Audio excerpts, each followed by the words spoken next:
So it occurred to me that some of the things that were discussed during your direct testimony with Mr. Banks might have been a bit confusing. So I thought we'd begin today by clearing up some matters and defining some terms. Is that okay? Sure.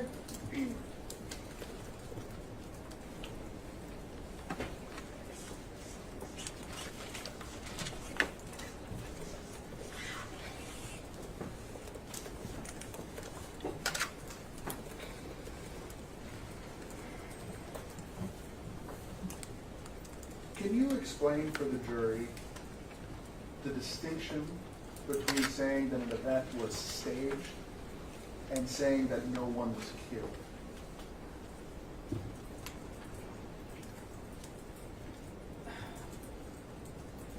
Saying that event was staged implies that it doesn't necessarily imply that no one was killed. It just means that it was interfered with or manipulated somehow by some elements within the government or some other forces.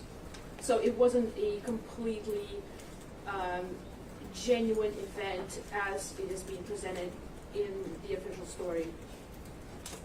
And how about the difference between a false flag and saying that no one was killed? I would say it's the same thing. False flag could be an actual event that happened the way, say, the official narrative does, but say it was allowed to happen in some way or was provocateur to happen. You use the term provocateur. What does that mean?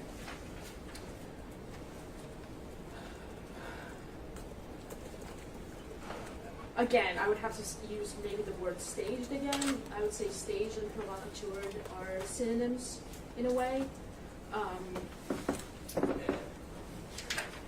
Provocateur implies that there were some actors who perhaps knew what the whole thing was about and were trying to steer it a certain direction.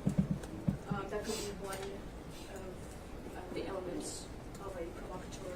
Are there any other definitions you can think of an agent provocateur? Someone who's specifically trained and paid by elements in the government to be part of a particular event. What's a patsy?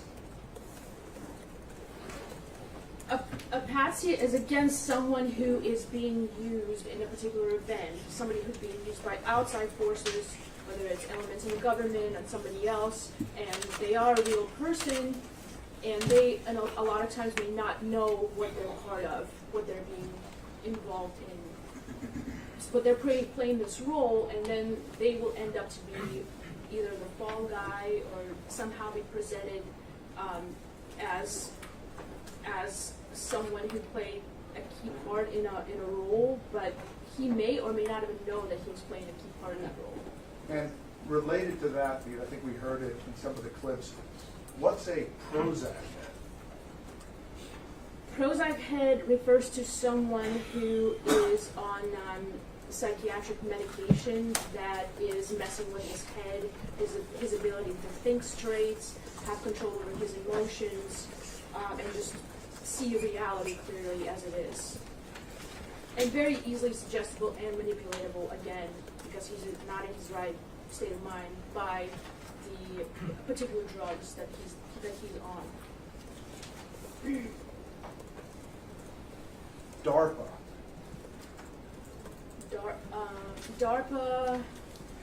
is a government agency. I think it stands for Defense Advanced Research Projects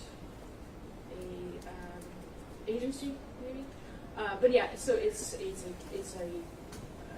Department of Defense, I believe, organization that deals with covert projects for the military, I believe. Research, development of weapons, things like that. What's a PSYOP? Psychological operation. And moving over to some of the things you were asked to prepare for your corporate definition. When you hear the term in the context of Infowars, of sourcing and research, what does that mean to you, or what did that mean to you? The question was very vague. It was hardly anyone even understood what it meant. So I just kind of a broad understanding of what based on my experience working on the show, the sort of the documents, the articles, the stuff we use for the show, just to describe how we come up, or how Alex comes up with the stuff he says on air or anyone else. And please tell the ladies and gentlemen of the jury, how does Alex come up with the stuff he says on the show? Well, a lot of stuff, Alex comes to a show already prepared, already having done research in the mornings. He's an early bird. Sometimes he stays late, but mostly he's an early bird. When he comes into the office, we have hundreds of articles on his desk printed. He goes over them, and whatever is his opinion on a particular subject, whether it's news in the articles that he's seen that day, or if there are breaking news that happen during the show, we print it out for him and give it to him right there on air, and he just reads it, covers it, and gives his opinion as he reads it. In the context of that, what does it mean to play devil's advocate? Devil's advocate would be consider a scenario that's the opposite of the scenario that he's presenting for the sake of the argument. And to consider other possibilities. In your experience on the show, does Infowars make an effort to allow all voices to be heard if they want to? Absolutely, and Alex always encourages that. He encourages the callers to call in with different opinions. Actually, different opinion callers go to the front of the line, and anyone who's listened to Alex Jones' show knows that. He welcomes the opposing side, because he doesn't want it to be like a cult programming. He wants all different views, because he personally thinks that adds the show and is edifying to the public.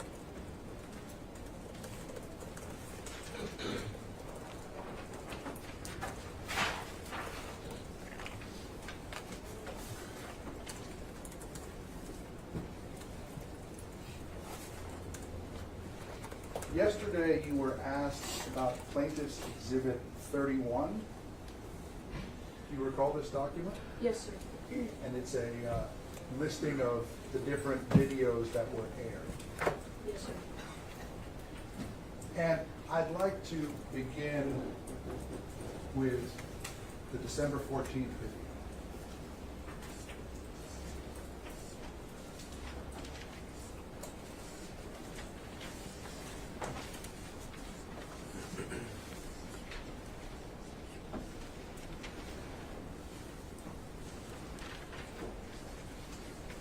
And what had happened on December 14th, 2012? The incident at Sandy Hook. You have to keep your voice up, please. The incident at Sandy Hook.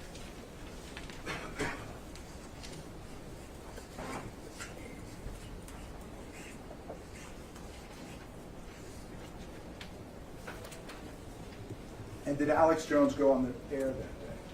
Yes. And there's about a 50-minute segment. No, objection made. Sustained. I don't believe this witness has that first one. Sustained. I'm going to play for you what I'm going to represent is already in evidence as Plaintiff's Exhibit number 1, a 50-minute segment. Plaintiff's exhibit number 1 is a family photo. Sorry, Plaintiff's Video Exhibit.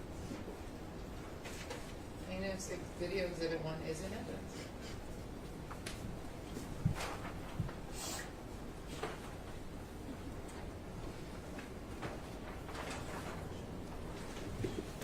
I'm sorry, Your Honor. Did you ask me No, that? Oh, okay. sorry. I try to, not look at anyone in particular, but sometimes it might appear like I am. Sure.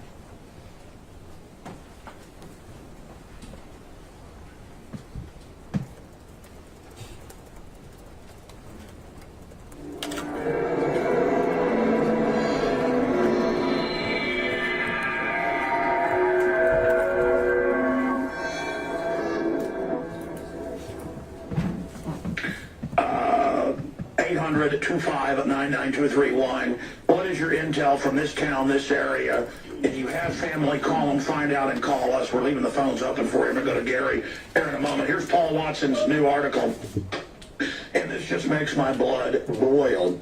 You knew the ghouls wouldn't even wait a couple hours until they tried to. These people have bodyguards. I've had Michael Moore's, this is on video in martial law, try to stop me filming him from 50 feet away in the streets of New York. Actually, the same day those communists said they wanted to kill me.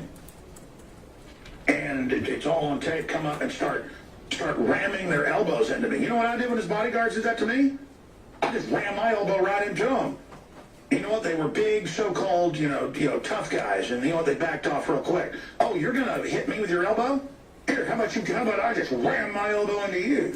You can watch it on tape. You can see they start getting back. And it's not that I'm a tough guy. You're going to come out to me, and I'm not even around Michael Moore, and ram your elbow into me? How about I ram my elbow into you, punk? They had guns, by the way, bulging underneath their shirts. So this pig, Michael Moore, this self-propelled goblin, he wants your guns because of this. Michael Moore calls for strict gun control after school massacre. Piers Morgan implies that all handguns should be banned. Infowars.com, prisonbud.com. Filmmaker Michael Moore quickly seized upon the tragic shooting massacre in Connecticut to call for strict gun control, while CNN host Piers Morgan implied that all handguns should be banned, except in the hands of the government. And remember, he's from England where they ban guns. Liberal talking points wasted no time in exploiting the horrendous events this morning at the Sandy Hook Elementary School in Newtown, where 18 children were amongst the 27 killed to push their political agenda. We need to add the Rahm Emanuel clip in here, and it's got it all there with the tweets of the pig, Michael Moore. Let's go to Gary, who has a cousin who is a teacher at the school. Thanks for holding. Give us your information, sir. This country is going to hell in a handbasket, Alex. I'll try to make it quick. I was in the barbershop. I got a text message from on my phone about a shooting at an elementary school. I live in New York. I went to college in Connecticut. So I called my roommate who I went to school with to make sure his daughter was okay. And then he told me that the school was in Newton. He lives in Middlebury. And then my mom texted me. And she said, oh my God, that's Carrie's school. Carrie's my cousin. So I told him to put the news on at the barbershop, and they said, oh, I bet you're going to think it was an inside job. And I said, I'm not saying that it was, but I wouldn't put it past them. And they were like, why would they kill innocent children? And I said, excuse me? I said, abortion, vaccines, and poisoning the food and water. These people are Satanists. Yeah, why did Hitler blow up the Reichstag? To get control. Why did government stage these things? To get our guns? I mean, why can't people get that through their head? I don't know, and it's so frustrating. I live in New York City. We're not even allowed. You have to jump over like 300 buildings just to get a hunting rifle possession permit, and it's out of control. So there's not a gun culture here unless you're unless you're a criminal. Then of course you can have the gun. And I was telling them how Giuliani last night on Piers Morgan with his propaganda actually said that, people should be able to have guns and protect their families in their houses. So we put on CNN, and this is when there was only 2 or 3 people dead. And, I see the scroll of the ticker underneath. Hold on, I want to hear this. I'm going to fast forward past a commercial break here. Your Honor, we're putting the whole video into evidence. That's what we're doing. There was an agreement. No clips of everything doesn't it. If he wants to play the whole 15 minutes.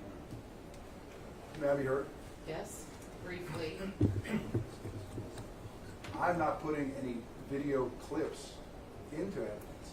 If he would like to play the commercial breaks during his cross-examination, that's fine. Well, the problem is this exhibit is admitted as an entire video. The other clips were admitted as clips. I mean, the whole thing's going back to the jury. I guess it'll be all right, but it isn't. It's the only commercial on the segment that I want to play, and it takes a while. It's a long commercial. It's is for a what you're saying. documentary. It takes a while. We can have a further discussion later if we need to. I'm fine. You can skip it for now. It's going back to the jury, so they can watch it if they want to.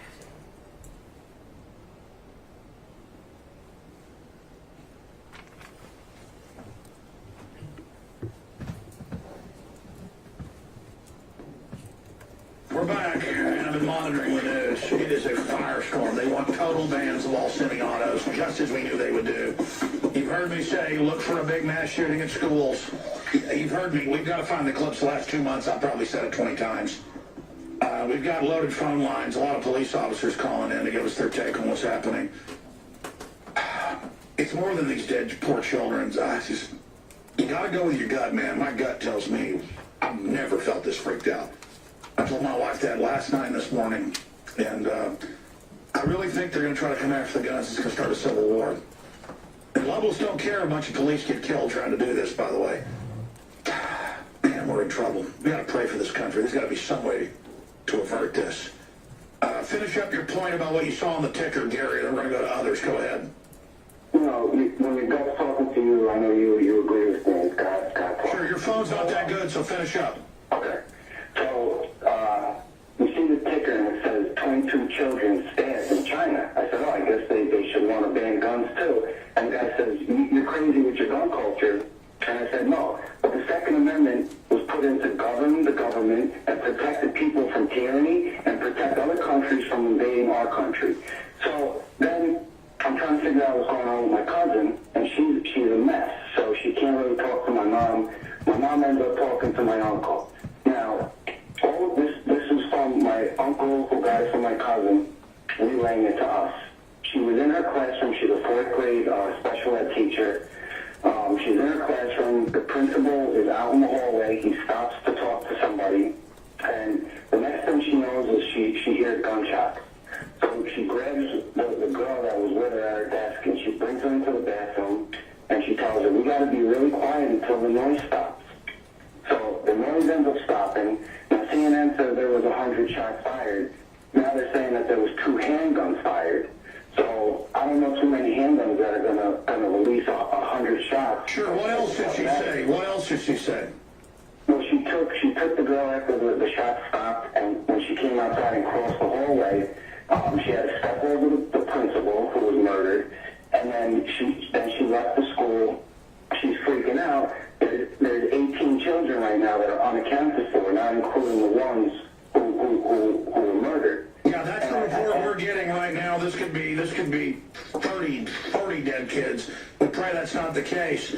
These little angels. Here is our hotline number for people to call and leave messages with their numbers if you're in Connecticut and can't get through, or later in the day, if anybody needs to call us with any eyewitness reports or anything like this. 512-646-4417. Please, folks, don't call up with other issues. 512-646-4417. Now, I've got people calling in with all sorts of information on this subject, but get a hold of your cousin when she settles down and get her to talk to us for any other information. We need to know, were there any drills that day or the day before? Does she know? Did she have anything about other shooters, or was it that she never saw the shooters? Well, I had to ask them if it was supposedly because they have a lot of security at that school. You have to ring a doorbell in order to get into the school. Yeah, of course. Which is another side effect, you know, 20 federal model schools. The thing that just scared the daylights out of me, I had a call right away, is I asked them, did they ever train for this? And my uncle said yes. Within this school year, since September, they have trained for incidents like this.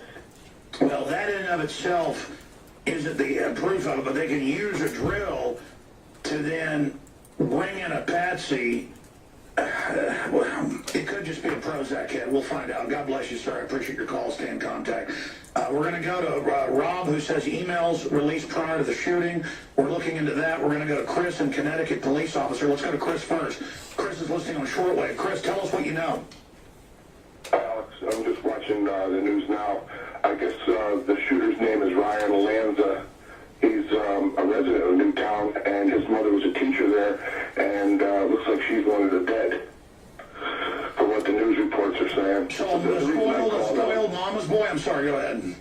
I don't know. But the reason I called, I was, as a police officer, I was kind of upset with you talking about this stand down issue. We've been trained for many, many years now since Columbine. We go in with what we have, and we've been trained with patrol rifles. We have rifles. We gather up the whole shift and make entry now. Sure. What happened in Blacksburg then, where the feds show up and order the police not to go in? I can't speak on that. I'm just speaking on my experience as a police officer. I'm trained to go in, take care of the active shooter immediately. We don't sit and wait anymore. There's no orders of that from my superiors. There's nothing like that. That's good. Chris, stay there. I'm sorry. I got to go to break. It's a hard break, a local break. We got to go. But stay there if you can. I'm going to come back and give you 2 minutes to finish up any other points. Then we've got another police officer, Sean in Nevada, wants to give us their take on this. Pete in Long Island reporting second shooter, CBS. Yeah, we got that. Jakari Jackson was researching drills at the school and just found, linked in a Time magazine article, a school Twitter photo of the little kids lined up just a few months ago in a shooter drill, and they're just so tiny, these kindergartners. But then it makes me think about all these wars and these drones where they say they'll kill 200 people at a wedding, putting little kids to get one bad guy, and that's collateral damage. So don't ever think the globalists that have hijacked this country wouldn't stage something like this. They kill little kids all day, every day. And it's not our government, it's the globalist.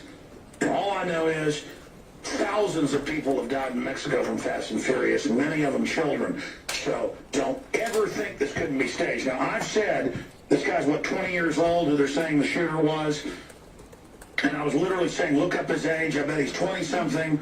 A video game, active shooter, addicted Prozac head.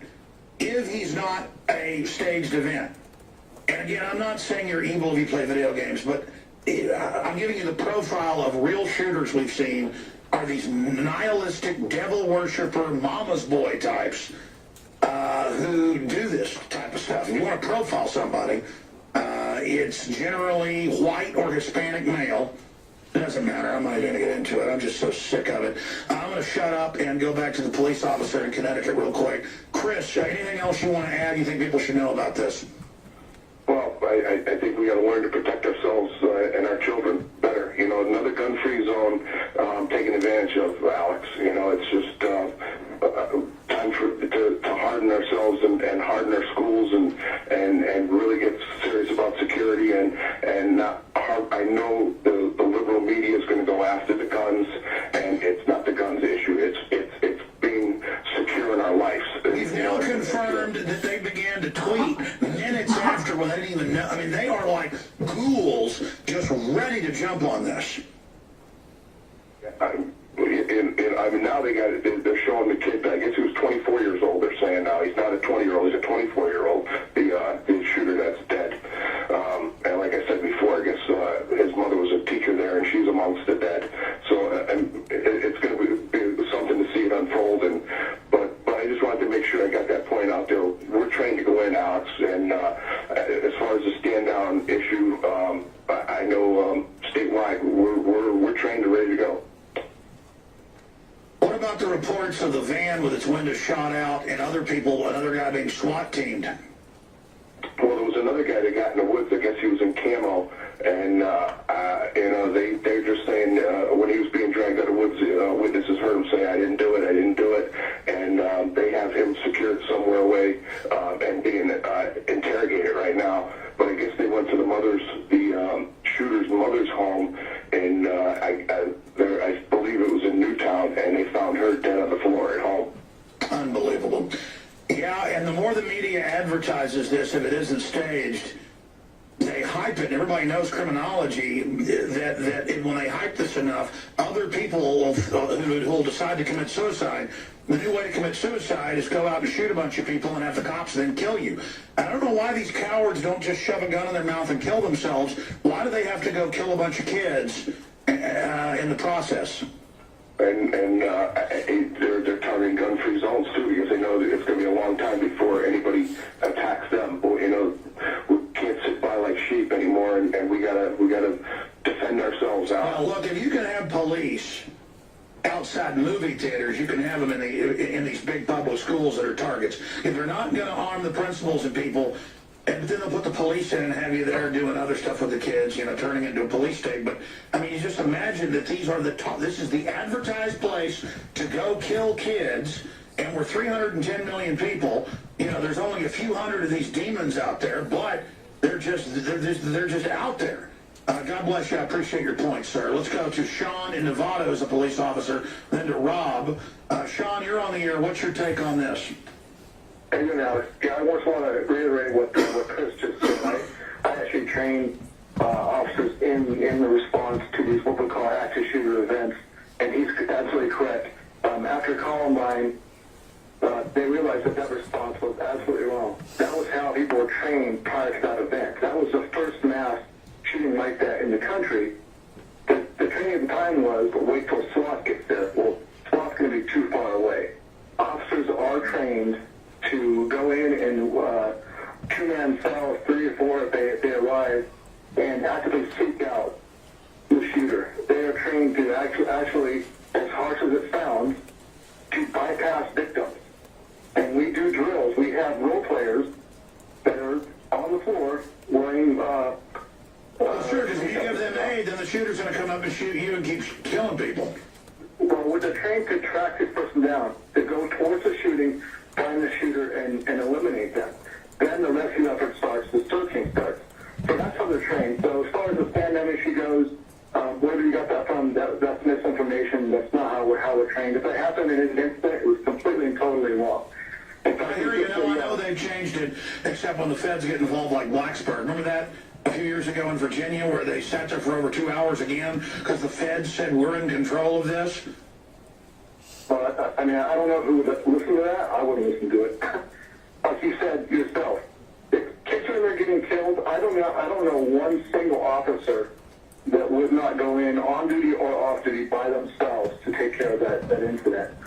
In fact, Sports Science News is an organization out of Canada that analyzes police shootings and that kind of stuff and these kinds of events. They just came out with a report this month in their newsletter that recommends, based upon statistics, they no longer even doing a 2 or 3 officer response, waiting for them to get there, that a single officer response is better, because statistically, it's almost like a trained or ingrained response to these people. When they are confronted with police, they either kill themselves or they give up. We see that repeatedly.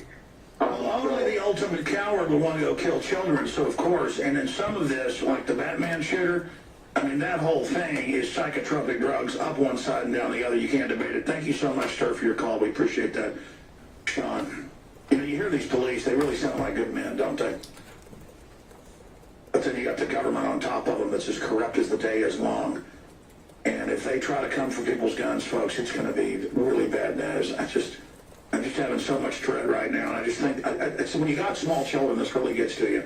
That's why the globalists use children's deaths to go after our guns, because they know it gets to us. You know, these liberals would rather have the children aborted immediately, but if they can, if they can use them being killed by these shooters, then that's even better for them. Rob in New York, and I'm going to look this up. We've been looking. I haven't found it yet. Where'd you find this emails released prior to shooting? Tell us what you know about that. Yeah, how's it going, Alex? I was just watching Channel 7 ABC News on Long Island, New York, and I was wondering about the coincidence that they were saying that there were emails sent out to family members just recently. They didn't say an exact date, but it was saying in the email that this is the same exact situation to be on the lookout for. Say that again?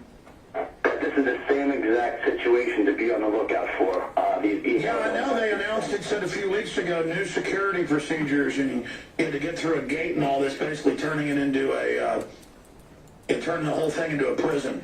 But we'll continue to look at that. Anything else you'd like to add, sir? Yeah, I was just wondering, it's a coincidence, or what is there a connection or a correlation? Is that the idea that this person got, because of these training drills to go and do that, or I just, All I know is that, and I appreciate your call, because I've read a lot of criminology books because they're so interesting. When I was younger, I read them because they were interesting, but later in life I realized it was important. Criminals love to brag, that's one thing everybody knows, but another big thing is crazy people, every time they had somebody jump off the Empire State Building or jump off the World Trade Center and be on the news, immediately they put police up there before they built the big fences because crazies would show up and want to do the same thing. And then it would cause a cascade of, some of the cases, 4 or 5 people in a week would jump off a skyscraper. And it happens in Dallas, Chicago, everywhere. And it's the same thing. A lot of times if you have a bank robber robbing things in a certain mask, if it happens enough, other people will go get masked and do the same thing. And people are highly suggestible. Ryan Lanza, ID'd as Newtown school shooting gunman. He looks like a hipster. Oh, I bet money that guy was on a bunch of serotonin reuptake inhibitors.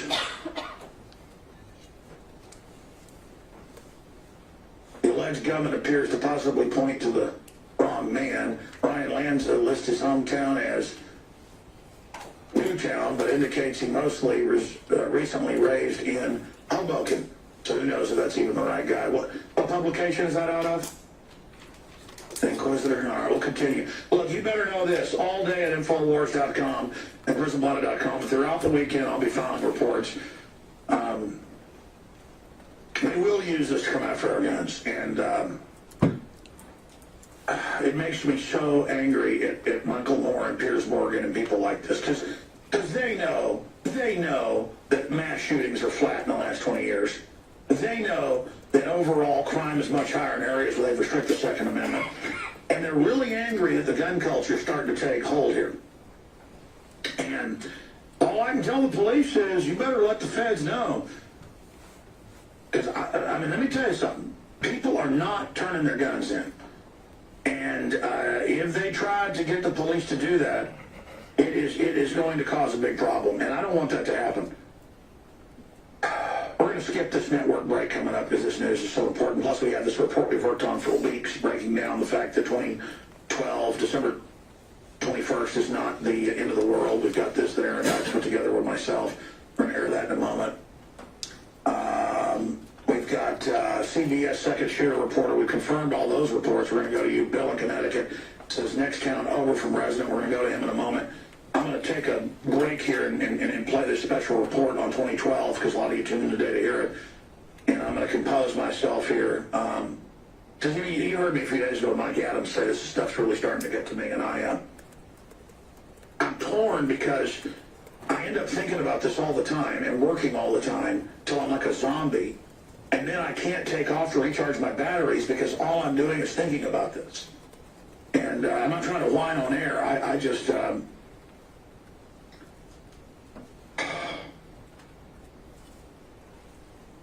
this country is in so much trouble, that's all I can say.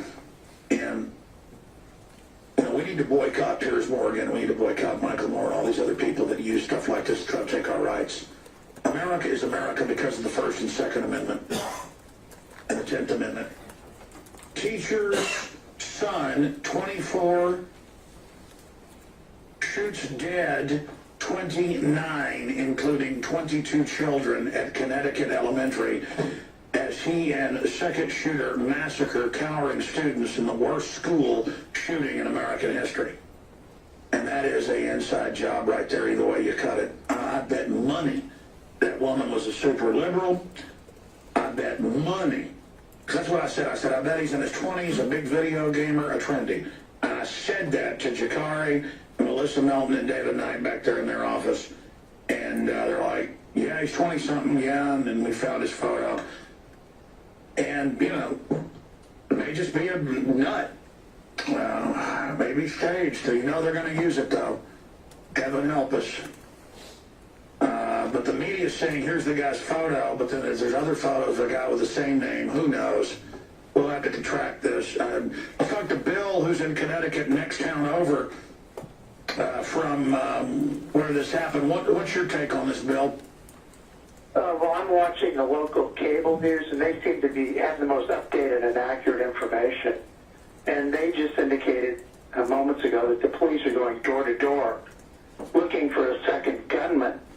And then they have a helicopter shot over another school a mile south called, St. Rose of Lima School. And about 6 policemen were in the parking lot. And then suddenly they just bolted into the school about 5 minutes ago. So right now it's just an overhead shot, and really no one knows why they went into the school, but it gives one pause to wonder what they're doing at that school to begin with. Now, say that again for me. What exactly is happening on the local news? The police were in a parking lot of another school about a mile south of the other school. And the school is St. Rose of Lima School. Sure. And there were about 6 policemen in the parking lot. And suddenly they bolted into the school. What, thinking there may be another shooter? I'm sure there's false alarms. People are probably panicking. Or I didn't see the video of this. I mean, what did it look like to you? It looked like something was going on inside the school. Now, the reporters on the scene, from the local reporters, are saying that the police are going door to door in the area, apparently looking, they're assuming that they're looking for another gunman. Oh, yeah. Listen, even a Prozac head, because, again, they admit it can cause psychotic breaks and make people have no empathy and do this. It takes incredible will to go around shooting little bitty kids. I mean, most soldiers, even with instinctive training, have trouble killing other men up close. And it's just unbelievable. But I mean, there is this nihilistic, sicko, Satan culture out there where, you know, people think it's really cool to talk about hurting kids. And all I'd like to say is, man, I'd like to get my hands on them. That's all I can say. But this could be staged as well. I mean, the Batman thing had all the signs of it, and more just keeps coming out. And it is crazy to think government could be doing this, but they did Fast and Furious. Sirhan was mind controlled. The police report said he didn't shoot RFK. And there's so many examples of real mind control programs. You know, it's hard to believe the government does secret experiments on kids and kills them, but it's been declassified. I don't know. What's your gut tell you about this? Again, I agree with you that there's something more to it. You don't have all of these incidents happen clustered in the past few years and not having some other factor. Well, notice it didn't happen the last few years, and now that Obama's coming in with gun control, magically these shootings are popping up. I mean, heaven help us, folks. Pray for no copycats. Here are the headlines up at prisonplanet.com and Infowars.com. Michael Moore calls for strict gun control after school massacre.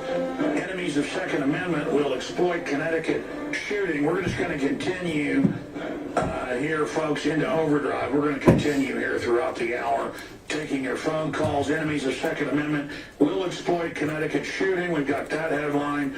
Monolithic intelligence agency collecting info on every American to protect crimes. Trilaterals discuss big war in Middle East as Obama sends soldiers to Turkey.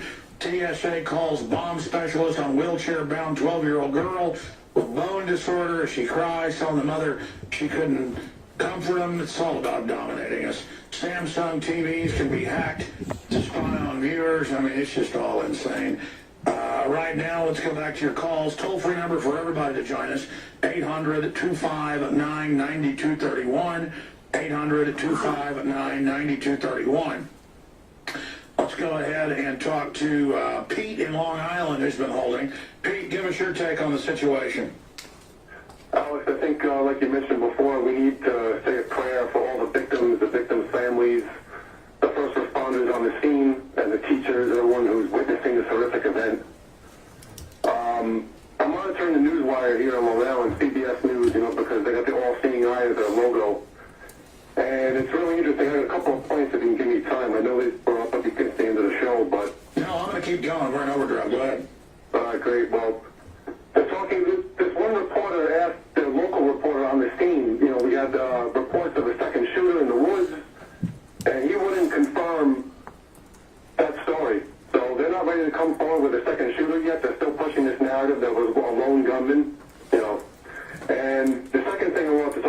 was that this is very reminiscent of the Dunblane massacre in Great Britain back in '96 that pushed a total gun ban in Great Britain in 1997. I wanted to get your thoughts on that. I listened to the calls, but then since I'm going to overdrive, I was having to give them the directions. They popped in my ear for 5 seconds. What was the last question? I wanted to get your thoughts on how this is eerily reminiscent of the Dunblane school massacre in Great Britain. No, incredibly. And they had a Tasmanian shooting that was just the same. And look, here's the deal. People who are ignorant go, Alex, how can you always say we've got to look at this as government? I'm not saying that.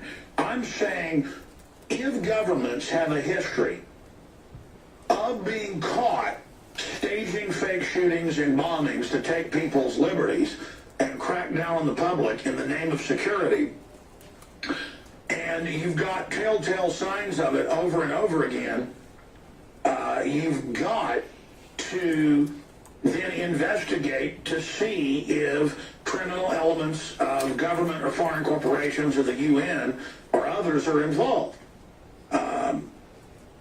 I mean, it's a fact that Israel, just type in Israel created fake Al-Qaeda groups. Israel staged bombings against itself. I'm not saying all bombings against Israel are fake, but I mean, that's Heratz in Jerusalem Post. I'm not anti-Israel because I report Israel's been caught doing it. Germany, London Guardian, Der Spiegel reports, has been caught firebombing buildings to blame on the right wing to take liberties. That happened a bunch in the 90s. Governments do this.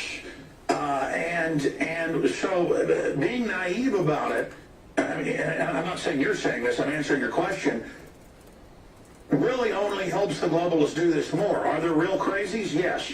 Do they hype mass school shootings to where unstable people then think about it? That's a way to do it too. Listen, when they have real terror attacks, we've had real power plants and chemical plants blown up and real bombings in this country, corporate terrorism and stuff where it's real groups doing it, and it's on the news one time, never heard again, because you don't give terrorism attention. Okay, that used to be in the handbooks till the early 90s. Of all major governments, you don't give it attention. That gives the terrorists what they want. When you see a terror attack and they hype it like it's the end of the world, you can better believe government's behind it, or they allowed it to happen, or they're going to use it to take your freedoms and they're being cynical. So there's your answer. Yeah, no, I mean, and the left are a bunch of eugenics, death-loving, secret testing on population, collectivist, who want control of your children and your life, and who want death education in the schools, and who want to euthanize old people and children and kill babies up to age 3. If you're a new listener, just type in bioethics publication, bioethics medical journal, calls for killing babies up to age 3. They use children to scare you into submission to get your guns.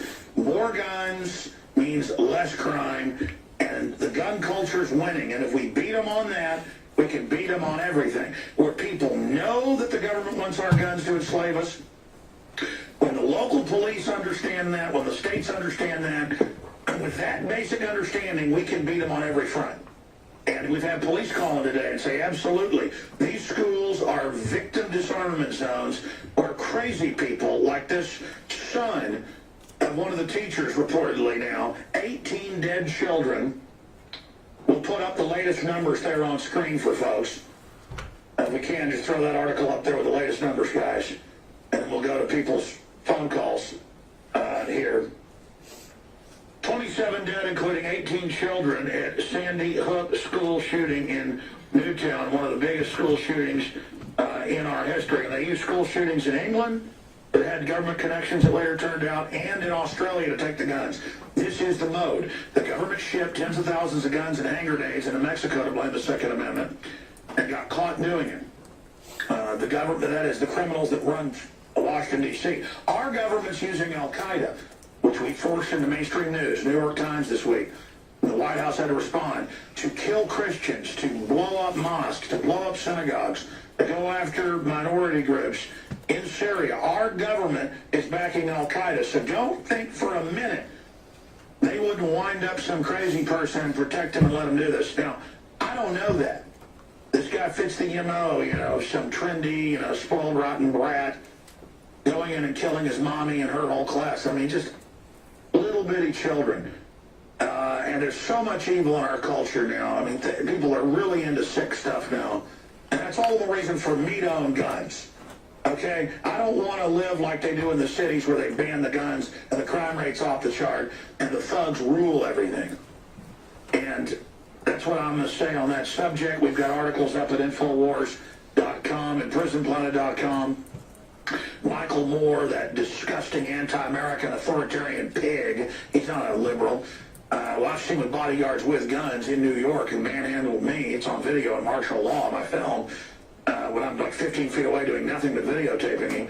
Michael Moore calls for strict gun control after school massacre. Enemies of Second Amendment will exploit Connecticut shooting. Big article there that's got links to admitted mind control in the previous tab. So we're going to be getting to all of that. But right now, let's get your take from callers. Eddie in Texas wants to talk about the supposed Facebook page for the reported shooter. And we'll give you more of his name and information here in a moment. Go ahead. You're on the air, sir.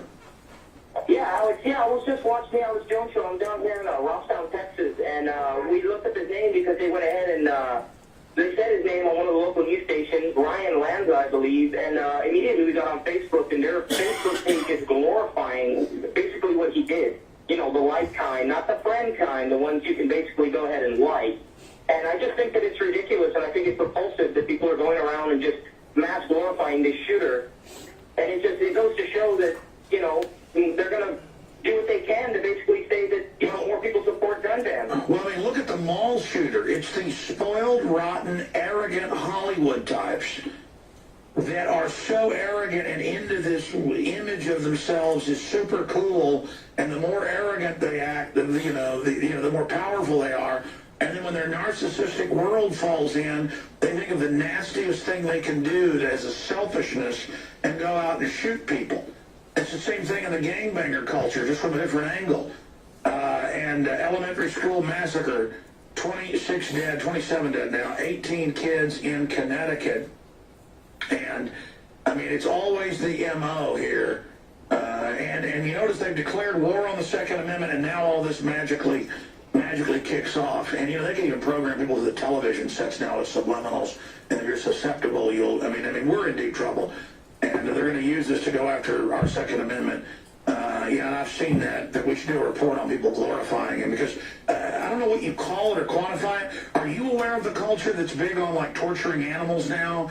And the culture that's big on being evil is really cool, and just, you know, and it's spreading with the hopelessness in some of the youth. I mean, is that what you're getting at here, Eddie? What I think personally is, I think that, you know, it's just all this torturous things that they, you know, these kids try to play these video games, and then the government allows these things to go on. I think it brainwashes people into personally believing that it's cool to go around and, you know, play this Call of Duty-like life and things like that. No, there's no doubt, and great points. There's no doubt. People say, well, I play Call of Duty, I'm not a killer.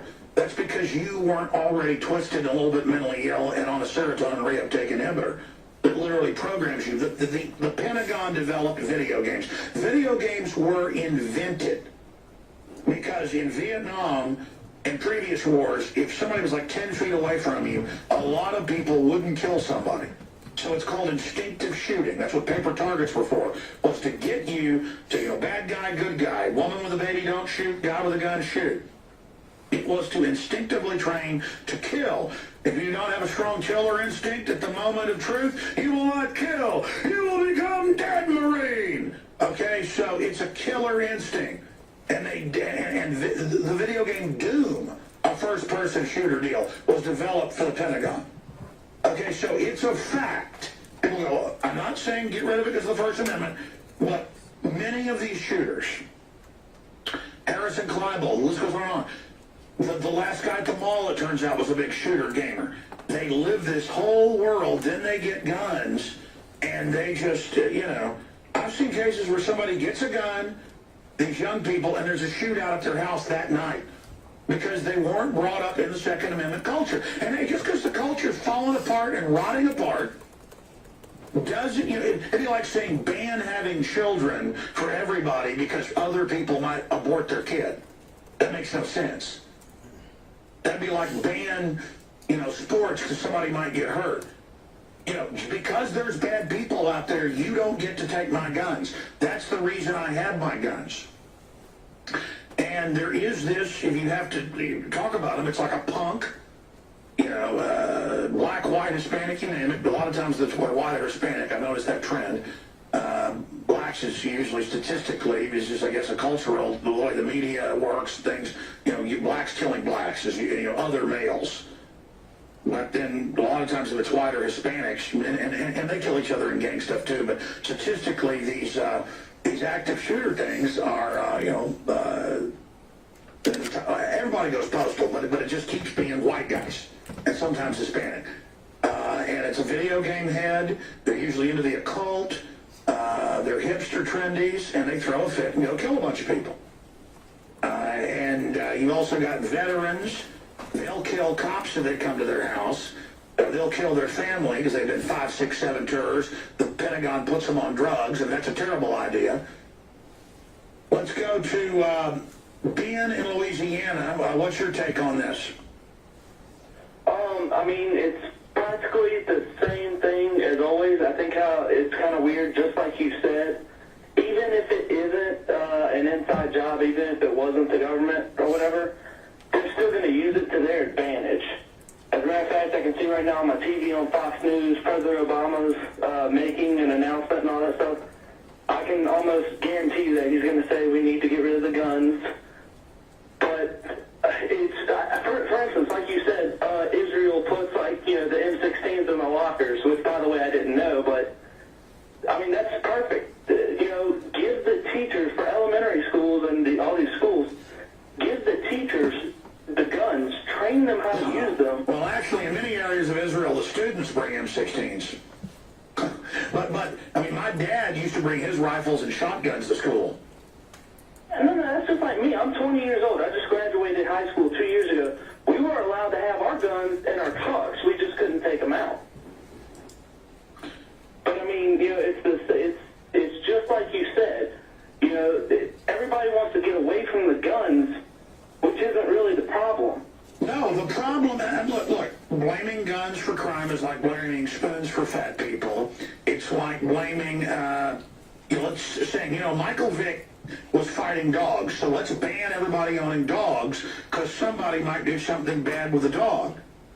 Do you see what I mean? You're like, well, that doesn't make sense. Well, how does the anti-gun control, how does I'm the anti-gun control crowd. How does the anti-gun crowd sell that? Look, they're authoritarians. Michael Moore, all these people, they have a job. Break the American spirit, get our guns.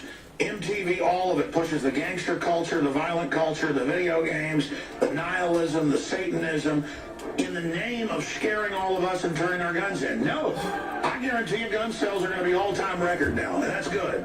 The answer is, look, I can kill people with a hammer. I can kill you with my car. I can kill you with a nail gun. I can kill you with a hatchet. It's this idea that it's guns that are causing the violence. There's as many stabbings every year as there are shootings. Look it up. Well, CNN, Salon, all of them, I've got the articles right here. They're all blaming the Second Amendment, just saying ban guns, period. Obama has come out and given a speech. I have a transcript of it we're printing off right now. And he said, we've got to come together and take meaningful action to stop this, and that means restrict the Second Amendment. So, they're going to exploit this tragedy. Hollywood puts out the most indiscriminate violence, death, murder, you name it, showing people using firearms in an improper way. And then, on top of it, they're anti-gun. So, remember that, too. Remember that, too. So, this is the idea. By the way, here's an article. People pointed this out. We need to do a report on this. Maybe I'll get one of the writers to ask the question, will Obama call for banning knives? Here is the article. This is out of current.com. Knife-wielding man injures 22 children in China. A knife-wielding man slashed 22 children and an adult in an elementary school in central China on Friday. State media reported the latest in a series of attacks on school children in the country. Yeah, they're having their own epidemic. Like I saw one where they killed a bunch of kids in Japan with knives. So there is a certain type of demon ghoul especially with all the advertising of this that goes out to attack children. And here is Obama says there will have to be, this actually cut off the printout, so I can't read it. Of these incidents in recent years have been too many, and they're going to have to come together to take meaningful action to stop more incidents like these, regardless of the politics. And it just goes on and on. He says he's very heartbroken for the dead children. Of course, not the ones he's bombing illegally with drones right now, though. You know, that's collateral damage when you kill 50-something kids at a wedding to kill one guy you claim's bad, violating the Geneva Convention illegally in somebody else's country with robot drones killing people. But that's collateral damage, though. You know, we're not going to hear about those kids or be shown them. We're just going to be showing these kids over and over again to get our guns. Just remember the cold-blooded way they're using these murdered children, sucking, you know, like vampires, the energy of these murdered children for themselves to disarm us so they can make us their collectivist slaves. Noel in Virginia, you're on the air. Welcome. Hey, Alex, how you doing? I'm not doing too good. Well, Yeah, it's the same. I talked to you on the election night. I was the last caller, if you recall. But the bomb, you know, my little boy just went with his mother because we're separated. Anyway, listen, I don't believe anything that the news media says.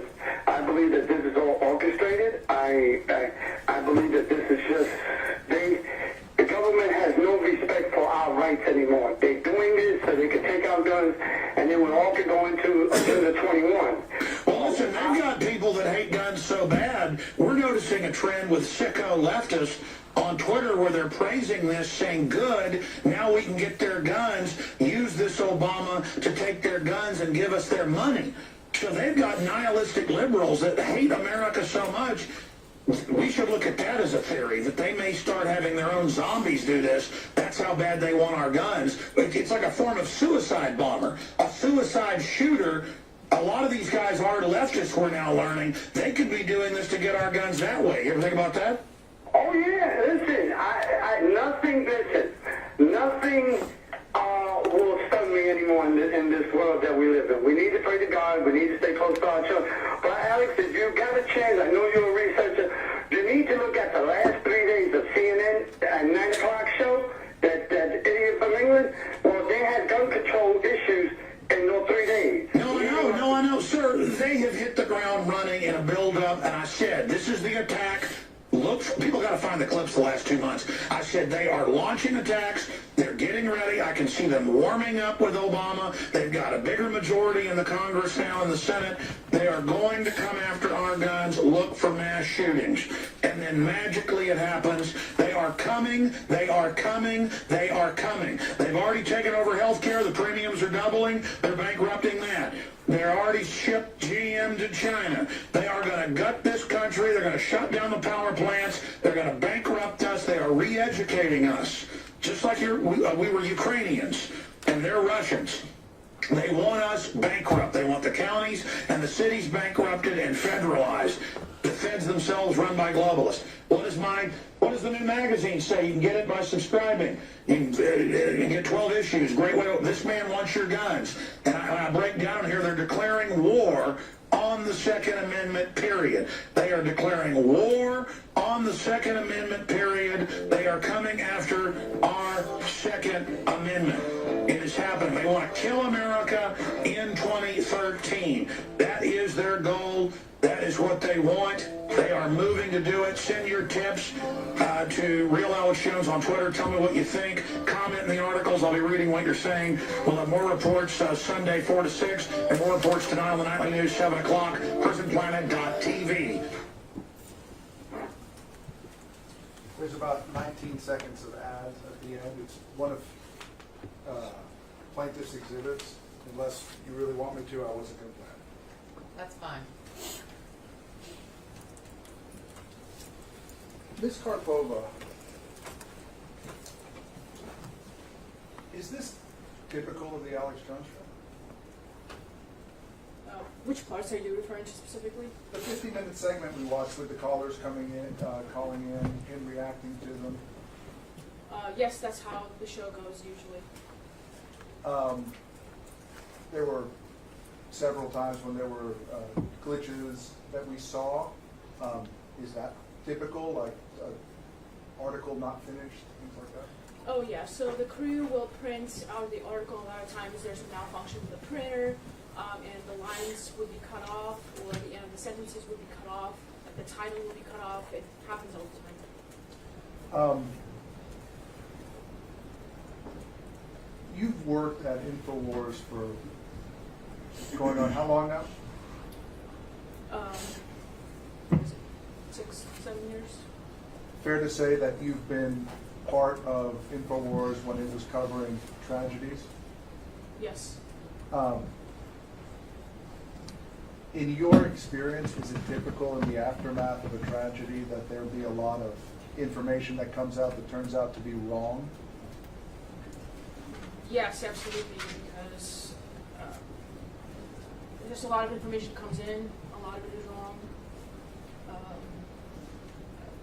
A lot of the mainstream media runs with wrong information. That's typical, and Alex knows that, so he considers all of it.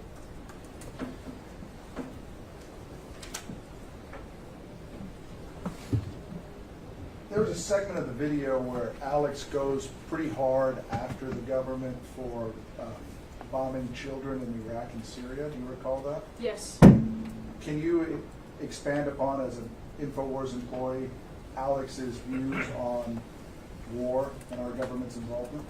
Objection, relevance. Sustained. Would you describe Alex as anti-war? Yes, most definitely. Is he harder on the Democrats than on the Republicans when it comes to his coverage of the government engaging in war? Objection, relevance. Sustained.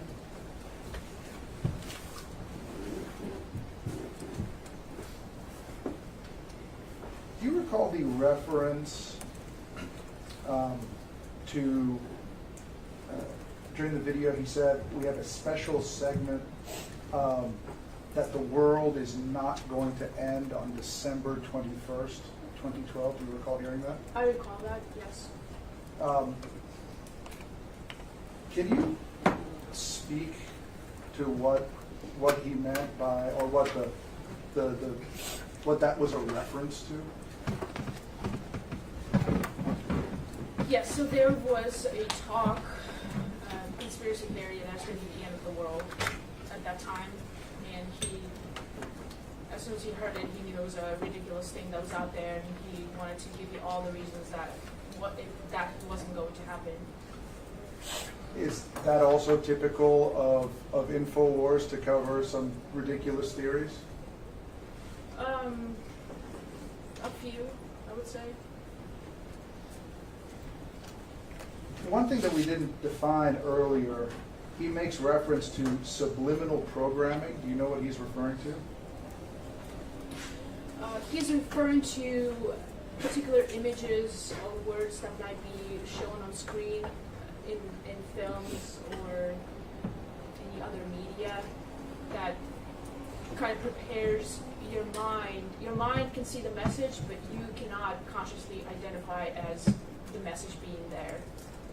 Does that play into the idea of the patsy Yes, I think so. or the Prozac head? I think so.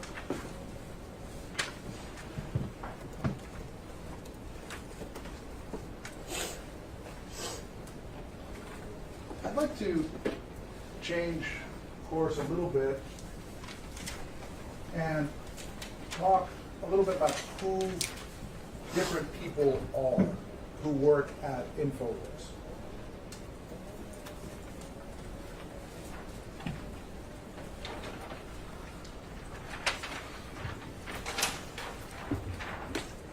So, briefly, Yeah. I have permission to move around the courtroom. I'm not going to be able to see that. I'll put it back. Okay, that's fine. Anyway. Great. Okay. So, what's Alex's role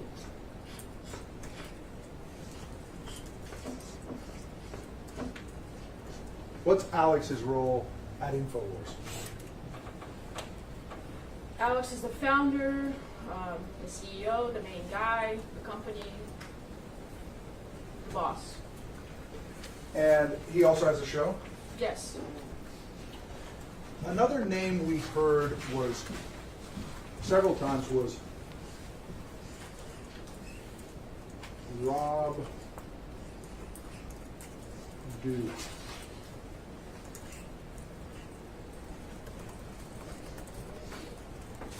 Who is Rob Dew?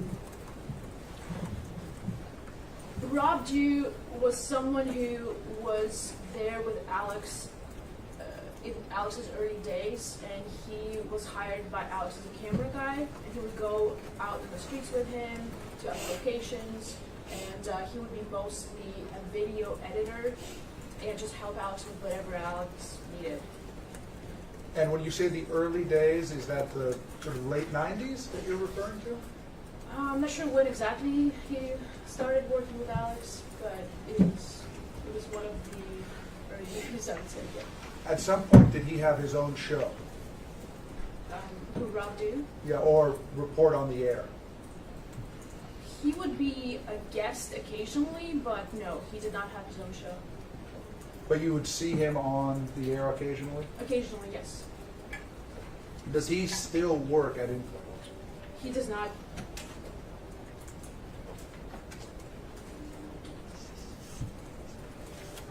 Adon Salazar.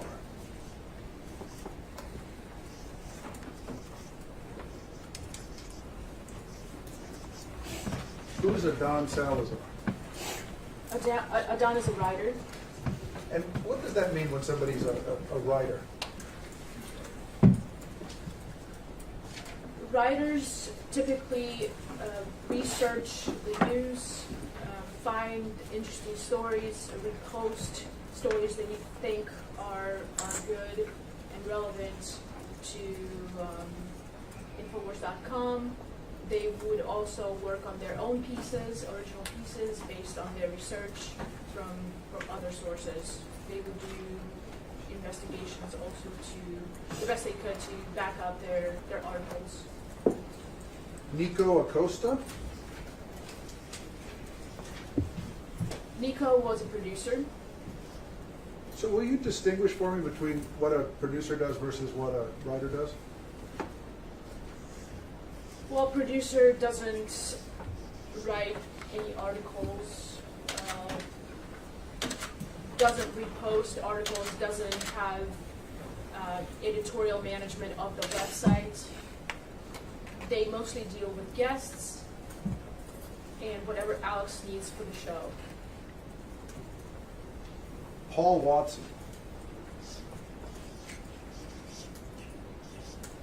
Paul Watson was an editor-at-large, a writer, a personality. What do you mean when you say a personality? Paul has his own presence online. He frequently records videos and uploads them on different subjects that have to do with politics or social issues. And he is his own person with his own opinions, producing his own reports. And what nationality is he? He is British. And typically, where would he be located? I think in London. Sometimes he goes to other places in Europe, but London is his primary residence, as I understand. And how often would he contribute to Infowars? On a frequent basis. Does he still work there? He's a contributor. But he's not an employee anymore? I don't believe so. Or was he ever actually an employee? I think he was also always a contributor, my understanding. And so let me ask you, David Knight.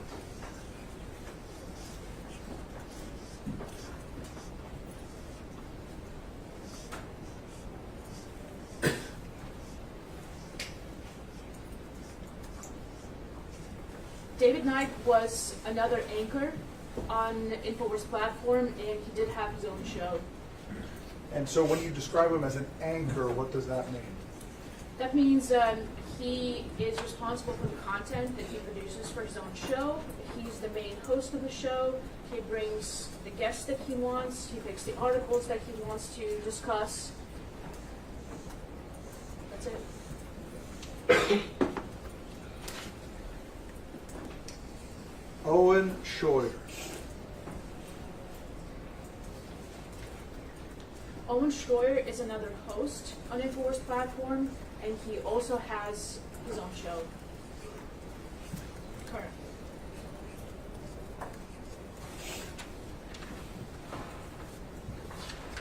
Now, somebody we've heard of as well is a guy named Dan Badandi. You remember talking about that yesterday? Yes. And Mr. Bankston asked you if he was an Infowars employee, and I think you responded, sort of. Yes. Would you expand upon that? From my understanding, Dan was somebody who was a fan of Infowars, and he wanted to be a reporter. He would contact Rob Dew as to his potential contributions to the site, to the show, and volunteered his reporting engagements. Was he ever brought on as a W-2 employee for all purposes? I don't believe so. Now, I want to ask you some questions about and identify some players in the truther community. What is the truther community? Truther community is something that has become popular after the events of 9/11. Those were people primarily who thought there was a cover-up.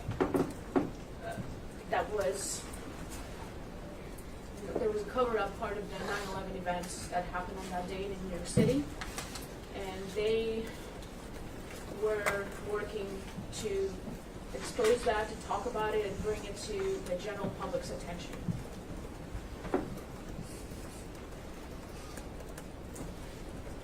So let me ask you about, were there also truthers involved in Sandy Hook? Yes. Let me ask you, about a man named Dr. James Fetzer. Who is he? My understanding is that James Fetzer was a professor at a university, I believe in Minnesota, at that time. Also an author, a book author. And did he write a book about Sandy Hook that was discussed yesterday? Yes, he did. And what was the name of that book? The book was called Nobody Died at Sandy Hook. And did the book have other contributing authors who submitted articles for it? I believe James Tracy. And is that Dr. James Tracy? Yes. And who, and I'm sorry, you said that Fetzer was at University of Minnesota?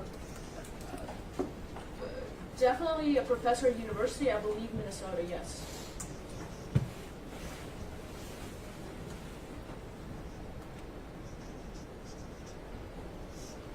And Dr. James Tracy, who is he? He was also a professor at a university in Florida, I believe.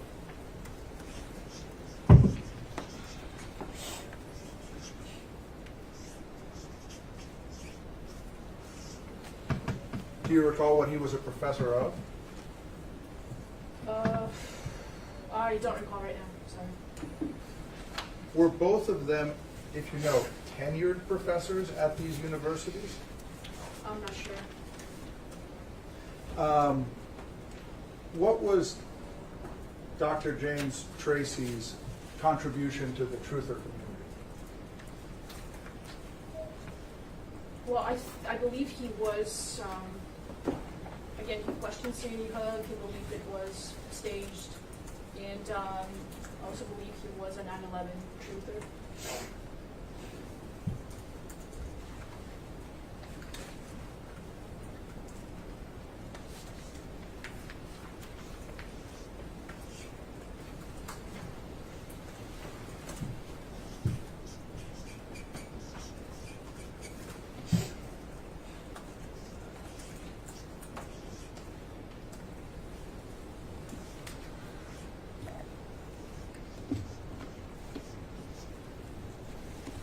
Dr. Steve, I believe that's pronounced Pechenik. Pechenik. Who is he?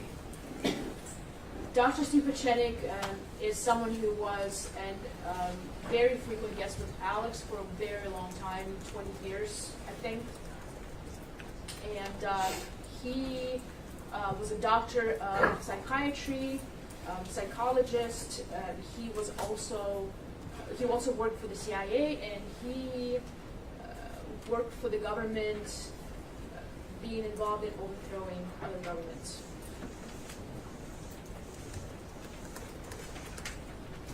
Did you have occasion, as part of doing your corporate rep work, to research the origins of the idea that no one died at Sandy Hook? I did make an effort to do so. And where did you find that the idea originated?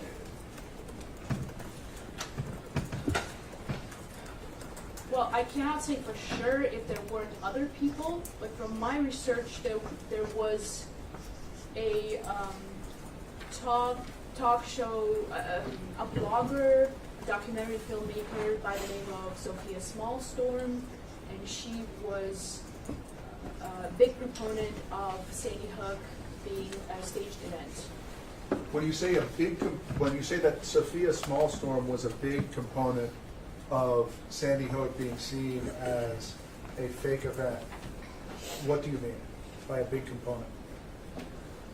Well, I believe she didn't consider it being, she didn't think it actually happened. She thought it was all actors, that there were no children that died, that the children were actors as well as the parents were actors. Did she have a large following online at the time? I believe she did at that time. She was prominent in that community and with that theory. After 9/11, in the decade between 9/11 and Sandy Hook, can you estimate for the members of the jury how large the truther community was? I'm sorry, could you say that again? Section speculation, yeah. Sustained. As part of your research into the origins of the no one died at Sandy Hook myth, did you have occasion to see how many truthers were already out there at the time Sophia Smallstorm began covering Sandy Hook? Your Honor, same objection, the same way to quote the same question, which you obviously did not see. Sustained.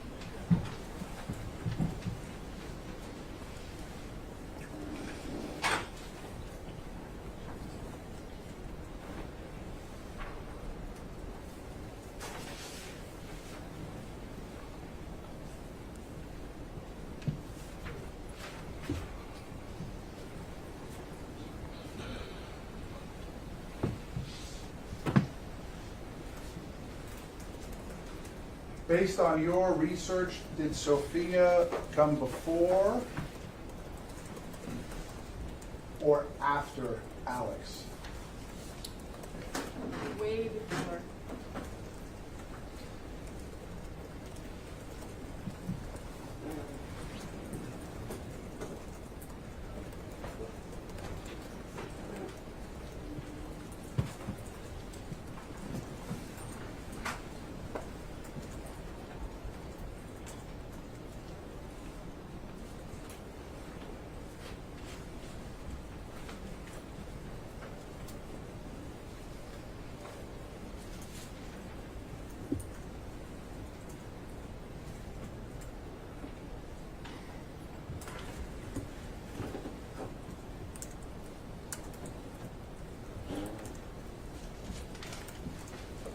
So I'm showing you what's in evidence as Plaintiff's Exhibit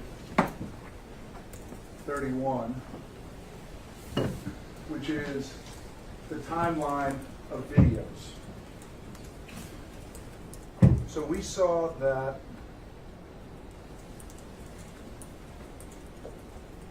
we've seen the first video on December 14th we just watched. It's that 50-minute clip that we just watched, is that correct? Correct. Now, did Infowars continued to cover Sandy Hook over the following month and a half. Yes. Over that time, did questions begin to arise in the media and online about inconsistencies in the official narrative? Absolutely.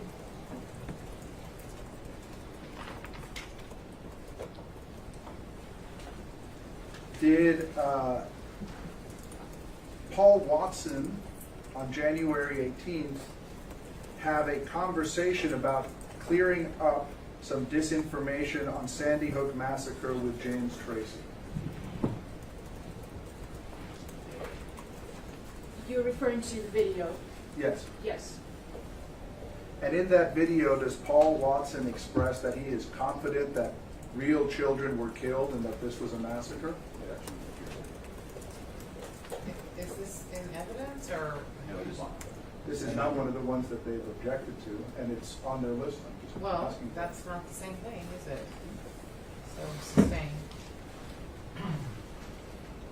At this time, I would offer that exhibit, I believe, is, well, actually, it is in evidence as plaintiff's exhibit 4. Well, you have to identify. I'm sorry, Your Honor, but it's their exhibit. Plaintiff's Exhibit 4 is a family photograph. Plaintiff's video exhibit 4. That's January 10th. Hang on. Plaintiff's Video 4 says clearing up that one. It looks like he maybe just misstated it, so it's a January 10th. Okay. Now I understand what he's talking about. My exhibit list doesn't have dates. So. Right, no, that's why we actually had to work on the stipulation with them for 31. Okay. Because we obviously couldn't figure out dates until they told us. All right. So I think the objection was hearsay. To that question, yes. Right. That's still sustained. If you want to ask questions, you need to also establish some knowledge. Have you, are you generally familiar with that, what that video depicts? Yes, I am. And without telling us what anyone says, can you describe the format of what you see on that video?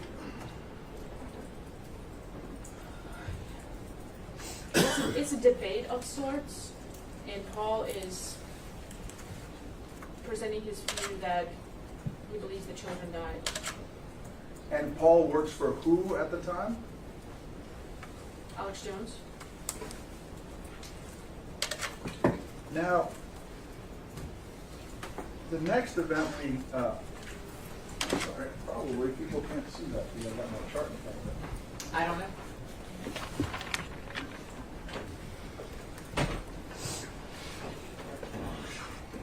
I apologize, Mr. Secretary.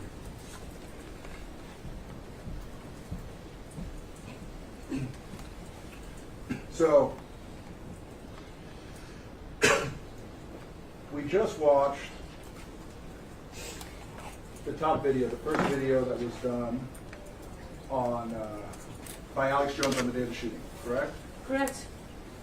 And what we've just been discussing is Paul Watson's interview with James Tracy that can be seen here.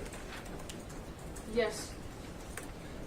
And you would agree with, well, about how long after the shooting was that? About a month.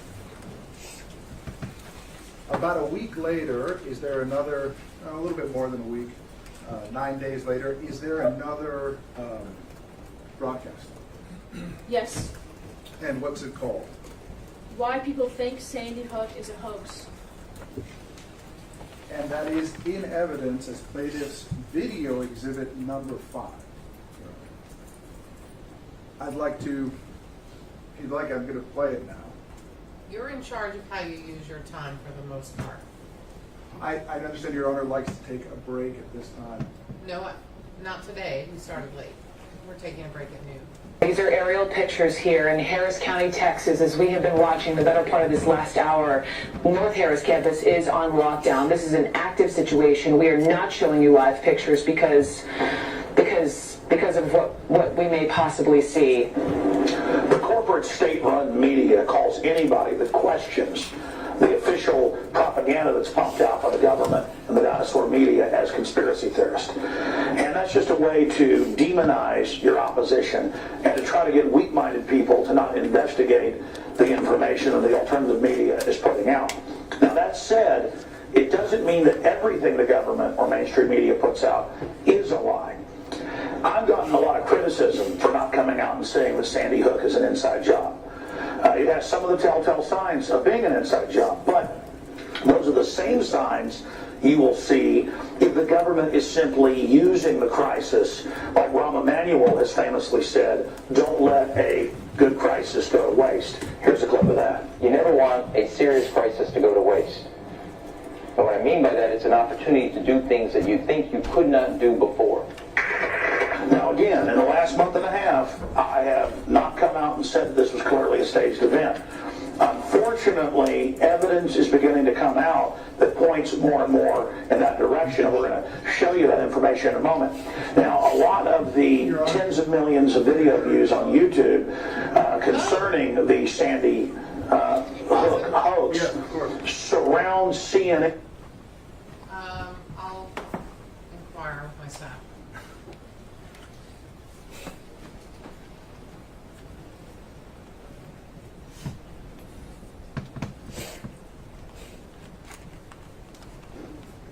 Thanks, sir.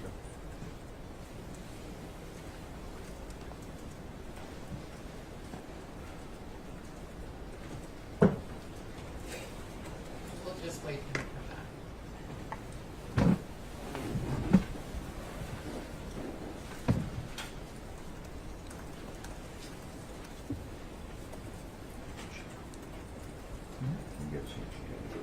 I think he's probably right. I do.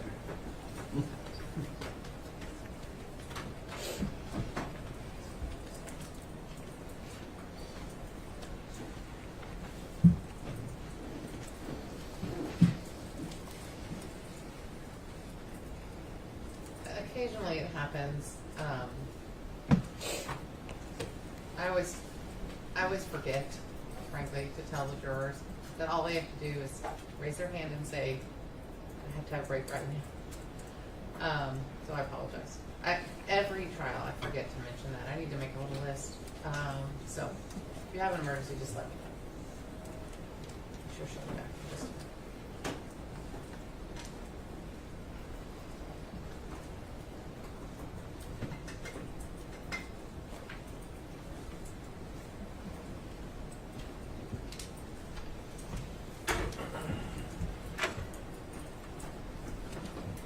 So sorry, I forgot to tell all of you to tell me if you had a reason to need a break immediately. Just let me know. No, don't apologize. It's fine. You can reason. It seems like you noticed right away, so you probably don't need to go back. But I'll leave that up to you. I think she missed something. Was it a long time ago? 2 minutes.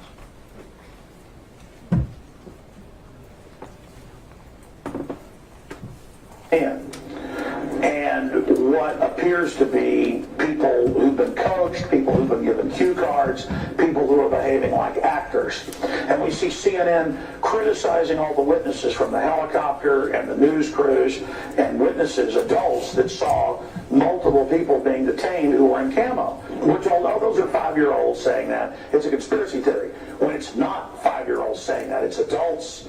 It's police admitting that, quote, police officers were arrested from other jurisdictions, creeping around the woods.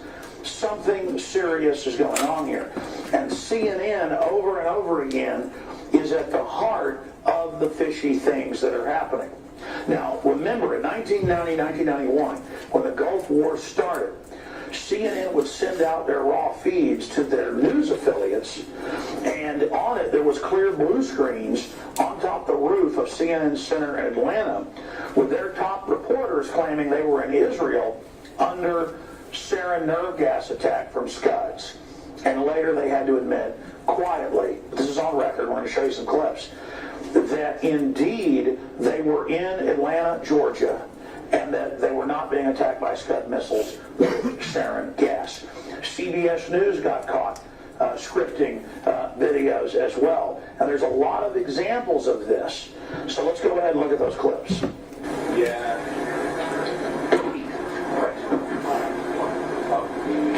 I'm starting to get real bothered by all this.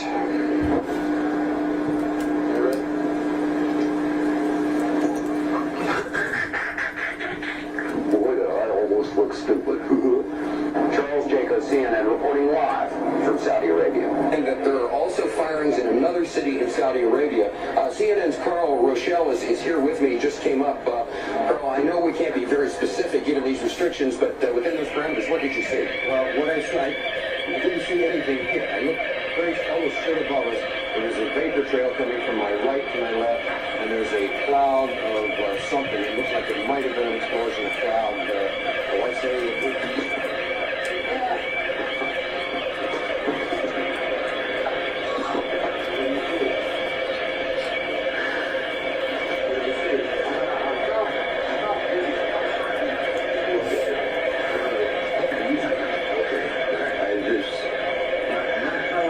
please put on a gas mask. There hasn't been any gas dropped here that we could tell. No. You may smell some of the fumes from a missile exhaust going off. And this is usually a rocket at cordite, some sort of burning. We just heard a little thump just then. But I have to apologize for that. I lifted something and felt momentarily easier, more experienced. Now remember, that's only a small portion of hours of raw CNN feed. That back in the old days, they didn't scramble the big satellite feeds because they thought most people wouldn't have a 12-foot dish to get it. But people did record that, and that's how they got caught with their pants down. And notice that blue screen in the background so they could project the Tel Aviv and Jerusalem skylines in the background. Coming up, we've got Anderson Cooper, supposedly at Sandy Hook, and it's clearly blue screen. I've worked with blue screen for 17 years. We've got it right in there. We know what it looks like. We know what the anomalies look like. And we know what happens when you don't tune it properly. It's clearly blue screen. And you can draw from that what you want. That's coming up in a moment. So CNN's done it before. I have mainstream news articles here out of the Washington Post, out of WorldNet Daily, where CNN had to admit that they had Army psychological warfare inside of their system, basically crafting the news. And then, of course, we have things like Operation Northwoods, where in 1961 the Joint Chiefs came to Kennedy with Lemnitzer's plan and said, we want to stage shootings around America in crowded public places like movie theaters and things, and on the street to blame the Soviets as a pretext for war with Cuba. And Kennedy said, no, they've had the plan for mass shootings before, so we can't be attacked and others can't be attacked for questioning known liars who put on fake news and questioning a government that's been caught wanting to stage shootings. And they didn't just plan to stage shootings. In the 60s, 70s, and 80s, this was declassified by the Italian government and their president and the head of their CIA a few years ago, that the U.S. government used terrorists to stage terror attacks. And NATO did this as well to blame their political opposition, be they left or right, similar to what we saw with Oklahoma City. And part of that program was called the NATO Option or Operation Gladio. So look that up for yourself. I've also interviewed police officers that were involved in the rescue at Oklahoma City. Mr. Browning, who's in the award-winning film An Oval Line, who were threatened by the FBI if they talked about what they knew with death. I was told more than once or twice by agents in the area that people like my wife and I would have ended up dead, but I go along with what we knew to be true. Well, so you're a decorated Vietnam veteran, police officer, one of the heroes that responded when there could have been other bombs and was thought there were other bombs, and the FBI agents in the police office are telling you, do what you're told or you and your wife are dead. And you're saying this on record here, sir. Yes, sir. What did they know about? Federal agents inside planting the bombs in Oklahoma City. And it was Attorney General Holder, who later ran the false flag of Fast and Furious, who was Deputy Attorney General back in 1995 who ran the cover-up, and those emails have come out in different lawsuits that are available online if you'd like to look those up. Go out and check everything I'm telling you. You're going to find out it's even worse than I'm saying. In fact, that's what I get criticized for is, not covering at all this piece of evidence, that piece of evidence. There's too many. I clearly believe from the evidence children are really killed in Sandy Hook, and it's a real tragedy. But the fact that they're having people script things and that answers are being scripted is incontrovertible. We're going to get to some of that evidence right now. It's believed at this hour, and it's been confirmed to ABC News by state police there in Connecticut, that 2 shooters were initially believed involved in the mass shooting. One of those shooters now dead. What's not been confirmed is whether or not that gunman took his own life or whether or not there was something that ensued after authorities began arriving at the scene. Now, I'm just going to hit a few of the big unanswered questions of Sandy Hook. Just a few. The mainstream media keeps saying conspiracy theorists say there were multiple shooters. Nobody said that but a few poor 5-year-olds who were traumatized. So we go and look, and there's countless adult witnesses. There's helicopter footage. There's police reports. There's video. There's local news accounts saying, oh, it was a tactical officer from a nearby jurisdiction who happened to be hanging out in the woods and wearing the same thing as what people said the shooters were wearing.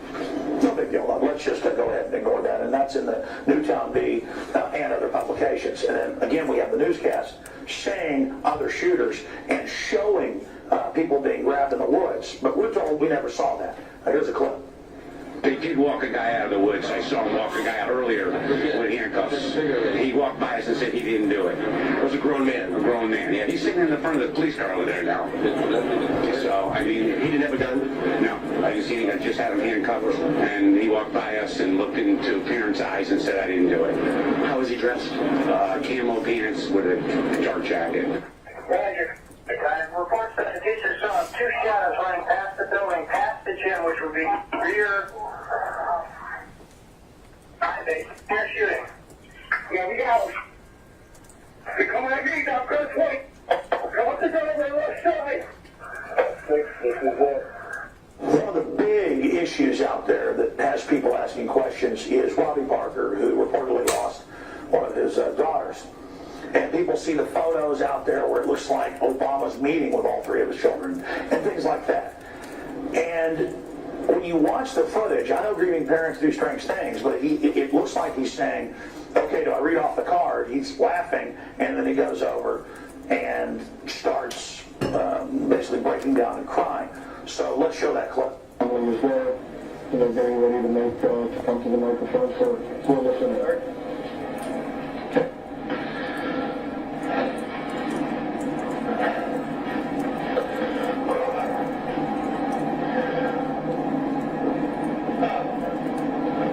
Robbie Parker.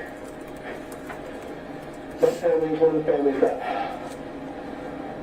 lost a child yesterday in the framing of the Hook Elementary School shooting here in Connecticut.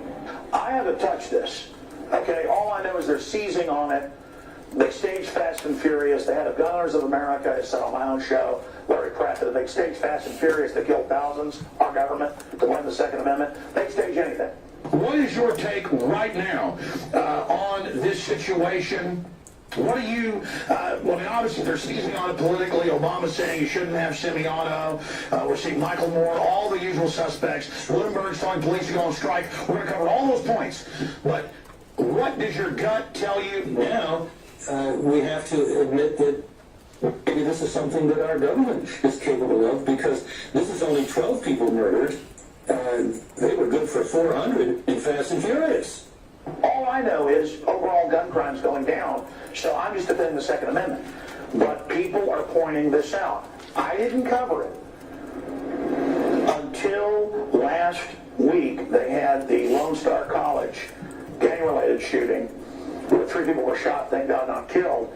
And CNN kept saying, we're not going to show you live feeds because of what you might see. We're going to show that in a moment. And I was watching the local KHOU and getting to see what people were actually saying. And so that's a big deal in news when they start deciding not to show you helicopter footage because of what you might see. Another school shooting. These are aerial pictures here in Harris County, Texas, as we have been watching the better part of this last hour.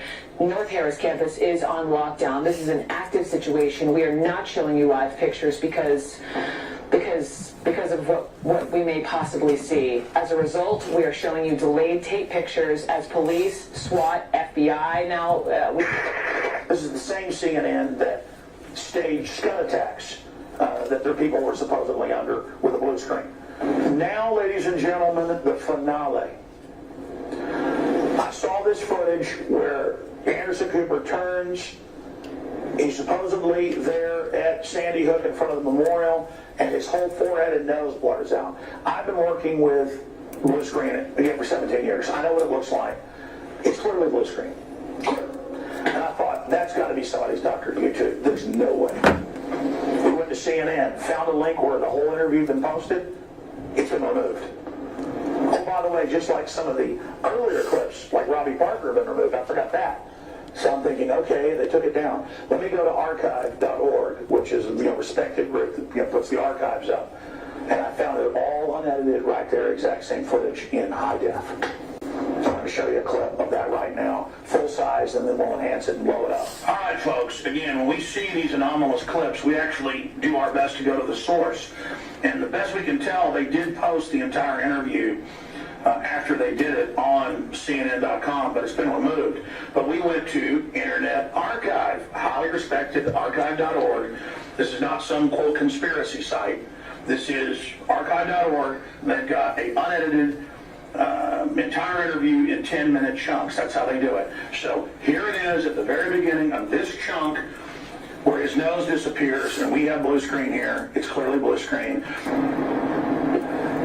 Is there anything else you want to say?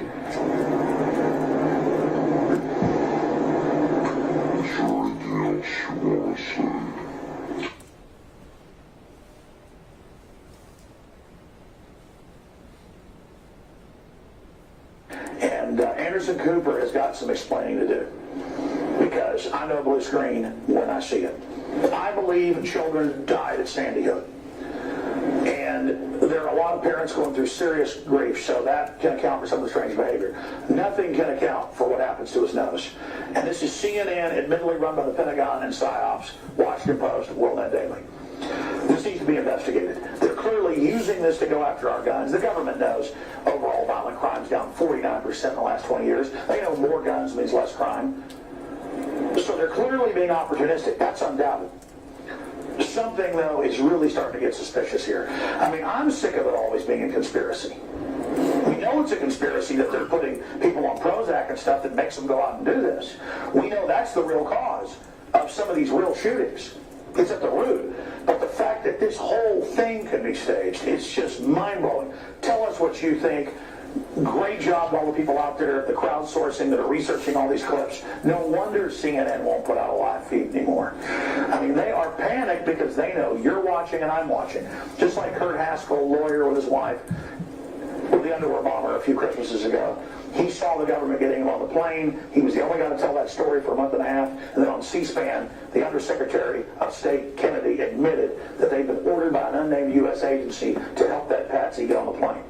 There have been numerous cases where our unilateral and uncoordinated revocation of a visa would have disrupted important investigations that were underway by one of our national security partners. They had the individual under investigation, and our revocation action would have disclosed U.S. government's interest in that individual and ended our colleagues' ability, such as the FBI, to pursue the case quietly and to identify terrorist plans and co-conspirators. The system's scared because they know I'm watching, you're watching. So you can't blame anybody for not believing known certified liars in the government and at CNN. It's that simple. Sorry, we don't trust you anymore. If you told us the sun came up in the morning, people would go out and check before they believed you. Alex Jones signing off for Infowars.com.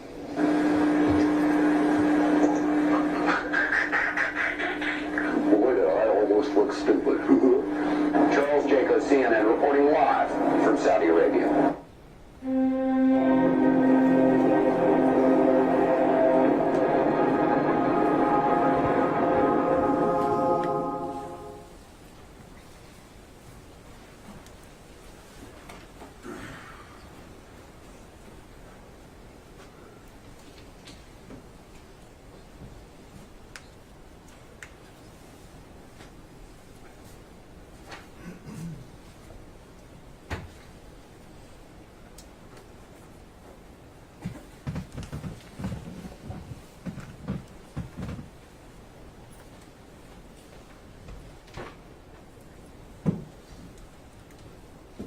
Karpova, the segment we just watched, is that also a typical setup for Alex Jones? It's a typical setup for a special report that you would report separately from the Alex Jones Show, which is live. Can you expand on that a little bit, the idea of a special report? Well, the special report requires a lot more preparation. He would get the videos that he wants to show as part of the reports together. He would generally script the video, not word for word, but just talking points, and would have things laid out that he wanted to talk about. As opposed to the live show where he doesn't know what he's going to talk about until he does. And what would you say is the proportion of special reports to live shows? Maybe 15-20%, rough estimate. 15 to 20% of the total work that he does is devoted to special reports versus live shows? Yes. Who would have worked with Alex on producing that segment? I'm assuming that at that time would be Rob Dew. And what would Rob have done? He would be the person behind the camera. He would have had to find the clips, edit the clips in the video, things like that. And what do you mean when you, just so we don't get the wrong idea, what do you mean when you say edit the clips in the video? Explain this. Well, you see Alex on camera, and then Alex says, let's go to this video. So you have to put the video in, and then Alex continues. But when Alex is recording the special report, he doesn't wait for the video to be played. He'll just say, here, let's go to this video, and then pretend like we just saw the video because he already knows the video. And then the video editor has to cut the video into that space where he said, let's go to this video. Do the video editors change the content of the videos themselves? No, no. Would that even be possible? No, and that's not even the point of the videos. The point of the videos is to show what Alex is talking about, to prove the point that he's trying to make with the video he's referring to. And having watched that video and as the corporate representative, what do you think the point was that Alex was trying to make? Well, the point he was trying to make was that there were a lot of reasons to suspect that Sandy Hook did not happen entirely as the official narrative presented. And he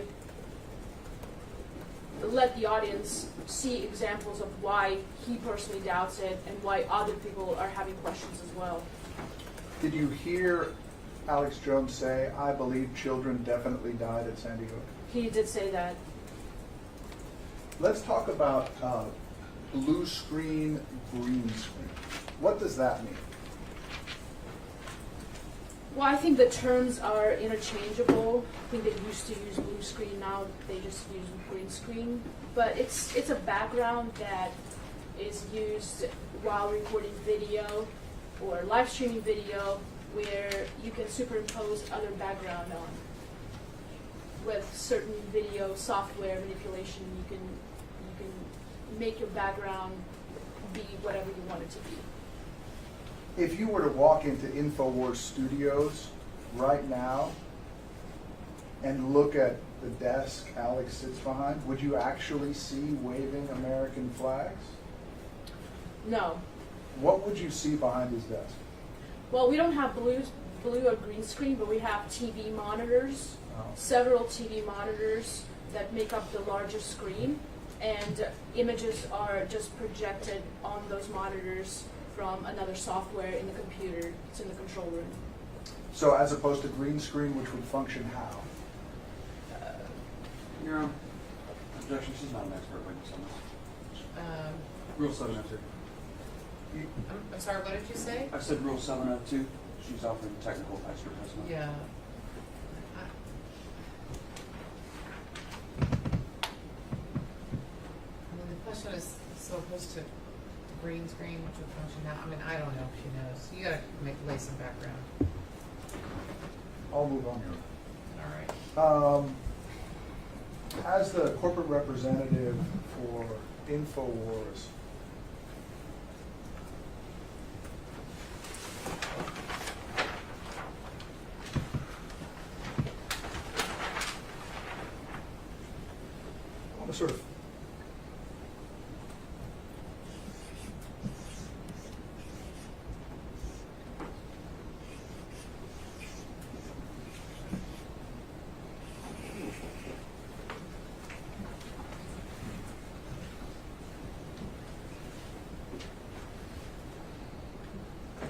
during this period that we've been watching videos from,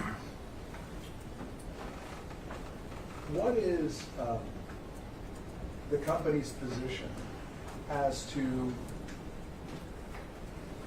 what it was trying to do with its coverage of Sandy? Alex believed that there were children that were murdered at the school, but he questioned heavily the events of that day, the government involvement, and other lies that have been told and anomalies. Did every guest that Alex had at that time share that view, or were there some guests like Dr. James Tracy and Dr. Steve Pachenik that had a different view? Well, yes, both of those gentlemen were heavily on the theory that the entire event was like theater. Children were actors as well as the parents were actors. And does Alex try and, or does Infowars try and have a forum where everybody can voice their views and discuss them openly? Yes, Alex doesn't censor people, and he's been criticized by those said people that he wouldn't just completely agree with them. Are you about to change directions? Yes. Then we're going to break for lunch. It's 11:59. We'll be back at 1:30. My jury, remember all of my prior instructions about what you're allowed to discuss or look up or do. Can you follow those? You may with that now. No, sir. Did Wolfgang Halbig ever work for Infowars? No, never. What is his sort of, what community does he belong to?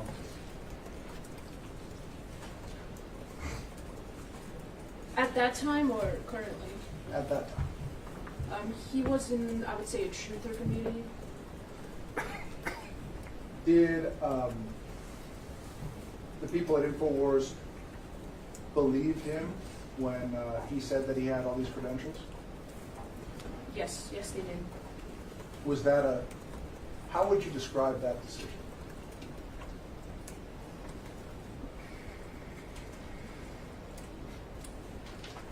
It was the worst decision ever made by the company.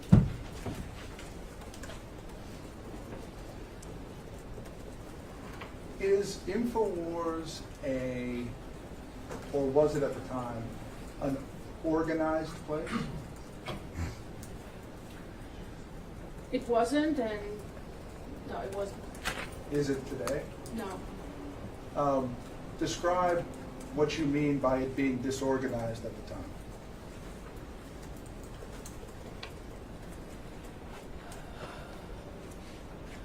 Well, firstly, we have very limited personnel to take care of a lot of issues. People doing multiple jobs, if there's a separation between departments, they definitely do not talk to each other, they don't have time. A department may constitute 1 or 2 people that are doing the jobs of 10 people. There's just a lack of communication in general. And also, everybody just tries to cater to Alex's needs and orders, and stuff that just anything he asks for, try to satisfy that. I want to ask you about some documents that were discussed by Mr. Bankston yesterday. And I won't put them up for the jury, not to waste time, but the first one I want to ask you about is we saw Plaintiff's Exhibit 43 was a picture of the Sandy Hook school children at, well, the Sandy Hook School Choir performing at the Super Bowl, and superimposed on the kids were the names of different victims of the Sandy Hook shooting. Correct. You recall that document? Yes. Did Infowars produce that document? Withdrawn. Did Infowars make that document up? I don't mean produce it in litigation, I mean make it up. Absolutely not. Do you know where it came from? I noticed the stamp on the picture which says ODD TV, and just from my browsing YouTube, I know that's a YouTube channel. As far as you know, as you sit here today as corporate representative, was that picture ever broadcast by Infowars to the world? I did my best to try to figure that out, and I've come to the conclusion that we most likely did not air that photo. The person who that photo was sent to, what's his name? Nico. Okay, and he's a producer as well? He used to be the producer, yes. And based on your knowledge of Nico, do you think he would have aired a picture like that? I knew Nico pretty well. We worked together, and he tended to be a cautious person who would err on the side on not showing images of children.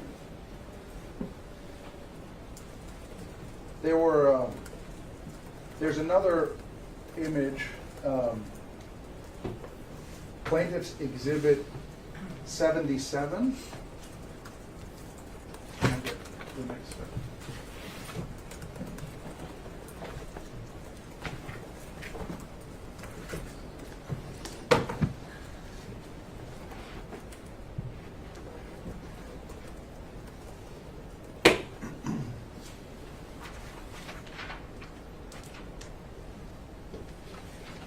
Do you recall being shown this email chain? Yes. Now, where did you, where in the United States did you grow up? New York City. Did you ever have occasion to watch or listen to the Howard Stern show? I used to be a big fan in my high school days, Has Alex ever appeared on the Howard Stern show? multiple times. And can you tell us the photograph here of the gentleman missing the teeth with the white t-shirt on, the meme? Who is that? Yeah, so that has become a prominent meme, and that was also a real person, a comedian, a guest named Beetlejuice, who would be a frequent contributor and guest with Howard Stern. And does Beetlejuice really look that way? Yes, and implying that picture is racist is projecting your own racism on this picture, because as people we tend to project our own decency and lack thereof, and I think that's what happened here earlier, because this is the comedian that works with Howard Stern, and he's doing a meme here.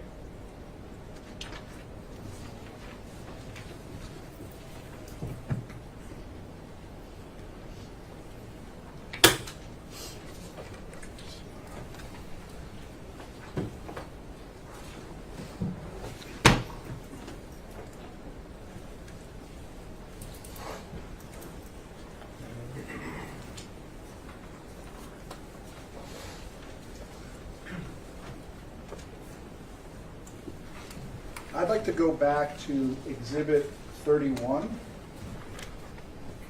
and we're going to talk a little bit about this 2014 to 2015 period.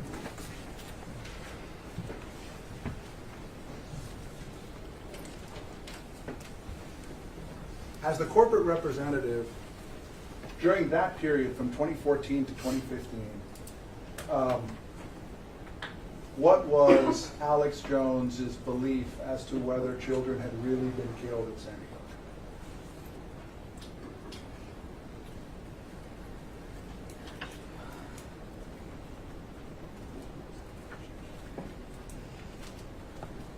I believe he was believing that there were children killed at Sandy Hook. No. My question is, during this period, during the Wolfgang Halbig period, Well, I'm sorry about that.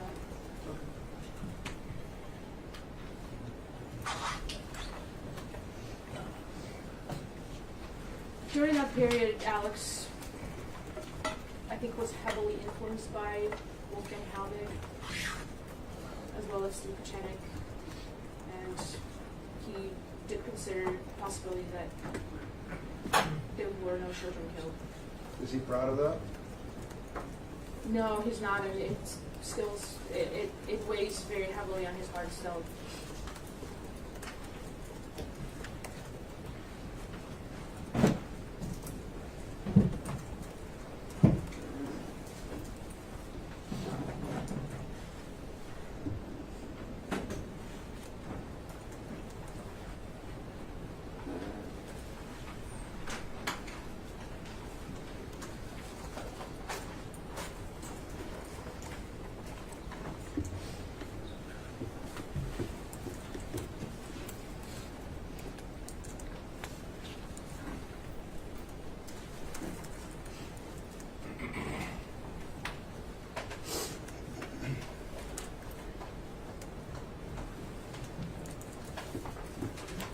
So to catch up with our timeline, we've now moved, and we're referring to Plaintiff's Exhibit 31.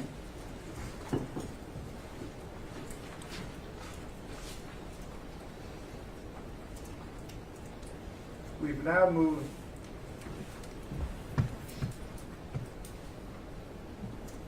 am I indicating with my finger the first episode that aired at that time was on what date? February 20th, 2014.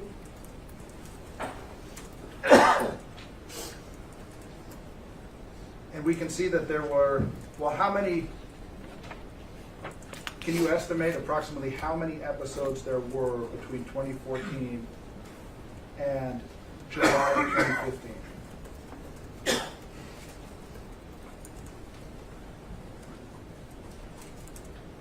About 15, 20 maybe? Now, on July 8th of 2015, we have the fight for freedom of information in Sandy Hook. And then there's a gap in time. About how long is that gap?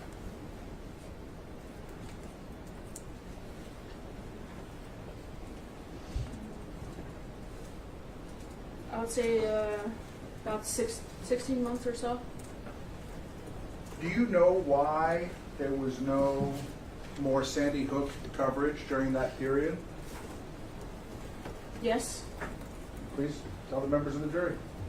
because Alex had explicitly told writers and hosts not to cover Sandy Hook. And you were working there at the time? Yes, I know.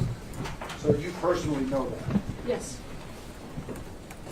Now, in 2016, there was a big election. Do you recall? Yes. And who was running for president? Donald Trump. And who was he running against? Hillary Clinton. Can you describe the atmosphere at Infowars during that period? Well, we were heavily involved in the election. We've run a lot of extra broadcasts, and Alex put his heart behind Donald Trump. Had Alex ever supported a presidential candidate explicitly before? No, never. And why was that? Because Alex has stated on numerous occasions that Democrats and Republicans are on one ilk, they belong to the same family, and they both do not have the interests of American people in their heart. If both the Democratic and the Republican Party are corrupt, why did Alex Jones and Infowars support Donald Trump? Because Alex believed that Donald Trump was outside of that establishment.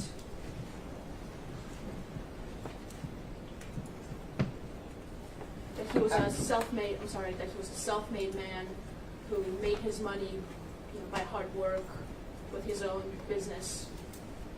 At some point, did Alex Jones become a talking point for the Hillary Clinton campaign? Yes. Can you describe that for us? Hillary Clinton had called out him by name in one of her speeches, try to tie him to Donald Trump and also tie Alex Jones to Sandy Hook. And what was Hillary Clinton saying about Alex Jones and Sandy Hook? I don't remember the exact quote, but how he's saying nobody says that nobody died at Sandy Hook, things like that, how callous he was to the parents, something along those lines.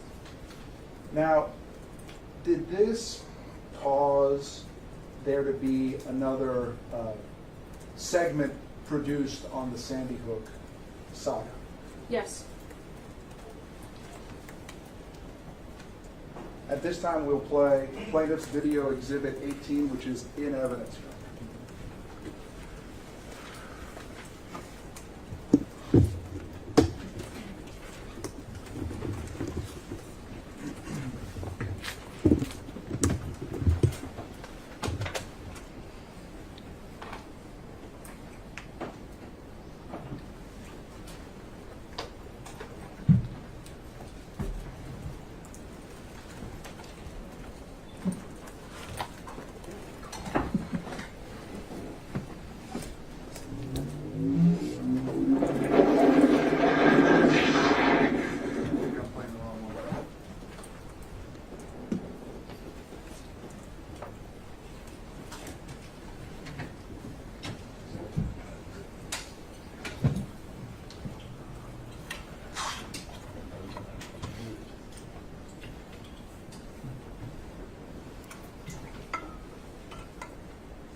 We're going to move on and come back to Plaintiff's Video Exhibit 18. We saw it yesterday.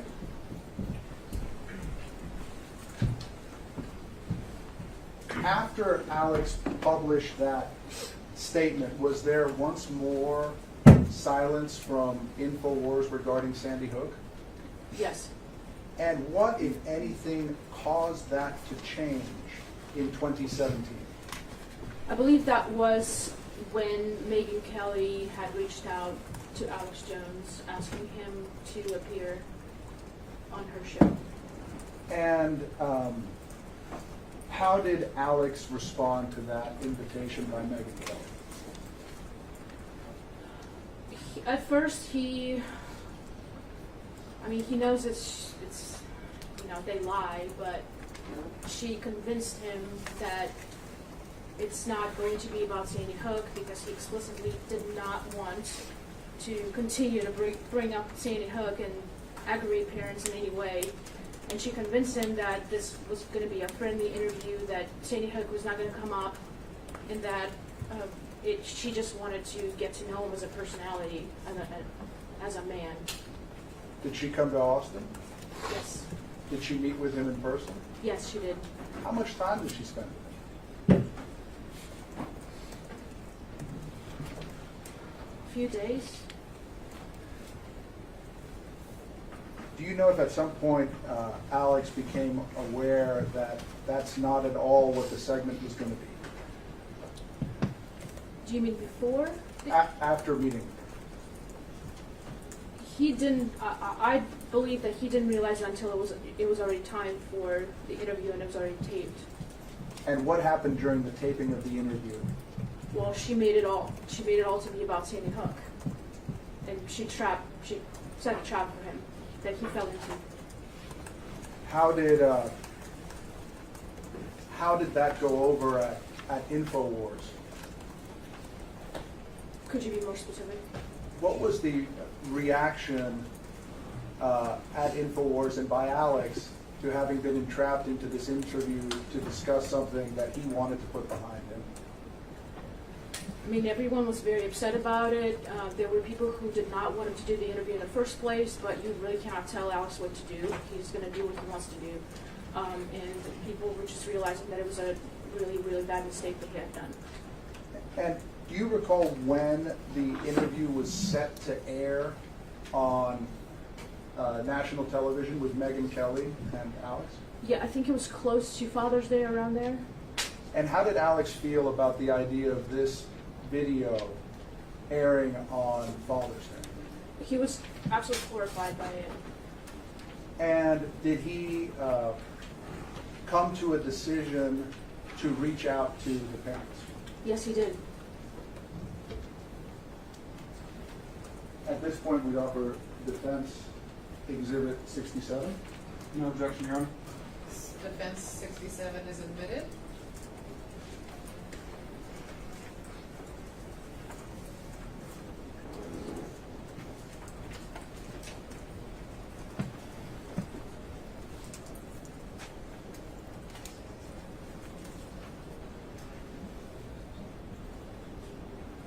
I woke up this morning on Father's Day, and I was holding my young infant daughter in my arms, looking into her eyes, sitting out on the back porch, hearing the birds sing, and it just brought tears to my eyes, thinking about all the parents that have lost their children on Father's Day or Mother's Day, who have to then think about that. Parents should never have to bury their own children. And that's why on Father's Day, I want to reach out to the parents of the slain children at the horrible tragedy in Newtown, Connecticut, and give you my sincere condolences. I'd also like to reach out to any of the parents who lost a child in Newtown to invite them to contact me to open a dialogue, because I think it's really essential we do that instead of letting the MSM misrepresent things and really try to drive this nation apart. Right now is a time for unity and peace in our country, I think now more than ever. This video aired on Father's Day 2017. Yes, I believe so.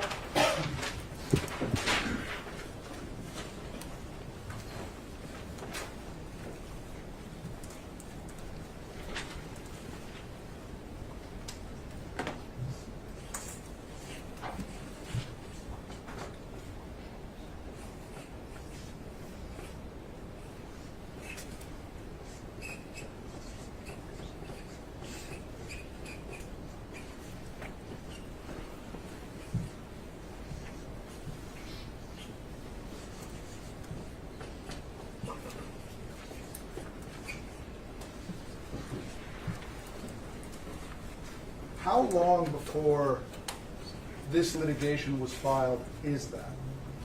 About a year before. Do you know if anybody ever reached out to take Alex up on his offer to come together to talk and to work forward as a group to help the parents?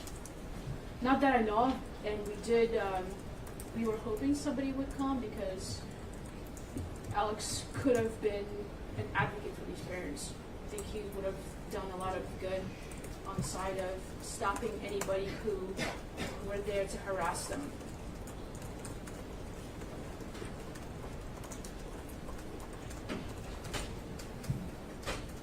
And I don't believe the parents ever saw that video, to be fair.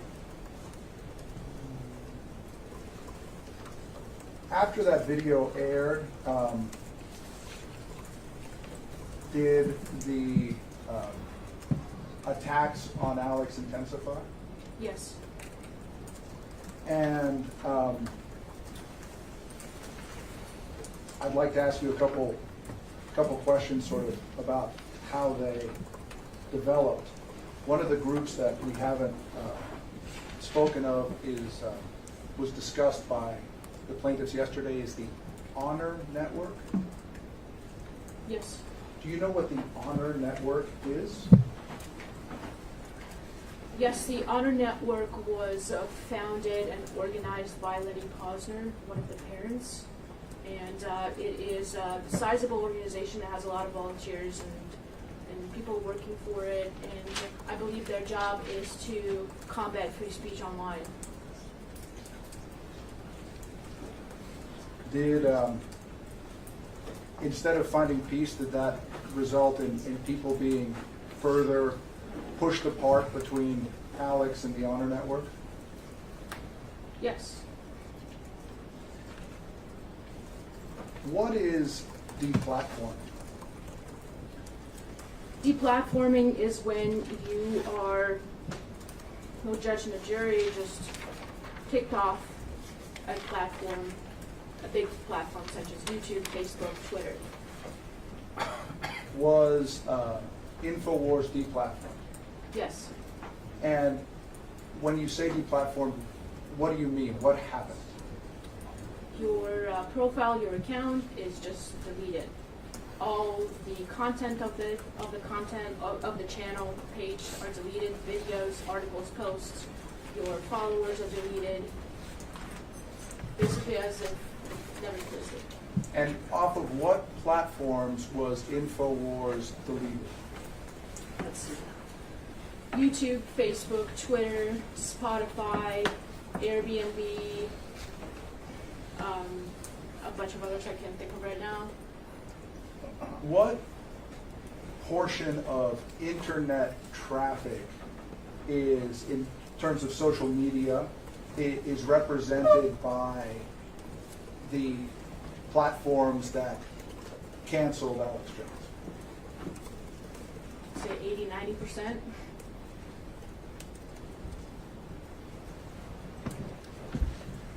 Alex Jones sells products on Infowars. Infowars School. Now, why is it important for an organization, a dissident organization like Infowars, to be self-funded? Well, that's the very difference that Infowars has compared to the corporate media like Fox, CNN, MSNBC. They have corporate sponsors that provide salaries to their employees, studio equipment, maintenance fees, rent, all of that. We have to do it on our own. Alex has to get that money by selling supplements that are good for you. It's not junk stuff that he's selling.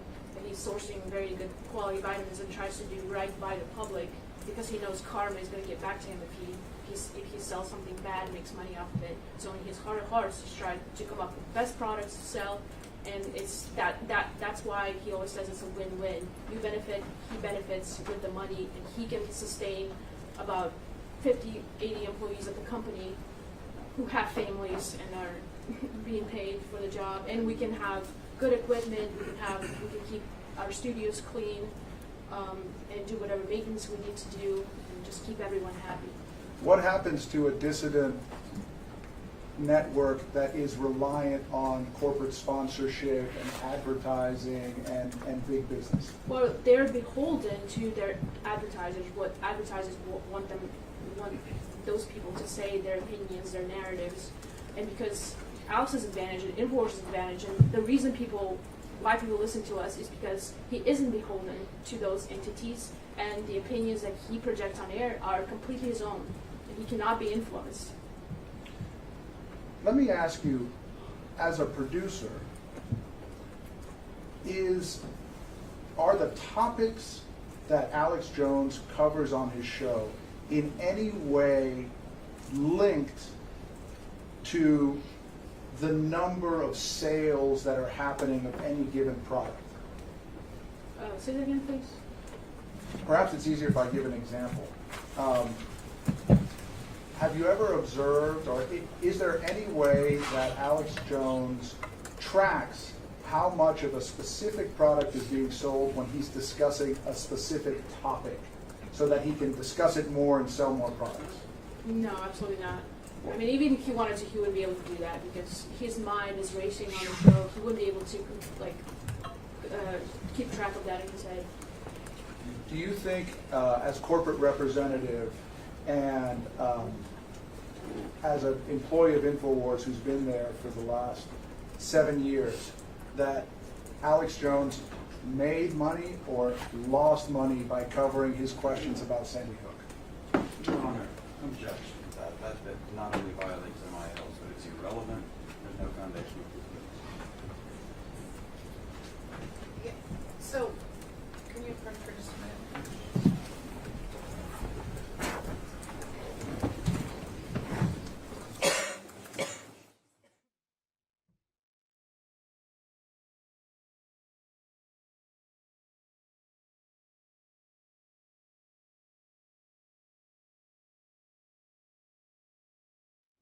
How long have you known Alex Jones?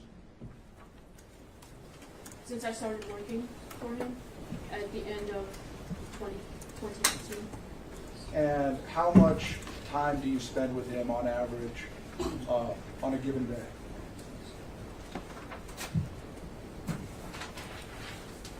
Mm, 5-6 hours on average, sometimes a lot more.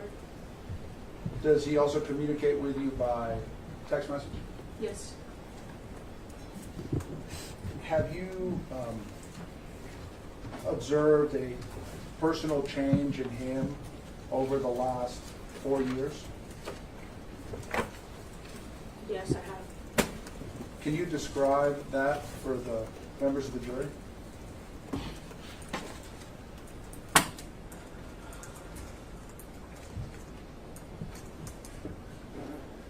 I think his mood, his health, his general demeanor, he's always stressed out, frantic, can't relax. Even if he goes on vacations, he just can't relax. He has to constantly monitor the show, has to worry about where the money's coming from for the operation to keep going. That's mostly his concern currently, so that we don't shut down. I mean, he's aged a lot in the past few years, and I just think it's weight. This whole Sandy Hook thing has weighed heavily on him because people don't know the shooter's name, but they think Alex Jones murdered those children. And if you search his name on the internet, that's pretty much all you see. Sustained.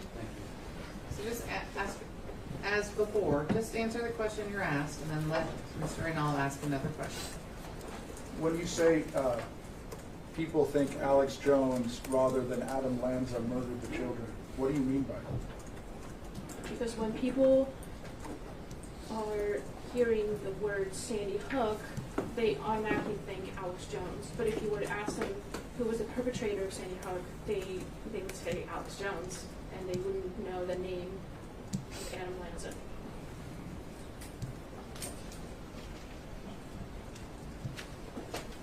Thank you.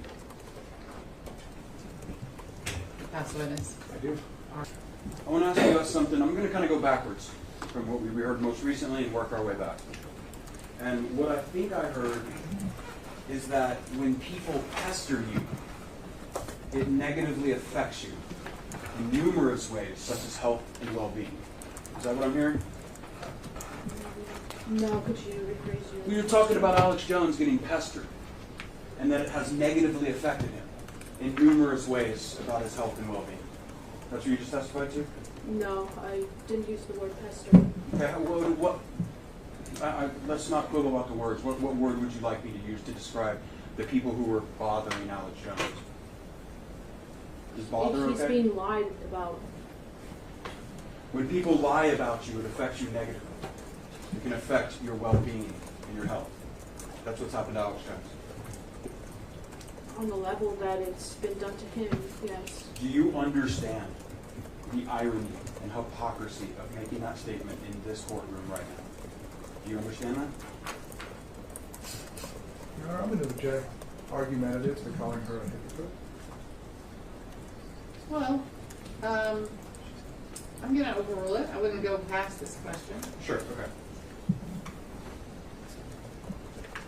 Well, let me rephrase it. Let me ask the question again for you. Do you understand that Mr. Jones claiming that he has suffered health effects and negative things in his life from people lying on him on a grand scale? Do you understand how that could be viewed very hypocritically in this courtroom right now because of why my plaintiffs are here? It's just the truth. What am I supposed to say? Let's talk about Honor.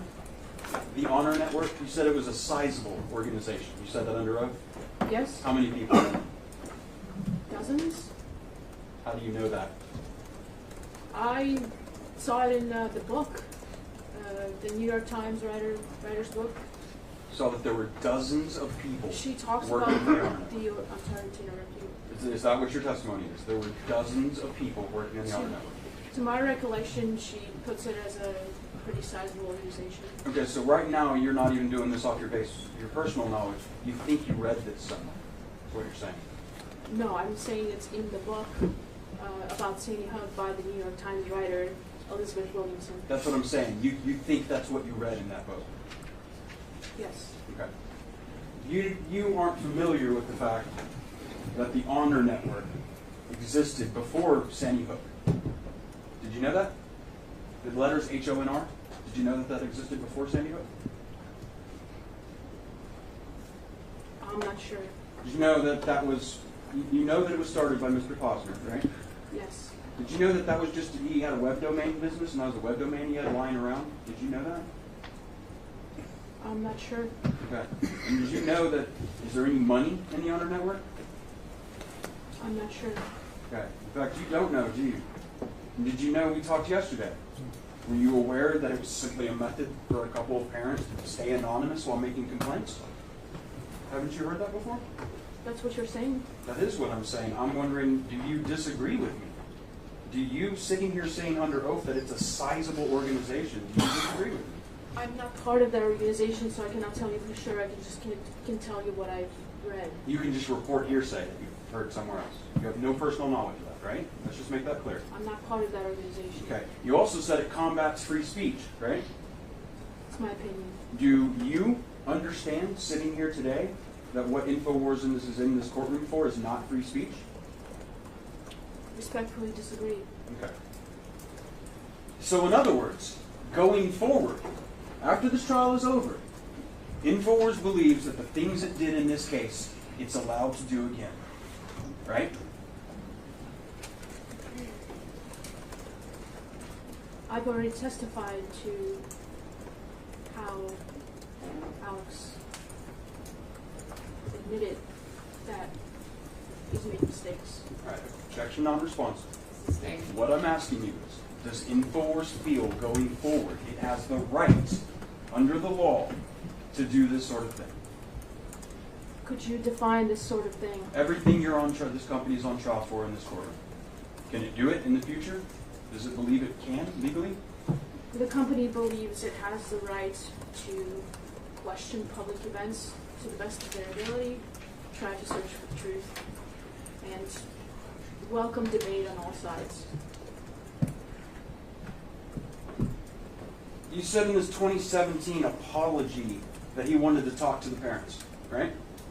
Yes. Parents had already tried to talk to him, right? Didn't they send him emails?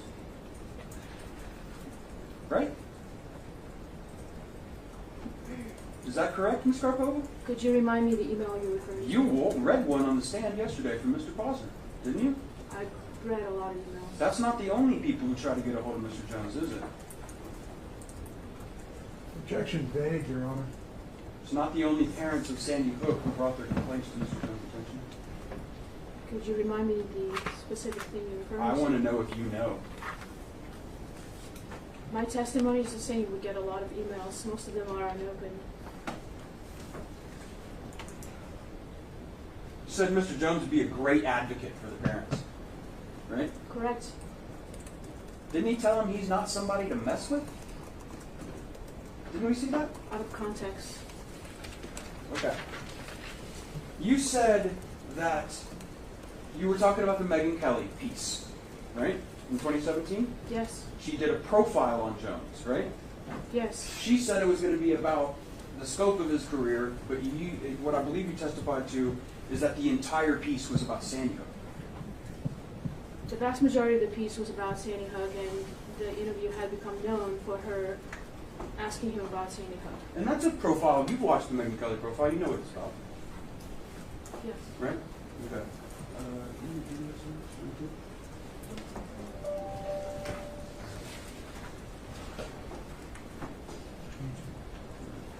Your Honor, this time we move to admit plaintiff's video exhibit 22, which is the Megyn Kelly profile in its entirety, so we can see what it's actually about. Any objection? Yes, Your Honor. Authentication and hearsay. Response?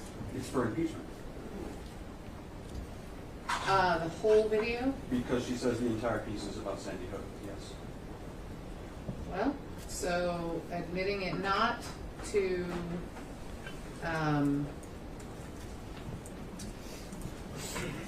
okay, so it's going to be admitted for that limited purpose to impeach the testimony that you just heard, not to take the content of it as truth. Thank you, Your Honor. Your Honor, may I be heard on that? Yeah. That is, it's not the witness's prior statement. It is not proper impeachment. It's a collateral matter. Improper impeachment. Good God, do I need to respond? I mean, They listed Megan Kelly on the witness list. that's not really relevant.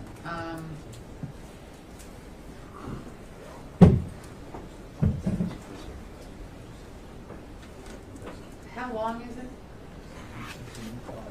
It's about 17 minutes, I think.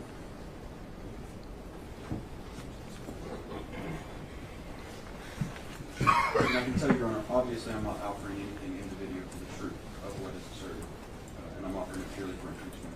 I'm even willing to compromise to say I just want to publish it to the jury and not admit it into evidence. Well,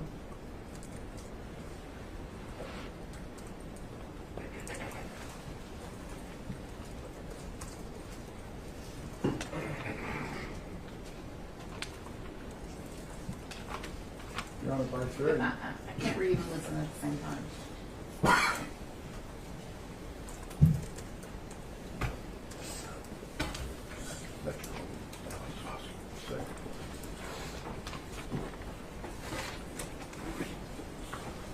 I'm going to overrule the objection and admit the plaintiff's video 22 for the limited purpose, so not for the truth of what it contains, but for impeachment. Ms. Karpova, at this time we're going to play plaintiff's video exhibit 22, so I'd like you to pay close attention while we watch that, okay? Thank you.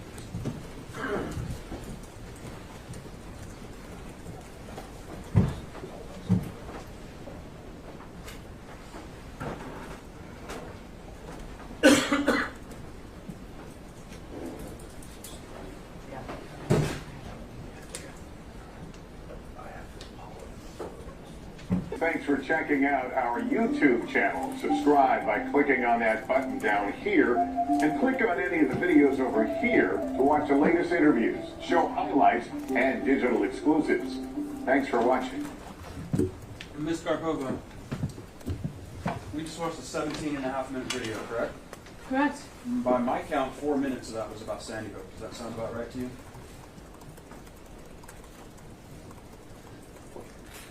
Does that sound about right? I disagree. Did you have a stopwatch up there?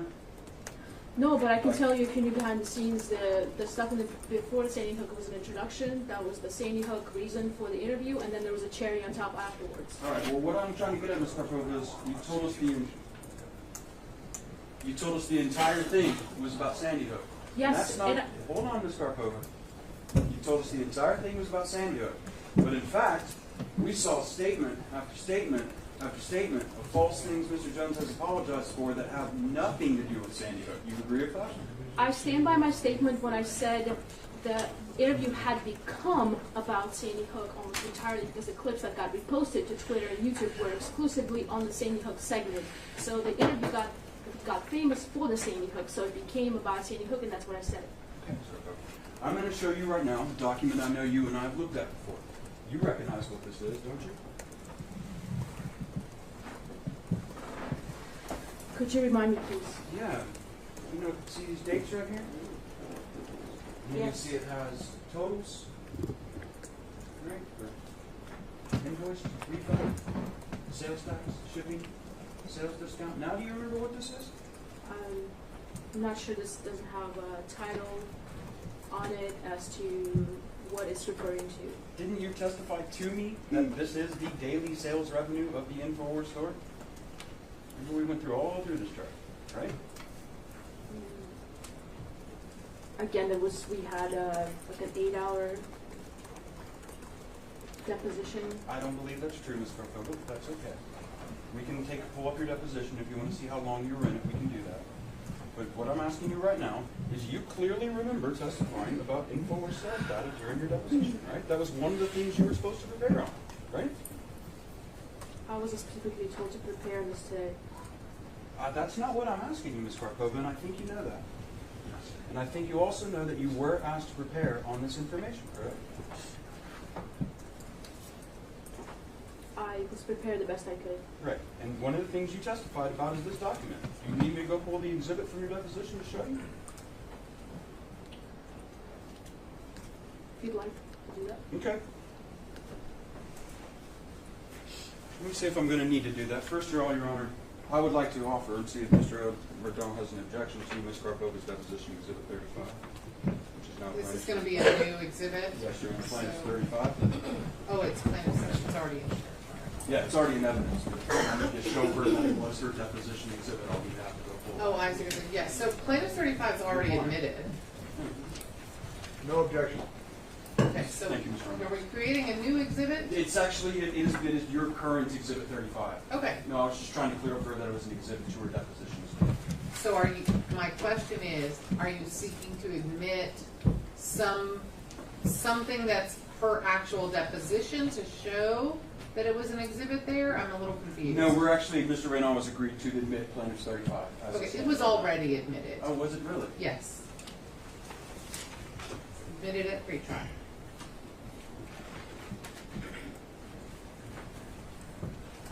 All right, Ms. Karpova. I'm going to show you here. Louis, can you bring up 35 for me?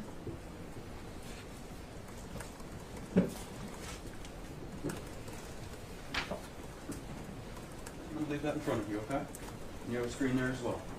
I want you to have all pages. But can you tell me, Ms. Karpova, what is the first date on this document?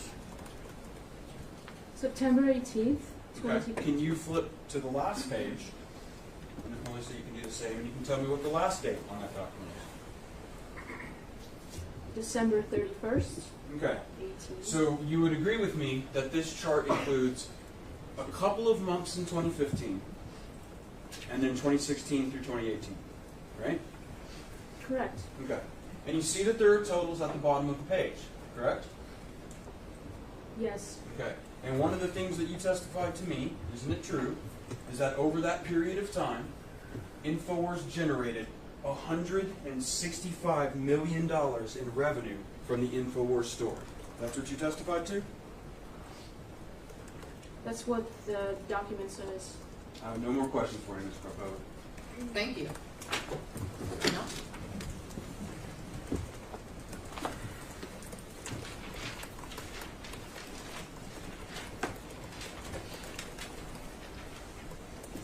You were at Infowars when Megyn Kelly was shooting her show, Yes. and you had a chance to watch the clip, the video that we just watched together. Yes. As a producer and somebody who works and who watched it be filmed, has it been heavily edited?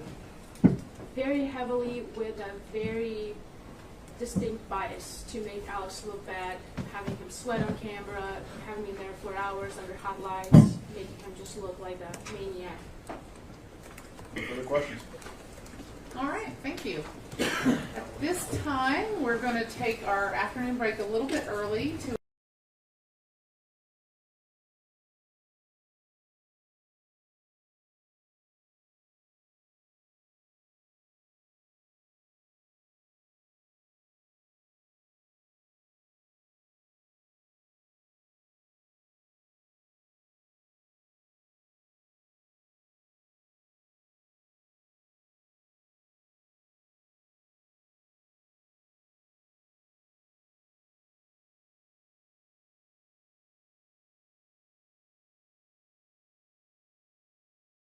working for Alex Jones and his beliefs. So, where is Mr. Reynaud? It's not quite 3:15 yet, Your Honor. Right, I said 3:10, I think, Right there. and that was with the jury, and he knows we have to go over the questions before the jury comes back. Oh, lawyer. He was on his way up on the. Well, no, you represent Very everyone. happy to, Your Honor. All right, what have you, okay, so we're not asking that one because it's not a complete sentence. This is the one that I feel like has been asked a million times. But I'll hear what you say. Do you search for true evidence before Mr. Jones starts his topics on the show? I feel like we've asked that a lot, but certainly an allowable question.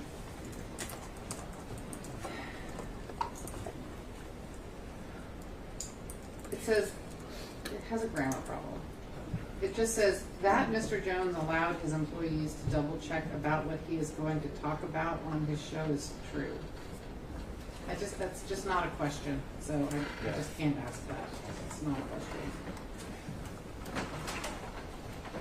What companies are part of free speech systems? What is the average annual revenue of free speech systems circa 2014 to 2016?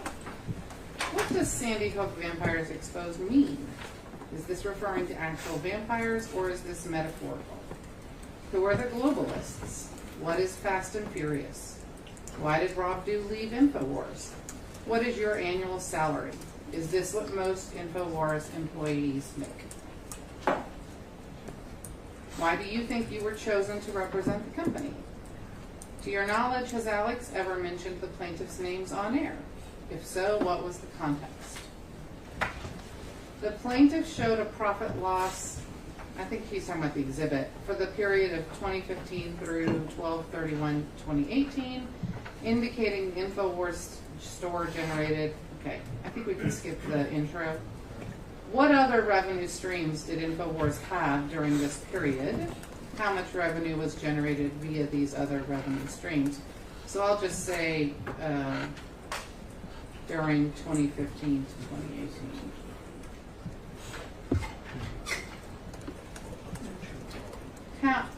This part's not. Who walked in? Oh, okay. This part's not on the record. Yeah, okay, good. How much revenue did Infowars generate as of 12/31/2021 and as of the most recent quarter ending in 2022? Who vets or qualifies guests prior to their appearance? If nobody does, is the public aware of that? Do you think the company has a responsibility to vet guests? How many radio listeners on average listen to the show? How many viewers watch the show on the website on average? How many listen on shortwave? On how many unique broadcasts or stories was Wolfgang Halbig featured or interviewed on any Alex Jones related medium? A, specific to Sandy Hook. B, on any other topic. 2, what is the total number of known unique videos and articles related to Sandy Hook on any Alex Jones related medium? Would you say that Alex is being his true self when he responds to the news on his show, or do you think he is adopting a personality like how an actor or influencer might? This is a long one. Under oath, in whatever capacity as a witness you choose to answer, is it your opinion that Infowars is a trustworthy news organization dedicated to investigative journalism, or an infotainment organization that only purports to be a news organization in the pursuit of making money and purposely focuses on unsubstantiated and unprovable claims of a fantastical nature in order to tantalize its viewers? If neither are valid representations in your opinion, then will you say under oath that Infowars is not a trustworthy source for news? While working at Infowars, has Alex Jones ever knowingly presented false information? How many employees were with Alex Jones Infowars when you joined in 2015? How many are there now? How would you compare the anguish suffered by Alex Jones from people accusing him of lies or killing the Sandy Hook children to the anguish suffered by the parents from Alex Jones' claims that the Sandy Hook shootings never happened or that the parents were stage actors? Do you believe that this whole trial is somehow a staged event? Asking you as a person and also as the corporate representative. Any objections? No, we have no objections to any of this. Nor do we. All right, I guess we'll hear what she has to say. We can bring the witness in and we can bring the jury in. am going to give her an instruction to answer briefly and directly.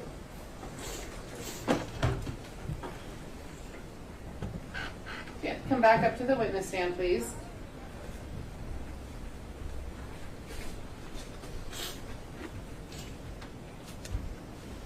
I'll wait for the jury.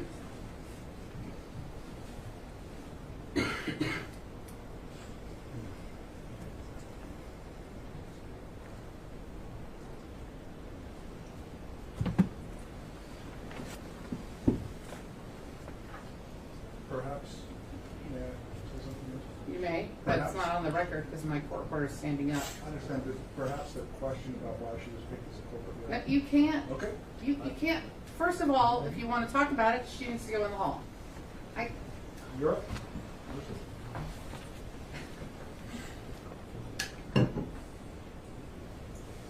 So are you asking me to send her back out to the hall so we can talk about it? I don't think it's that big a deal.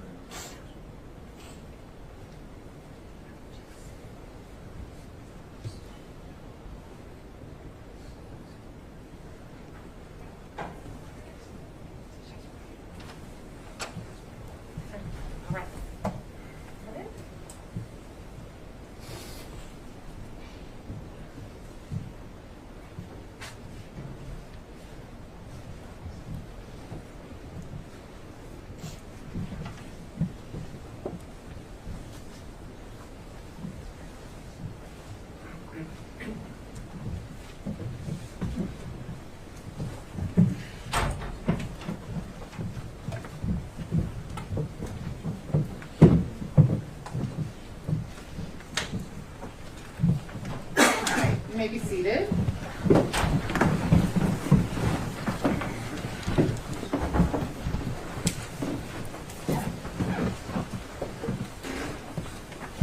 All right, Ms. Karpova, what's going to happen now is I'm going to ask you some questions and you're going to answer them. And I'm going to instruct you to please carefully listen to the question and answer only the question and nothing else. Do you understand? Yes. Great. So it's going to be pretty rapid fire. Just question, answer, question, answer. For my jury, remember, if you don't hear your question or one of your questions or part of your question, that's because I made a decision that it wasn't appropriate for some reason. Sure. Do you search for true evidence before Mr. Jones starts his topics on the show?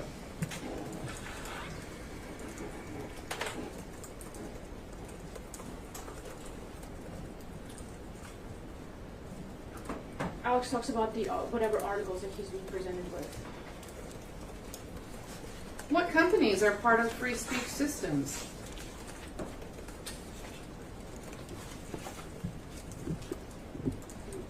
No company, free speech systems.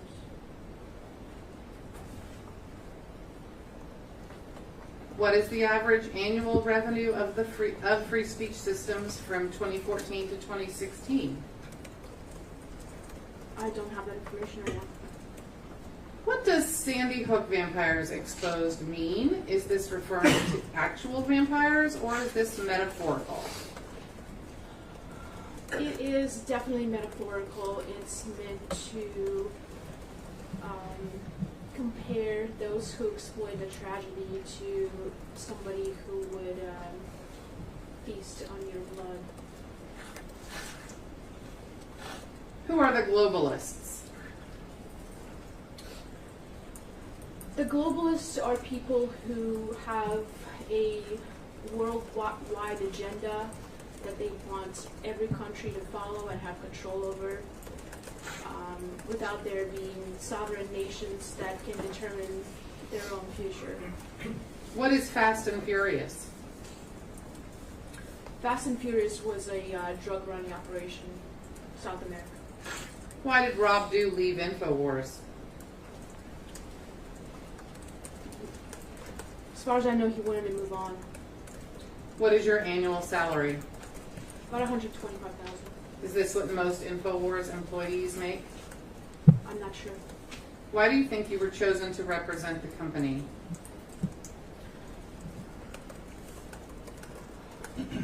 The council at the time thought I'd be the best person for the job.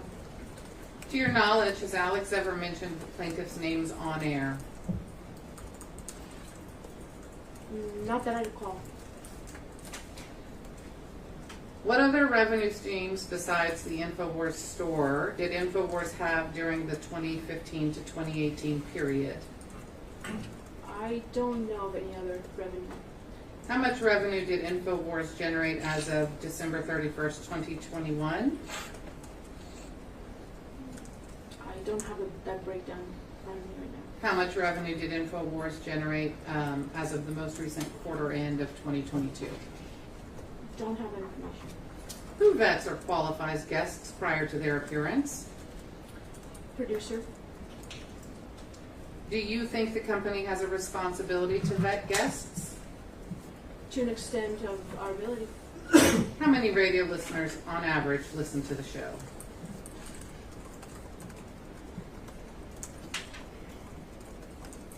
It's hard to say. How many viewers of the show view it on the website? Show has a wide reach. Millions. How many listeners are on shortwave radio? Don't have those statistics right now. On how many unique broadcasts or stories was Wolfgang Hauser featured or interviewed on any Alex Jones related medium specific to Sandy Hook? Could you repeat that question, please? On how many unique broadcasts or stories was Wolfgang Halbig featured or interviewed on any Alex Jones related medium specific to Sandy Hook?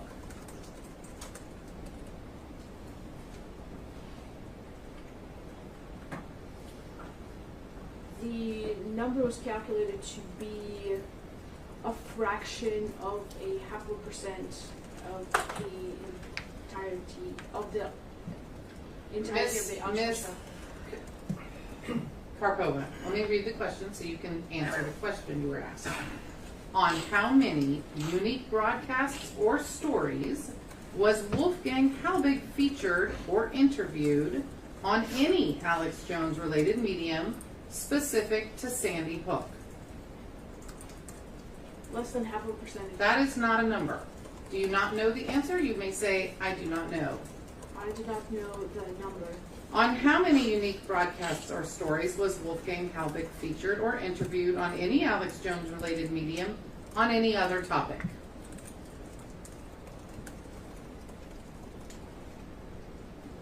Zero. What is the total number of known unique videos and articles? I'm going to read that again so you can listen carefully. What is the total number of known unique videos and articles related to Sandy Hook on any Alex Jones related medium? I don't know the number. Would you say that Alex is being his true self when he responds to the news on his show, or do you think he is adopting a personality like an actor or influencer might? 100% his true self. Under oath, in whatever capacity as a witness you choose to answer, is it your opinion that Infowars is a trustworthy news organization dedicated to investigative journalism, or an infotainment organization that only purports to be a news organization in the pursuit of making money and purposefully focuses on unsubstantiated and unprovable claims of a fantastical nature in order to tantalize its viewers? Neither. If neither are valid representations in your opinion, then will you say under oath that Infowars is not a trustworthy source for news? Could you repeat that, please? If neither are valid representations in your opinion, then will you say under oath that Infowars is not a trustworthy source for news? I would not say that. While working at Infowars, has Alex Jones ever knowingly presented false information? No. How many employees were with Alex Jones Infowars when you joined in 2015?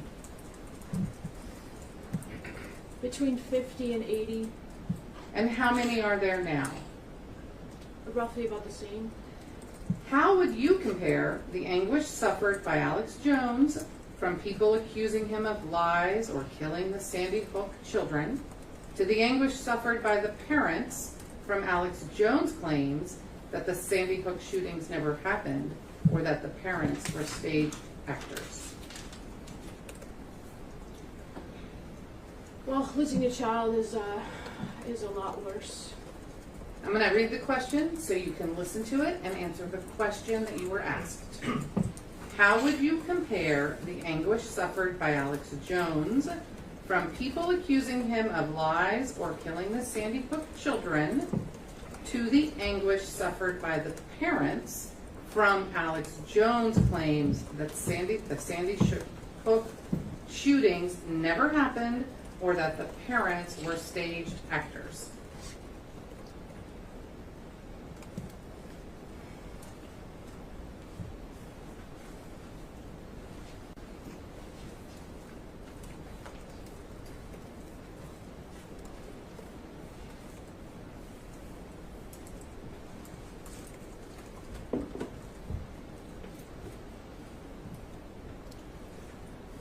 The grief of the parents could not be compared to the effect that Alex has suffered from the lies that have been told about him, and it's hard to compare those two.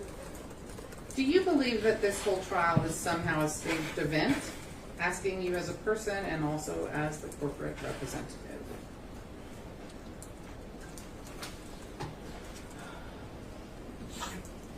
I think this trial isn't about Alex Jones or Sandy Hook. I think this trial is about chilling free speech of anyone who's... All right, I'm going to read you the question one more time and ask you to answer the question that you are asked. Do you believe that this whole trial is somehow a staged event? Would have to define staged, please. I think you did that for us earlier.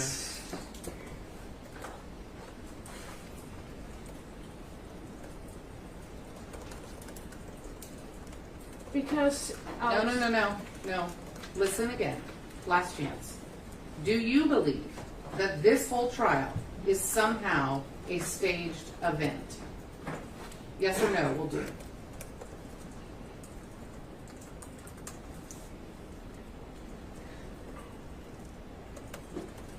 To a large extent, yes. Thank you. Ms. Karpova, you may step down. May this witness be released from the rule and any subpoena if there is one? Yes, Your Honor, should be released from the subpoena and the rule.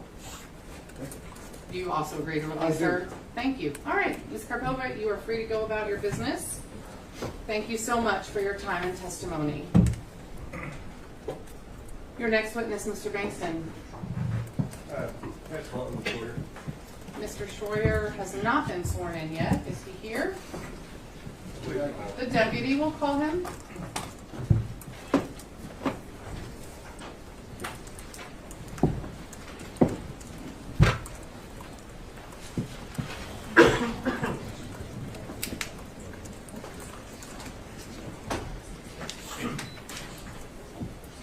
Mr. Schroyer, come stand in front of me, please. Your Honor, Yes? may I review my motion under 4111? Motion for 4111. Sure, overruled. Mistro. Yep. Denied. Every time. Raise your right hand to be sworn in, please. Do you solemnly swear or affirm under penalty of perjury that the testimony you are about to give shall be the truth, the whole truth, and nothing but the truth? Yes. Thank you. Come have a seat here, Mr. Schroyer. Once you do, you'll see there's glass cups, they're not glasses, and water. If you're thirsty, there are microphones. If you have a pretty good projection, you shouldn't need to lean in too much. I'll let you know if you do. Couple of more instructions in case you haven't testified before. It's not a conversation. It's a question and answer.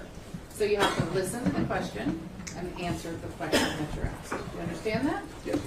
You also have to let the question be completed before you begin your answer, even if you think you know what you're being asked. So you have to let them completely finish asking, take a beat, and then answer. Do you understand? Yes, ma'am. I also need you to answer out loud in words, so head shakes and ahums make for a poor record. Do you understand that? Thank you so much. Okay. Thank you. Go ahead, Mr. Ball. Your Honor. I'm sorry, It's okay. Mr. Farah. It's okay. There's so many people. I knew that. I knew that, and I didn't want to check my notes You again, looked but up I and you should saw a have. different face. I'm so sorry. My apologies, Mr. Farah. Mr. Troy, would you introduce yourself to the jury, please? My name is Owen Schroyer. I work for Infowars. I'm 33 years old. When you say you work for Infowars, your actual employer is Free Speech Systems LLC, correct? Correct. So we're going to kind of use Infowars as slang because it's Infowars.com and that's sort of the name out in the community. But just to be clear, the broadcasts that go up, the one that you did today or yesterday, those are Free Speech System LLC's broadcasts, correct? Yes. You work for Infowars or Free Speech Systems. I'm just going to call it Infowars. Can we make that agreement? Yes. And know that we really mean free speech, okay? Yes. You've worked for them since 2016, correct? Correct. What is your current title? Show host and reporter. Okay. Show host means you're on the air, right? Correct. All right, we're going to get to that in a minute. I hate to ask you this in a public forum, but I need to. Can you tell us what your salary is? I don't know the exact number, but I believe it's about $120,000 a year before taxes. Ms. Karpova just testified there's around 50 to 80 employees at Free Speech Systems or Infowars, correct? I don't know the exact number, but I would say at least 50, yes. Okay, and that's been the same since you've been there since 2016, roughly?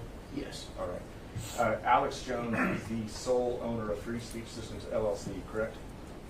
Yes, I believe so, yes. Infowars.com is obviously on the internet, right? Correct. If somebody said that Infowars lost all access to the internet, that would be an incorrect statement. Fair? Yes. Have you ever heard the saying, lawyers that lie should lose? I don't believe I've heard that. I didn't either until Tuesday. I thought it was interesting though. Infowars is on right now, right? And we can pull it up and there's a video. Somebody's probably on live right now, right? Yes. Your Honor, I'd like to pull up Infowars and put it on Just this to for demonstrative. Okay. I'm pulling He up wants to Infowars.com. show Infowars It's on gonna be on mute. And this is a direct connection to the internet, I take it? It is. Okay.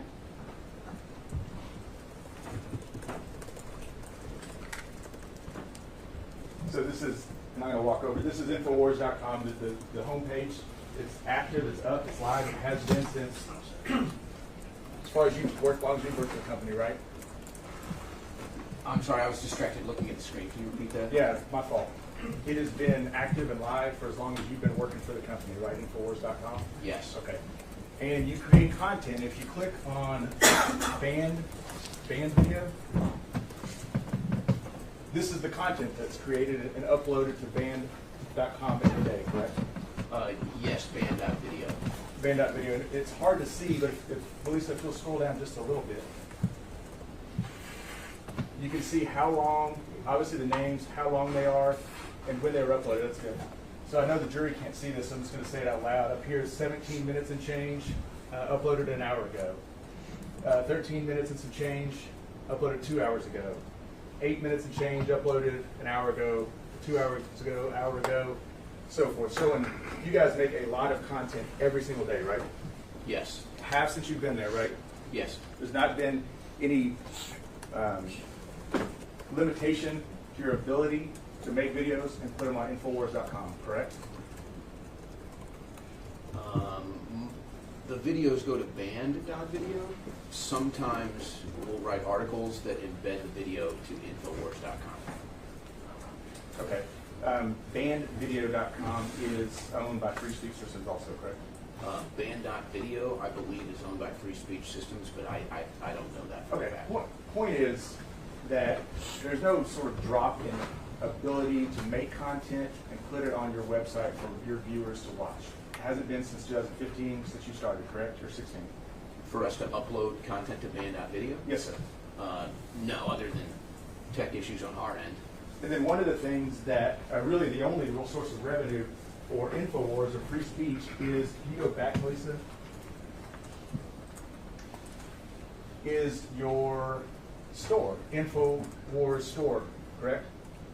Yes. Will you click on that? Oh, we got to prove we're not a robot.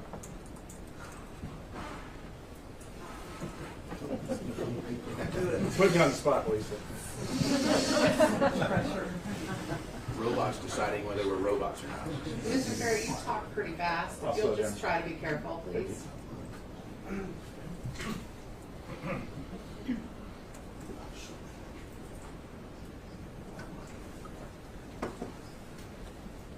Just want to adjust a little bit if you would, Lisa. So we see, we have a Diet Force meal. How do you pronounce this middle one? Bodies. Bodies.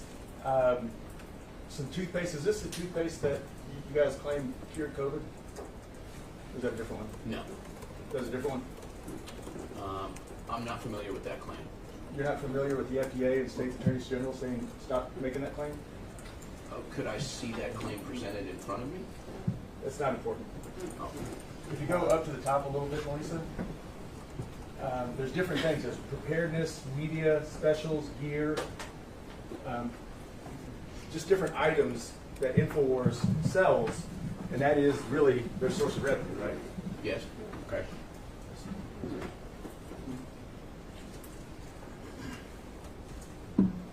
During the broadcast, sometimes there will be breaks to promote different items, right? Different things that you sell in your store, correct? Yeah, we have breaks where we run commercials that feature our products. Sometimes it's just live, kind of as you're going. Mr. Jones will just say, also buy this pill or supplement or whatever it may be, right? Sure, that's referred to as a live read. Okay. I've heard it said that about a third of the content, a third of the show, is some form of advertisement for supplements or whatever it is you guys sell. Does that seem about right to you? No. You think it's less? Yeah. 25%? Probably less. Okay. I'm in the ballpark. I really, I mean, you're getting into math, but if I was, I'd say it's probably maybe 10, 15% at the most. Okay. Lisa, you can take this one down. How long have you been hosting shows live on Infowars? The show that I host is called The War Room. That launched in September of 2017. I would fill in as a guest host on other Infowars live shows previously to that, but that was not a regular thing. You co-host with Mr. Jones often, correct? I've been a guest on Alex's show, yes. You would call it a guest whenever, let's take, for example, Tuesday afternoon, while we were here in court, you and Mr. Jones were live for 3 hours, right? I don't remember the exact amount of time. Aren't your segments 3 hours? No, the segments are about 10 minutes. Okay. You were live for 3 hours, and that's uploaded to bandvideo.com, right? Which day are we speaking of?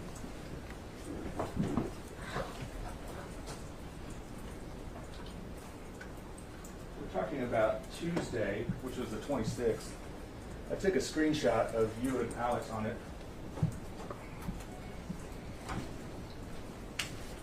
I've marked this as plaintiff's exhibit 124. It's not on the exhibit list, Your Honor, because obviously it's happening Tuesday. Right. Thank you. 124? Yes, Your Honor, I was trying to get the next one. That's fine. Does this look like a screenshot of you and Alex, or Mr. Jones, I'm sorry, from Tuesday? Yes. And we're going to move to, yes, 124, that is. Any objection? No. Put that up for me. Plaintiff's 124 is admitted. Do you remember the show? Yes. Okay, so for 3 hours, you were on for 3 hours. Is that see right? I don't want to misrepresent it. I think Tuesday I was on for 7 hours. Sure. This show was 3 hours, and then you did another 30-minute special with just you and Mr. Jones, really, about this trial, right? I don't recall the exact content of the discussion. Okay. You remember yesterday having my website up and talking bad about me and my partners? Yesterday? The day before, I guess it was. Again, I don't recall. Like I said, I was on there for 7 hours, so there was a lot discussed. Okay.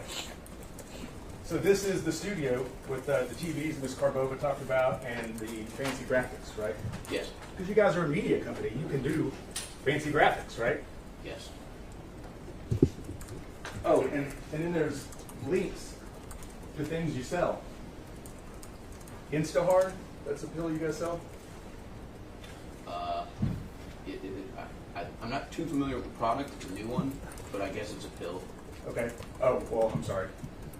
It is a product, though, that we sell, yes. Fair enough. Diet Force, something you sell? Yes. Do you have any idea where that stuff's sourced from?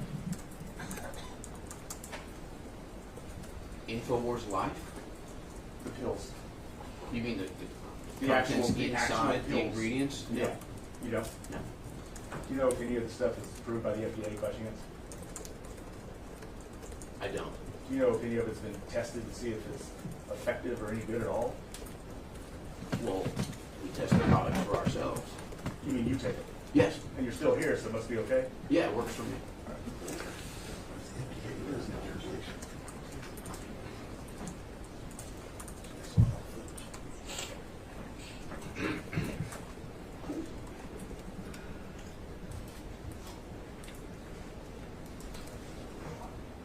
Pretty much every day, well, since this trial started on Tuesday, Wednesday, and even this morning, Alex Jones has been on the live broadcast, right? I'm not sure. Which day are you not sure about? Yesterday. Let me show you what I marked as plaintiffs. Let me show you what I marked as plaintiffs 126.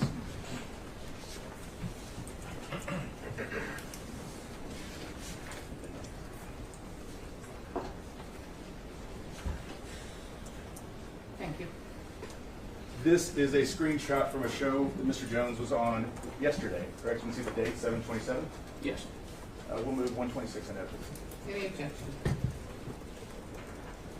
Yes, Your Honor, relevance and also when this show was taped. When this show is taped is not an objection. So Okay. relevance Foundation. overruled, and 126 is admitted. Can you put 126 up? Just putting it up to point out that Mr. Jones was on the show yesterday when he went in court. Did you know when he stormed out of court today, he went and was on the show again today? No, I was not watching. Okay. We could probably pull it up on the banned video and see, but we can take my word for it that he was live today.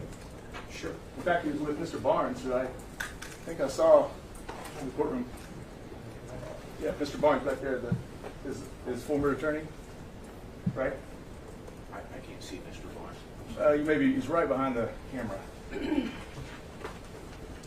I'll have to take your word for it. She's a perfect blockade. Yeah, he's right there. Or he, sorry. Excuse me, don't want this to. Did you know that one of the first things this jury was told was Mr. Jones won't be at this trial very much because of a medical condition? I'm unaware. Truth is, he's not at the trial much because he's on air selling pills, right? I'm not sure. That's where he is when he's not here. I mean, we just established that, right? Today? Well, I know you don't know he was here today. Let's talk about Tuesday and Wednesday, okay?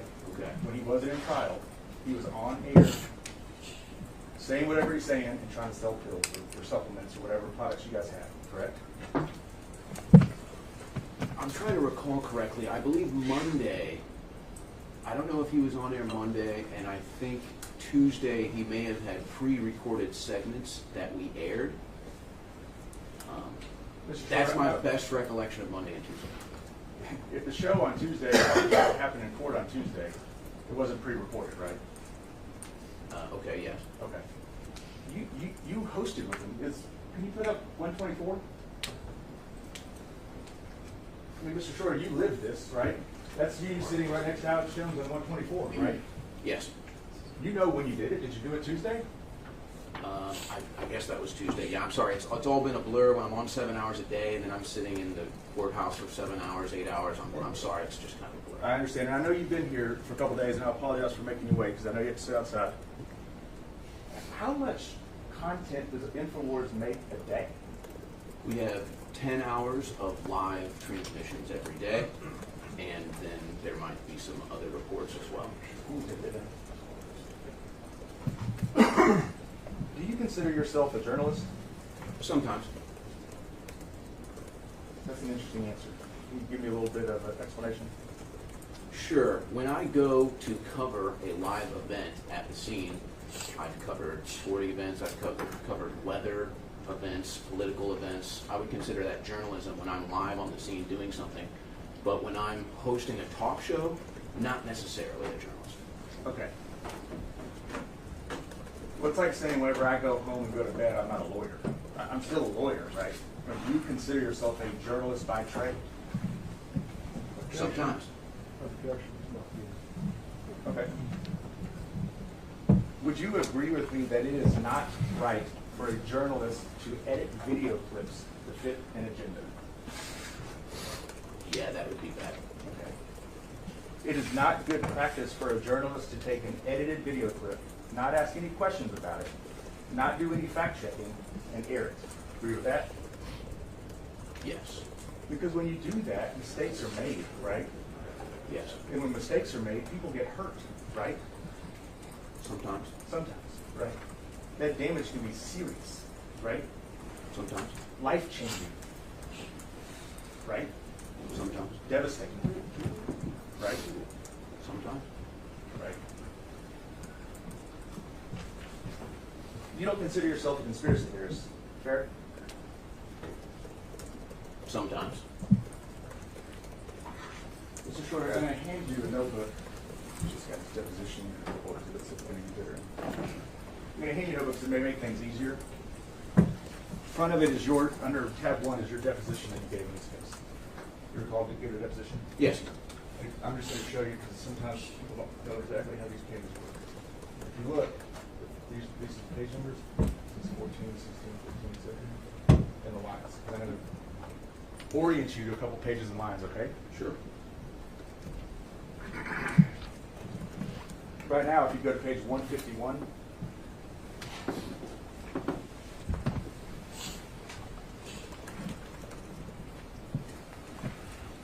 Did you say line or page? I'm sorry, that's the wrong page anyway. Oh yeah, page 151, line 14.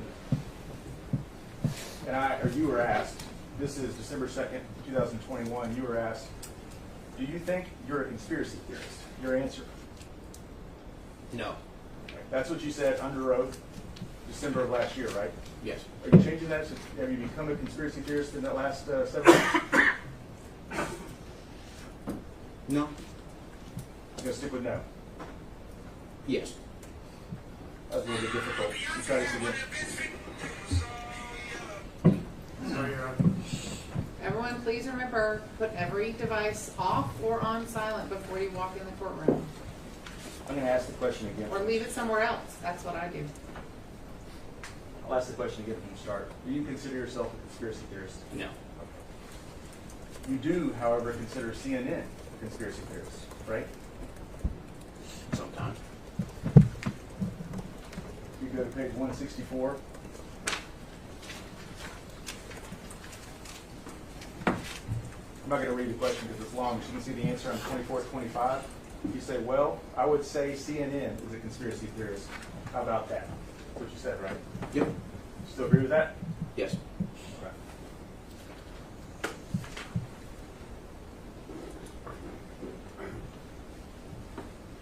You did a show on June 25th, 2017, where you were the sole host. Do you remember that? Yes. Okay. That was a Sunday, correct? Yes. Which is why you were doing it at the time, right?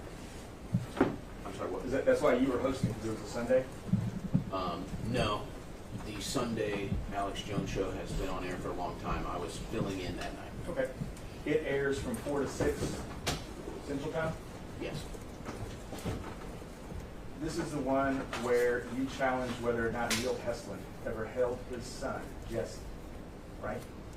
No, I challenge that the videos presented didn't add up and that Megyn Kelly had done harm to the story being removed from the public consciousness. It just caused it to be brought up again.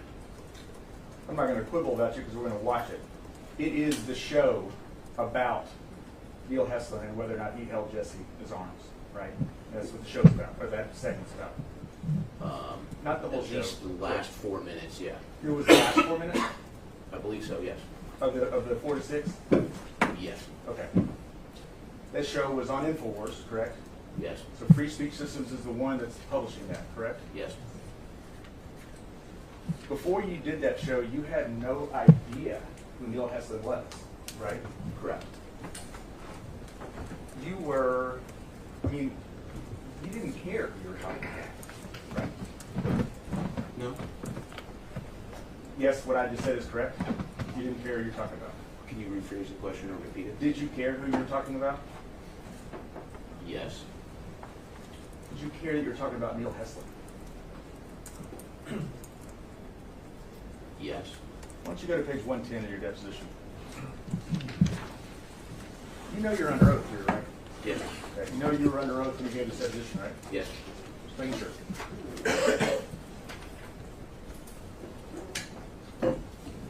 Line 3 through 6, I'll read the question. Okay, so you didn't care who you were talking about.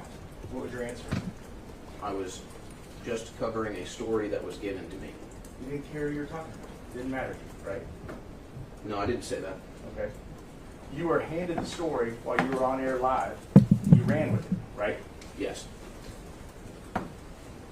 You did zero to determine if it was accurate, right? Correct. You did no vetting of the story at all, correct? Correct. You did nothing to determine if it was a joke or a parody, right? There are video clips in it. You didn't watch them, right? Correct. Or you played them. Correct. How many people do you think were watching that day? Millions? Tens of millions? I don't know.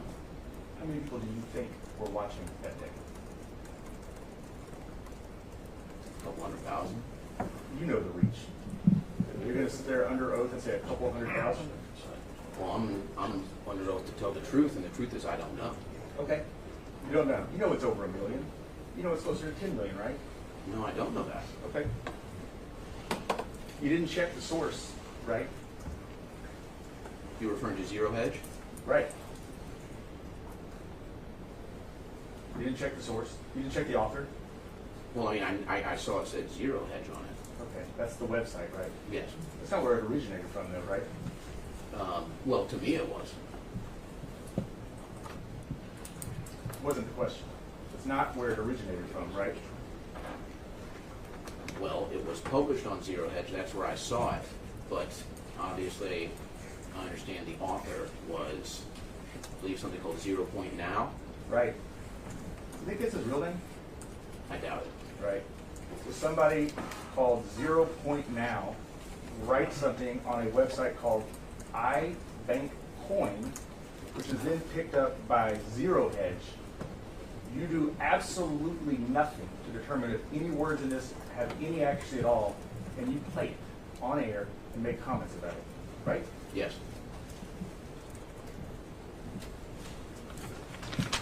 Let's play 23. PDX 23. It's in evidence, John.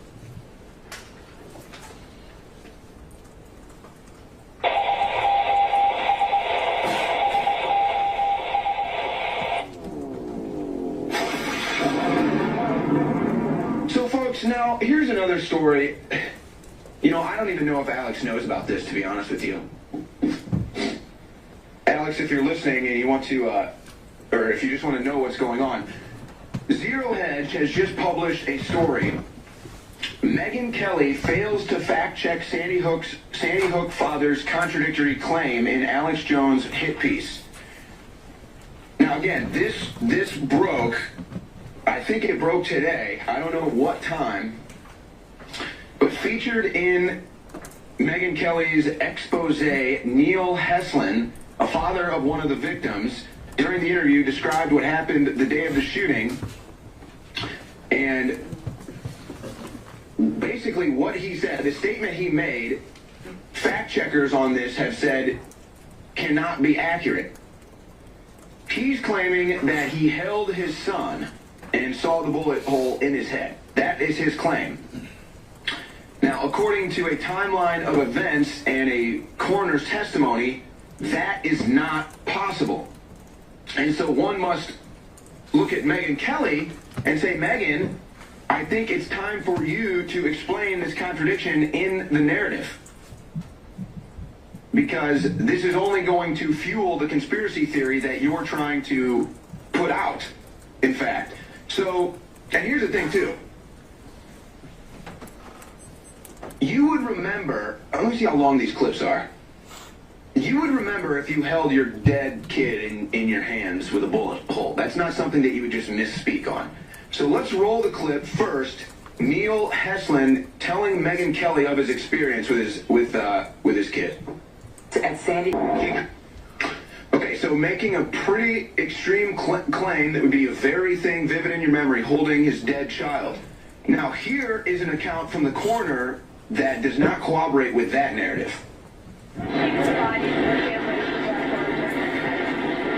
We did not bring the bodies and the families into contact. We took pictures of them, of their facial features. You have, it's easier on the families when you do that. There is a time and a place for up close and personal in the grieving process. But to accomplish this, we felt it would be best to do it this way, and you can sort of you can control the situation depending on your photographer. And I have very good photographers, It's got to be hard not to have been able to actually see her. Well, at first I thought that, and I had questioned maybe wanting to see her. Okay, so just another question that people are now going to be asking about Sandy Hook. The conspiracy theorists on the internet out there that have a lot of questions that are yet to get answered. I mean, you can say whatever you want about the event. That's just a fact. So there's another one. Will there be a clarification from Hesslin or Megyn Kelly? I wouldn't hold your breath. So now they're fueling the conspiracy theory claims. Unbelievable. We'll be right back with more. After 4 years of research, the next big game changer has arrived. Z-Shield, toxic metal and chemical defense support. It's made in the USA. It's filled with known compounds from nature that are absolutely associated with detoxifying the body, and it supports the Infowars. It is a classical 360 win. We're changing the world. Now it's time to change our bodies with Z-Shield at InfoWarsLive.com. So right after you called Neil Hesslin a liar, played a commercial to sell Z-Force, Z-Shield. Can you back that up, Elisa? Objection, CPRC 4111. The same? Yeah. Okay, overruled. May I have a running objection? Yes. Phil, stop it. Correct? No. Because you don't think you called Neil Hesslin a liar, right? I didn't. Right after you ran that piece, and we'll get to that part. Right after we ran that piece, you ran that piece, you ran a commercial trying to sell Z-Shield, toxic metal and chemical defense support, right? I didn't run that. That was probably pre-programmed into our commercial system. Free speech systems, right after they had you say the things that you said about Neil Hesslin, right after that, they ran a commercial for a product that they sell on their website called Z-Shield, right? Well, yes. When we go to a break, we run commercials. Right. Because Infowars is actually an infomercial, right? No. Take that. I want to look at the source. Can you put up PX20, which is in evidence? This is the article. And if it's useful to you, just have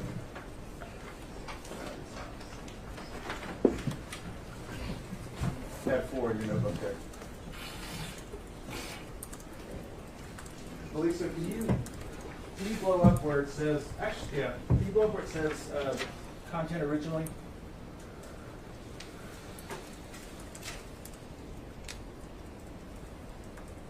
Content originally published at ibankcoin.com. You see that? Which page is this one? It's also on your Tab 4, screen. yes, it's true. Oh, okay.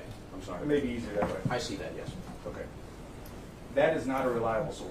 You and I can agree on that, right? Yes. Okay. The author we've talked about before, and Willie said it's up on the top. By 0 point now, you have no idea who that is, right? No.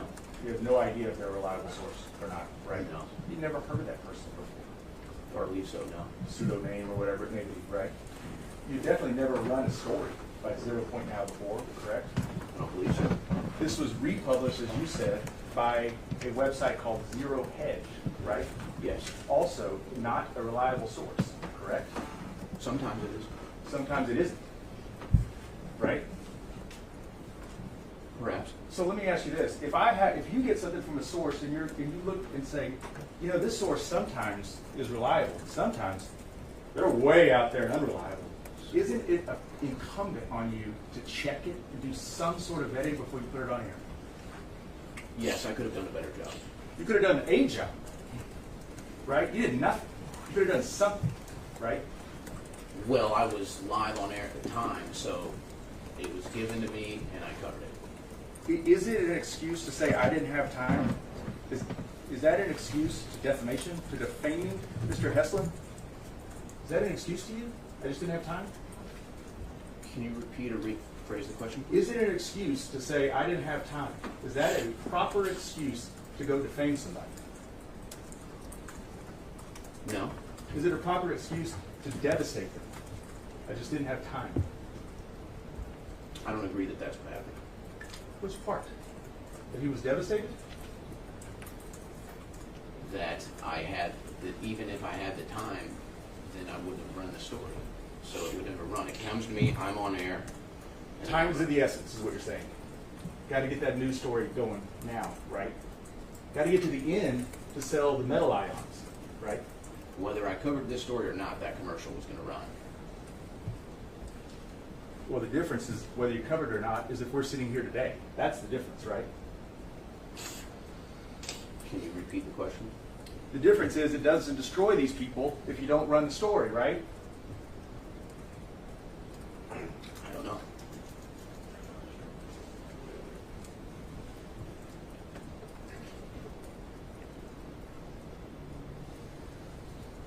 That PowerPoint's left. I think we can agree on some points that we agree on. Before you ran the story, you had one, never heard of Mr. Hesslin, correct? Yes. It's not going to work this time. Never heard of Mr. Hesslin, correct? Correct. You did nothing to fact check the accuracy of this report or story, correct? Correct. You didn't watch the video clips, right? Not prior to the segment. Did Infowars cut those clips? I do not know. So editors Infowars, as far as you know, could have been the one who cut those clips. You know they were cut, right? It's my understanding that they were cut by whoever published the story. You know they were cut, right? Well, yeah, the video clips. Yeah. You know the interview, we're going to get to it, with Dr. Carver, the medical examiner, that's 15 and a half minutes long, right? I don't know that. You know it's a lot longer than what was showed on that story, right? Yes. Okay. You know the family, the McDonald family, they lost their daughter Grace. Do you understand that? Okay. You believe that? Do I believe what? That they lost their daughter Grace? Yes. Okay. You know that was a long interview with Anderson Cooper, right? Again, I was not familiar with the interview prior. Do you, sitting on this seat right now, know that interview with Anderson Cooper was significantly longer than what was played? I will take your word for it. Do you know that her answer, Ms. McDonald's answer, is actually cut off mid-answer? There's a lot more to that answer that explains what she's saying. No.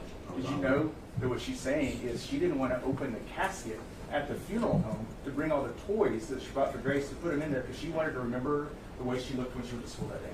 You know that? No, I'm not aware. Because you didn't do anything to find out, right? Yes.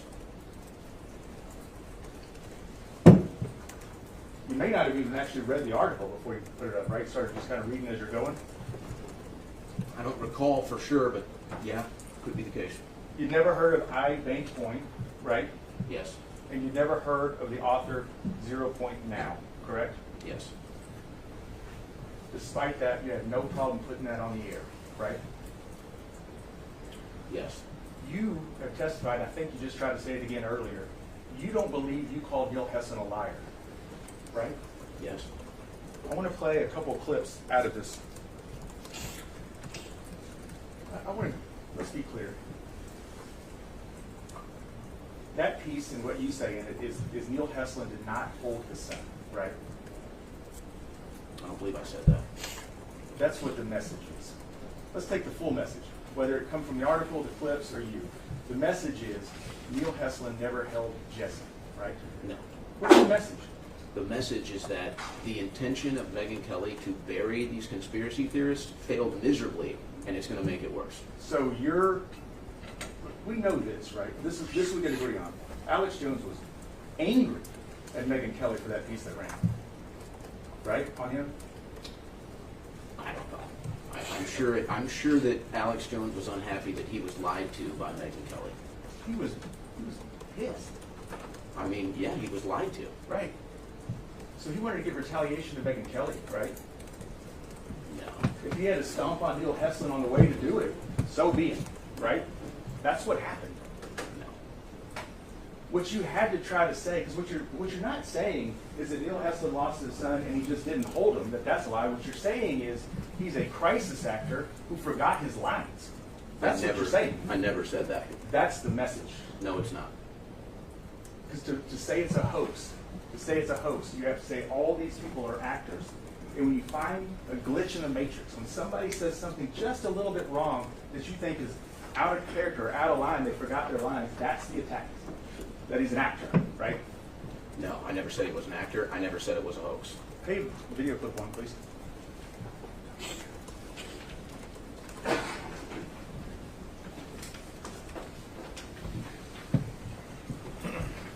He's claiming that he held his son and saw the bullet hole in his head. That is his claim. Okay, so making a pretty extreme claim that would be a very thing vivid in your memory, holding his dead child. So those are two parts that are spliced together, but the point is both times you say he's claiming, right? Yes.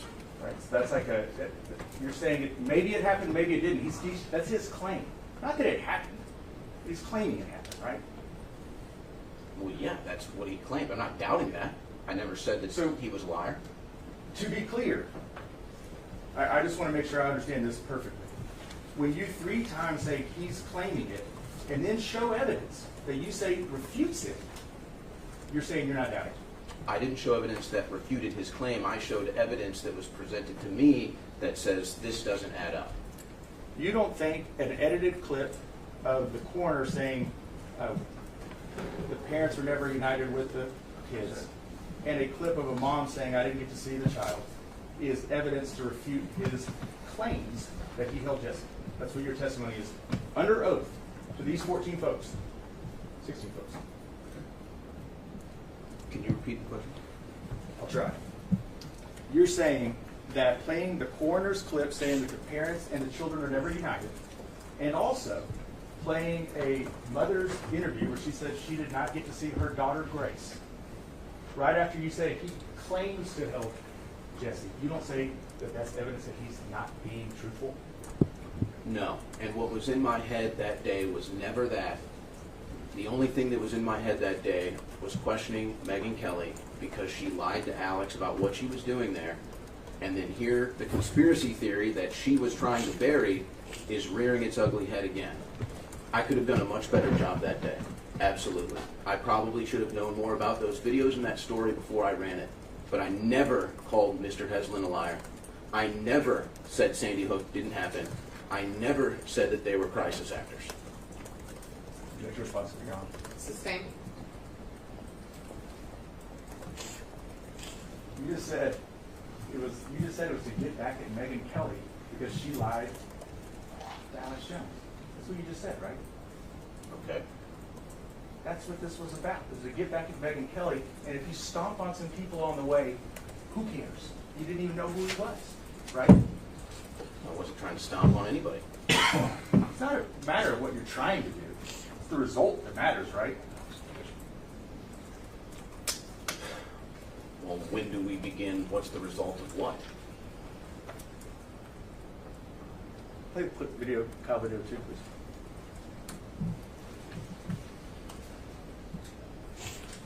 please. So, and here's the thing too. You would remember, I want to see how long these clips are.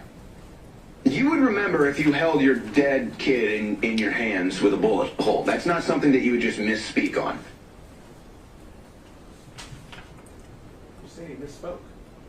No, I said you wouldn't misspeak. Okay. So what you're saying is Neil Hesslin was telling the truth the whole time. That's your position. That's what this whole piece, from start to finish, the message anybody should get is that Neil Hesslin is telling the truth. I am taking a neutral approach to this, and I'm simply saying that is a serious memory in your head that you would not forget. And then you challenge that it ever happened. Because you say the parents weren't allowed to see their kids, right? You put on evidence that the parents weren't allowed to see the kids, right? I played a clip of the coroner saying that the kids weren't released or that the bodies weren't released, so just as easily you can infer that the coroner was lying. And then you played a family, a grieving mother who said that she wanted to see her child and decided not to, right? Yes, that clip followed. And you cut it off whenever you explained what it was actually talking about, right? I did not edit that clip. Somebody did, you played it. Yes. You don't know who edited it, right? I mean, No. Could have been somebody at Free Speech, could have been somebody else. I don't know. Okay. A couple more clips I want to play. Can you go to the full one and just stop it at 43 seconds? Can you just tell me which exhibit we're Sure, I'm playing? sorry. Yeah, it's the same. Just the same 23. 23. 23, okay. PX 23. That's fine.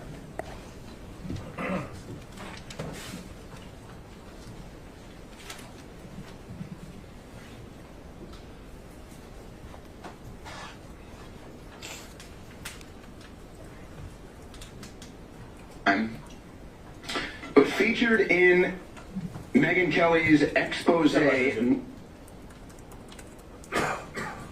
things I want to point out. You see this 3 shares? Yes. All right, this isn't an article that's sort of breaking the internet, right? I guess not. All right. You see the time it was published, 3:35 p.m.? Yes. That was the same day, right? Yeah. That's probably Eastern time, wouldn't you think? I don't know. Okay, let's call it 3:35 Central, make it more favorable. You said you published this around 5:55, right? I believe so. So, Infowars, somebody, your folks in the back, I don't know what you call them, writers or editors, whatever it may be, had hours to try to fact check this before they handed it to you, right? Not necessarily. They might not have seen it till 5:35. Okay, then they had 20 minutes. They might not have seen it till 5:55. All right, you think they just printed it hot off the presses and threw it to you?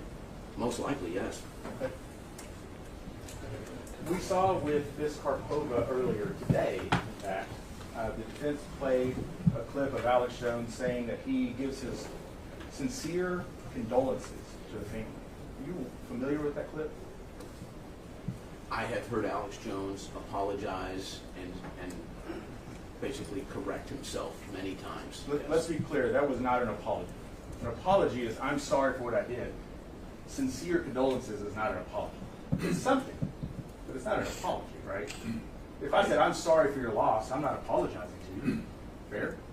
That sounds like an apology to me. If you lost a loved one, and I came over and I said, Mr. Schroyer, I'm really sorry for your loss. That's not an apology. I would say it is. Okay.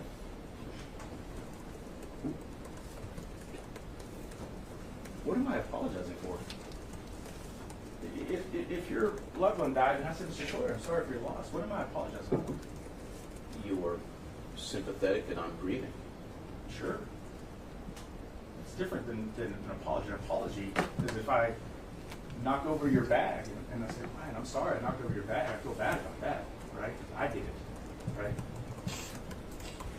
I'm not going to get mixed up in this.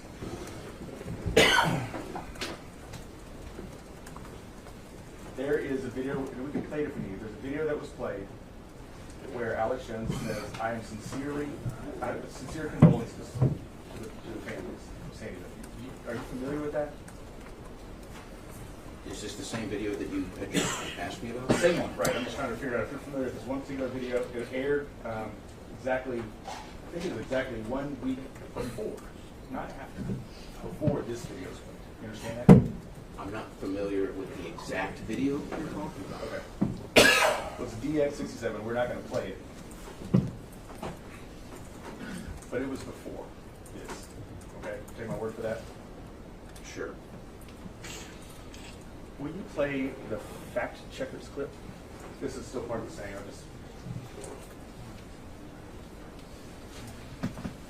Basically, what he said, the statement he made, fact checkers on this have said cannot be accurate. Who are the fact checkers? I'm not sure. I'm looking over this right now. It may have been, that text may have been in the story, that phrase fact checkers. Take a look. But, Mr. Troy, we got time.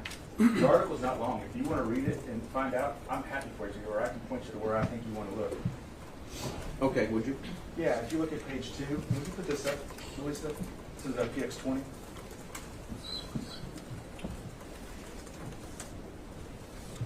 Is your water pitcher empty? Yes. Miss Magic Steel, can you bring another water pitcher out, please? Defense table. Page 2, Melissa. Take this one if you'd like. This one's full. Let my staff handle it.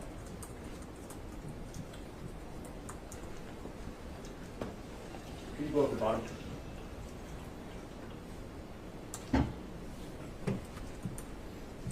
Standing in the way. You see at the bottom of page 2 of the story, it says Jim Fetzer, Professor Emeritus at University of Minnesota, who wrote a book claiming Sandy Hook was staged, and it goes on to kind of spew whatever that is. That's the fact checker, right? That's most likely what I was referring to, yes. Okay.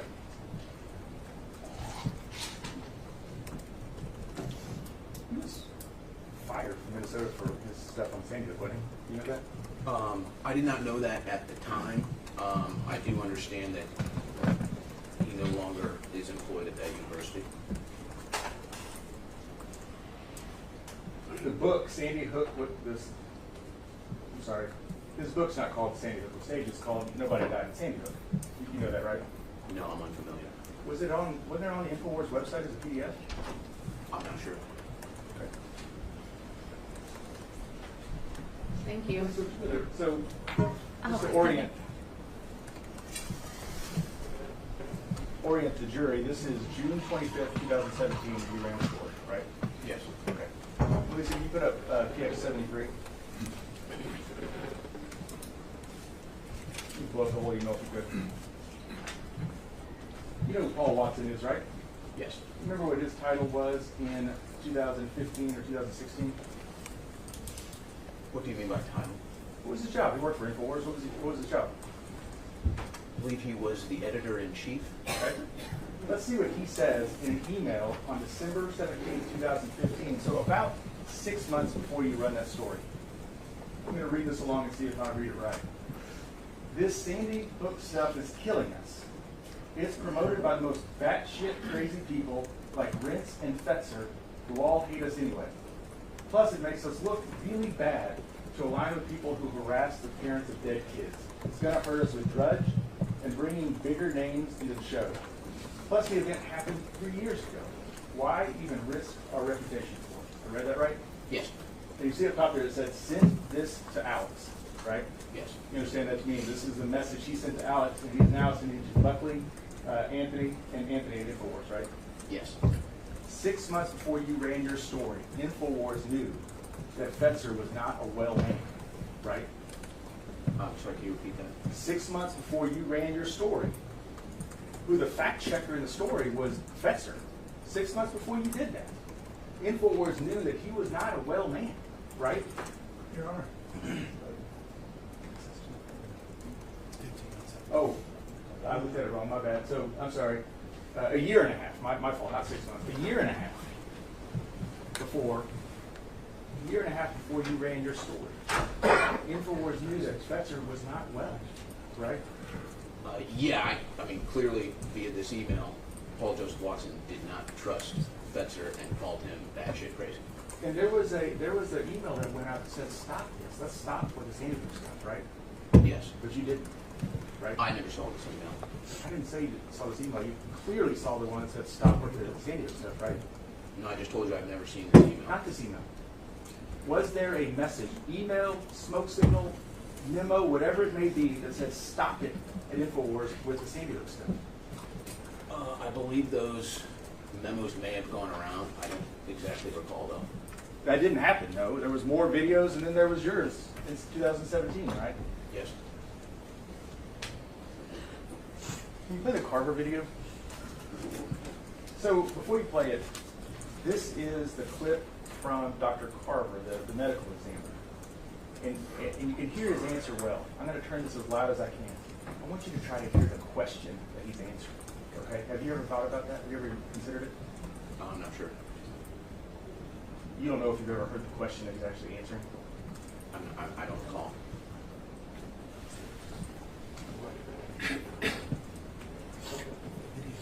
Oh, it's part of saying to the ground.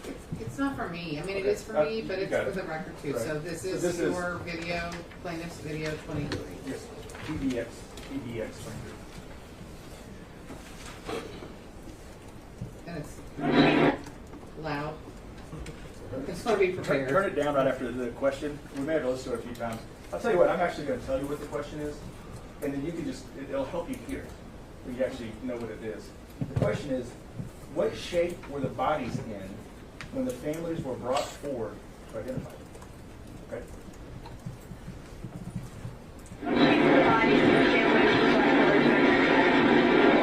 We did not bring the bodies and the families into contact. We took pictures of them, of their facial features.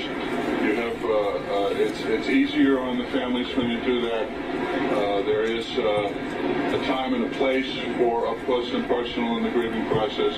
But to accomplish this, we felt it would be best to do it this way, and you can sort of you can control the situation depending on your photographer. And I have very good photographers, Does it sound like the question that I said? It sounded like it. Okay, it's close. It's something about how were these children's bodies, what condition were they in when the poor family had to come identify them? That was the question being asked, right? It's tough to hear, but it's something like that. Right. Do you think the state of Connecticut just somehow wouldn't allow parents to ever be reunited with their kids after they were murdered? Is that a real thought you have?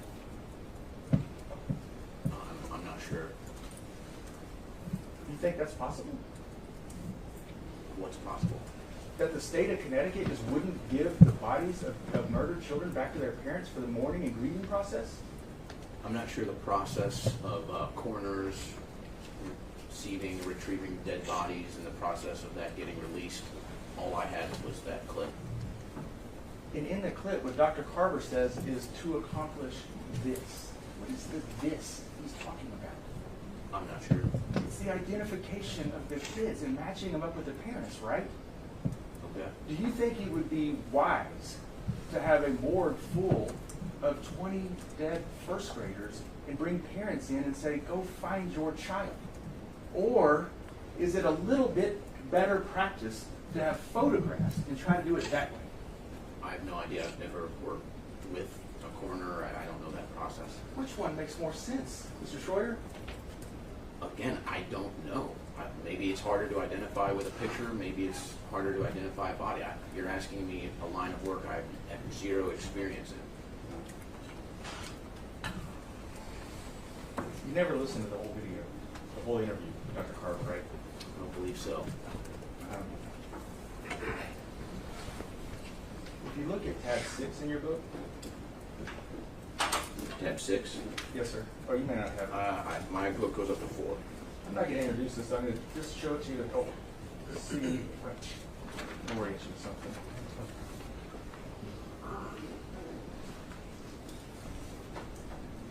Thank you. I have the whole video, and I don't think we need to listen to it. But what I did is just a screenshot it and blew up the little stamp at the end. It shows 15:28. You see that?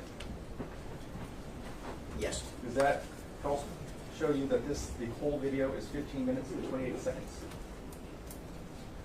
I'll trust your word for it. All right, can I just figure out as a demonstrative, Connor? Any objection? No objection here. TX 125.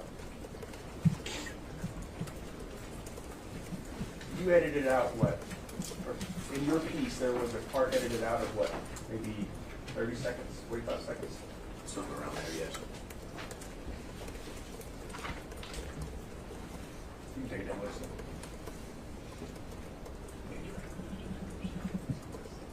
That was available, right? You could have went and found that video, figured out what was being discussed, right? You mean, when do you mean? When you aired it. No. You don't think that video is available when you aired it? It might have been available, but I'm saying I never had access to it, and I had 4 minutes left until break, and that was all the videos I had. 4 minutes left until the ion, metal ion, whatever it feels? Yeah, the break. Right, the commercial, infomercial. Commercial break, yeah. Right, infomercial break. You testified that this was available. You could have found it if you went and looked for it, right? You're not disputing that.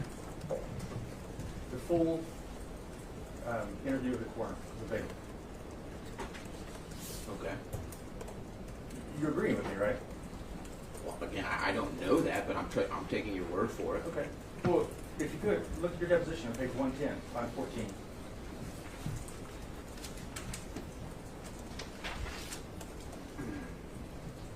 The question that you're asked is, because available was the whole coroner's press conference. True? What's your answer? Where's this? 110, line 14 through 16. I'll read my question again. Because available was the whole coroner's press conference. True? My answer was not to me, but it was out there. It was available if somebody just looked, right? Yes. Your whole story. This whole story is wrong because you didn't know the clip from the interview with the coroner was edited. That's fair, right? Yeah, the zero hedge story, I had that clipped out. Let me ask you that question again, and that's not responsive. Sustained. The whole story you ran, the free speech system put out on the air to however many people would watch it, and then probably loaded it up somewhere. That whole story was wrong because you did not know the clip from the interview of the coroner was edited, right? I don't understand the question, I'm sorry.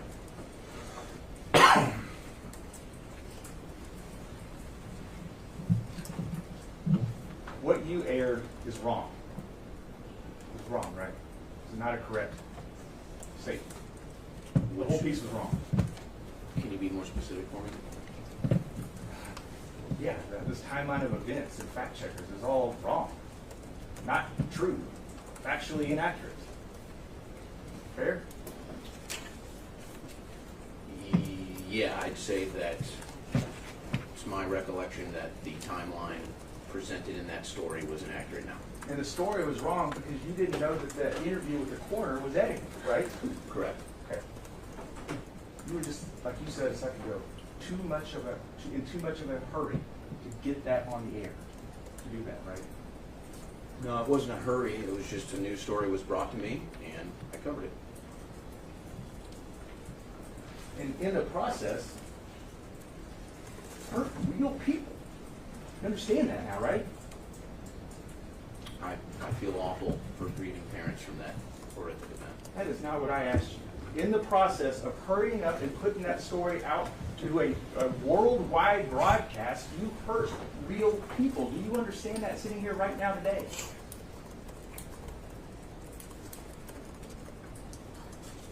I'm sorry if that hurt anybody, and it's hard for me to accept that as we're continuing to talk about it, for me to say, understand this hurt someone, but yet we just keep talking about it, so we're just going to keep hurting people. you think they shouldn't exercise their rights to the court system because that might hurt them, just let you off. That's what you think? No, never said that.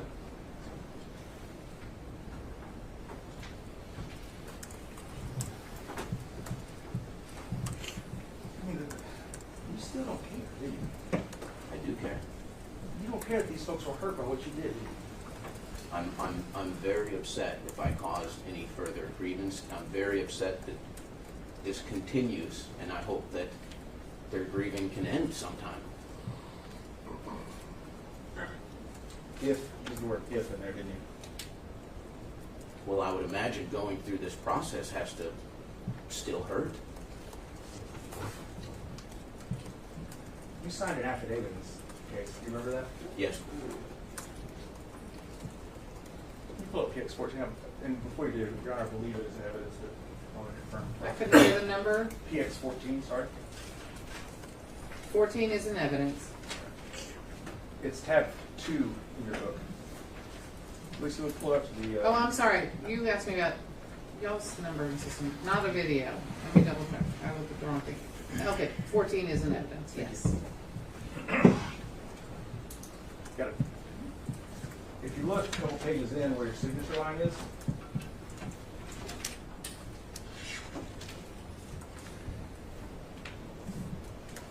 you see that part that says sworn to? Yes. Let me just ask you an easier way. You know when you do an affidavit, that's sworn testimony, right? Yes. Okay. Under penalty of perjury, right? I want to look at paragraph 10, please. One page 4.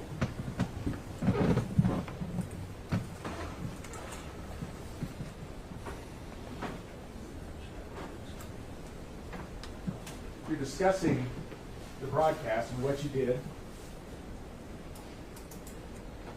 And you say, I then played the referenced, unaltered, widely distributed video clip of a news conference with a medical examiner cited in which he told reporters that parents were not given access to their children.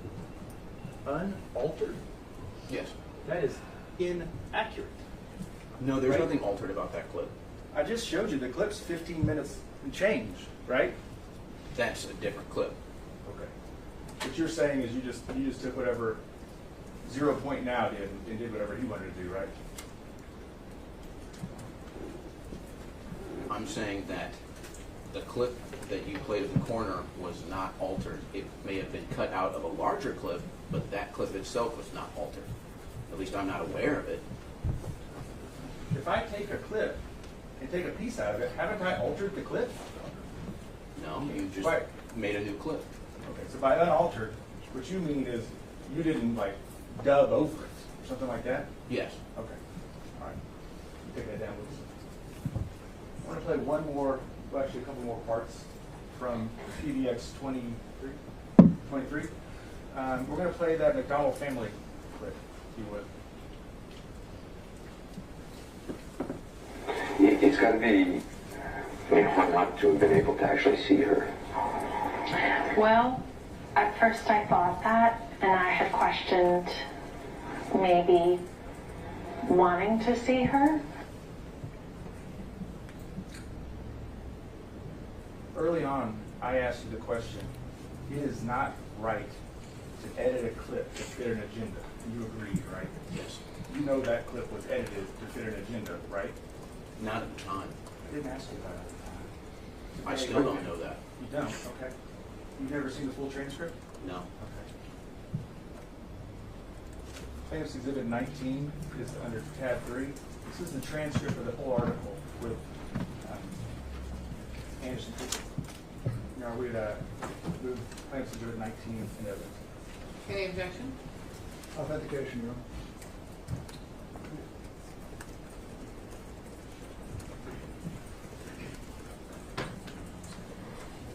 Your Honor, from the CNN website. We're obviously not offering the truth of the matter, sir, obviously. We're just showing him that he edited a clip. Right, so his objection is authentication, not hearsay. Okay. So do you have something to show me where it came from? I don't, but we'll use it with our expert. Okay. can I read the rest of that answer, or have him read the rest of the answer to that question then? Who read the rest of the answer to what question? I'm sorry, Miss McDonald's answer that was cut off from the clip that he played, we have the rest of the answer. Do you have the video? You only have a transcript. We were unable to ever find the video. And okay, and you got the transcript from the CNN website? Our expert did. Okay. If we need to wait for him. I think we might need to wait for the That's expert right. and then bring it back up. Sure.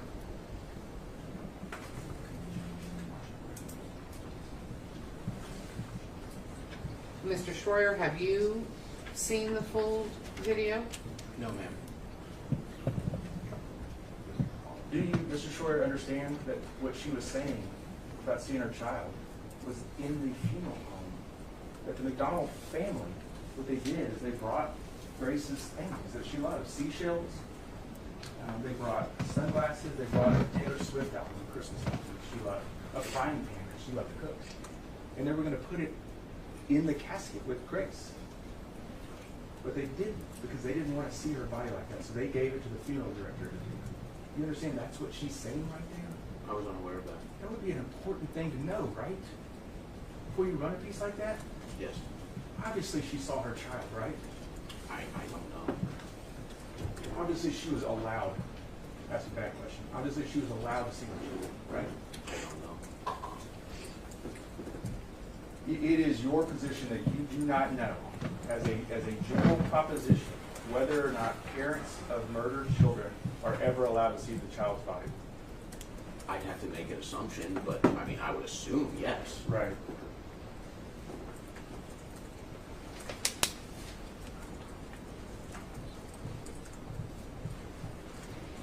Can you play the ending clip? The ending clip? One more clip from PDX 23.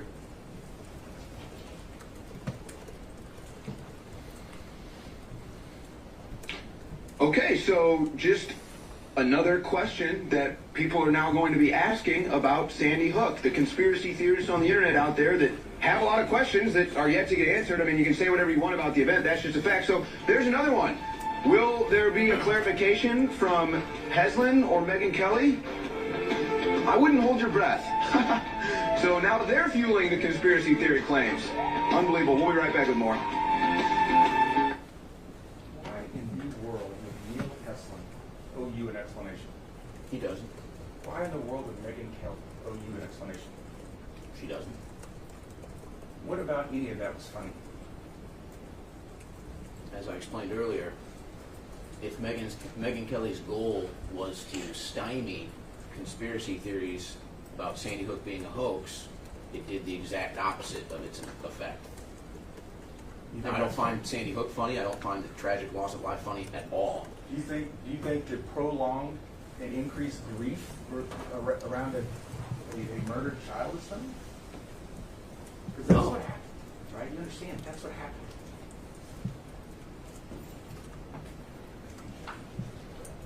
You prolonged and you compounded grief. You understand that? By covering an interview with Megyn Kelly, By saying Neil Hesslin never held Jesse after I he never was said murdered that. at Sandy Hook Elementary School. I never That's said it. that.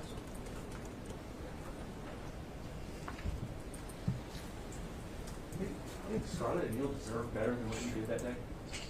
Yes.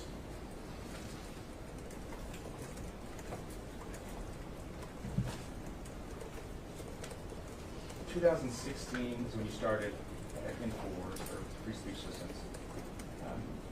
You knew and know that really the only people that were spreading this lie about Sandy Hook was you and Wolfgang Hall, right? No.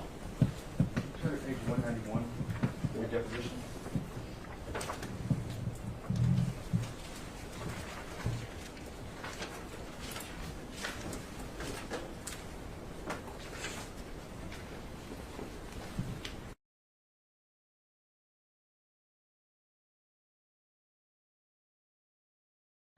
The question is,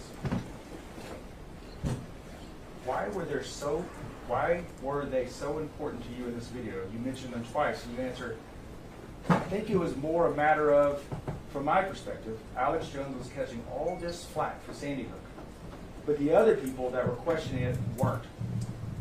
To my best knowledge, the question, well, what do you mean by other people? Answer, Wolfgang Halbig. Question, anyone else? Answer, not that I'm aware of. That's what you said under oath, what, 8 months ago, right? Yes. Have you learned something different now? Can you rephrase that? Have you learned something different? I mean, the people spreading the lies about Sandy Hook was Alex Jones and Wolfgang Halbig. Those are the two main people, right? Well, I guess Zero Hedge as well. With his 3 shares? Well, that was at the time. I don't know how many times it's been shared now. So,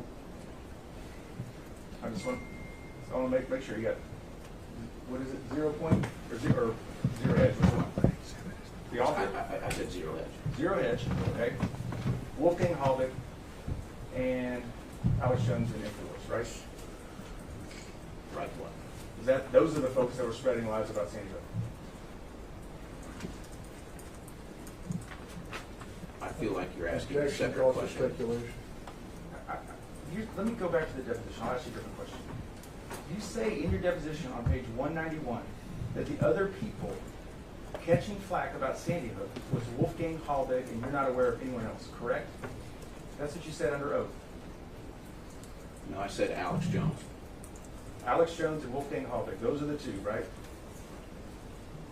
Those are the two names mentioned in my deposition, yes. And it wasn't like we just moved on. There was another question that said, anyone else? And you said, not that I'm aware of, right? Yes. Okay. But today you want to say Zero Hedge. We'll throw them in the mix. Fair Zero enough? Hedge, 0 point now, and I guess I bank point too. All right. You would agree with me that to spread, whether it be the truth or a lie, you have to have a way to reach the audience, right?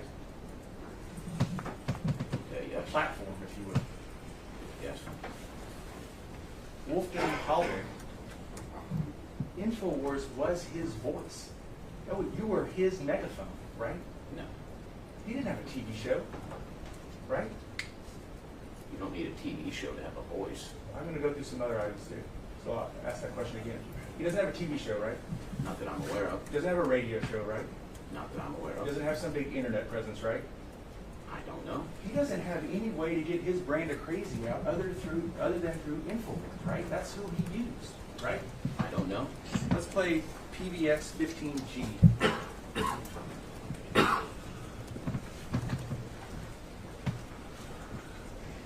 You have no reason to be doing this, to be going public. I mean, I would imagine you've lost a lot of business. And you tell that to my wife. I am about to kicked out of my own house after being married 39 years. Alex, I'm about to lose my family because I'm simply asking the questions that you and your stations are looking at. And I'm asking you right now, and I'm asking all your listeners, doggone it, support Infowars. Become part of the warriors. We need this show. We need the truth. If you find it in your heart to donate a few dollars to our legal funds, let me tell you, we have them. We have the lawsuits filed. We are closed, but we can't do it without people helping me. I'm too old for this, but I do need help. The big thing is support Infowars, because if we don't have your voice, nobody's going to hear the truth. Well, folks need to donate, and briefly, they're going to break. Tell us the specifics of where it was filed, what's going on with the lawsuit. Well, it's filed here in Seminole County because all my businesses, Children's Safety Institute, the National Institute, this is my home, this is where I live. And so instead of going to Connecticut where everything is crooked, we're going to come in the back door, and therefore we filed it. It's in the Seminole County court system. The judge, the female judge, she saw what we're talking about, and she did not hesitate issuing those 10 subpoenas across the country. And they've been served, and we're not just waiting for all of the responses. Wow, well, this is big national news. Did you hear Mr. Halbig say, if we don't have your voice, nobody's going to hear the truth? I don't remember everything he said, but I believe something along those lines was said, yes. You trust me that that's close enough, right? That was the message you just said. Rather than play it again, I'll trust you. Fair enough. The your in your voice is Infowars or Alex Jones, right? Or the audience, yeah. The audience. We're gonna play it again, and I'm gonna stop it right after he says it, so I'm supposed to do it all, okay? Let's make sure.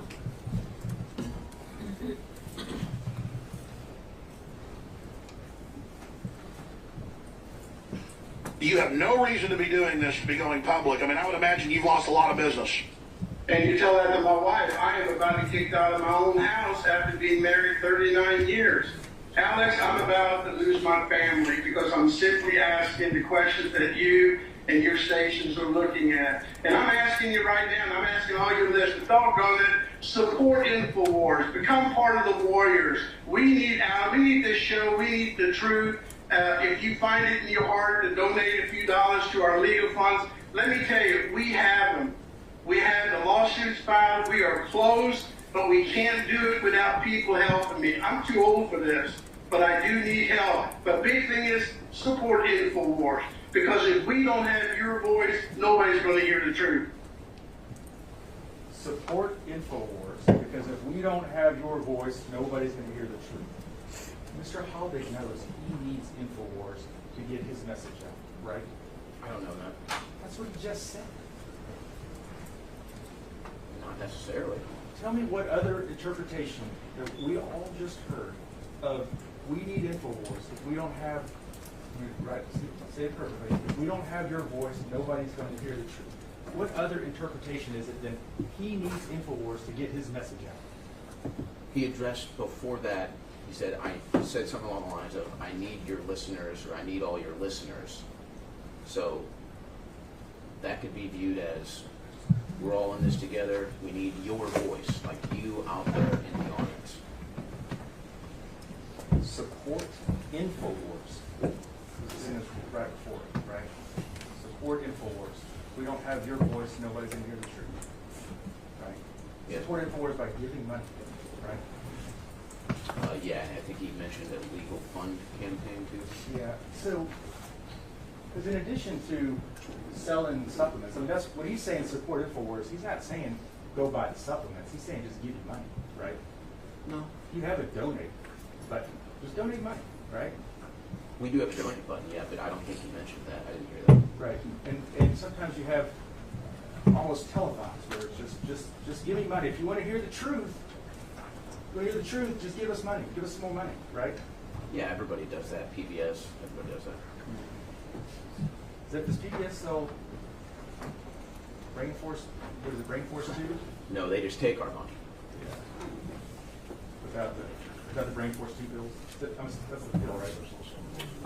Brain Force Plus is a pill. Yes. Brain Force Plus. Yeah. Sorry.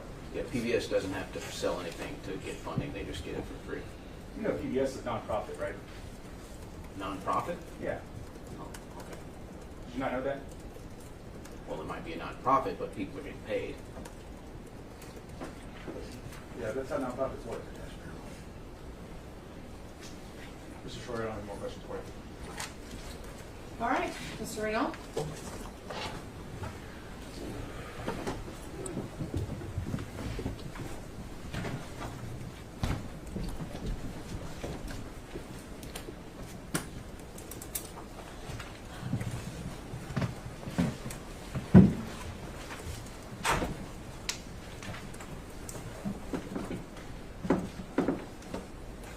Mr. Schroyer, please tell the members of the jury where you're from.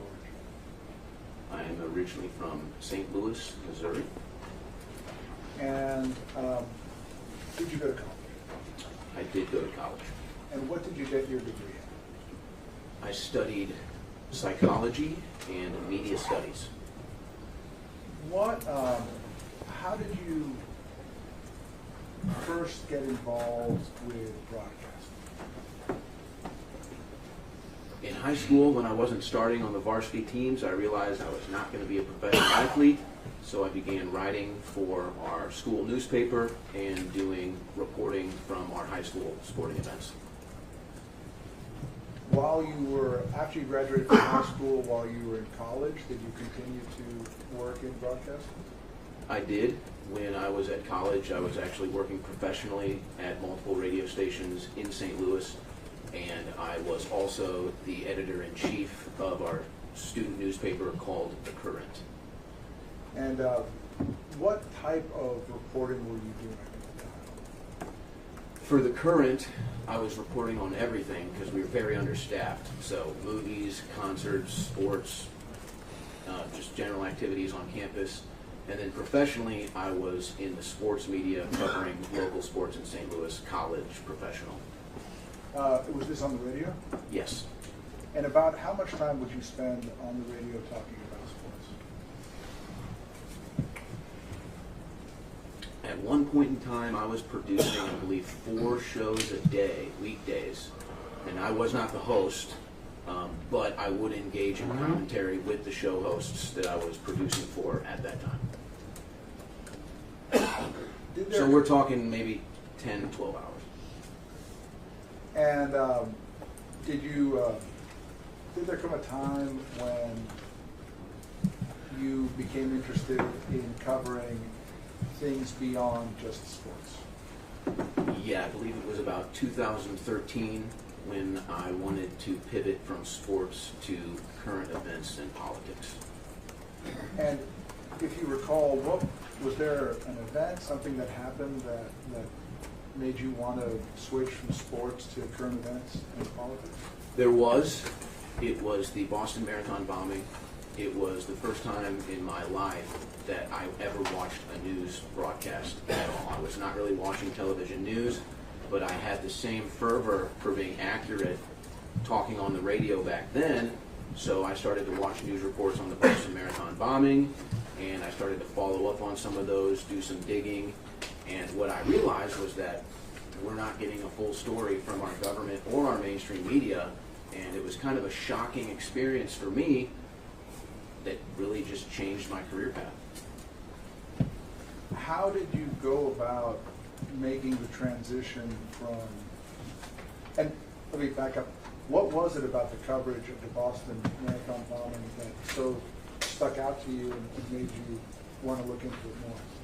Well, for one, the FBI put up the Sonia brothers mugshots, and they were looking for information on them. But they claimed at the time they didn't know who they were, and it later came out that the older Sonia brother was actually a government asset and had been flying back and forth from the United States to parts of the Middle East. So they knew well, they were well aware of who he was, and they didn't tell us that. And then when I saw the lockdown that they had, I don't know if lockdown is the right word, but basically they were going door to door looking for them, and then somehow he's in a boat covered in blood and they didn't find him. So I didn't really know what I was getting into at the time. I just had more interest in that moment than I did in sports for the first time in my life. And how did you go about making the transition from being a sports only radio person to being somebody who covered politics and current events? I was extremely embedded in the sports industry in St. Louis, so it really wasn't even a transition. I continued to work all the jobs that I had in sports, but I started doing some political stuff on the side, doing some YouTube live videos, starting to interject some political stuff on the radio shows. So it was really just more of an add on top than it was a transition at the time.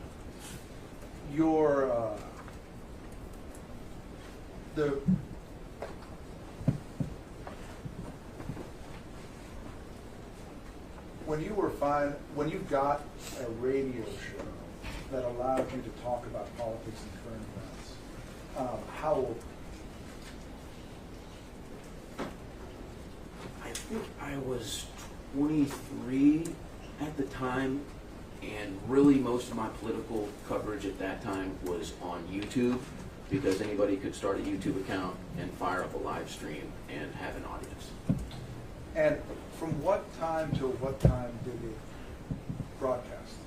There was no frequency of time. It was really just a matter of if I had a free hour or so.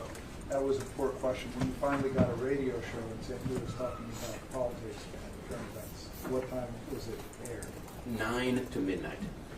And were you paid to do that? No.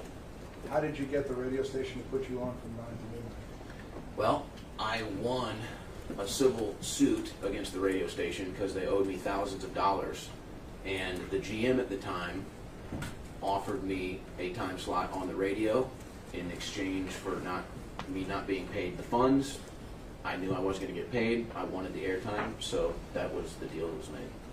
All right, it's 5 o'clock. We're going to break for the day. For my jury, please remember and follow all of the instructions I've given you so far, and we'll see you tomorrow at 8:45 so that we can start right at 9. Thank you so much.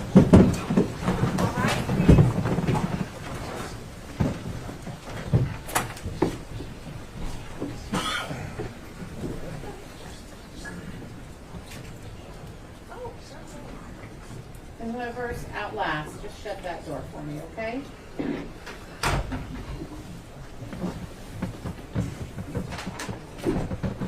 Thank you.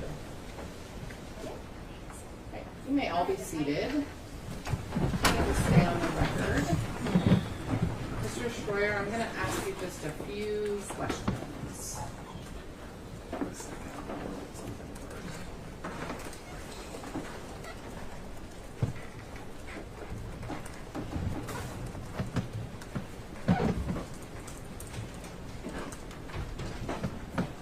One second.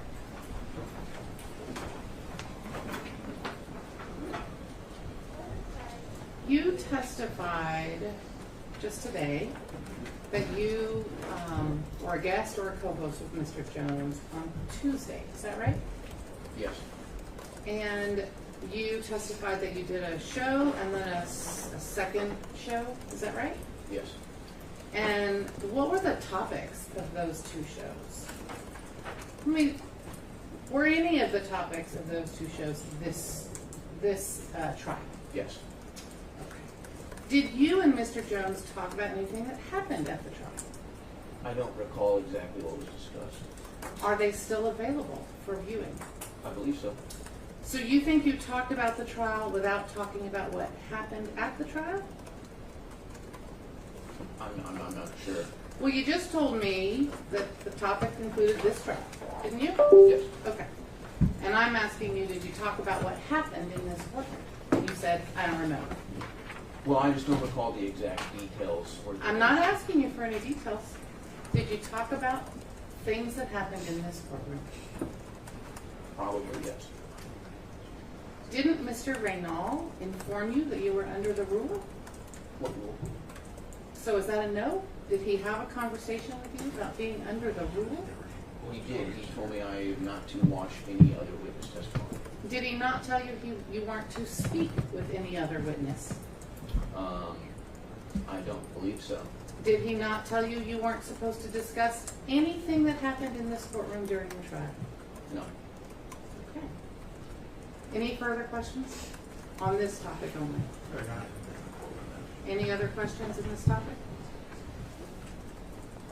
And be careful. Mr. Schroyer,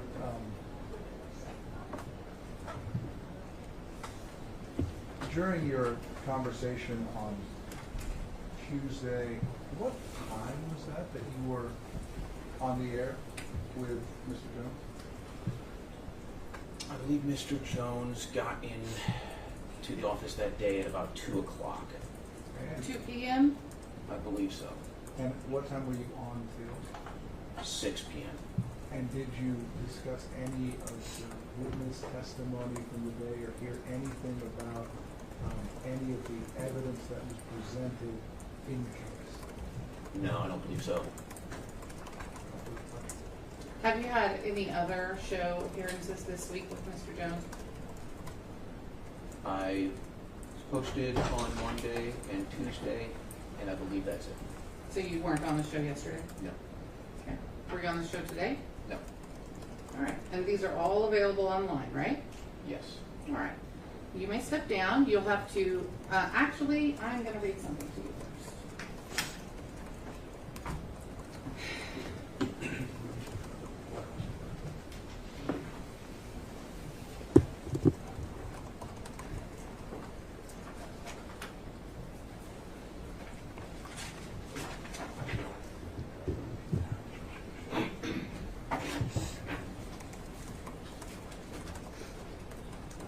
To anyone who is listed as a potential witness. That includes you, you're currently a witness.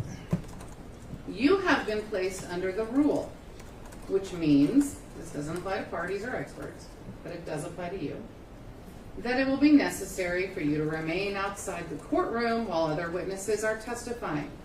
You are not to talk with each other or with any other person, including the parties, about the case, except by permission of the court.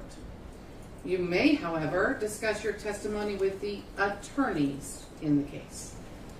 You are not to read any report of or comment upon the testimony in the case while under the rule. Any witness or other person violating these instructions may be punished for contempt of court, and it may result in my striking the witness's testimony. Thank you. You may step down. Mr. Reynal, on Tuesday, when you invoked the rule in this case, I also, in addition to reading what I just read the following portion. Counsel, inform your other witnesses that the rule has been invoked and the effect of the rule. Did you hear me say that on Tuesday? I did, Your Honor. Did you follow my instructions? Clearly not the way Your Honor intended. I can assure Your Honor that they did not discuss anybody's It will be easy to find out if they discussed the case, won't it? Certainly, Your Honor, I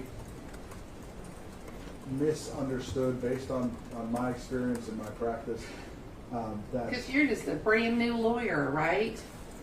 Enough with the aw shucks. I don't know the rules of court. I understand. Now, I want to make it clear. Anyone who might be a witness needs to be informed tonight about the rule, that it has been invoked and what it means, which is that they will not speak to any other person except one of the lawyers, not a party, lawyer, about anything having to do with this case and this trial. Do you understand, Mr. Reynal? Crystal. Thank you. Do we need to do anything else on the record today? Not from the plaintiff's trial. Mr. Reynal? No, Your Honor. We may go off the record. You're not excused yet. Because I allow the jury to ask questions, we lose a little bit of time from the total 44 hours that's assigned to the parties. I think I mentioned that to you before. We also lost a considerable amount of time this morning dealing with exhibits and the other stuff. So we're running at about 42 hours total. As you know, it's divided unevenly. Rough math is 25 hours, 17 hours. That's not a promise. That's rough math. You've used 9 hours and 24 minutes on the plaintiff's side and 5 hours and 7 minutes on the defendant's side. Who will be our witnesses tomorrow? We'll finish with Mr. Schroyer, and then who will we call? We have some depositions we're going to play. They're relatively short. Fred Zip and Becca Lewis. All right. Now we know our plan for tomorrow. I look forward to seeing everybody ready to start at 9 o'clock. Now in session, the Honorable Judge Maya Gamble presiding. Good morning. Good morning, Your Honor.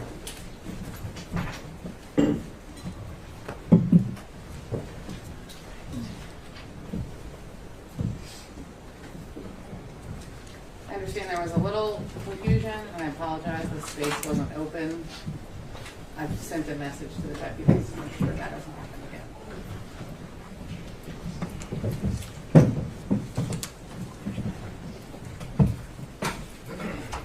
Okay, you may be seated. And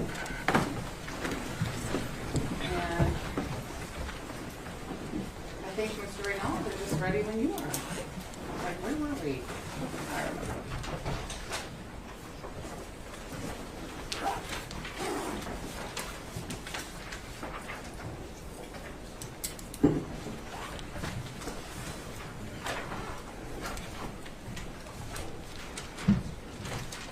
Good morning, Mr. Schroyer. Members of the jury. When we left off yesterday, you were discussing your entrance into political commentary on the radio in St. Louis. Yes. Let's move on from there. How did you come to work at Infowars and move to Austin, Texas? There were a couple of videos that I was featured in on their YouTube channel at the time that had gotten millions of views, and they liked my commentary in the videos. They thought I had potential as a street reporter and ultimately offered me a job. What year was that? 2016. Do you recall the month? It was spring and summer. I don't remember the exact month. Great time to come to Austin. Yeah, that was a hot one. Can you describe the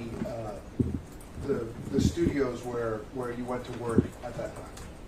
The Infowars studios? Yes, sir. There was one main studio that Alex would do his show out of. There was a older studio that was a little more kind of run down, older tech that he wasn't using anymore. And then there was a third studio that was kind of in construction at the time. And then there were some offices. Can you describe the work environment for the members of the jury? For the most part, it's pretty chaotic, especially when you're dealing with a 24-hour news cycle with news constantly breaking. And everybody is pretty much on call in a way, 24 hours. And you have to be able to wear multiple hats, or in other words, be able to do multiple jobs at any given time.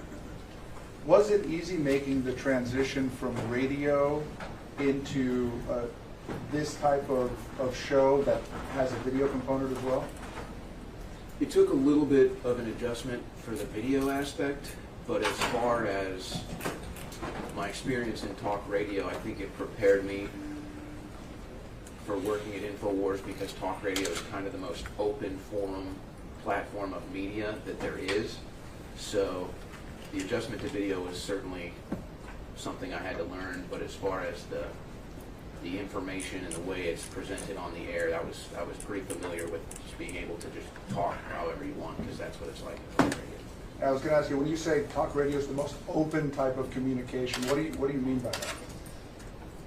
No big corporate sponsors telling you what to do. In fact, a lot of people in radio actually buy their time. It's called brokered radio time, and so they're in total control of what they say. So it's not like TV where you have, big corporate sponsors telling you what to talk about or what not to talk about. And as far as talk radio is concerned, you have the element of the audience being involved as well, with phone calls, calling in, which is something we implement into our shows as well. And would you say that Infowars is more like broadcast television or more like talk radio? Definitely more like talk radio.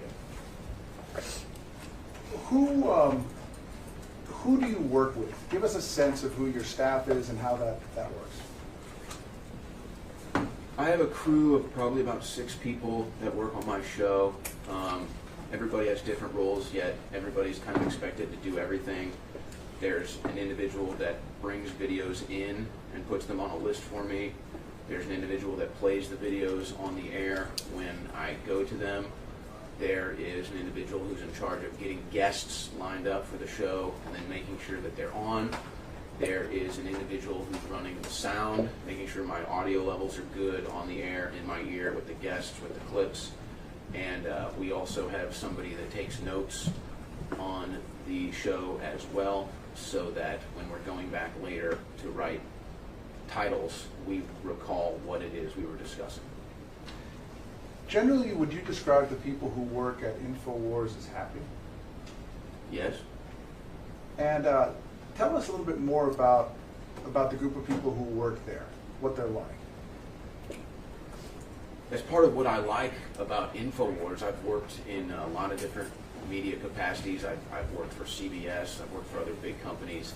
And the thing that I like the most about Infowars is the people there are really down to earth. They're just normal people. There's not, millionaires walking around, thumbing their nose, chin in the air. It's just down to earth people that I feel like I can relate to. Like when I traveled to DC wearing jeans, I got a lot of dirty looks like, why are you wearing jeans in Washington, DC? You don't get that at Infowars. Very just salt of the earth type people, and I like that. Is it a diverse group Yes, I would say so. in terms of their ideology? Yeah, in fact, there's people that work on my crew that probably don't see eye to eye with most of the things I say, but we get along. And in terms of their gender? We have women and men. There's no overwhelming. Though in media, it typically is more men than women in that industry, but we've got plenty of women that work for us. How about in terms of race? Very mixed. Very mixed. Do you enjoy your job? I'm happy with what I'm doing. It's been my dream to host a talk show. It's not easy all the time, but I am proud of my work and I do enjoy it. What would you say your mission is as a talk show host? My personal mission is to be the best talk show host that I can be. And I mean, really, I look at people who have made it in talk radio before me, and I just say, I want to be as good as them. I want to be on air for 20 years, 30 years, 40 years, and I want to make sure that I'm doing a good enough job that I can be lasting. What would you say Infowars' mission is? Infowars' mission is an open platform to tell the truth and also be an open platform for others to tell the truth or how they see things, and then let the audience decide whether they agree or disagree. On that topic, I think you testified yesterday that when you're on the air, you have articles that are in front of you. Correct. Tell us more about that. My average process for preparing for a show probably takes 10 hours. And that's just going through news literally from the minute I wake up to the minute I get on air. That's my aggregation process. Once again, and it is posted on the door, all phones, etc., must be turned off or silent before you walk in the courtroom. And while we're going over rules, I apologize, Mr. Schroyer. No gum, no sodas, coffee, water, that's it. No photographs, no video, no recording, no streaming the live stream without prior written permission from me. Thank you, I apologize for the interruption. Not at all. I can pick that up where I left off. Please do. So I'm aggregating news all day, all night, and then about 2 or so hours before the show, I decide what news I'm going to take to air, and then I have it all laid out on my desk. When you're watching the show, you can see how it's all laid out on my desk. And as the show goes on, you can see how slowly but surely there's less and less. And then throughout the broadcast, news is breaking, and the crew is bringing me the breaking news in stacks and putting that in front of me as well. Now, in the video clip we watched yesterday about the Zero Hedge article, you mentioned the publisher. You say Zero Hedge is reporting. Is that a common practice to mention the name of the publication first? Yeah, I try to habitually read the name of the news organization before I cover it. So like, for example, if it's a New York Times story, I say, and now this in the New York Times, and then I cover the story, much like what we saw in the video yesterday. And is there a particular reason why you do that? Yes, that way people can find the story that I'm talking about, and they can also decide whether they trust the source or not. So, for example, somebody might choose to give a different level of trust to the New York Times than to the National Enquirer? Yes.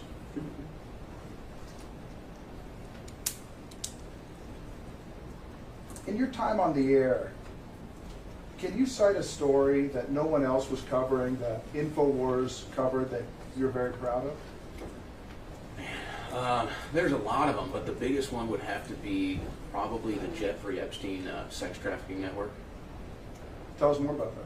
How that came to be covered by Infowars. So, as long as I could remember, Infowars was talking about Jeffrey Epstein. I'm sure many of you are aware of the name now. Perhaps most people weren't 5-10 years ago. And we would talk about how he was connected to a bunch of elite politicians, elite members of Hollywood, and how they had this island that they would fly to and sex traffic women. And we were always covering that.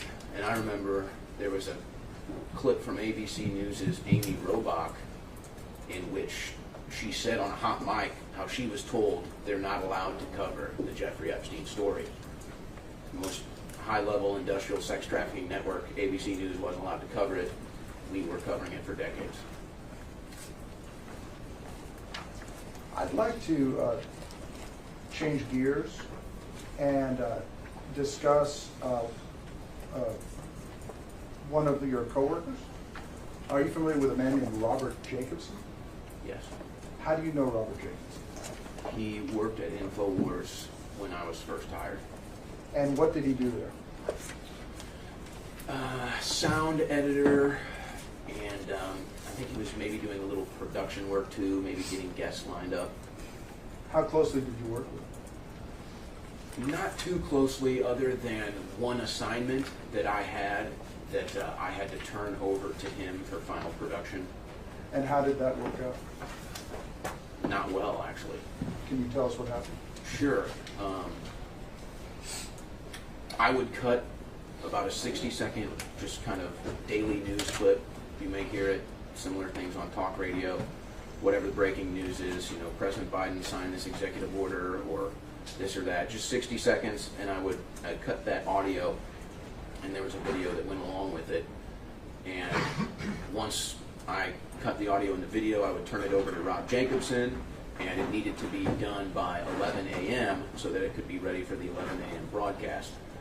The last time I ever saw or spoke to Rob, he was late. He was constantly late. It was constantly a struggle because I was still new at the time, and I didn't want to look like I wasn't doing my job. So when he kept showing up late, I instead took the audio and video to a different producer who happened to be Daria, who you guys are aware of. And I said, hey, Rob isn't here again today. Can I give you this to get ready for the show? She said, yes, absolutely, because I wanted to make sure it was on. Rob showed up late that day, started going on a tirade, started saying that I set him up to be fired, all of which is completely untrue. During that tirade, Alex Jones said, hey, look, if you're not in a good place, why don't you just take some time off? Just take a couple weeks off, come back when you're in a better mental place. He didn't accept that. He continued to rant and rave, and ultimately was fired. Switching gears again, yesterday we watched a news special by Megyn Kelly about Alex Jones. Are you familiar with that, generally with that news special that Megyn Kelly produced? Yes. Were you in it? Yes. Can you tell us about how that was filmed?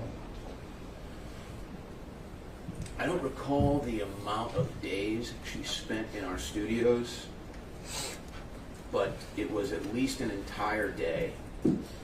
She had a big news crew with her, and she was pretty much filming everything. She asked a lot of people for interviews, including myself, but it was a very lengthy process. It was at least a day. She may have been there more than a day. I don't recall. I just remember she was there a significant amount of time, more so than people normally are when they come there to shoot specials. About how long did she spend interviewing Alex Jones? At least a full day, I'd say. When you watched that news segment when it aired, did it appear edited to you? Yes. And how so? Well, she took probably maybe 10 seconds of the 5-minute or so interview with me, but that was kind of expected. I think the more shocking edit was what she did to Alex, where, say, she sat down with Alex for 3 hours. She cut up that interview to fit, I believe it was about a 15-minute segment, and the editing was done so that what Alex Jones was saying in the final piece was not actually in linear fashion. So she kind of cut it up so that something he said afterwards he would now say before, and Alex's crew just so happened to film it for themselves. So when we did a side-by-side comparison of what aired on Megyn Kelly versus what we had, which was the raw recording, we realized that it was extremely highly edited. Was it edited to, from your perspective, put Alex Jones in a negative light? Yes.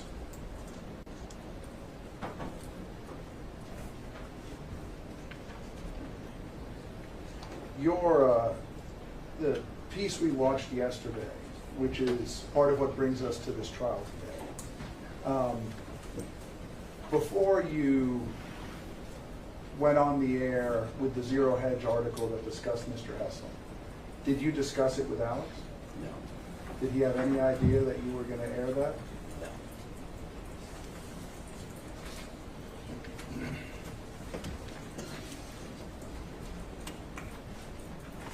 Having read that article now, what does that article say about Infowars' position about whether children die in Sandy Hook? I know that it mentions Alex, and if you would like, I can read directly from the article in their mention of Alex. It says here on page 3, Jones, that's Alex Jones, implored NBC not to air the segment on Father's Day, citing the inappropriate timing. And then again, Alex is mentioned in page 4. Alex Jones' official position is that he believes children died in the shooting. In fact, during a 2014 account of a hearing before the Newtown Board of Education, a journalist did not dispute that Adam Lanza had perpetuated the shooting.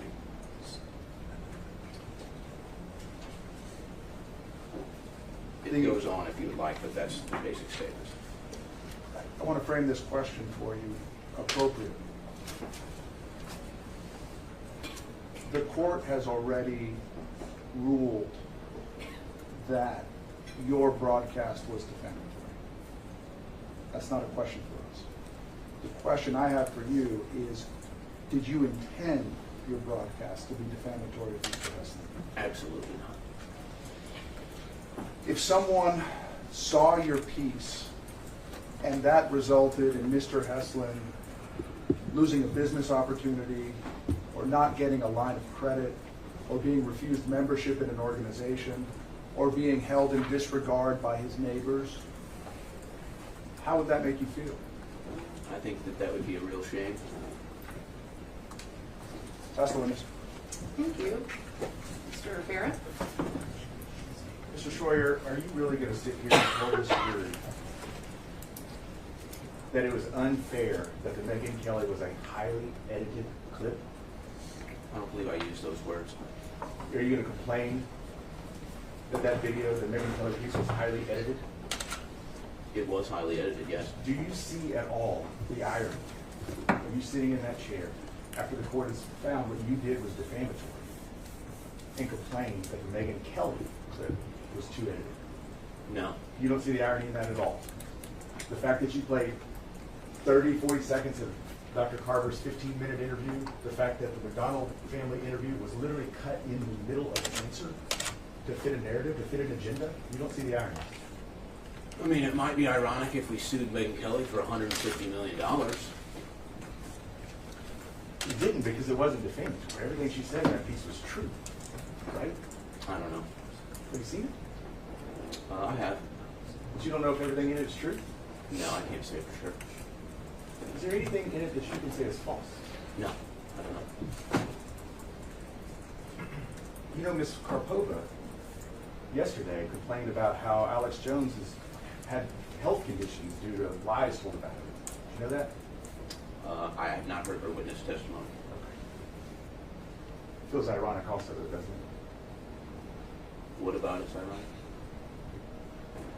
think everybody else understands what it is. I wanted to show you an exhibit. You talked a little bit about stories you publish, you have to publish them fast and get them up on the screen, right? No. You didn't? No. That they come quickly, that there's people, the news is breaking and you have to get it up? Yeah, that's just standard practice. I wasn't saying it wasn't. I'm saying that's, you talked about it yesterday, you talked about it a little bit this morning, too, right? Talked about what? The thing I just said. Objection, vague, Your Honor.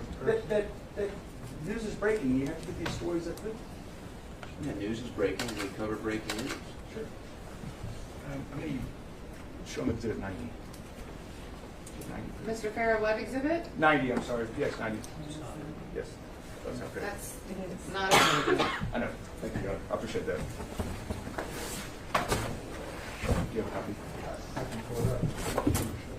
Sure. Yeah.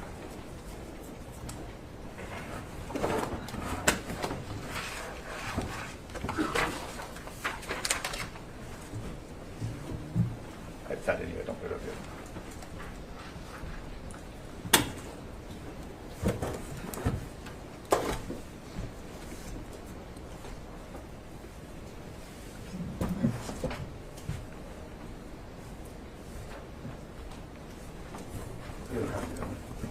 If I need it, I don't know if I need it yet.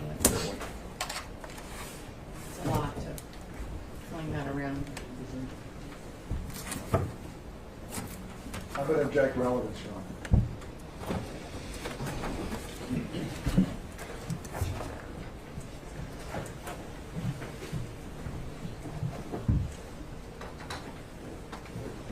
And hearsay. All right.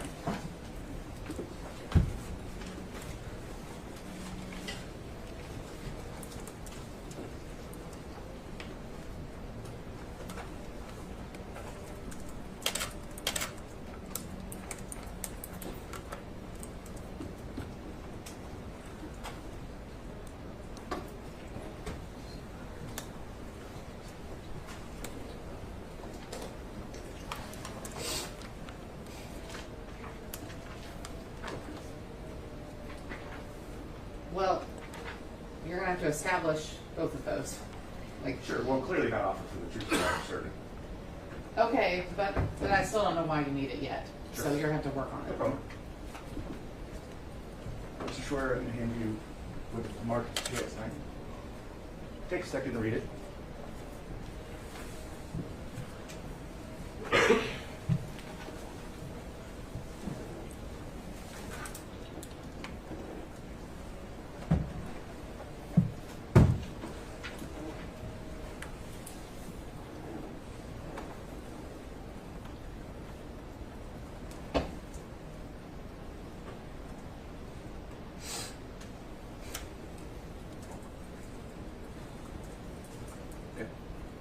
That is an email from Rob Dew to yourself, correct?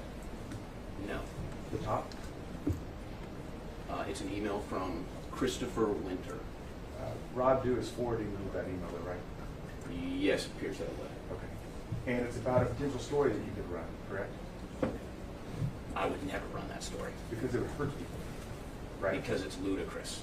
Oh, it's ludicrous, right? That's the point. There are stories that you run that are ludicrous. Some that you run could be ludicrous, but you run them anyway, right? No, I never ran this story.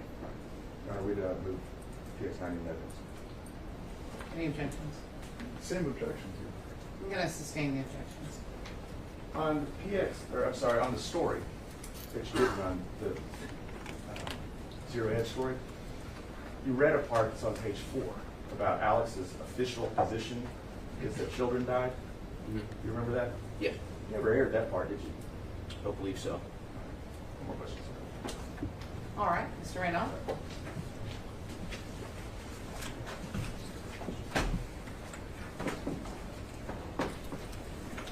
We had some questions about the platforming.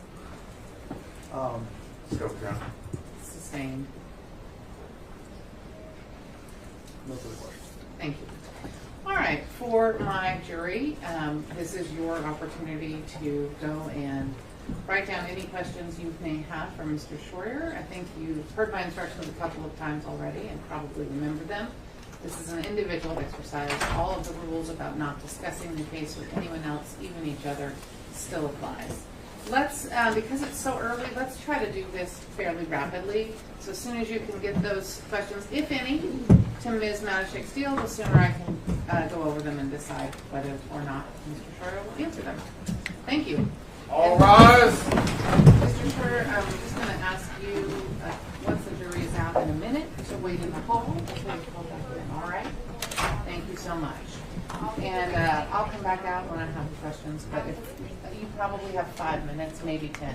I'm just going to grab an ID off of there, so you look back my staff. You can make it a court exhibit if you would like. Okay. All right. Thank you.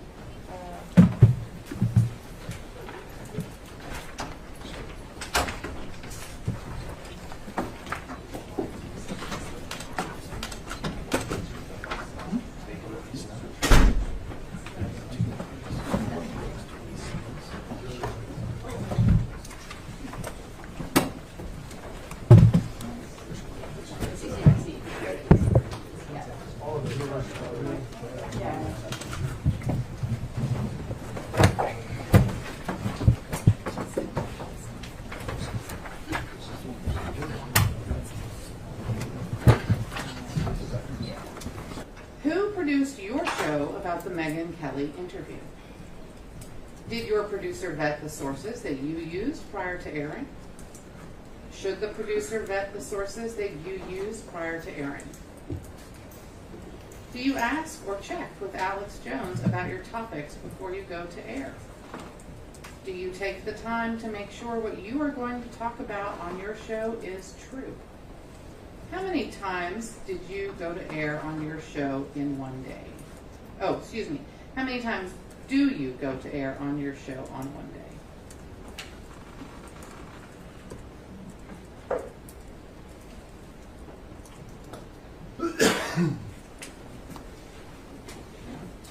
Is there anything you would recant about the Sandy Hook story? If so, why? From your opinion, are there any changes the company is making because of this incident? Are y'all considering it a learning experience? When you reported on the Zero Hedge article, were you questioning the parent actually holding his child or Megyn Kelly's facts? In your opinion, is the judge a hired actor? Please answer yes or no. In your opinion, are some or all of the jurors hired actors? Please answer yes or no. If yes, what is your best estimate of how many jurors are hired actors? Can you provide a number between 1 to 16?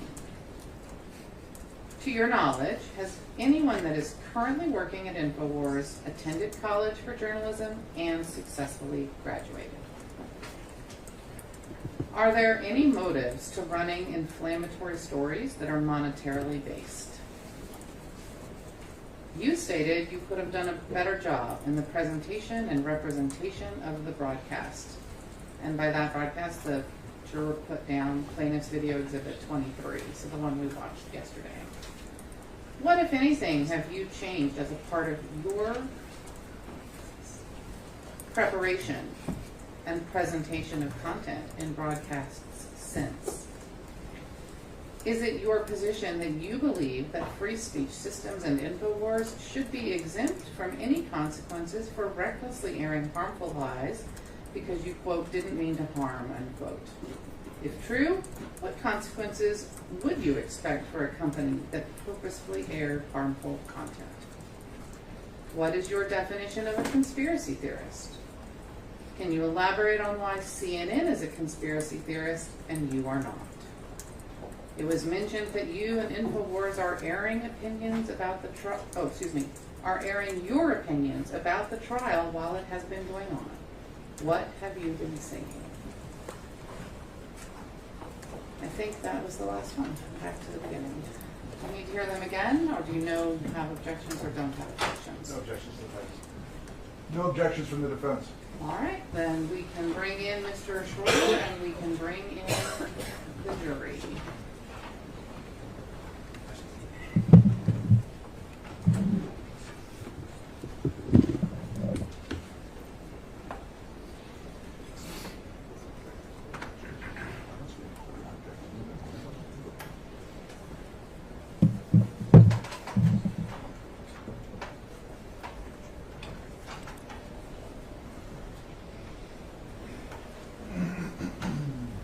Mr. Schroyer, if you'll just come back to the witness seat, please. Thank you.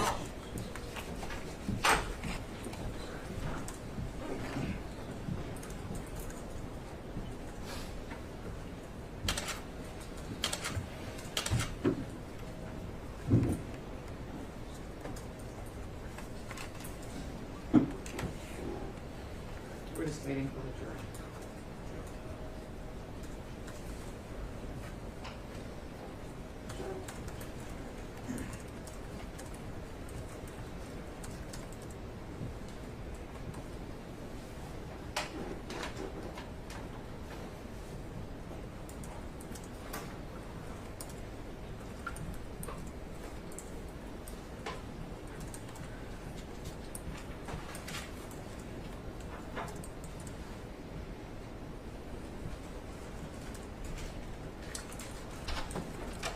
All rise.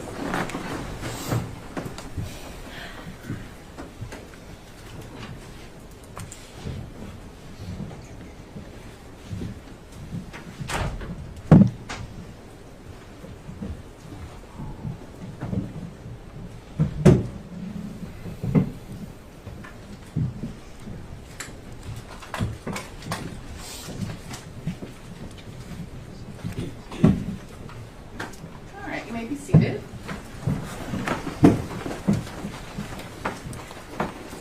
All right. Mr. Schroyer, what happens now is I read a series of questions to you, and then you answer them. And I'm going to just remind you to answer them succinctly and directly, just exactly the question you're asked, and nothing else, okay? Yes, sir. Thank you. Jury, remember, if you don't hear your question or it's been changed in any way, that's because of a decision I made, and direct all your frustration at me, okay? All right. How often does Alex Jones, Free Speech Systems, Infowars have regrets about something that was claimed or suggested on their shows? Not very often. How often are audience callers or guests advised to fact check their claims? I don't know how it would be possible for us to suggest callers do fact checks, but we do count on our guests. We do put trust in our guests. I'm going to just repeat the question so you can really focus on the question, okay? How often are audience callers or guests advised to fact check their claims? Sometimes. Does Infowars ever feel guilty of promoting false beliefs conveyed by mentally unstable or politically extreme individuals and groups? When we make mistakes, we apologize. Who produced your show about the Megyn Kelly interview? That was the Alex Jones show. It was not my show, and I'm not sure who was producing it at the time. Did your producer vet the sources that you used prior to airing? I cannot say. Should the producer vet the sources that you use prior to airing? Yes. Do you ask or check with Alex Jones about your topics before you go to air? No. Do you take the time to make sure what you are going to talk about on your show is true? Yes. How many times do you go to air on your show in one day? I'm not sure I understand the question, Your Honor. Okay. Unfortunately, I can't rewrite it for you, so if you don't understand, we'll move on. Okay. Is there anything you would recant about the Sandy Hook story? If so, why? I would have just not covered it at all. It was not a subject material that I was familiar with, and that 4 minutes of my life has caused tremendous negative effects on my career and livelihood. From your opinion, are there any changes the company is making because of this incident? Yes. Are y'all considering it a learning experience? Yes. When you reported on the Zero Hedge article, were you questioning the parent actually holding his child or Megyn Kelly's facts? I was questioning Megyn Kelly's facts. In your opinion, is the judge a hired actor? Please answer yes or no. No. In your opinion, are some or all of the jurors hired actors? Please answer yes or no. No. To your knowledge, has anyone that is currently working at Infowars attended college for journalism and successfully graduated? I attended college for media studies. I'm not sure if that counts, and I did graduate. Aside from myself, I'm not sure. Are there any motives to running inflammatory stories that are monetarily based? No. You stated you could have done a better job in the presentation and representation of the broadcast. That's the one we watched yesterday, number 23. What, if anything, have you changed as part of your preparation and presentation of content in broadcasts since? I am a lot less likely, if at all, to ever take something that is handed to me while on air and go straight to air with it. Is it your position that you believe that free speech systems and Infowars should be exempt from any consequences for recklessly airing harmful lies because you, quote, didn't mean to harm, unquote? I'm sorry, Your Honor, it was a little lengthy in the question. I'm not sure I fully understand it. Is it your position that you believe that free speech systems and Infowars should be exempt from any consequences for recklessly airing harmful lies because you didn't mean to harm? I think that there should be a fair application when it comes to media outlets reporting things that are not true. What consequences would you expect for a company that purposefully aired harmful content? I think that there is laws that already constitute this on the books. Like, it's my understanding, there can't be a defamation lawsuit unless you mention someone's name specifically. So I would say that the laws on the books, properly applied equally, are fair. What is your definition of a conspiracy theorist? An individual who doesn't trust the government, doesn't trust the mainstream news, and would rather do their own investigating, and understands that there's a lot of corruption in the world, and just wants to figure out why. Can you elaborate on why CNN is a conspiracy theorist and you are not? CNN ran with many stories that turned out not to be true. For example, the big story of Russian collusion, which never happened, is one example. Jussie Smollett claiming that he was attacked with a noose over his neck. It turned out that was fake as well. So those are just two small examples. CNN also goes to basements in Atlanta where they pretend they're in Kuwait getting bombed, like Chris Jaco. So those are a few examples. It was mentioned that you and Infowars are airing your opinions about the trial while it's been going on. What have you been saying? I'd have to go back and check the record. I don't recall everything I said. All right. May this witness be released from the rule and any subpoenas? No, Your Honor. No. All right. So what that means for you, Mr. Schroyer, is that you must still follow the rule. And I'm just going to read it to you because you weren't in the courtroom on Tuesday. I want to make sure you understand what the rule is. You have been placed under the rule, which means that it will be necessary for you to remain outside the courtroom while other witnesses are testifying. You are not to talk with each other or with any other person, including the parties, about the case, except by permission of the court. You may, however, discuss your testimony with the attorneys in the case. You are not to read any report of or comment upon the testimony in the case while under the rule. Any witness or other person violating these instructions may be punished for contempt of court, and it may result in my striking the witness's testimony. I'm going to ask that you remain outside the courtroom, and in this case, because it is covered by the news media and on YouTube, you are also instructed that you may not observe any part of the court proceedings through any other method. Do you have any questions about what the rule means? No, Your Honor. All right. And you understand you have to follow it? Yes. Your Honor, I will release it for the subpoena, so it does have to be in the courtroom, I'm sure. If Okay. we read it back. So you don't have to stay in the building. If you need to be called to testify again, can I count on you that if they call and tell you we need you back, you'll come back? Yes, Your Honor. Then I'll release you from the subpoena. And just so everyone understands, otherwise, by law, Mr. Schroyer would be required to spend all of his time in the hallway, just in case we need him again. So you're released from the subpoena with the assurance that you've just given me that you'll come back if we need you, but you're not released from the rule until you hear from me or the trial is over. Understood. Thank you so much for your time and testimony. You are free to go now. Thank you. All right, who is your next witness from the plaintiff's side? My name is called Rob Jacobson by video deposition. Your Honor. All right. And I've got some final depo questions, Your Honor. Yeah, well, I need them as an exhibit, right? That's the court exhibit. And I'm going to just read for the jury so that they understand exactly what we're doing. Ladies and gentlemen, in relation to the deposition you are about to hear and other depositions that may be used in the trial, you are instructed as follows. A deposition is a procedure usually conducted out of court in which a witness testifies under oath, answering questions asked by one or more attorneys, portions offered by one or both sides. The questions and answers are reported and typed by a court reporter and along with any exhibits placed in a bound form. The deposition may also be recorded by video. Under our rules, the deposition may be read or shown by video in court, and it should be given the same weight by the jury as live in-court testimony from the witness stand.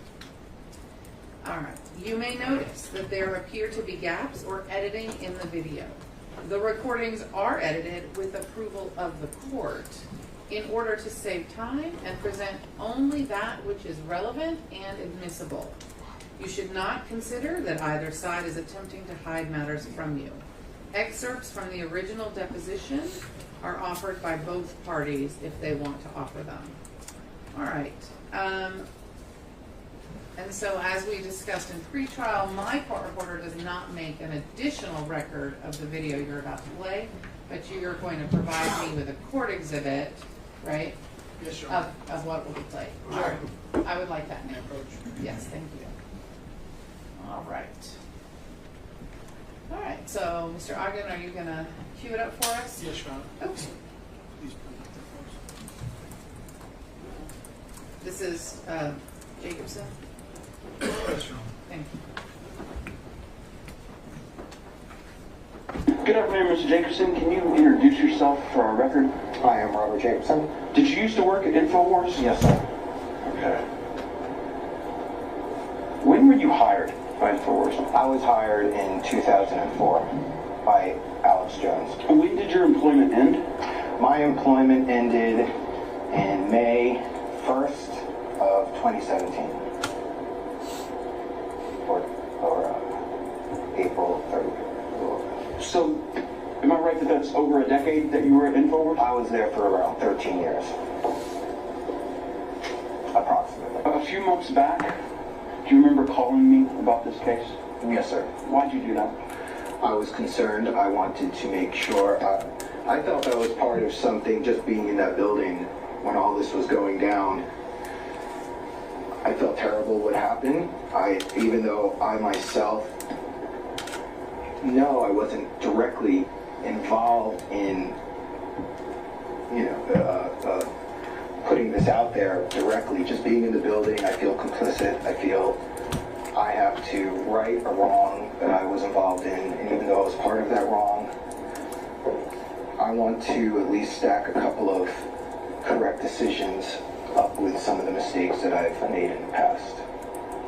When you say that you weren't directly involved in putting this out there, what is this? This would be Sandy Hook.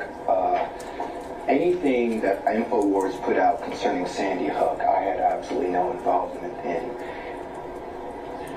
During your employment, were you exposed to Infowars coverage of Sandy Hook? During my employment, I had other assignments to do, and I wouldn't much pay attention to the show. However, when I did, and I heard about Sandy Hook, it actually bothered me. Tell me what you mean by that. What did you hear that bothered you?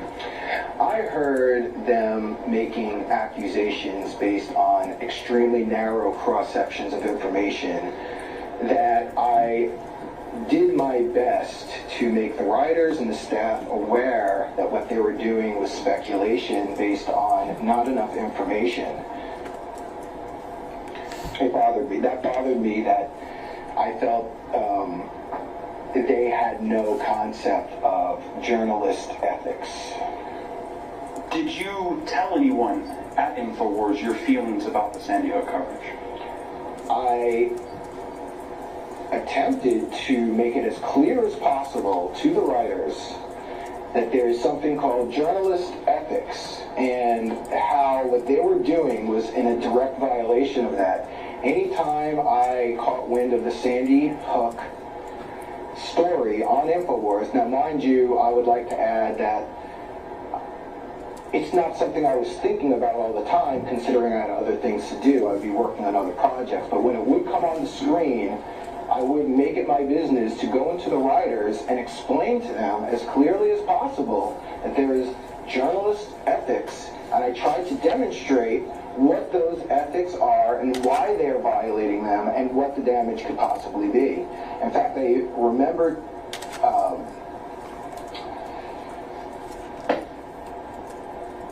I must have been in that room 4 to 5 times at least, and only to be received with laughter and jokes. When it came to coverage of Sandy Hook and the work that was being done by the writers, did you see things that you would consider reckless?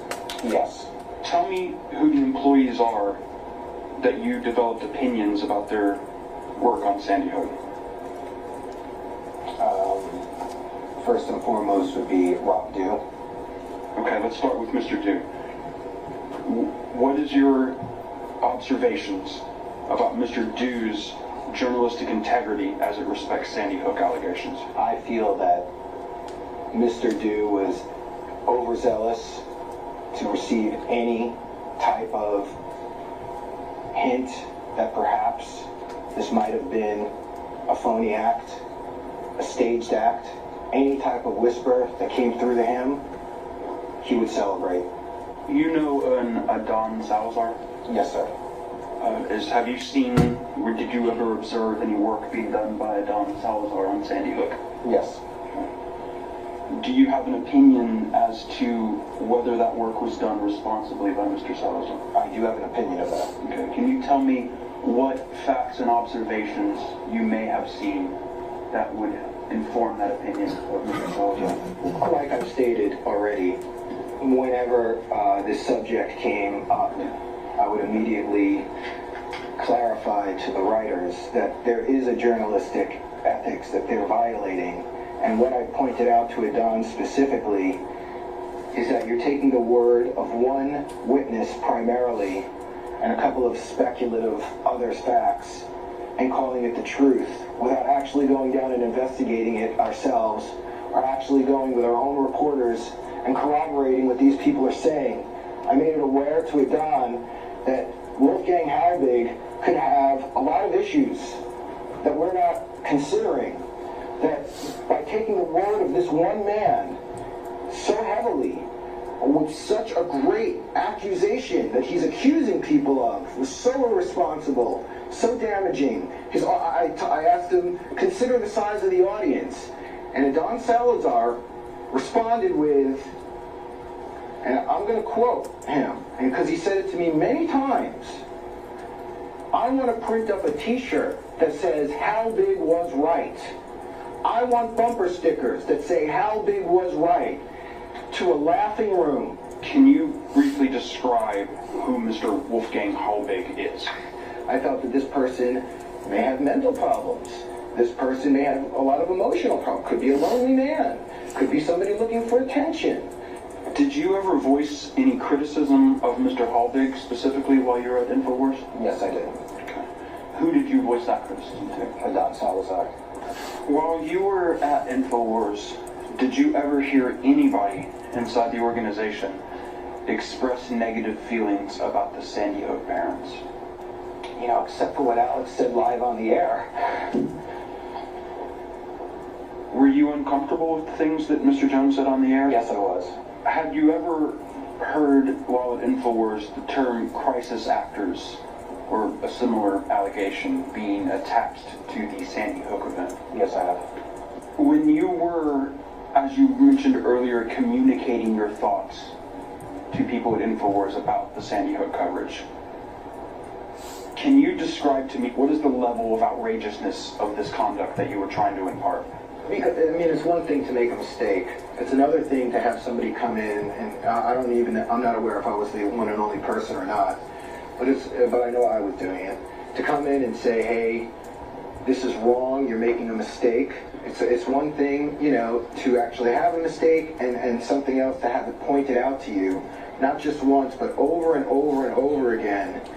And to not only hear the damage that you're doing to people outside of your zone, but to actually laugh about it.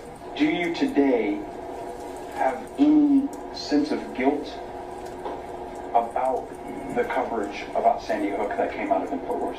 Yes, as I've mentioned in my statements previously, the reason why I'm here is because a tremendous amount of guilt that I didn't act faster. Maybe I should have quit.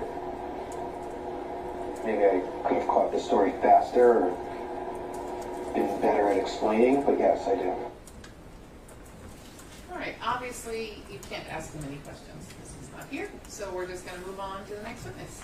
Yes, Your Honor, one more demo video. It's going to be Dan Knock. May I approach briefly with him? Okay.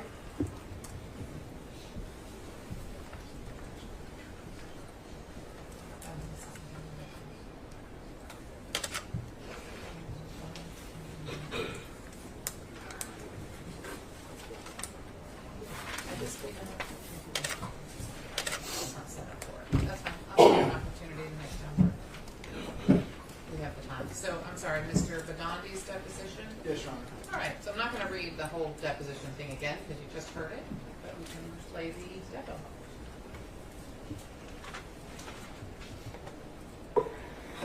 Okay, good morning, Mr. Badandi. Good morning. One thing you mentioned earlier is that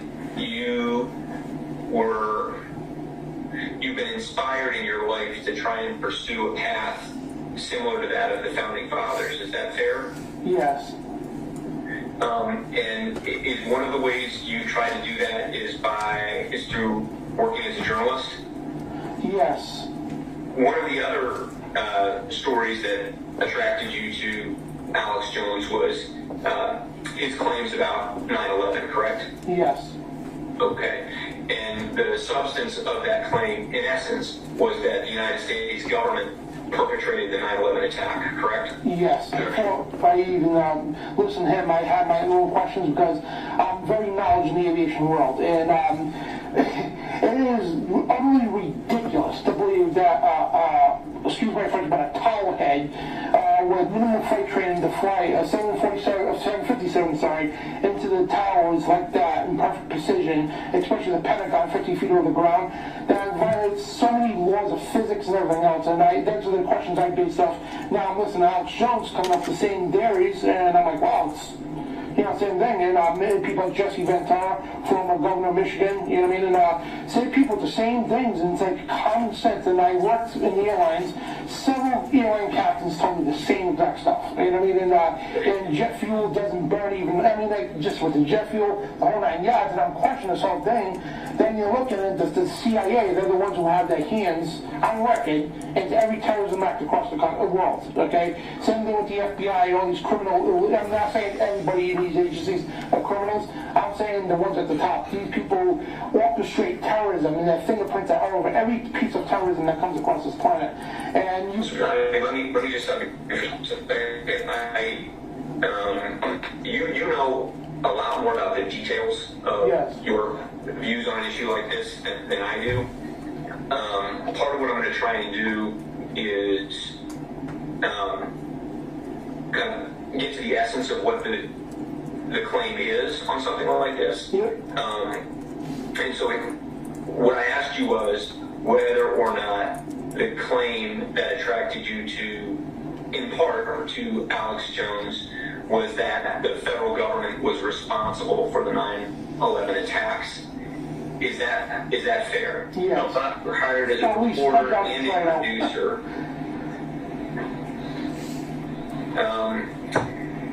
When you came down to start working a few days later, were you provided with any training materials of any kind? Not necessarily, it's just like a hands-on. I mean, most of the stuff I already knew.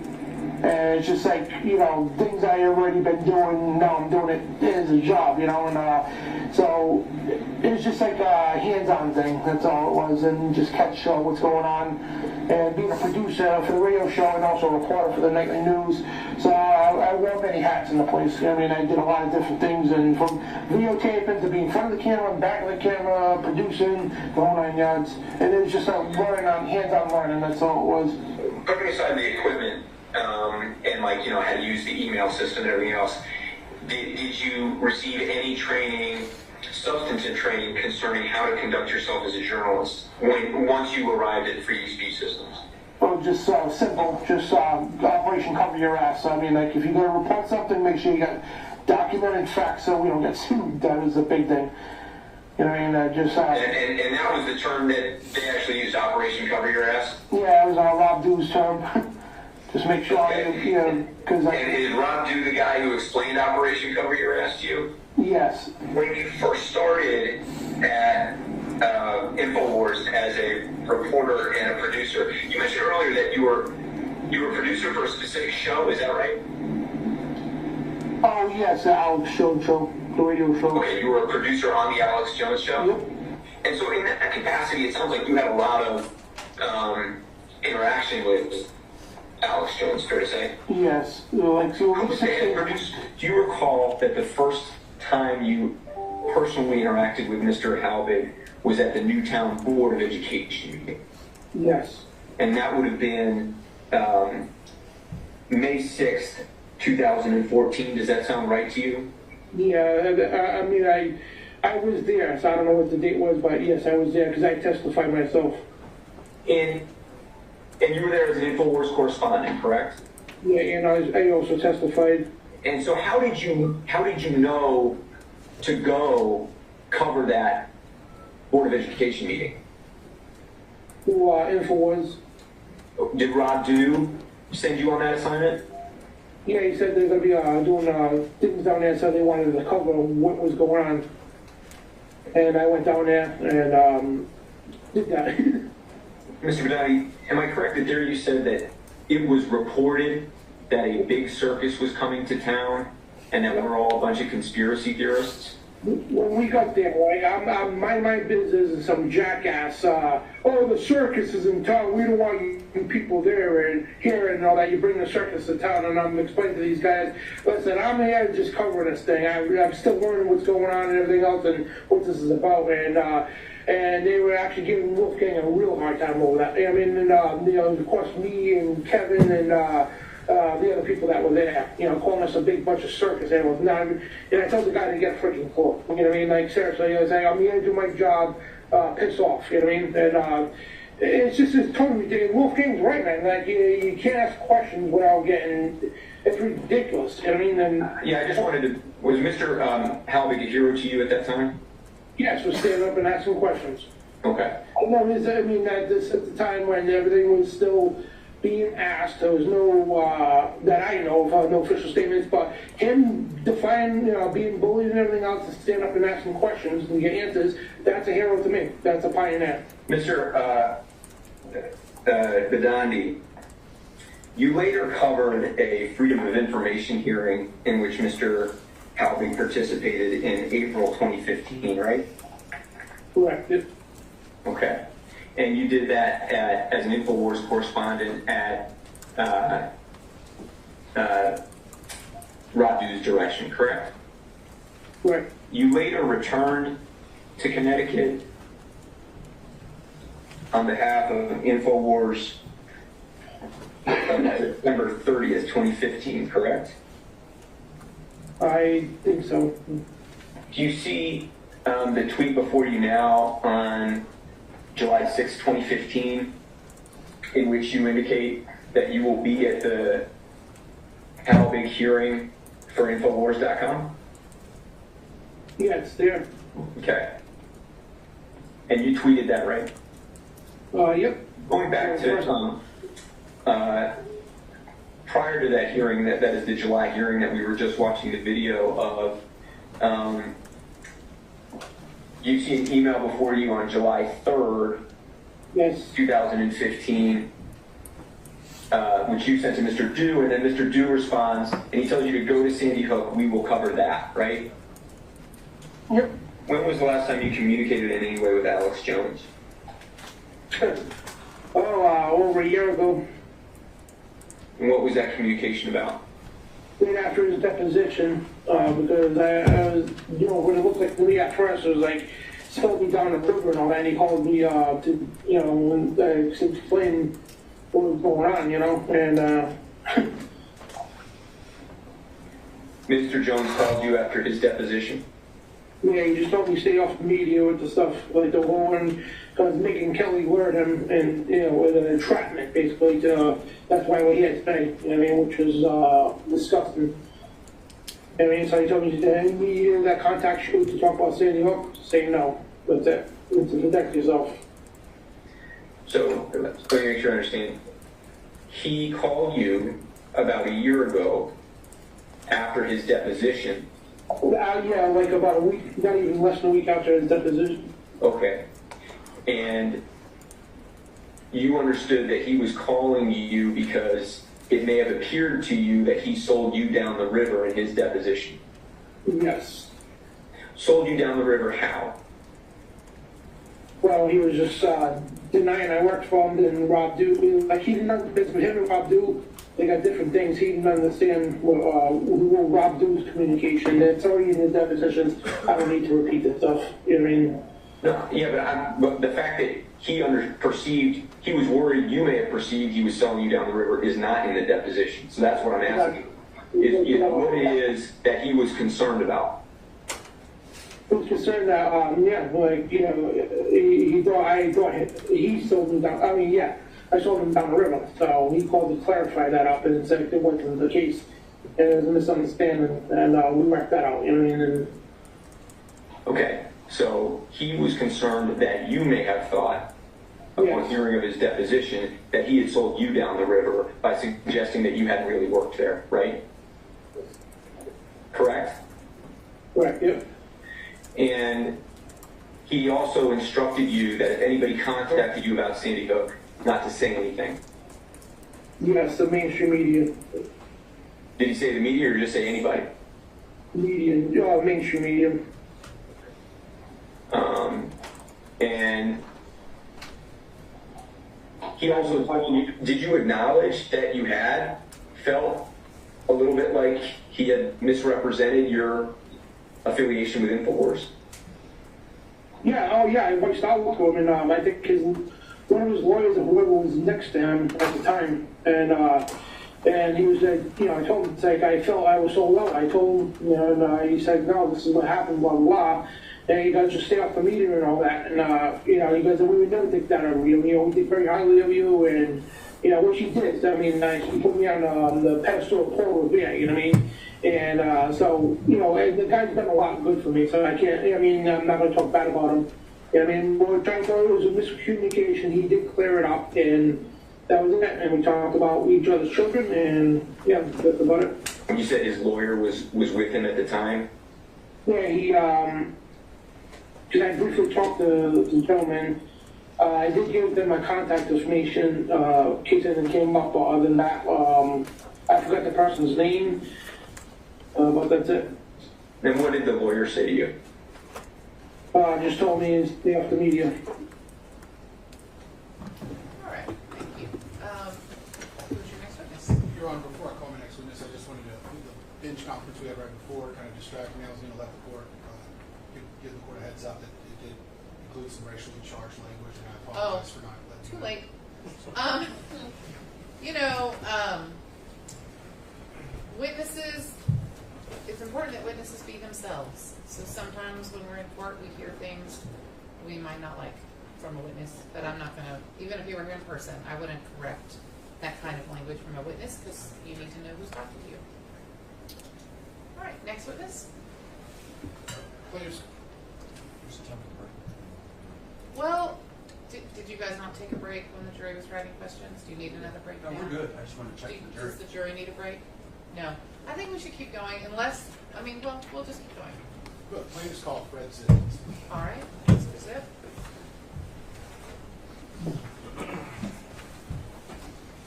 with me, please. Raise your right hand. Do you solemnly swear or affirm, under penalty of perjury, that the testimony you're about to give shall be the truth, the whole truth, and nothing but the truth? Thank you so much, sir. Come have a seat. Now, when you get up here, there's water and cups, microphones. If you have a good voice, you shouldn't need to be too close, but close enough. It's different for every witness. Okay. I don't know how much you've testified in the past, if at all, but this is different than a normal conversation.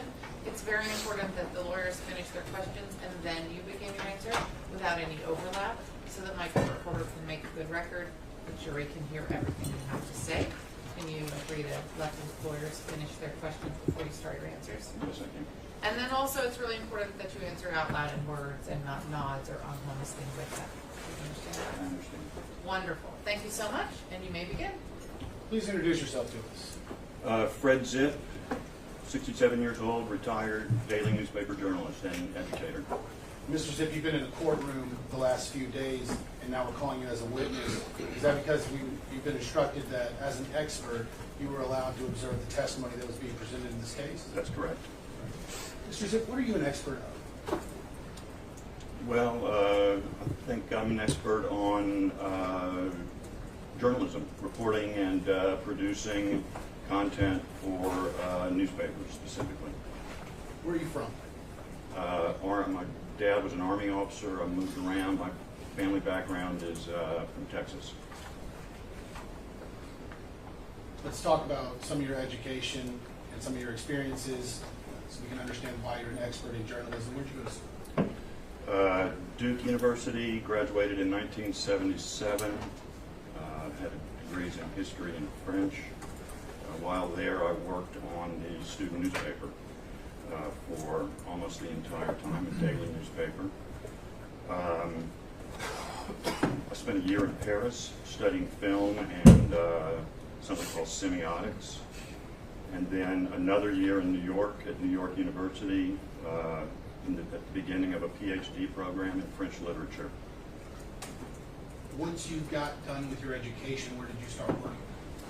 Beaumont, Texas, 1979, and I was there until 1985. Where did you work in Beaumont? The Beaumont Enterprise, the newspaper. What was your position? I started out as a night police reporter in a bureau, which means a branch office, basically. I, over the course of my time there, reported, or the beats I was assigned to included education, county government, city government, court system, federal and state courts, a little bit of business, and at the end of my time there, I was an assistant city editor. How many years were you with Beaumont Enterprise? 5. After the Beaumont Enterprise, where did you begin working? I came here to Austin, worked for the Austin American Statesman from 1984 to 1987. What was your employment for this state? Started as a sports copy editor, and then I was assistant sports editor, sports editor, and finally at the end of my time in 87, I was assistant city editor again. And in 1987, where did you work next? In 87, I left for West Palm Beach, Florida, where I worked with the Palm Beach Post from 87 to 98. Most of my time there was spent on what's called a Metro desk.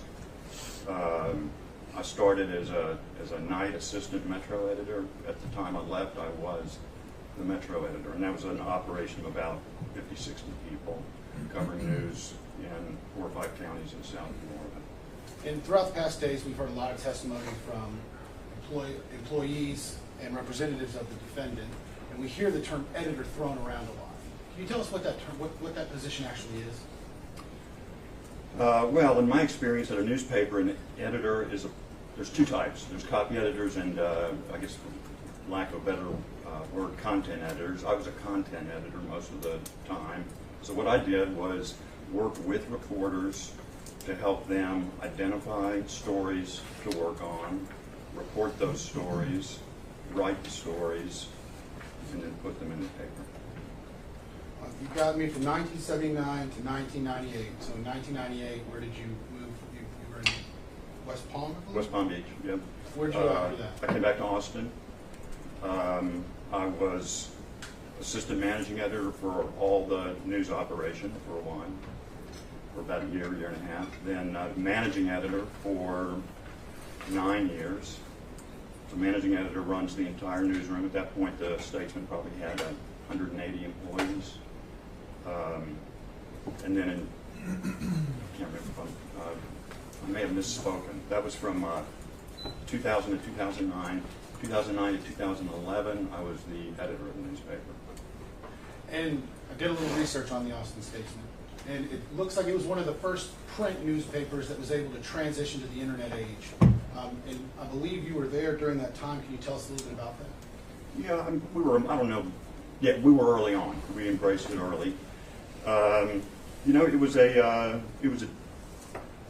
an exciting and difficult thing because the internet is a much different animal than print publications. Print publications are on a 24-hour cycle.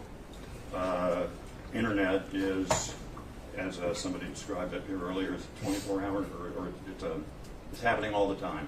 You know, every minute is deadline, and it requires moving fast, and you know, trying to do so without compromising the principles that we employ to make sure that we are fair, accurate, balanced, all those things. And so once the internet gets involved with how the news is accepted by the public, does it monetizes, you would agree, the speed that an article can get out, correct? Whoever's first is usually the one that gets the clicks and makes the revenue, right? Yeah, it rewards moving quickly. Can you tell us the importance of the fact checking and making sure you're right versus making sure you're first? Being right is always the paramount objective. In your experience, were articles or stories ever rushed and corners cut to make sure that the story was put out first by one of your publications? Yes. Looks like you said in 2011 you were done with the Statesman? In 2011 I retired, and the next year, 2012, I began working for the University of Texas in the journalism department for a program called Reporting Texas, which was essentially a newsroom, just like the one I worked in Beaumont. I functioned again as an assistant city editor, worked with the students to identify, report, write, and then ultimately publish on a website stories about Texas. Were you a professor at the University of Texas? No, I was a visiting editor. I will contend that you know more about journalism than I do, and so today I'm going to use kind of more of the teaching aspect that you would use with the students on how to do it correctly to teach us what the proper way to get a story, get a tip, and take it to publication with fact checking. Okay? Okay. Your Honor, I'd object under Civil Practice and Remedies Code, Section 4111, to relevancy in this part of the proceeding. May I have a running objection? You may.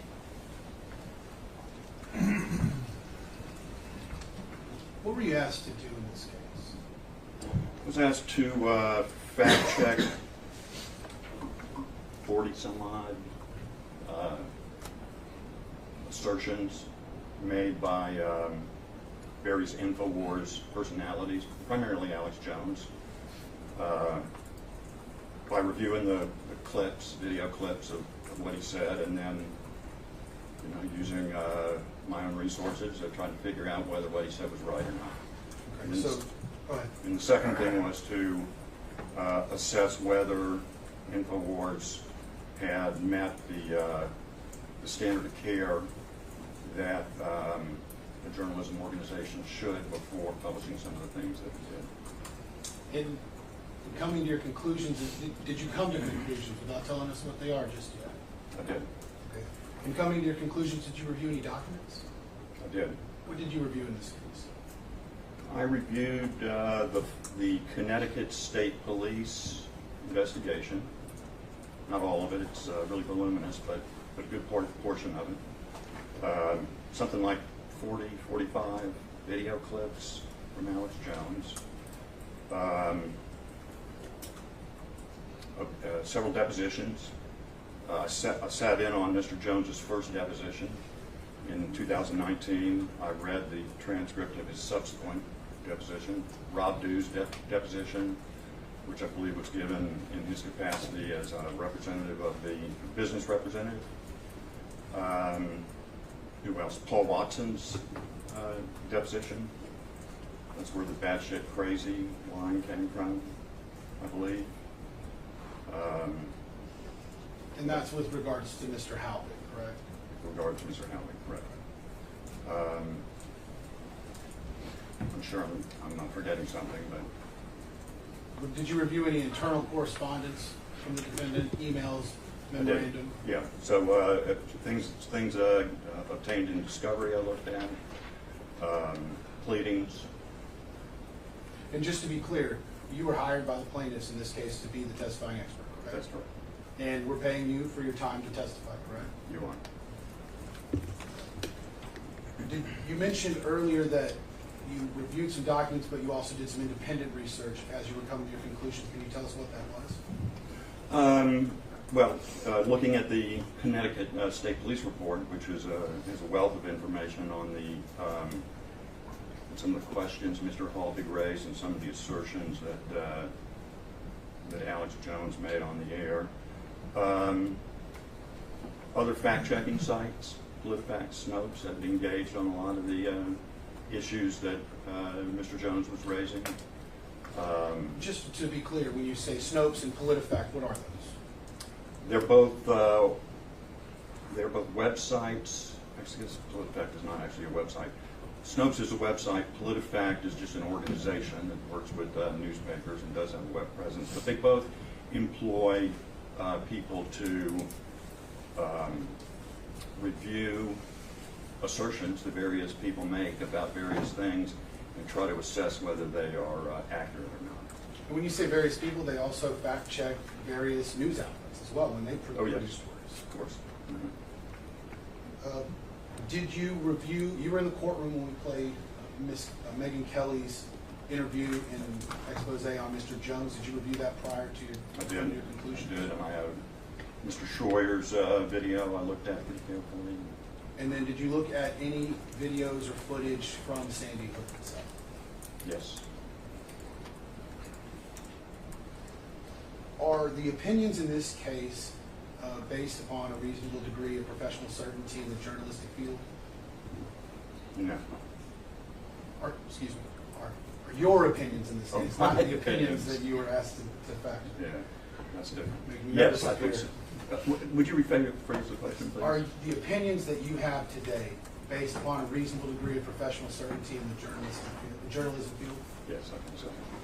And in coming to your opinions, did you rely on your skill, knowledge, experience, education, and training? I did. You said the first item that you were asked to do was fact check the coverage that Infowars did on Sandy Hook. What was your opinion after doing your research and analysis? That Mr. Jones primarily, but I think some other personalities as well, repeatedly published misleading or outright false information. Okay. Through the 44 or 45 videos that you reviewed, did you find fallacies in the coverage and question the veracity of what was being covered by Infowars? I did. The second item you were asked to determine is if Infowars coverage met the standard of care in the journalism industry. That's correct. Your experience in journalism comes from print media, but transitioning into the internet, did you find that that was applicable to the defendant and how his business is set up? Ideally. And what that means is when you open a newspaper, you don't have videos, but when you can go on the internet, they can be embedded in, and it's the same dissemination of knowledge, correct? Right, they have the right. same responsibilities of making sure that it's true, right? In the best of all worlds, correct.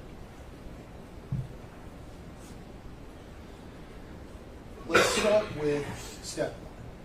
Step one, when we joined the University of Texas newspaper, and we say, what do I do first? So tell me the initial steps of journalism. Well, the first thing is to come up with a story idea, and what we teach our students is to read the news in order to get ideas that they can follow up on. You know, some people are more gifted at coming up with story ideas than others, but the primary advice we give them is the best story is the answer to a question. So, compose the question that you want to answer, get the answer, write the story answering the question. And that question can come from a number of different places. You can ask it yourself as a reporter. Correct. You can get a tip. Correct. You can see something yourself. It can be an event. Correct. So once we have our story, once we have our question, right, what's the next step?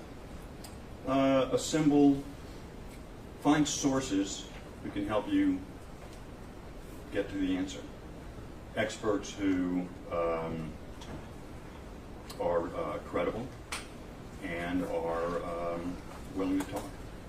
Is it always a step to go into the experts, or do you start gathering information from a number of different places? Well, a number of different places. I mean, as a practical matter, I think reporters do best when they have what a friend of mine used to call a guide to the story. Somebody who's an expert who can sort of explain what's the word? Who can be a mentor about the story. That in turn will help the reporters determine what sort of documentary evidence there might be out there to help develop the story, and that particularly in the case of a story that's more investigative, requires more digging and so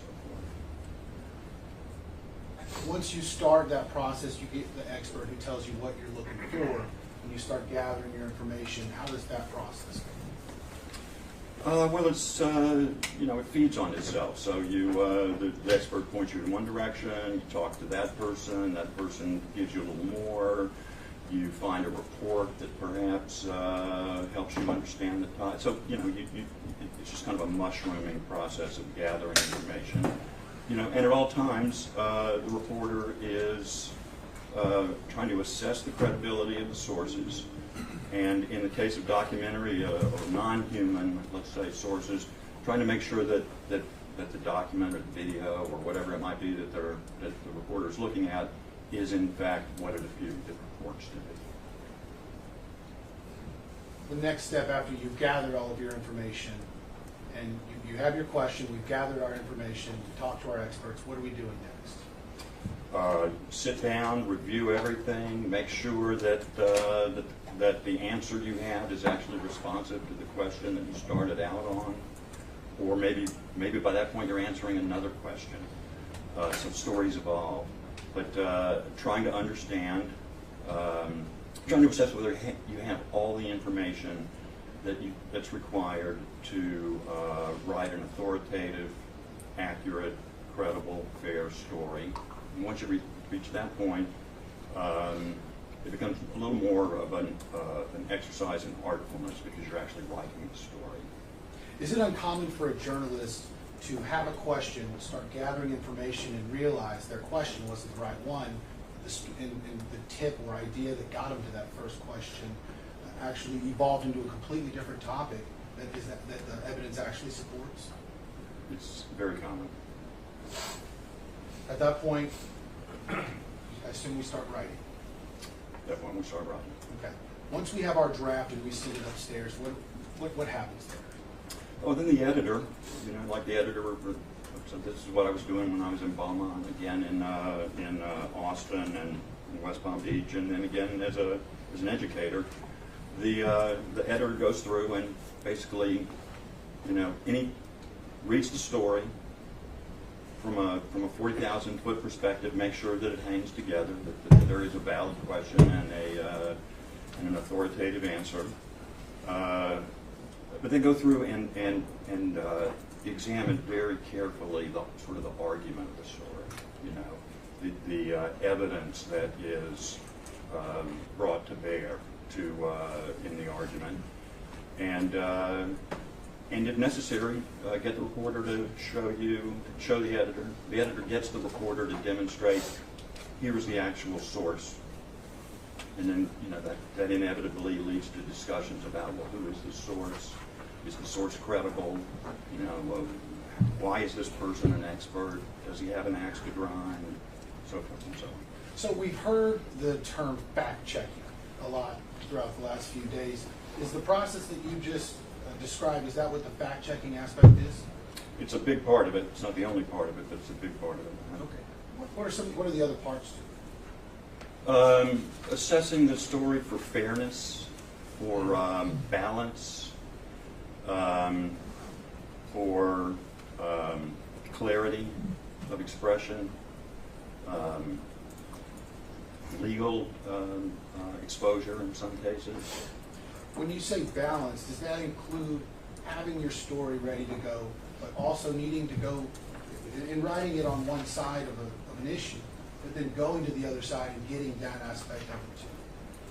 Yes, or, I mean, it's both that and if a story makes an accusation about somebody, explicitly or implicitly, making very sure that the person about whom the accusation is made has an opportunity to respond. Throughout your research and analysis of the publications that the defendant put out on Sandy Hook, did any evidence come to your attention showing that comment was parents were reached out for comment, or anybody from the other side of the issue? Well, and I say other side of the issue, based on Infowars reporting the other side of the issue, that they were reached out to and given that opportunity? You know, I have trouble remembering any instance of that happening, other than Alex Jones's, you know, flag waving expression of condolences that we saw yesterday. Do news outlets and media outlets, do they typically know who their audience is? Yes, and with the rise of the internet, news outlets have a much more precise idea, in fact, of who the audience is. And news outlets have typically two types of information. They'll have what you just described, which is the news. Right. And then there's sometimes or oftentimes opinions or editorials, correct? Correct. Tell us what the differences are. News stories are, by and large, just the facts. Opinion stories, opinion content, commentary, is generally an expression of a position on an issue. So I might write an opinion column saying I think baseball is the worst sport ever, and that would be my opinion. It would be in the paper. So would you say that the opinions and editorials those are more geared towards having some sort of agenda versus the news, which should be objective? Absolutely. Should the audience that you're writing to, should it ever impact how a news story is put together and published? No.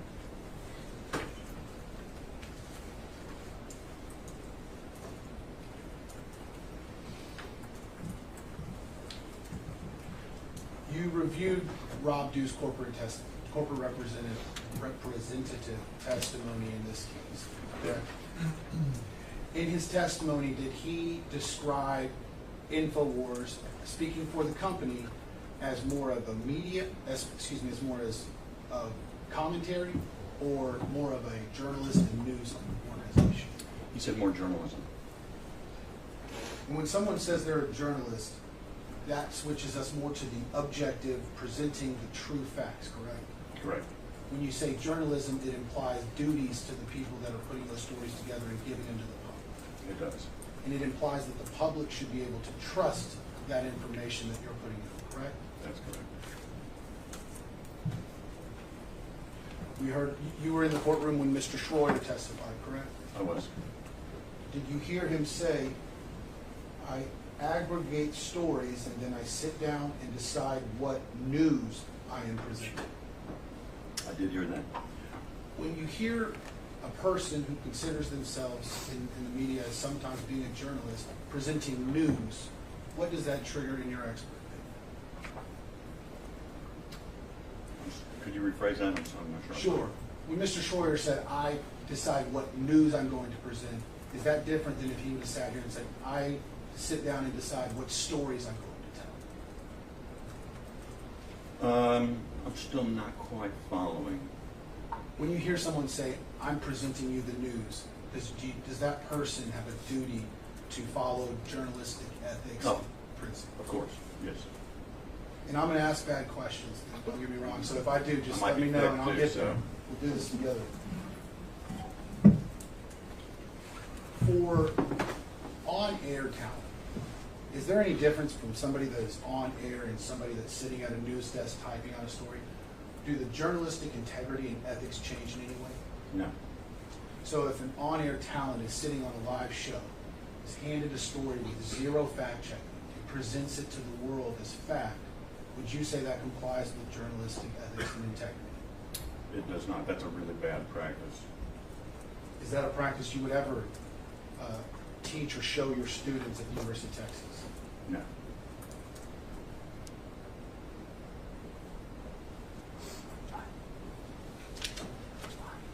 Why is that? What's wrong with that practice? Well, let me draw a quick distinction. If you know, those of us who have been around for a while can remember Walter Cronkite being handed a piece of paper saying that President Kennedy had died, and then saying that. And that's a fact. He stated a fact that was overwhelmingly supported. He had sources. He knew who the person with the mug, with the president.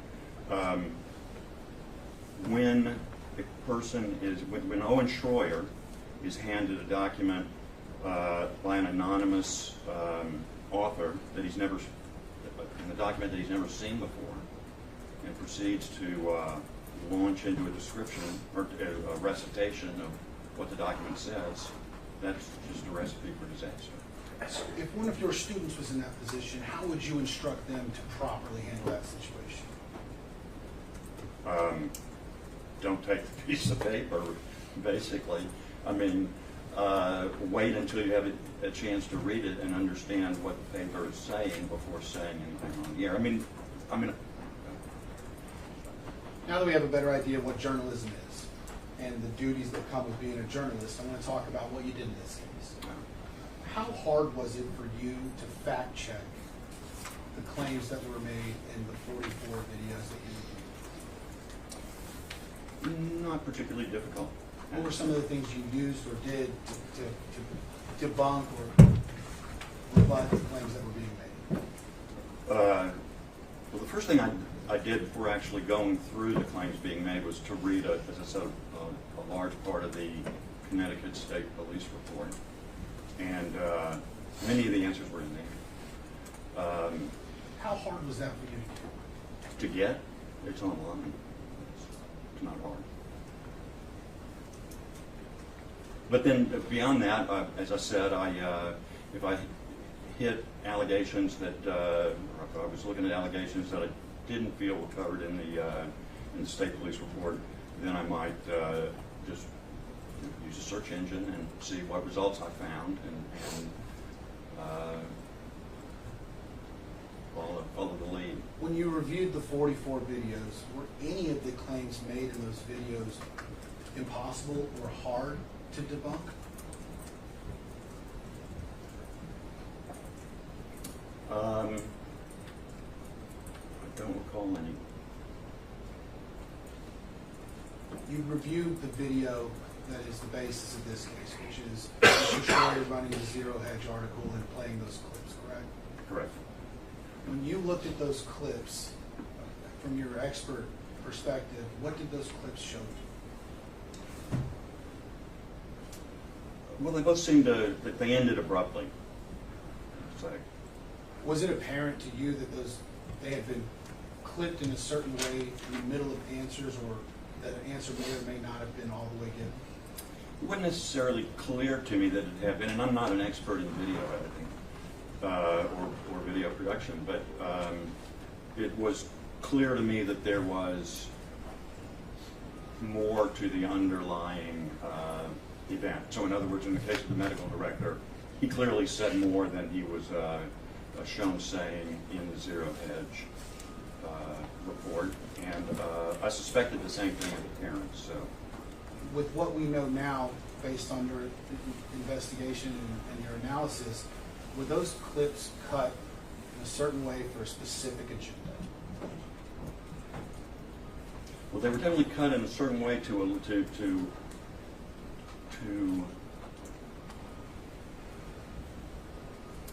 reveal only part of the content of the underlying clips. And one always assumes when things are edited that way that there is an agenda of some sort. When we talk about journalistic ethics, where do those come from? Many news organizations have their own ethical codes of conduct. The Society of Professional Journalists has prepared a code of conduct. The purpose is they basically prescribe how people in news gatherings should behave to make sure that they are beyond reproach in their tactics, and to make sure that they do not engage in any behavior that would undermine the credibility of their work.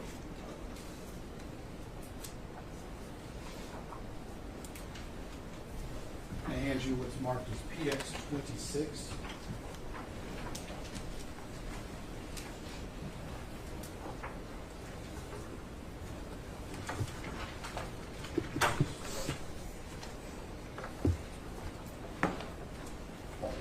Can you tell us, without telling us the content of that document, can you tell us what that document is?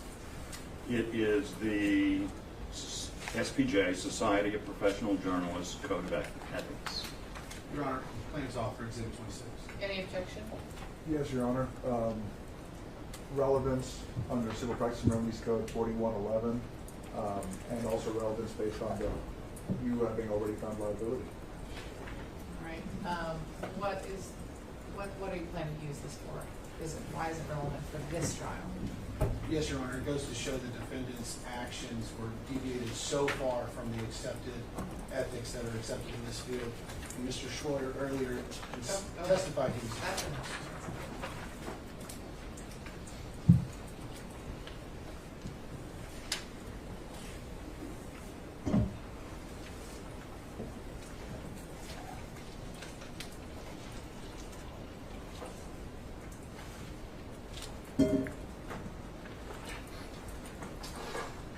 Okay, so those are the only objections? Yes.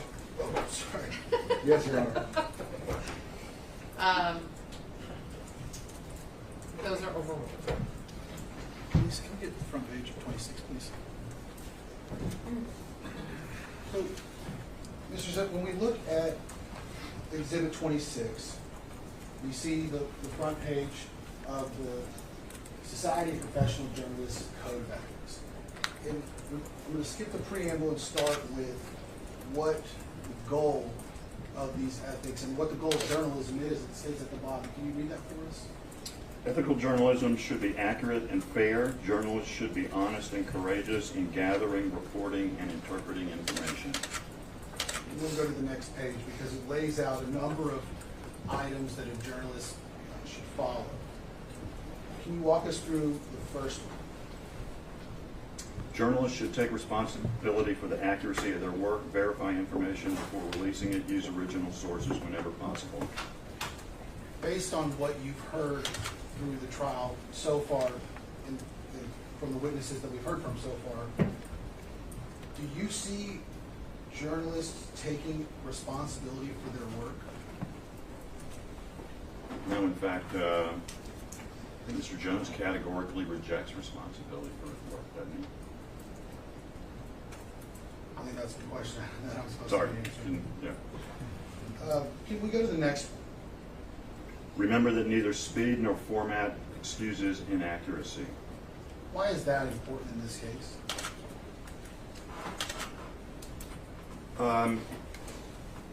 So the format of Infowars, as Mr. Schroyer set up here earlier, I think,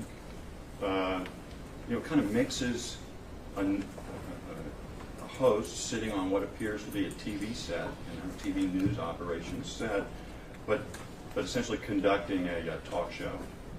And so in that talk show format, and at the speed with which everything moves, it's very hard to, possible even, to do just the basic work of journalism, which is to understand sources, test the accuracy of information that's being handed to.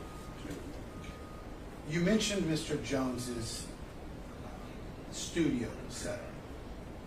When we look at the studio setup, does it look more like a talk show or does it look more like a news desk? Like a news desk. And when Mr. Jones is presenting the information that he chooses to present, does he do it in a way that's more of a talk show or does he do it more as a newscaster? I would say newscast. I mean, he very rarely says this is opinion or commentary. He is giving facts. He's stating facts, apparent facts, let me say.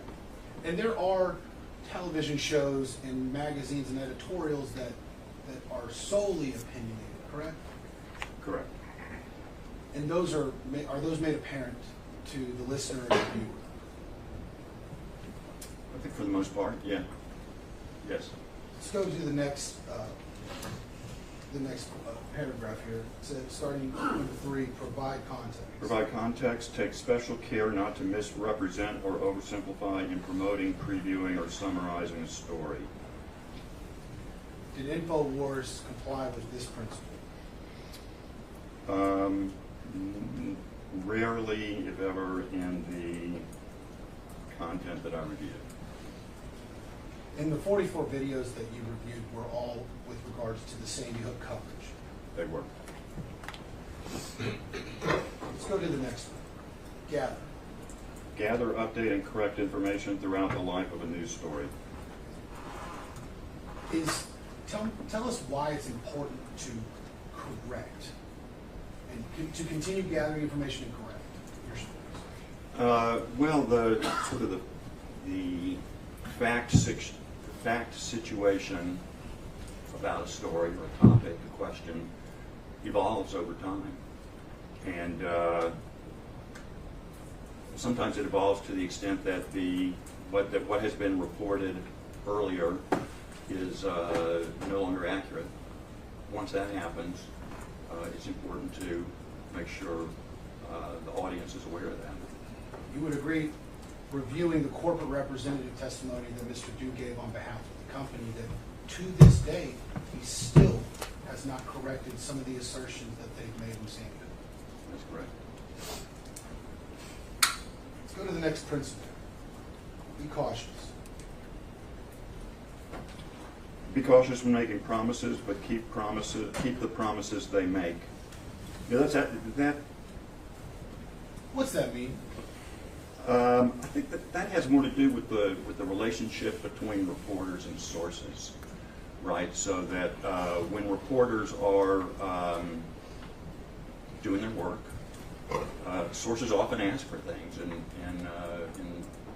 in return, like, be sure and get this point in the story, or things of that sort. And as the code says, be careful making any promises. Really don't make any promises, I would say,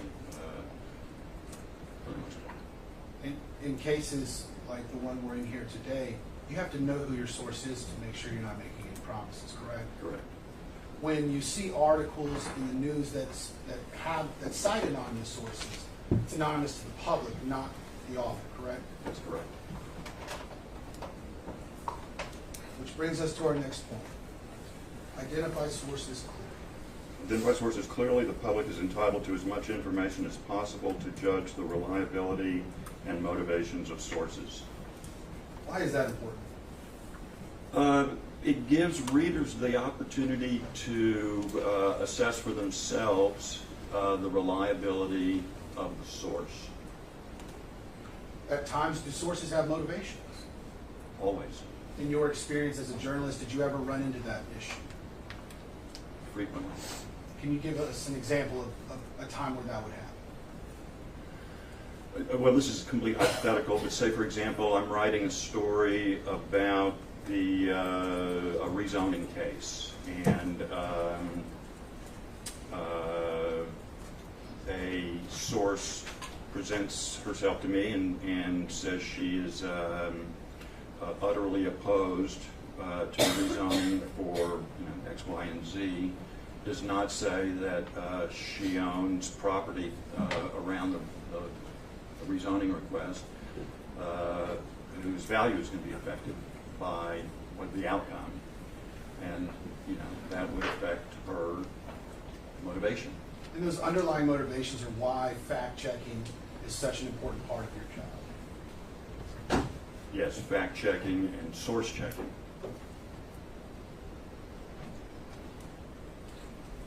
Let's go to the next one. Consider sources' motives.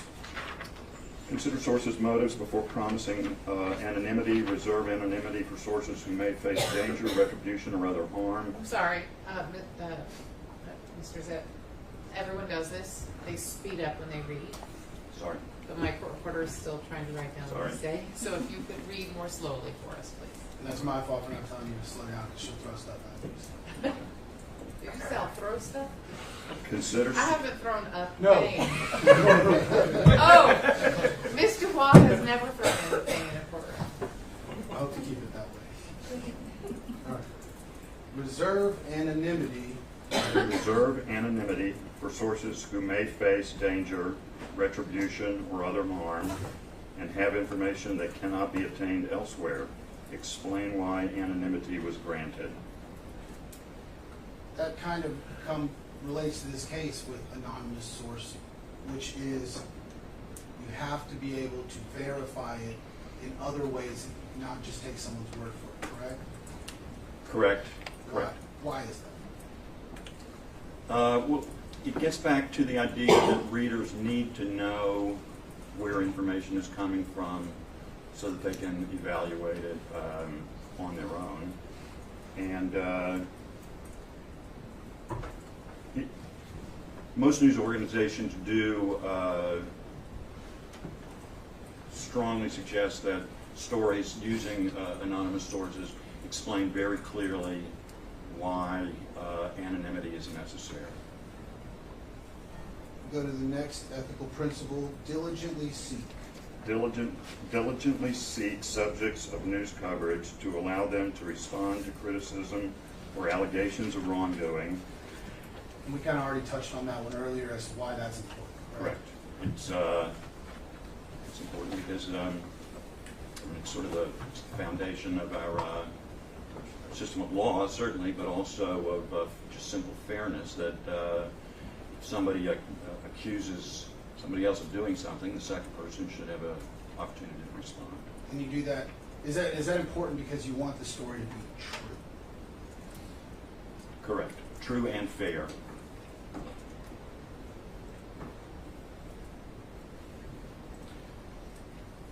Turn the page. We're going to go to the next principle.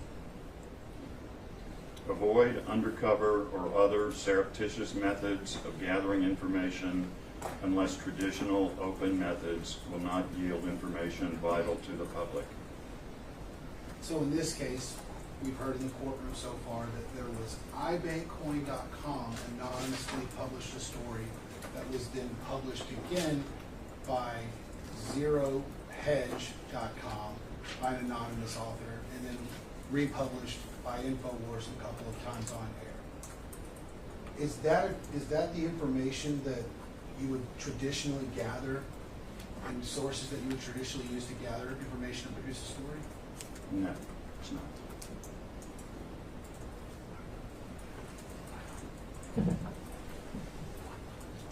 Why is that? Because the reporter had no idea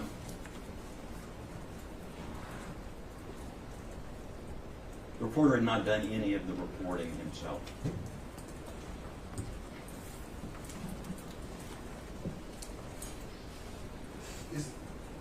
In reviewing the materials in this case, did you find that a common theme for the coverage of Sandy Hook by Infowars? I did. We go to the next principle. Be vigilant. Be vigilant and courageous about holding those with power accountable. Give voice to the voiceless. Did someone like Alex Jones have a voice that could be heard? I think so. How would you compare that to the voice that Neil and Scarlett have? I would say it's considerably more powerful.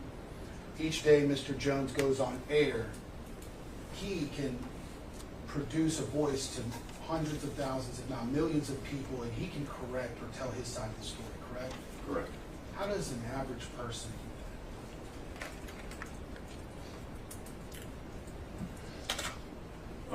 An average person has to convince somebody who does have the voice to tell their story. And I think that's what this part of the Code of Ethics is about, is it's telling reporters to look for people who otherwise have no opportunity to tell their story and tell it.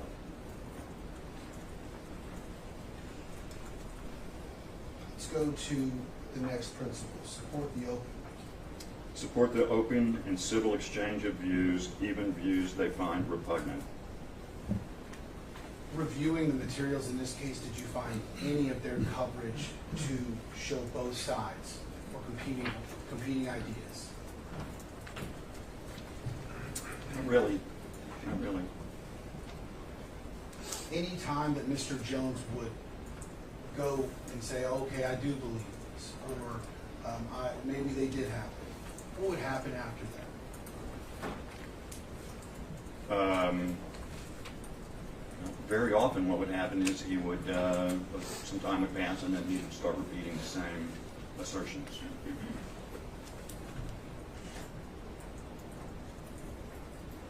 Let's go to the next principle, recognize a special obligation. Recognize a special obligation to serve as watchdogs over public affairs and government, seek to ensure that the public's business is conducted in the open and that public records are open to all.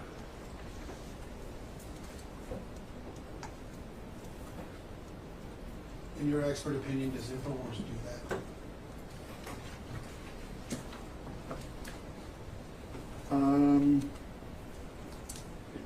It says that the first part there, recognize a special obligation, is sort of its reason for being.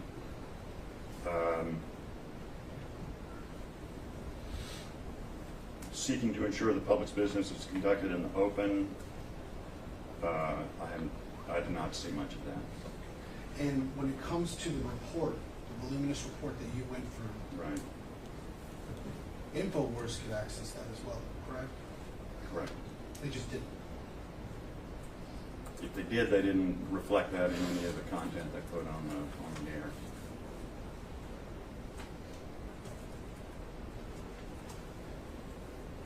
Let's go to that next principle, because I think that's an important one for this case. Provide access. Provide access to source materials when it is relevant and appropriate. Oftentimes through your review, does Infowars even know who their sources are?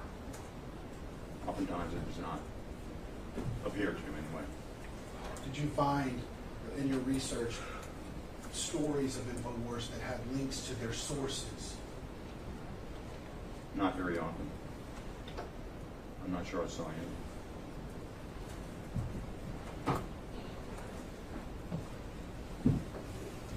The next one I want to focus on is label advocacy and commentary.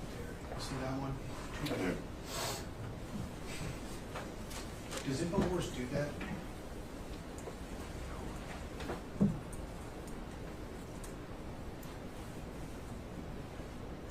know, again, I can't say categorically it does not, but I can say in the material that I reviewed and more that I saw outside of what I was asked to review, no, it's not. When you're someone like Mr. Schroyer who wears a number of different hats at work, why is it important to label whether or not you're advocating something or making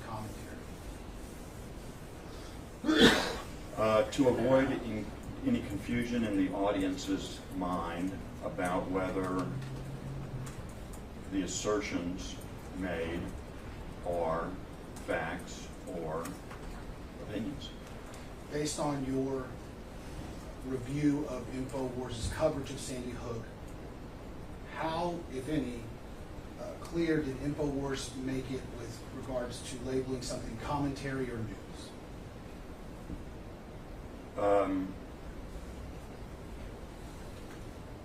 How clear? I'm sorry. Repeat the question. How clear did they make it?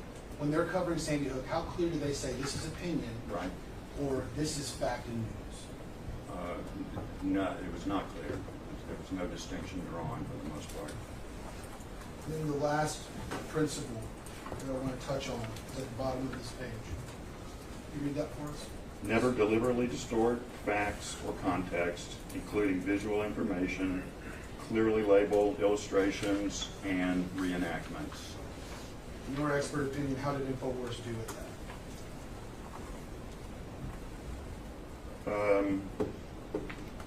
You know, the basis of Alex Jones's repeated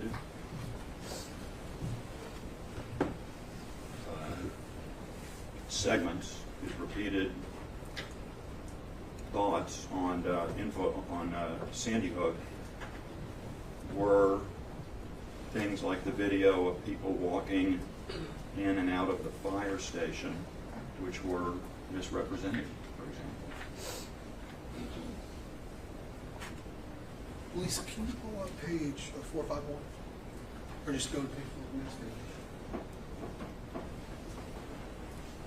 After we list out the ethics and principles, this next section is entitled Minimize Harm.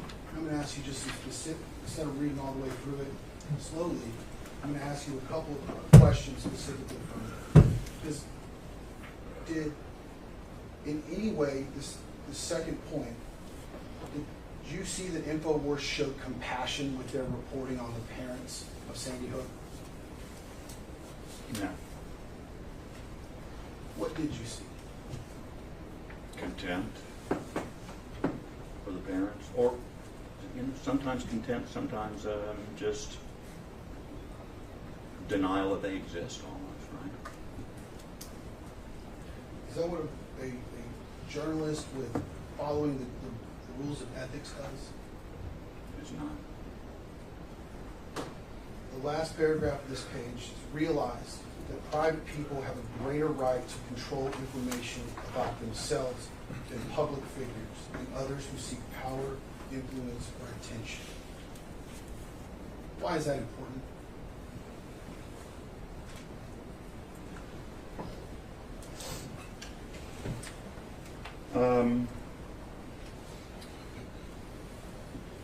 To the extent that a person inserts himself into public affairs, they open themselves up to scrutiny about their public and private behavior.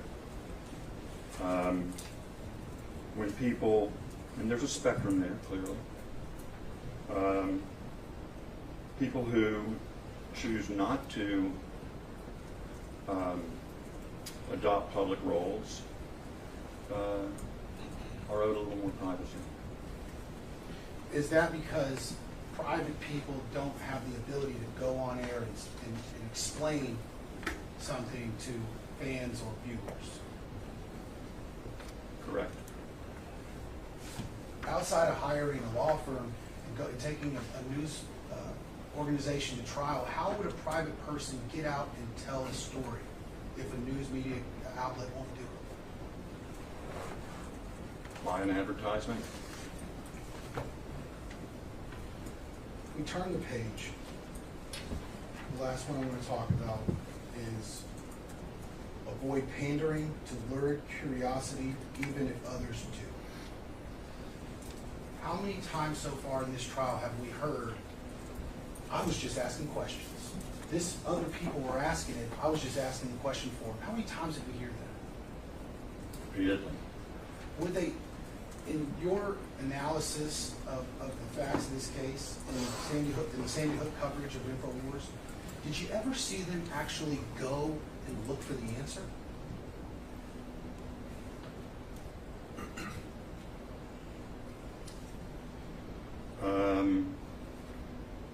We saw them go. We saw Mr. Budandi go, right, to Newtown. We saw his deposition, and we saw the clip that he did live. Right. Was he actually looking for answers to the questions that Infowars was asking? No. If it was, it wasn't shown in any of the video. If you don't care what the answer is, and you don't go looking for it, is it really a question? No, it's not. It's an assertion. Just because someone puts a question mark at the end of a statement doesn't make it a question, does it? It is not. If I say, Mr. Zip, why are you lying to us right now? That's not a question. That's already establishing that you're lying, correct? Correct.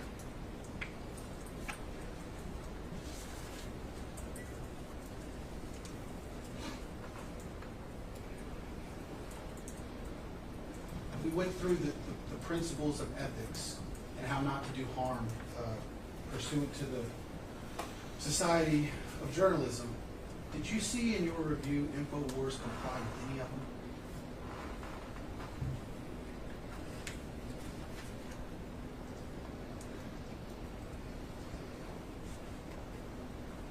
them? None of the ones that we reviewed specifically. Thank you, Mr. Zip. I'll pass it. Thank you. Mr. Randolph? Good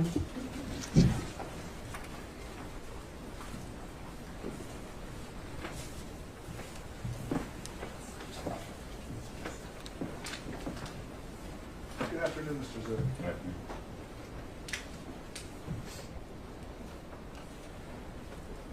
Would you agree with me that people should be free to choose what to watch or not to watch?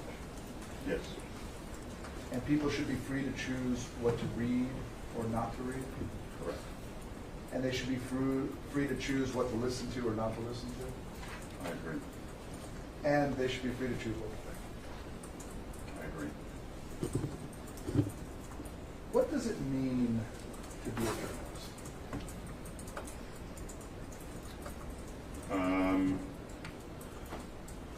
Actually, there's a good. May I read? Because I think it's a really good summation. Just a second. Journalists should be honest and courageous in gathering, reporting, and interpreting information. So a journalist, would you say that I don't want to put words in your mouth, so if you want to change your prior answer, for you, being a journalist is limited to somebody who gathers and reports information? Being a journalist is limited to somebody who gathers and reports information? That's my Yes. question. That's fair.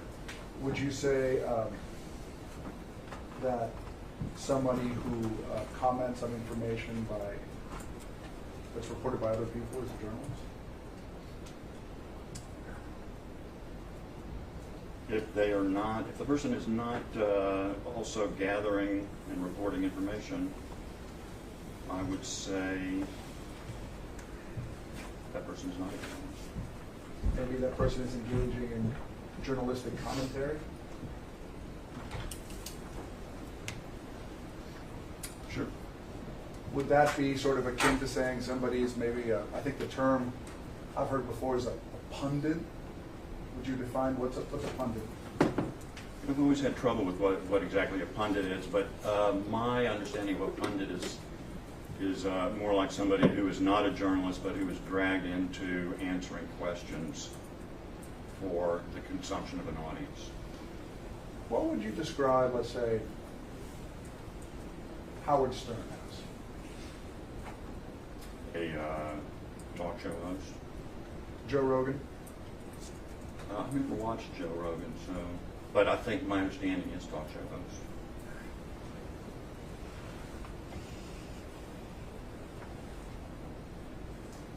And I don't want to belabor the point. Do you recall watching the video that Alex Jones, or the video of Alex Jones on the day of Sandy Hook? Yes. It's about a 50-minute long video. Correct. He was acting as a talk show host, was he not?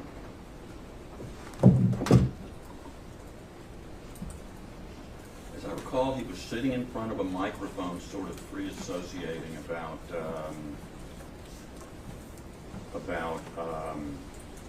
already right then, I mean, within an hour or so, whatever it was, about what are they called? False flags and other crazy stuff. Is that gathering and reporting information? No, that's not what he was doing. He wasn't engaging in journalism, was he?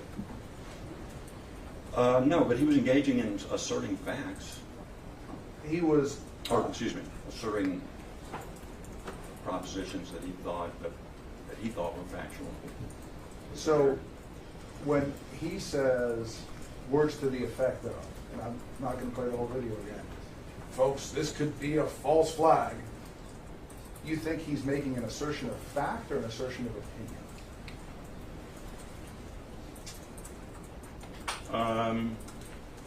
I think it's impossible to tell. You think it? Please finish your answer. He's not providing any cues to allow the viewer to tell what he's doing. So he's kind of ranting. It's your position that any person watching the Alex Jones show would be confused as to the fact that he's ranting about his own opinions?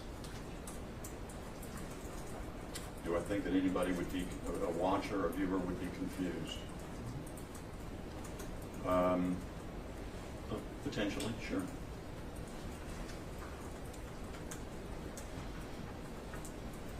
Would you suggest that there should be sort of a ticker running across the bottom?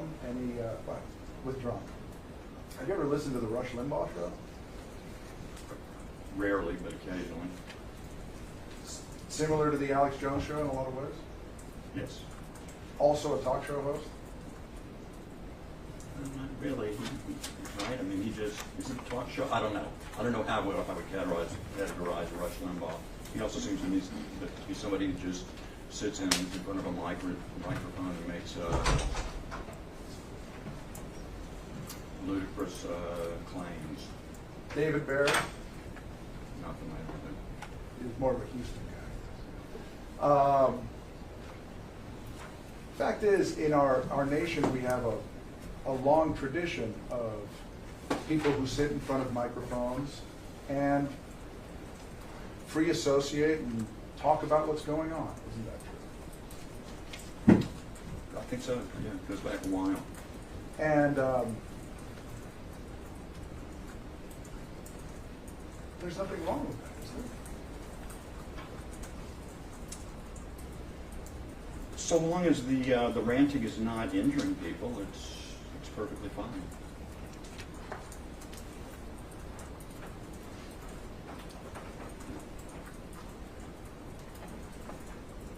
Let's talk about that. When you say injuring somebody, you mean inflicting a specific harm on them? Or encouraging somebody else to inflict a specific harm. And that would be something like somebody losing their job? Correct. Or being denied access to an organization? Correct. Or being held in disrepute by their friends and neighbors? Check relevance. I'm going to overrule relevance I would like you to make your questions a little more specific.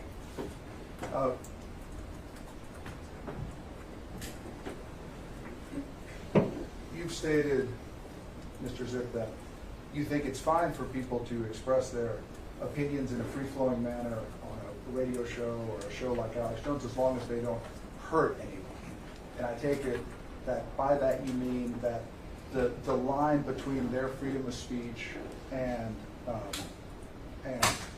us being in this courtroom is imposing a harm, right? So, no, you're gonna have to rephrase that question.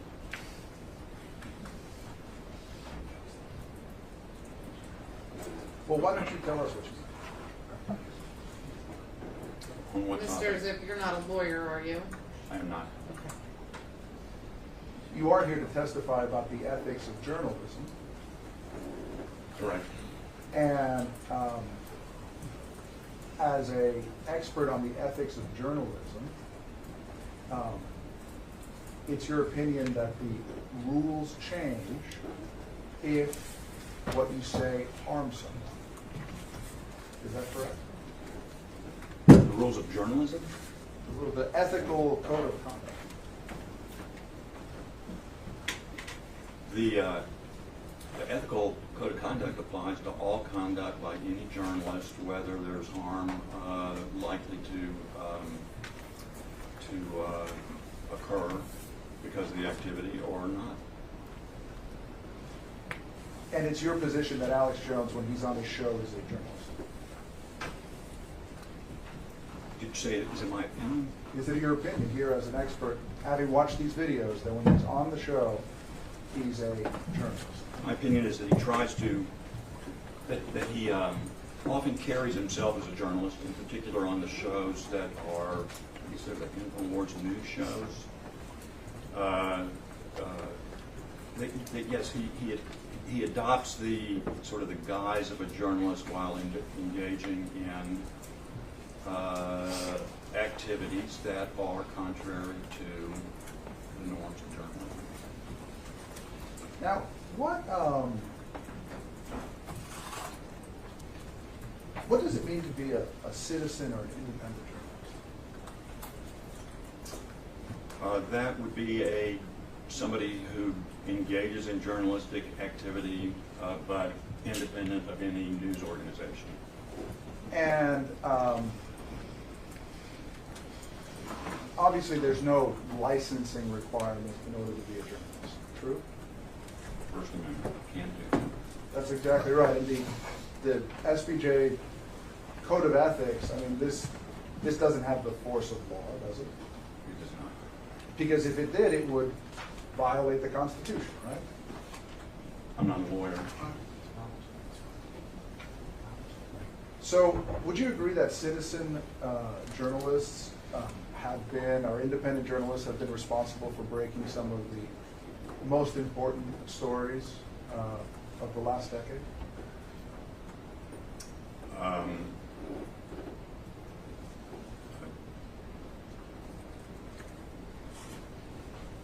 I'm not sure I would agree with that. Well, how about George Floyd? Okay. Those people who stood there and put their cameras up, were they acting as citizen journalists when they did that? They were. Would you say that that is one of the most important stories that has come out in the last decade? I would say yes, it's important. Now, when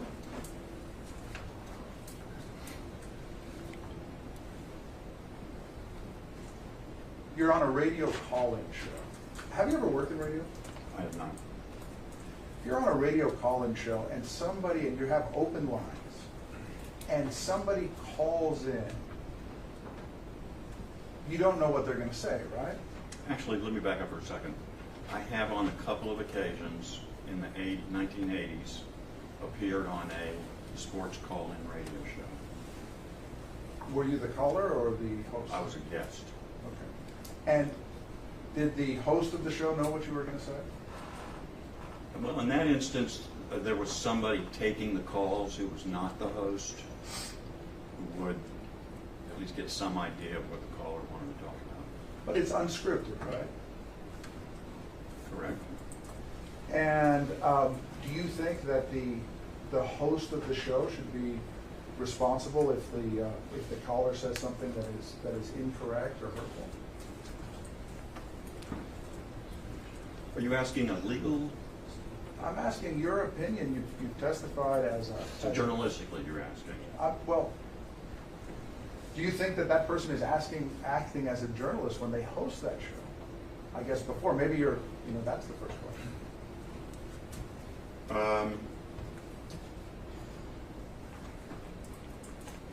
Yes, in part. Okay, so since they're acting as a journalist, is it ethical to have a call-in show if it's unscripted, in your opinion? Is it ethical? I think it could be. So it could be ethical and it could be unethical? Correct. How could it be unethical to have a call-in show that is unscripted? Well, I don't think the ethical question is whether there's a script or not. The ethical question is how are the assertions of the callers handled by the host?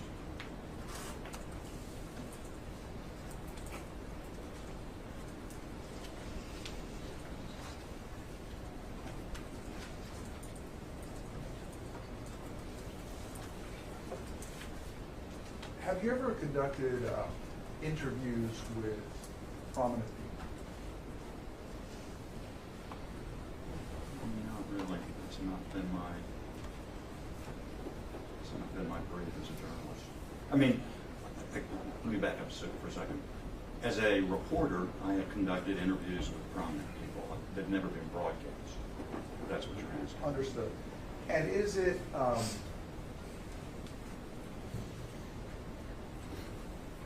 it fair inquiry to conduct what are called person on the street interviews?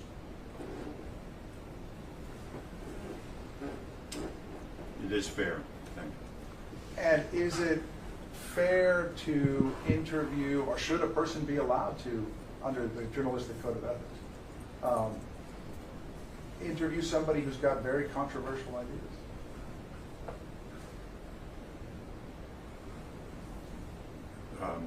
And I guess I need some clarification there. Are we talking about men on the street or people with controversial ideas, or both? Well, they could be both. Right. But let's go with controversial.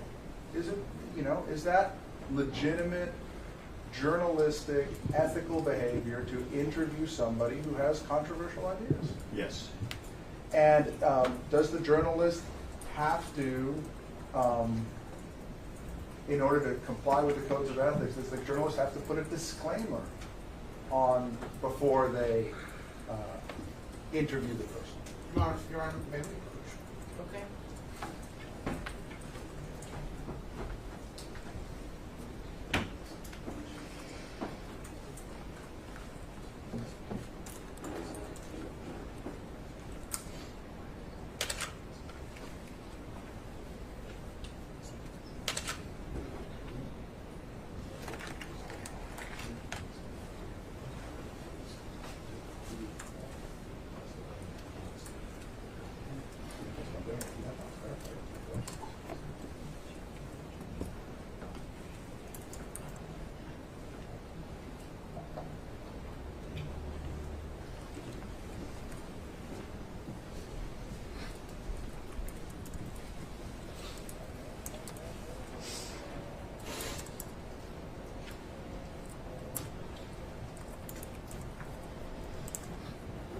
So we were talking about interviewing controversial people, and I think my last question was, should there be a disclaimer before the interview saying, this person is very controversial, their ideas, they might not all be correct? Or should the person interrupt them every once in a while and give the viewer a little reminder, very controversial? Is that your position?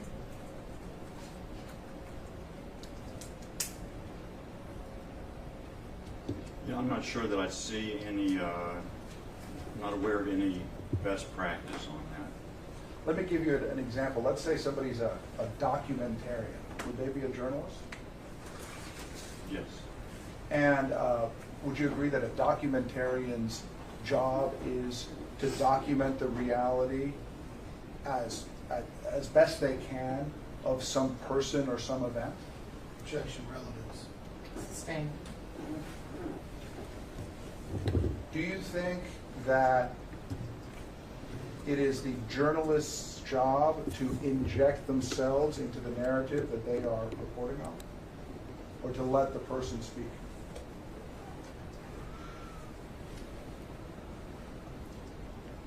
What do you mean by inject themselves into the narrative? By, for example, cutting away from the person they're interviewing and saying, we just wanted to conduct this interview. Everybody should be very careful about what they're hearing. This person, their ideas aren't in line with popular beliefs at the moment.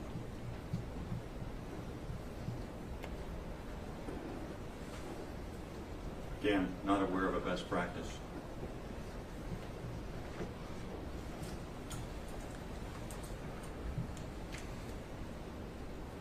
The vast majority of, you've reviewed a lot of Infowars content, true? Yes, sir. The vast majority of Infowars' content is sourced online and from the mainstream media, right? I wouldn't say the vast majority. That's not my experience, let me say it that way. It's clear to somebody who's watching the Alex Jones show or the Owen Schroyer show or any of these, the David Nightly News show, that the people they're watching on the screen do not have personal knowledge of the events that they're reporting on. Objection, Is that true? Speculation. Sustained. Would you agree, as we heard from Mr. Schroyer now and as we saw in the Zero Hedge clip, that generally the hosts on Infowars make an attempt when they're discussing an article to put it up on the screen or to state where the article comes from? Would I agree that that's a general practice at Infowars? Yeah. No, I wouldn't.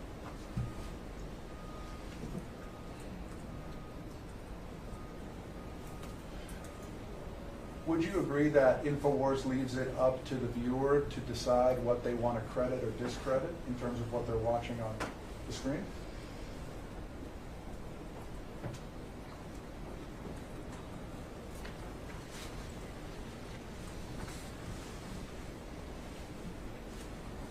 Leaves it up to the viewer? No, don't understand the question. In other words, that somebody watching Infowars is free to say, I believe this, or I disagree with this, or I want to research it more. Yes, but what's the alternative? What other way to do it would there be? Get online, just like you did. Look it up. Do some independent research.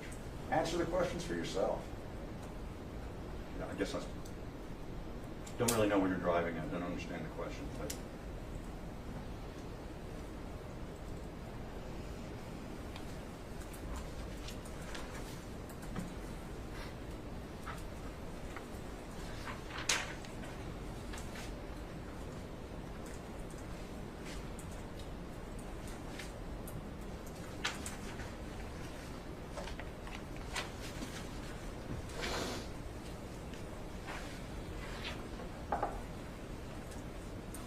You answered some questions about the Owen Schroyer's reporting on the Zero Hedge article. You recall that? I wouldn't call it reporting, but yes, I did answer some questions about his presentation of other people's reporting. Okay, and I think that's a fair point. The actual reporting there was done by somebody, and then it was republished on Zero Hedge. We don't know who did the reporting. That was what I wanted to get to. So when we talk about anonymous sourcing, we're concerned primarily with somebody who is asserting personal knowledge of an event, rather than somebody who is simply reporting what somebody else who asserts personal knowledge, who is named, is saying about an event. I don't know, Jack, that question directly violates the motion of liberty that you discussed. Sustained.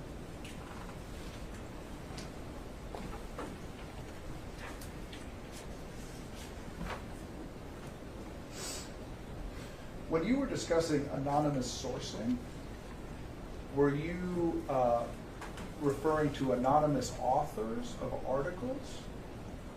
Or were you referring to anonymous sources of information that appear in articles? The latter.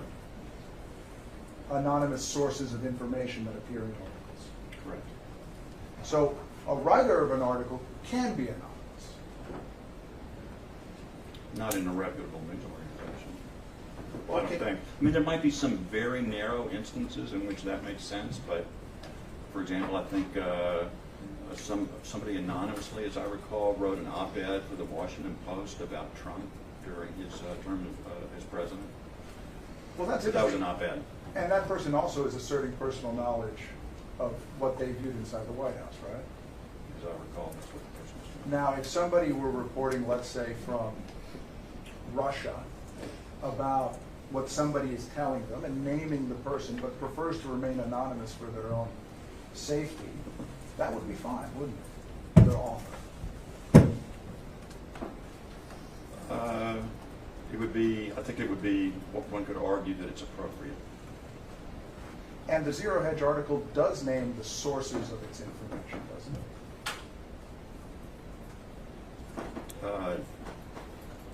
How so? Well, it says, this is what was in the Dr. Carver clip, right? So it says Dr. Carver said this. Right. It misrepresents the information that it attributes to the appropriate source.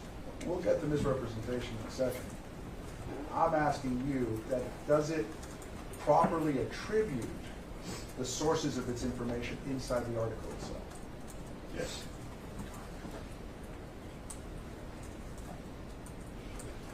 As a journalist, reading the Zero Hedge article, is it a fair reading of the article that they were not disputing that the children's bodies had ever been returned to the families, but rather disputing whether Mr. Hesslin held his child on the day of the event? You know, I would have to read the story again. Would you like me to get it for you? Sure.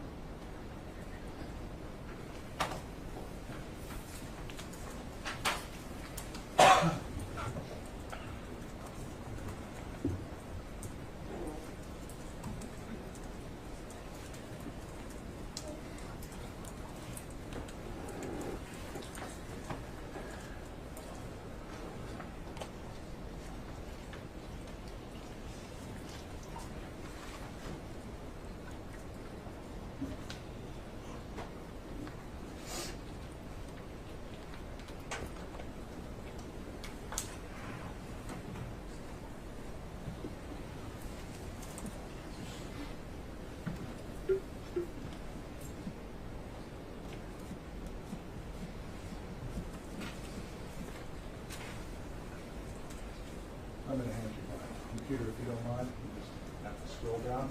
Showing you plaintiff's exhibit 20.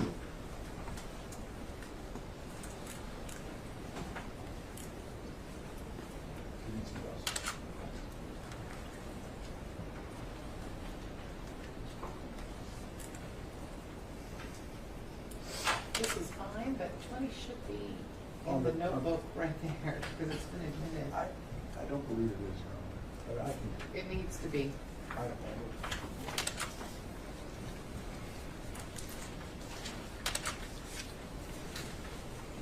No?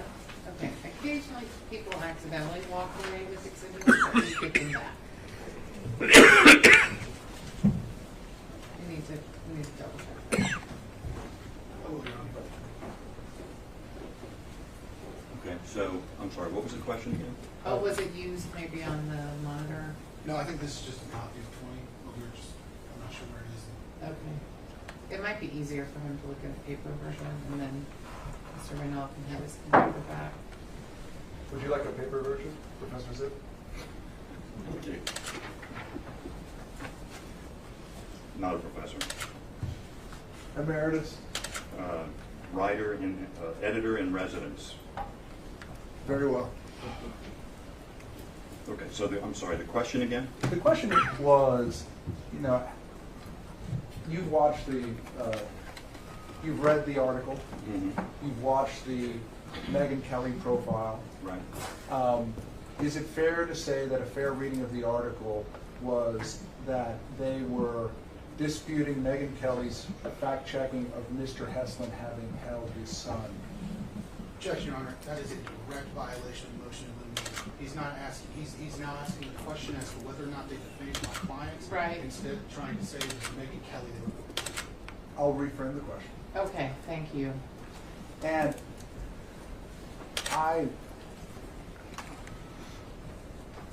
assuming that the gist of Mr. Schroyer's broadcast, as we must, assuming that the gist of his broadcast was that Mr. Hesslin was lying about that, okay? Putting that aside for a moment, reading the article, do you see the assertion being that he never ever got his child back, or that he didn't hold him on that day? The same objection. I'm not sure it's relevant anyway.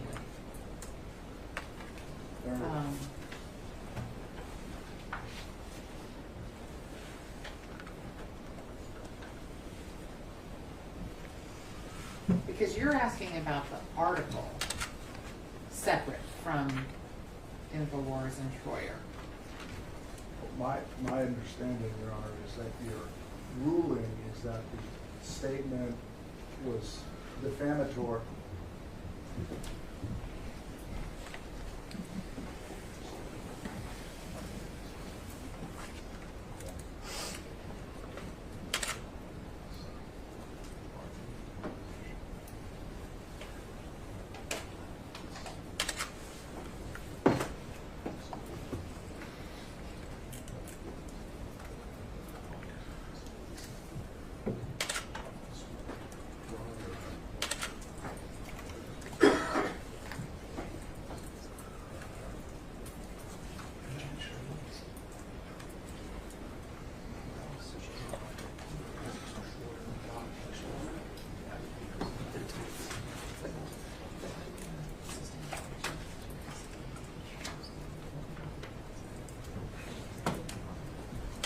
The objection is sustained.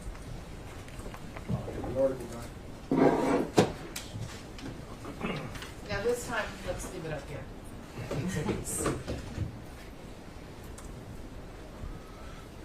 All right, it is 11:59. We can take our lunch break now. Remember all of my prior instructions to the jury. No conversation, no research, nothing like that. We'll come back at 1:30. You may be excused now. All rise. Mr. Singh,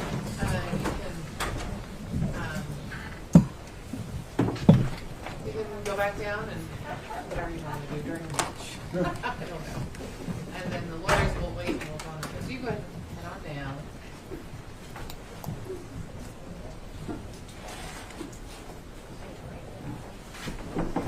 And just remember to shut that door behind you, please. Can I get my bag? Yeah, you're free to stay. Everyone may be seated.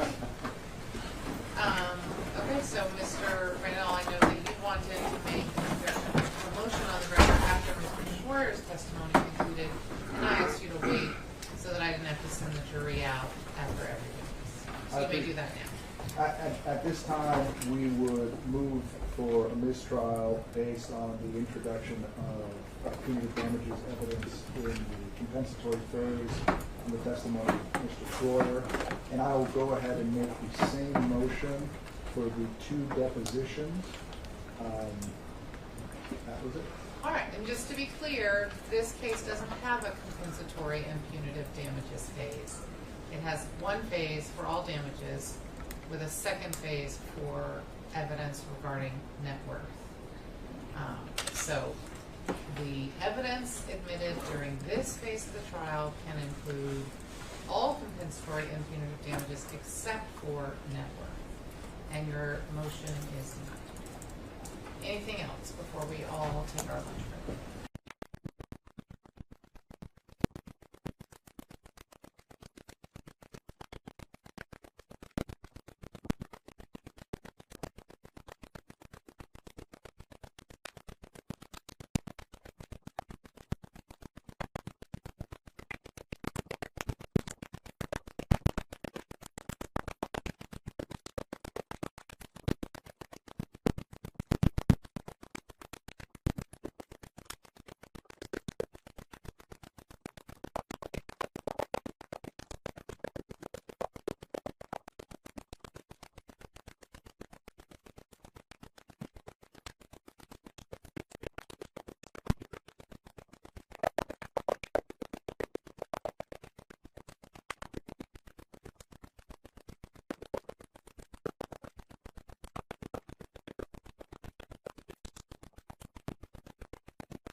That's just not the law, Your Honor. It's not being offered. The defendants chose not to produce and disclose videos to us in discovery. So they have not laid any foundation through Mr. Zip that this is what it purports to be. Mr. Zip just testified that he Well, he reviewed- testified that he was asked to review a video with that name. by plaintiff's counsel, which would certainly indicate that they had the video with plenty of time to provide it. Well, I don't, the problem is you never gave them your exhibits, so we don't know that what you're gonna show is the same thing. That's the authentication problem. I did give them my exhibits, Your Honor. That's how we agreed on this list. More importantly, Your Honor, just because we have it does not mean it's authenticated. We had to go search for it on the internet, alternative sources. We have no idea where it actually came from or if it's in its original form. And it's all because neither defendant produced any videos to us. We began addressing this in pre-trial, and we had to come to an agreement because of this issue that we would go one by one, and he's claimed that he was going to lay the foundation prior to entering any of these.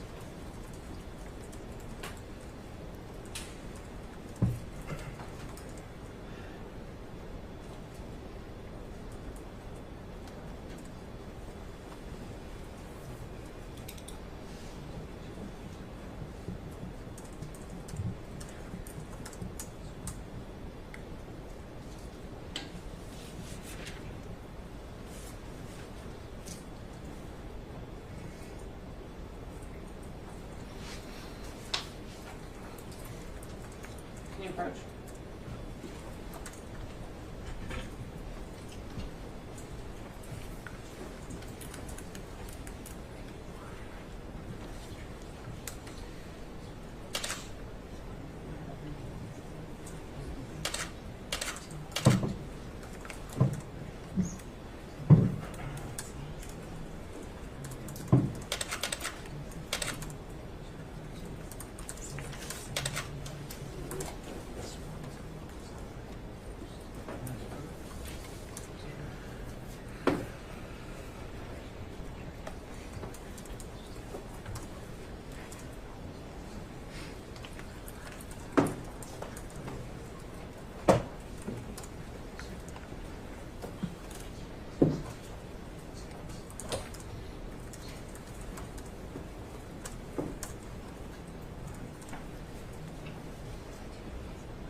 Okay, I know you just got here, but you're going to take a little break. Thank you, and please remember all of my previous instructions. I can't tell you how long it'll be. Could be 5 minutes, could be a little bit more. All rise.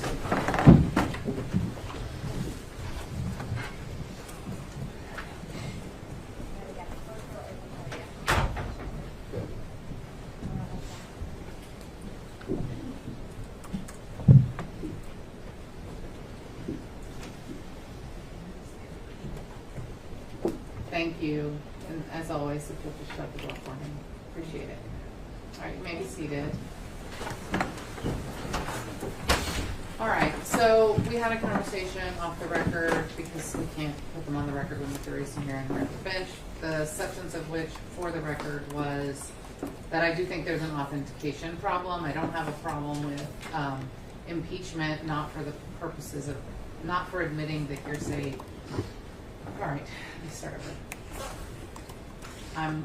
I don't have a problem with impeachment evidence that isn't admitted for proving the truth of what it contains. But I do think that you still have an authentication problem.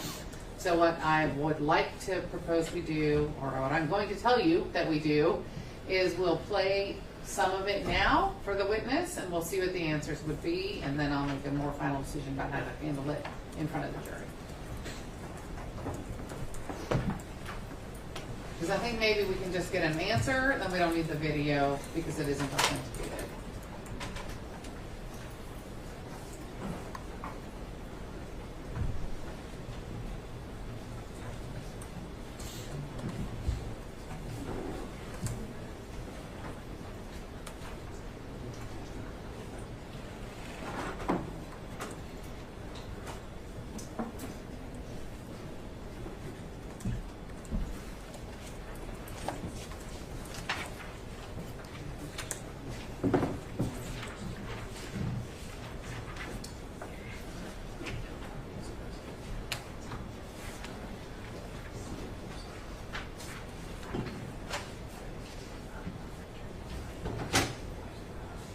May I proceed?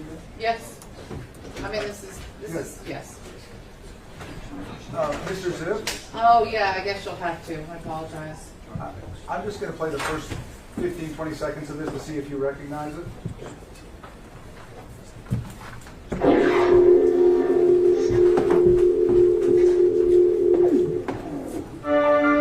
Welcome back to the Infowars Nightly News. I'm your host, Rob Dew. Thank you for joining us. We're about to have an extended interview, I believe. And if you remember last segment, we were talking with two documentary filmmakers for the documentary We Need to Talk About Sandy Hook. I'm now joined by two individuals who are both on the opposite ends of the Sandy Hook spectrum. One is a writer for American Free Press, and his name is Keith Johnson. He, in fact, there's an article here that says, AFP's Keith Johnson, I'm a conspiracy theorist, but not on Sandy Hook. The other individual is a man who we've had on the show several times, Wolfgang Halvig, who runs SandyHookJustice.com. Gentlemen, how are you both doing today? Good. Mr. Zip, was this one of the videos that you were asked to review when preparing as an expert to testify in this case? I don't recall seeing it, actually. You can still use this for impeachment since the jury is not here. If you want to ask some questions to do that, that would lead to a question I'll let you ask when the jury is back. I'm willing to allow you to do that. But the video is not going to come into evidence. When, as part of your preparation to testify, did you ask Well, I don't mean to cut you off. I mean, I do, obviously, because I just did. But I don't mean to cut you off and that you can't ask this question. I just mean you only need to ask questions right now that you could not ask in front of the jury. Is that what this one is? No, it isn't. I thought Your Honor wanted me to ask these questions outside the presence of the jury so that she could decide whether. No, the video's out. It's not authenticated. Your client made those decisions years ago. So the video's not coming in. He doesn't remember seeing it.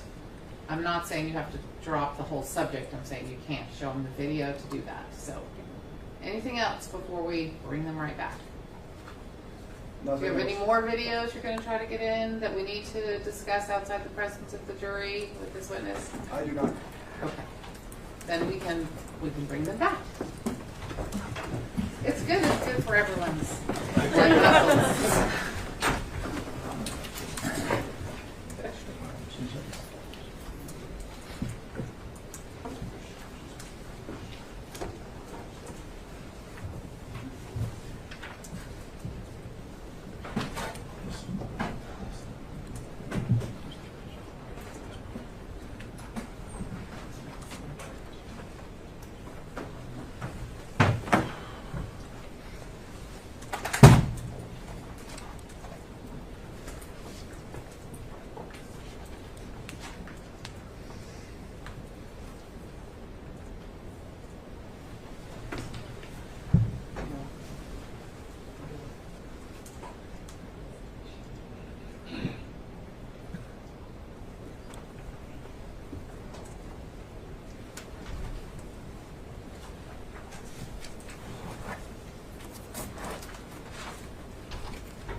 Mr. Zip,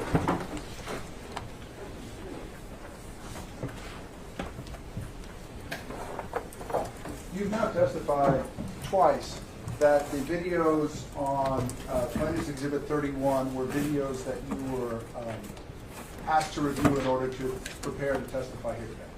Correct. And did you have every opportunity to get any documents you wanted or needed from the plaintiff's counsel in this case. I did. And looking at this list, I'm going to direct your attention to the bottom of page 2. Can you read us the name of the video that's next to the date, December 12, 2014? Can you give him the paper? Oh, you're using it there. I forgot. Never mind. Leave it there. No, leave it there. It's fine. You can stand up. We're going to get it fixed. It's not your fault that it's broken. We're going to get it fixed during the next break, though. I apologize. I forgot you were using the actual exhibit. The ultimate Sandy Hook debate as the second anniversary looms. I'll ask you now, have you watched that video? I'm not certain I have. What does the word debate mean to you? It means a conversation between conflicting points of view. So could we say that another potential title for that video could be the ultimate conversation between conflicting points of view on Sandy Hook as the second anniversary looms? Sure. That being said, would you like to revise your earlier testimony that Infowars never broadcast alternative points of view or conflicting points of view as to the events of Sandy Hook? Wasn't the question you asked earlier whether there was a diversity of opinion because of a phrase that appeared in this document? Yeah, I believe you had testified.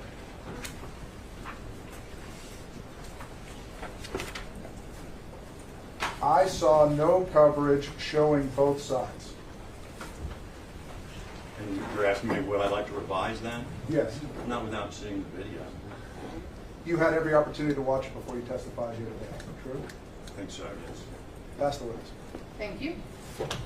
Mr. Ogden? Yes, sir.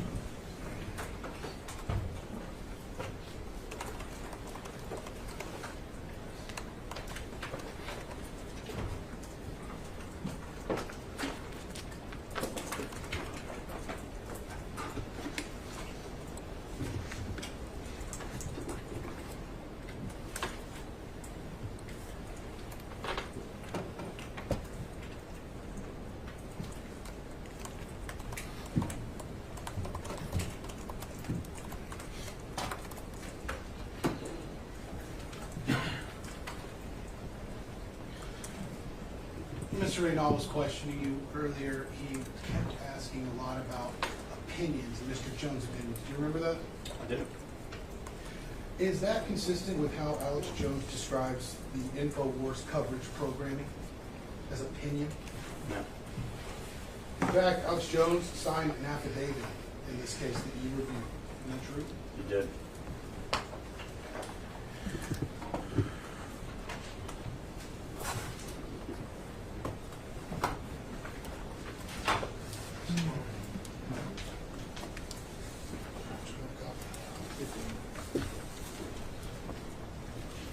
Handed you Exhibit 12. It's already in evidence. Plaintiff's law. Yes, Your Honor. I apologize. TX 12. This is an affidavit signed under oath by Alex Jones, correct, Mr. Zip? Correct. I'm going to flip to page 2, paragraph 5. Can you read that paragraph for us, please? I have reviewed plaintiff's discovery requests to defendants, which are subject of plaintiff's motion to compel, as well as defendants' responses thereto. All sources, documents, and information withheld by defendants, and which are the subjects of defendants' journalist privileges, in parentheses numbers 2, 3, and 5 to FSS, and numbers 1, 2, and 5 to Jones, close parentheses, were obtained or prepared by me and other employees of FSS while I and they were acting as journalists. So while you were being questioned about Mr. Jones' be an equivalent to the Howard Stern show as a talk show. Mr. Jones was swearing under oath, under the penalty of perjury, that he and his employees were acting as journalists. Is that what I'm reading there? That's correct.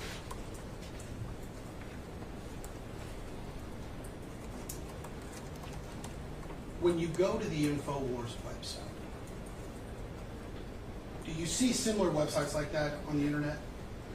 It's organized in the way most news websites are. We heard a lot about Alex Jones not being the person that gathers the info, and he's just a mouthpiece for other people's reports. Do you remember that? I do. You look at this affidavit that Mr. Jones signed under oath. I want to turn to page 2. The top paragraph, 5th line. It starts with, I also supervise. You see that? Yes. Tell me if I'm reading this correctly. It says, I also supervise or assist in gathering and preparing and disseminating the news. Am I reading that correctly? You are. Or information. Or information. So, despite the questions you got from Mr. Raynal in cross-examination, based on what you reviewed in this case, Alex Jones' sworn testimony says that not only is he a journalist, but he and his company are independently gathering information. True? Correct.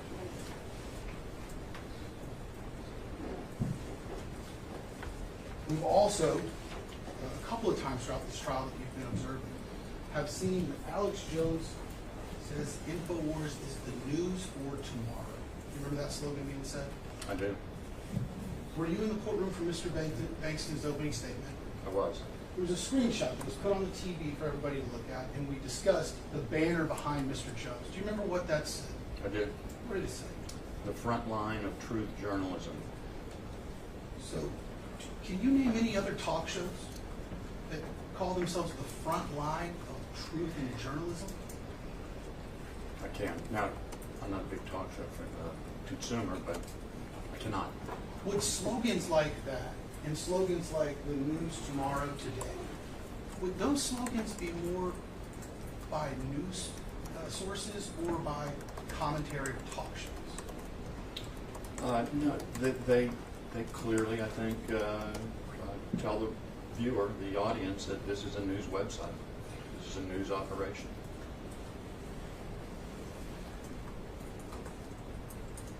You would agree with me that rarely, if ever, Mr. Jones tells his audience that he's performing punditry or commentary or journalistic commentary, I think is how it was described. Have you ever heard Mr. Jones tell his audience that? No, in fact, what he tells them is just the opposite, that he is giving them the inside scoop on the vast conspiracy so that they can prepare for the future by buying supplements and so forth.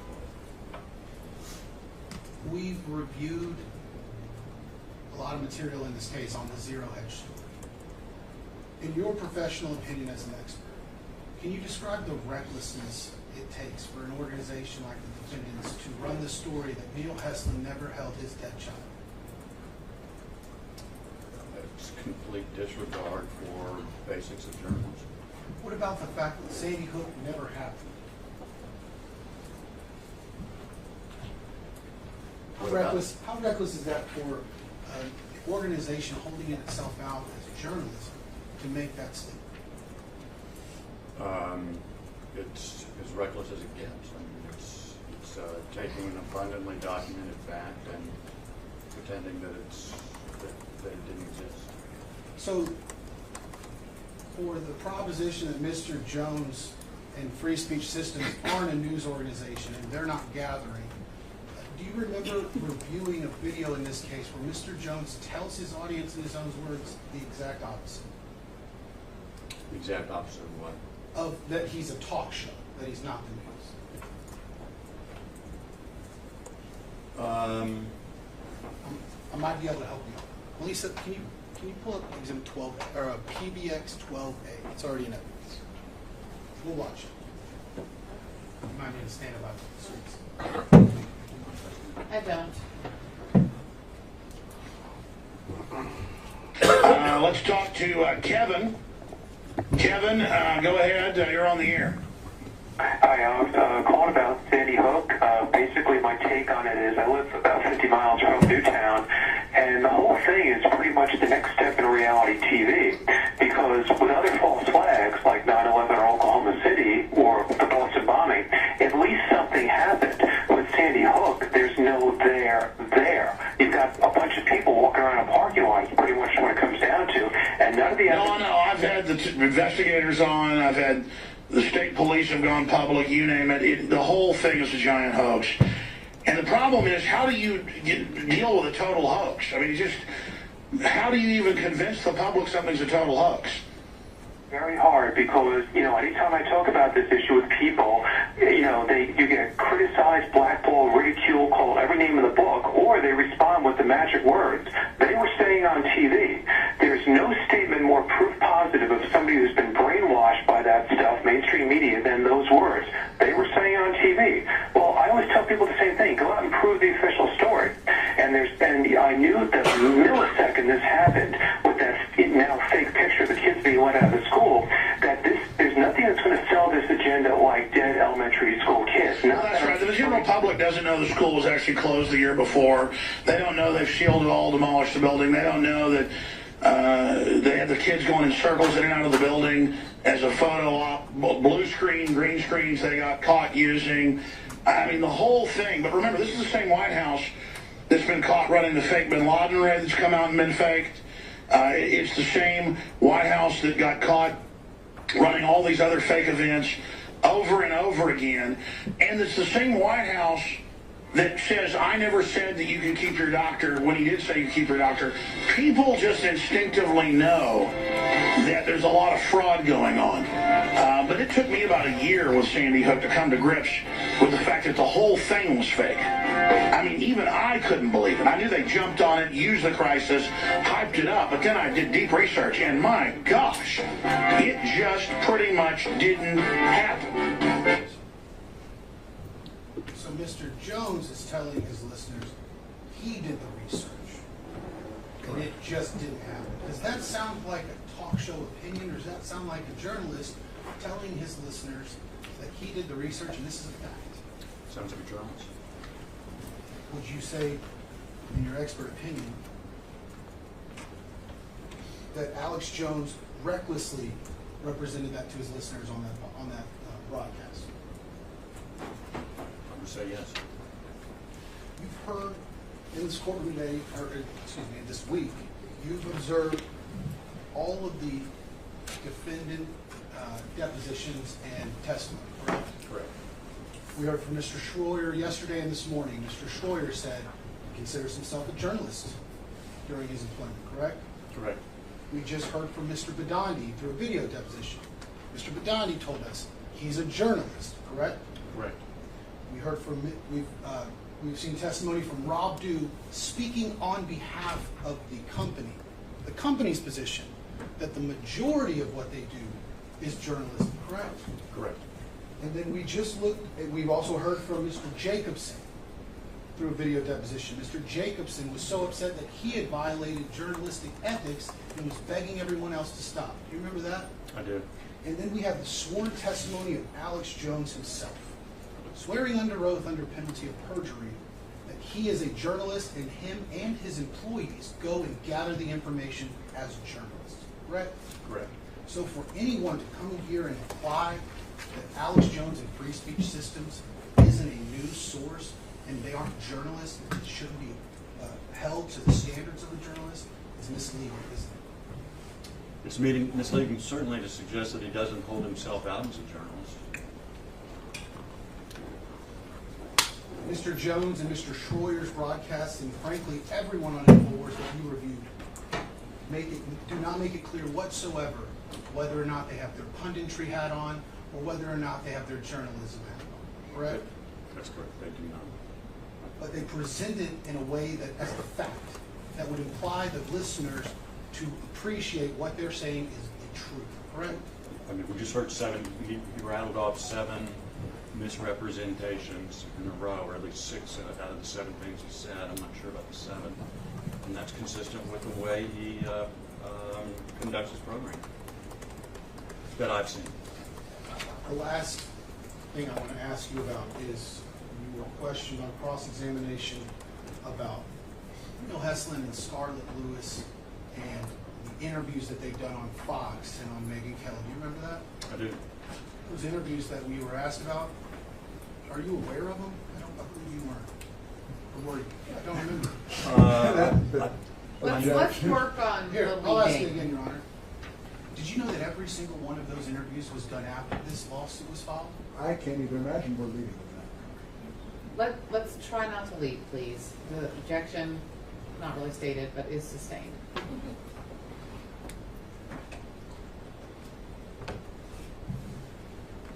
When an individual that's not a news source or a media company needs a voice, are there avenues that they can use like lawsuits to have their voices heard? Yes, there are.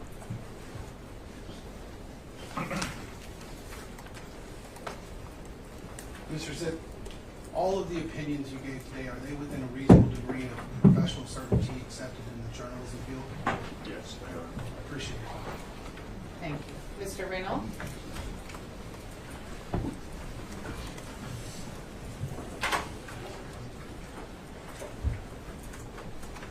Mr. Zip, would you agree that words matter?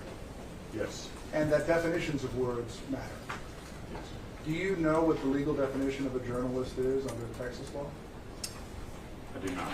Do you know what the definition of a journalist is for the purposes of somebody being a citizen journalist under the Supreme Court law? I do not. So,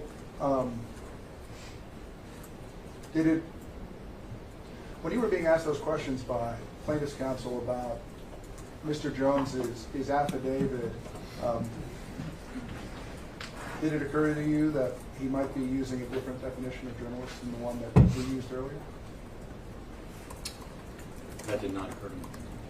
Now, just to clear up some confusion, are you saying that you have or have not reviewed the complete record of Mr. Hesslin and Ms. Lewis's interviews, media appearances, books, and speeches? Object outside the scope, correct. Redirect. Overruled. Would you repeat the question, please? I was unclear, based on the redirect from the plaintiff's side, whether your testimony is that you are in fact familiar with the plaintiff's media appearances, articles, published speeches, and published books, or you are not familiar with them? I'm familiar with Mr. Heslin's appearance on the Megyn Kelly profile of Alex Jones. I am a Wall Street Journal occasional reader, so it's possible that I saw something in the Wall Street Journal. You mentioned that, although I do not have any strong recollection of it, and I'm unfamiliar with any of their appearances elsewhere on television. Familiar with Ms. Lewis's book published in 2013 about the Sandy Hook? I am not. And are you familiar with Mr. Hesslin's trip to Congress to advocate for gun control? Also, I believe was occurred in 2013 and was widely covered. You know, I'm aware that it happened. I was not associated with the case at the time, so it didn't make a strong impression on me. And is it fair to say that you're certainly not telling the members of this jury that, based on your knowledge, there aren't many other media appearances, speeches, and interviews that Mr. Hesslin and Ms. Lewis participated in prior to the Megyn Kelly show, prior to this lawsuit? In the years 2013, 2014, 2015, 2016? I lost the thread of your question. Are you telling this jury, as you sit here, that Mr. Hesslin and Ms. Lewis did not publish books, engage in public speaking, be interviewed by newspapers and go on television programs? Are you telling me that they didn't engage in all those behaviors or activities in the years 2013, 2014, 2015, and 2016? I'm saying I don't know. Thank you. All right, pass witness. Yes. All right, so that means it is time for my jury to get another trip to the jury room. Remember all of my instructions about the question writing process. This is an opportunity, not a requirement, and it's for each of you individually. All right, you may be excused. All rise. All right. So, Mr. Zip, what happens now is we all take advantage of them being gone to take a quick break, probably 10 or 15 minutes, I'm not exactly sure. And then you don't come back into the courtroom, but you stay near enough where we can get your attention. All right?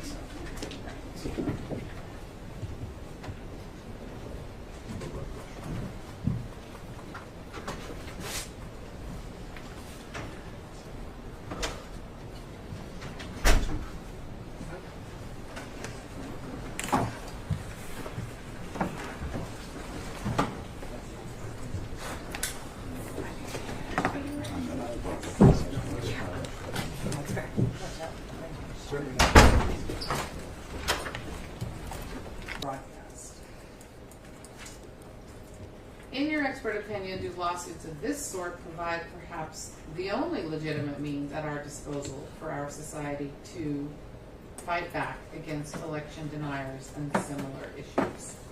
I don't think that his expertise allows him to answer that question, but we can talk about it. How firmly can we apply traditional journalistic code of ethics and guidelines to internet journalism when social media plays a strong role in individuals coming up with their own, quote, breaking news and headlines? First and Second Amendment, these are not questions. First and Second Amendment comparison. Would you agree that Mr. Jones saying, "I'm sorry if I hurt anyone, but I can say what I want," is comparable to Adam Lanza saying, "I'm sorry," we are not asking this question, "I'm sorry I killed the kids, but I can still own a gun"? Wouldn't each need to carry their weapons, words or guns, in a responsible manner? That's just, I don't think that's, I would sustain an objection to that question. If you guys want to argue about it, I'll let you, but I just don't think you're going to ask that one. In your experience, if the journalistic approach taken by any of Infowars reporters, producers, or editors had taken place in a conventional newsroom, would they have been fired? If yes, what reasons would have been given? Do you think you were given enough time to prepare for your testimony? As an expert, how would you have fact-checked and source-checked the Zero Hedge article Owen Schroyer presented on his show? You mentioned you had continued to watch Infowars in recent months to see if any of their practices have changed since the suit was filed. Have you observed any changes? To your knowledge, does Infowars Free Speech Systems have an internal code of conduct? Okay, let's go through them one more time. In general, did you find that the titles or the videos were an accurate representation of the content therein? I think that's a fair question. Both Ms. Karpova and Mr. Schroyer testified that the Megyn Kelly video that we saw was edited or cut in a way to put Mr. Jones in a bad light by showing him sweating and putting... Here's the problem. This video was not admitted for the truth of what it says at all. Now you, I think it was you, did elicit a lot of testimony. I don't remember an objection about the cutting and the... I don't remember who solicited that testimony actually, but Mr. Schroyer did talk about that. So I think maybe we can allow this question. I think it's unfortunate. Does anyone have an objection to it? Your Honor, we would object that even if it is offered for the truth, it's still speculation on Mr. Zip to offer a video cutting of a broadcast. I think it's outside the realm of journalism. He just doesn't understand what, excuse me, what Megyn Kelly was thinking in the bias that she may or may not have. All right, because the question is, do you believe that she did purposely have a bias and intentionally do so? Oh, and that is speculation. All right, we won't answer.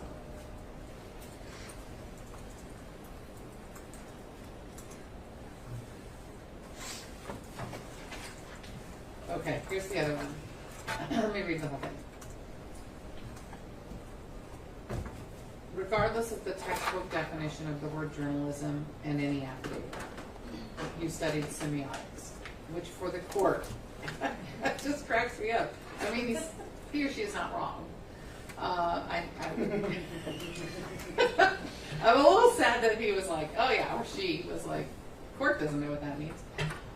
You studied semiotics, which for the court, in general terms, is the study of signs and their relationship to their meaning. As someone familiar with the subject, could you say whether the Infowars videos you watched included signs that viewer could see that were intended to mean that Infowars is stating factual news, searching for the truth, or that Infowars is being tongue-in-cheek for somewhat insincere in the statements of their environments? The first problem I have is I don't think that he is an expert on semiotics, even if he studied it in college or something. I see, Mr. Reynal, that's your objection to this question. I kind of agree with that. I didn't even hear him say semiotics. Not that I hear every word perfectly, but he's an expert on journalism, not semiotics. Do you have a different argument before? That's fine. Okay, we're not going to ask this question.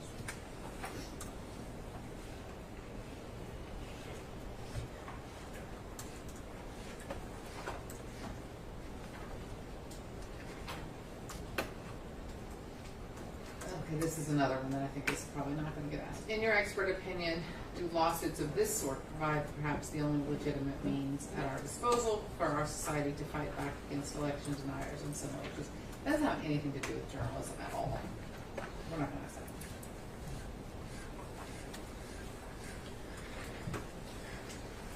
that. Okay. How firmly can we apply traditional journalistic code of ethics and guidelines to internet journalism when social media plays a strong role in individuals coming up with their own breaking news and headlines? That seems fair.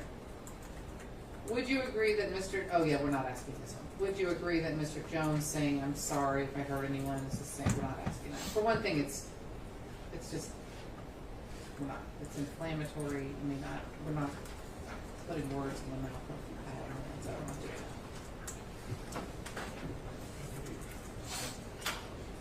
In your experience, if the journalistic approach taken by any of Infowars reporters, producers, or editors had taken place in a conventional newsroom, would they have been fired? If yes, what reasons would have been given? I think that's fair game. Do you think you were given enough time to prepare for your testimony? I mean, that's fine. As an expert, how would you have fact-checked and source-checked the Zero Hedge article Owen Schroyer presented on the show? That's fair. You mentioned you had continued to watch Infowars in recent months to see if any of their practices have changed since the suit was filed. Have you observed any changes? That seems fair. I was going to object to that. Oh, why? Well, I think that he was called as an expert to talk about the videos that were in evidence and the sourcing and fact-checking on those videos. And there's nothing to indicate that he was hired or systematically really.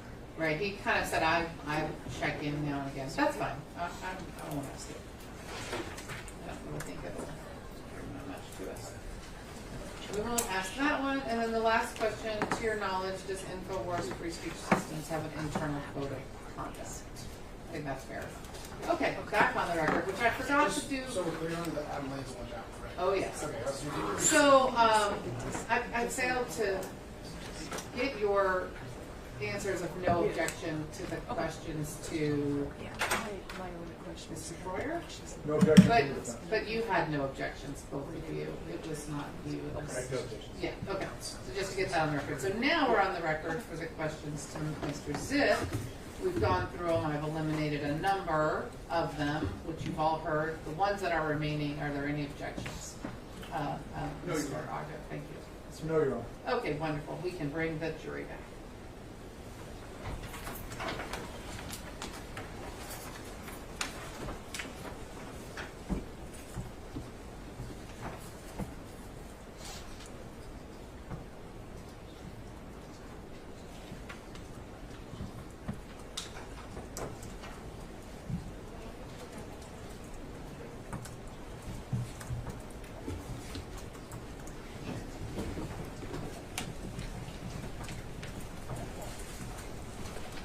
Come back up. We're waiting for the jury.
All right, you may be seated. Mr. Zip, I'm going to ask you some questions and ask you to just answer them. Listen carefully to the question and just answer the question you're asked. I know you've been in here, so you've heard my instructions a few times. Are you ready? Yep. In general, did you find that the titles of the videos were an accurate representation of the content therein? Yes. These are questions for the jury. Yes. How firmly can we apply traditional journalistic code of ethics and guidelines to internet journalism when social media plays a strong role in individuals coming up with their own breaking news and headlines? That's a good question. Well, it is difficult because generally the enforcement of principles happens through an organization. And so when a journalist is operating independently, it makes it more difficult to enforce those principles. In your experience, if the journalistic approach taken by any of Infowars reporters, producers, or editors had taken place in a conventional newsroom, would they have been fired? They would have been warned, and if it continued, they would have been fired. What reasons would have been given? Failure to observe professional standards. Do you think you were given enough time to prepare for your testimony? Yes. As an expert, how would you have fact-checked and source-checked the Zero Hedge article Owen Schroyer presented on his show? I would have found the video of the medical examiner, which was available, and of the family, also available on the CNN website, and made sure that the way they were used in the Zero Hedge article was consistent with the source material. To your knowledge, does Infowars Free Speech Systems LLC have an internal code of conduct? I have no knowledge about that. All right, Mr. Zip, thank you so much for your time and your testimony.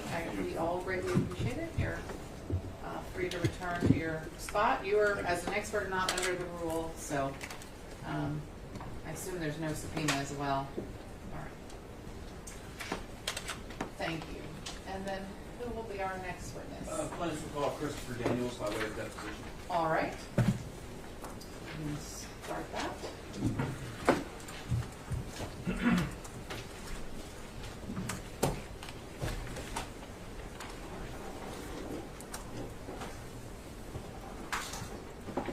All right, so let's talk a little bit about your background. First of all, can you state your full name for the record? Christopher Daniels. Do you have a middle name? Alan. And how old are you? 37. And what's your employment status? Employed with Free Speech Systems LLC. Mr. Daniels, do you consider yourself a journalist? Yeah, I would say so. When did you begin your employment with Free Speech Systems? May of 2013. When you first became employed at Free Speech Systems, were you aware of any internal journalistic standards in Infowars? I don't recall. Do you know if there were any standards on fact-checking? I don't recall. Any standards on the vetting of sources? I don't recall. Any standards on the verification of other reporting? I don't recall. Any standard or requirement regarding any background in journalism? I don't recall.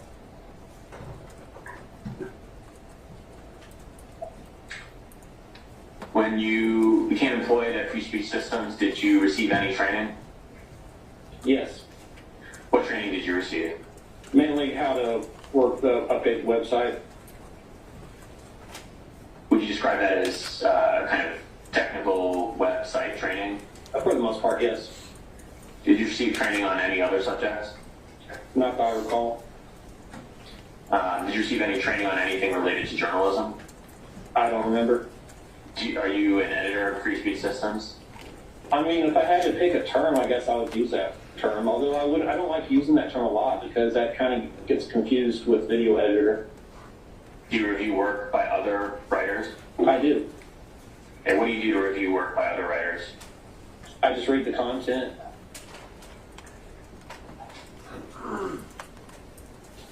And what do you review it for? Just mainly, typos, accuracy, that sort of thing.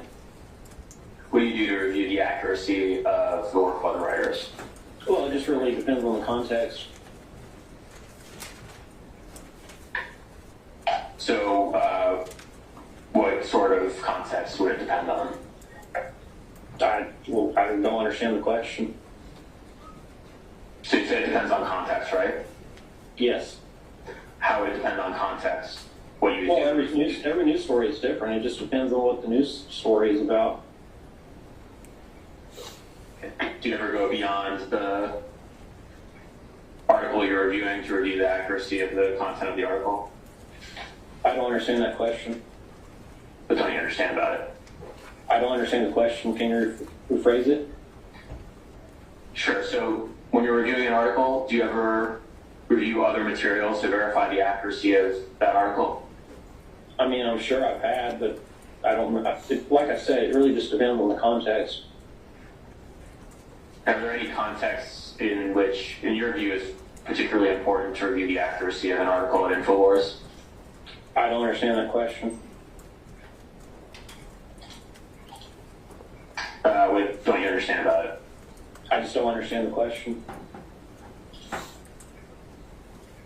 Are there some contexts more than others where it's important to review the accuracy of an article at Infowars? I don't understand the question. What's confusing about the question? I think the whole thing is confusing the way you're wording it.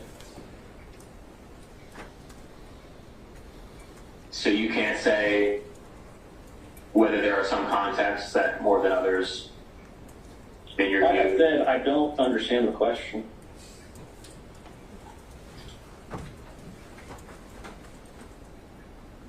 Are there any words in particular that you don't understand in that question?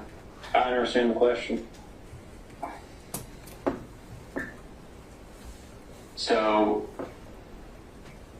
what determines whether you're going to go beyond the text of an article to review anything about its accuracy? I don't understand the question, to be honest.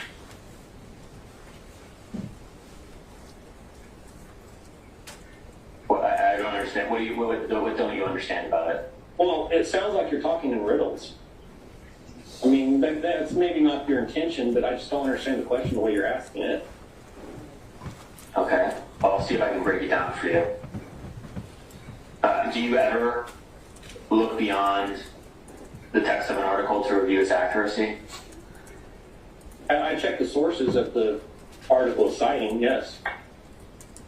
And what sort of sources would you check? It's whatever's linked in the article.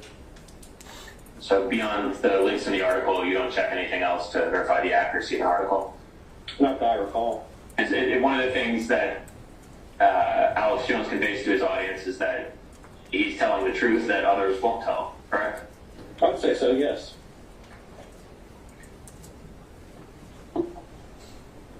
And would you say that part of that message is that his listeners or viewers can depend on him for the facts about world events? I would say so. Was it a policy that an article should have multiple sources at Infowars, whether a written policy or an unwritten policy at any point? It was a good practice to do so. And did you do anything to verify that other writers at Infowars use multiple sources when they wrote articles? Well, like I said, it's a common practice for them to do so. But did you do anything to verify that? I would look at their articles. And did you do anything to verify whether they used multiple sources? Well, like I said, you just look at their articles and it was already a practice for them to do so. Did you ever encounter a circumstance where an author at Infowars did not use multiple sources in an article? I don't recall. And was that an important practice at Infowars to have multiple sources for each article? I don't know if you'd call it important. It was just a standard practice. And how is it known to you that it was a standard practice? Because everyone was already doing it. Okay. Did anyone ever communicate that expectation that there should be multiple sources for every article? I don't recall.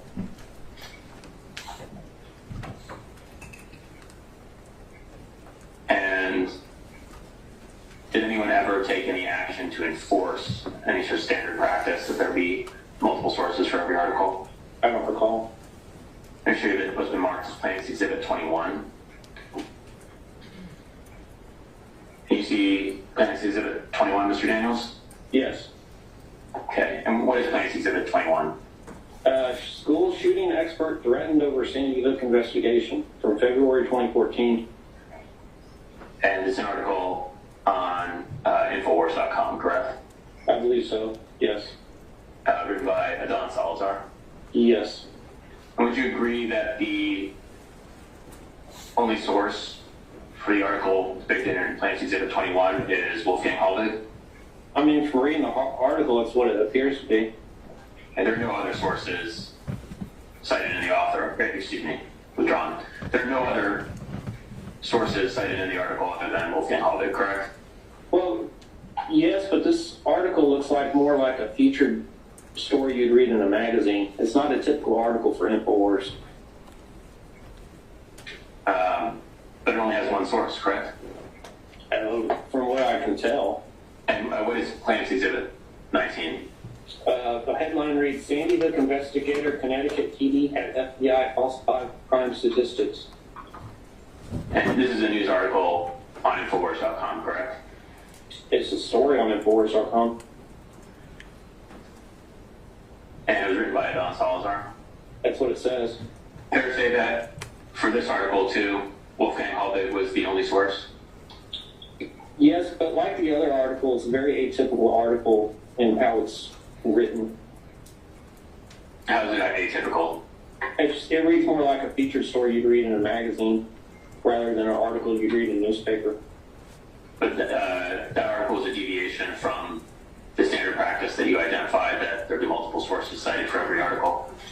Well, let me say this. It's a very atypical article that we normally don't write articles that interview people or, it's basically kind of reads like a featured story you'd read in a magazine about some local person in the city or business person or whatever.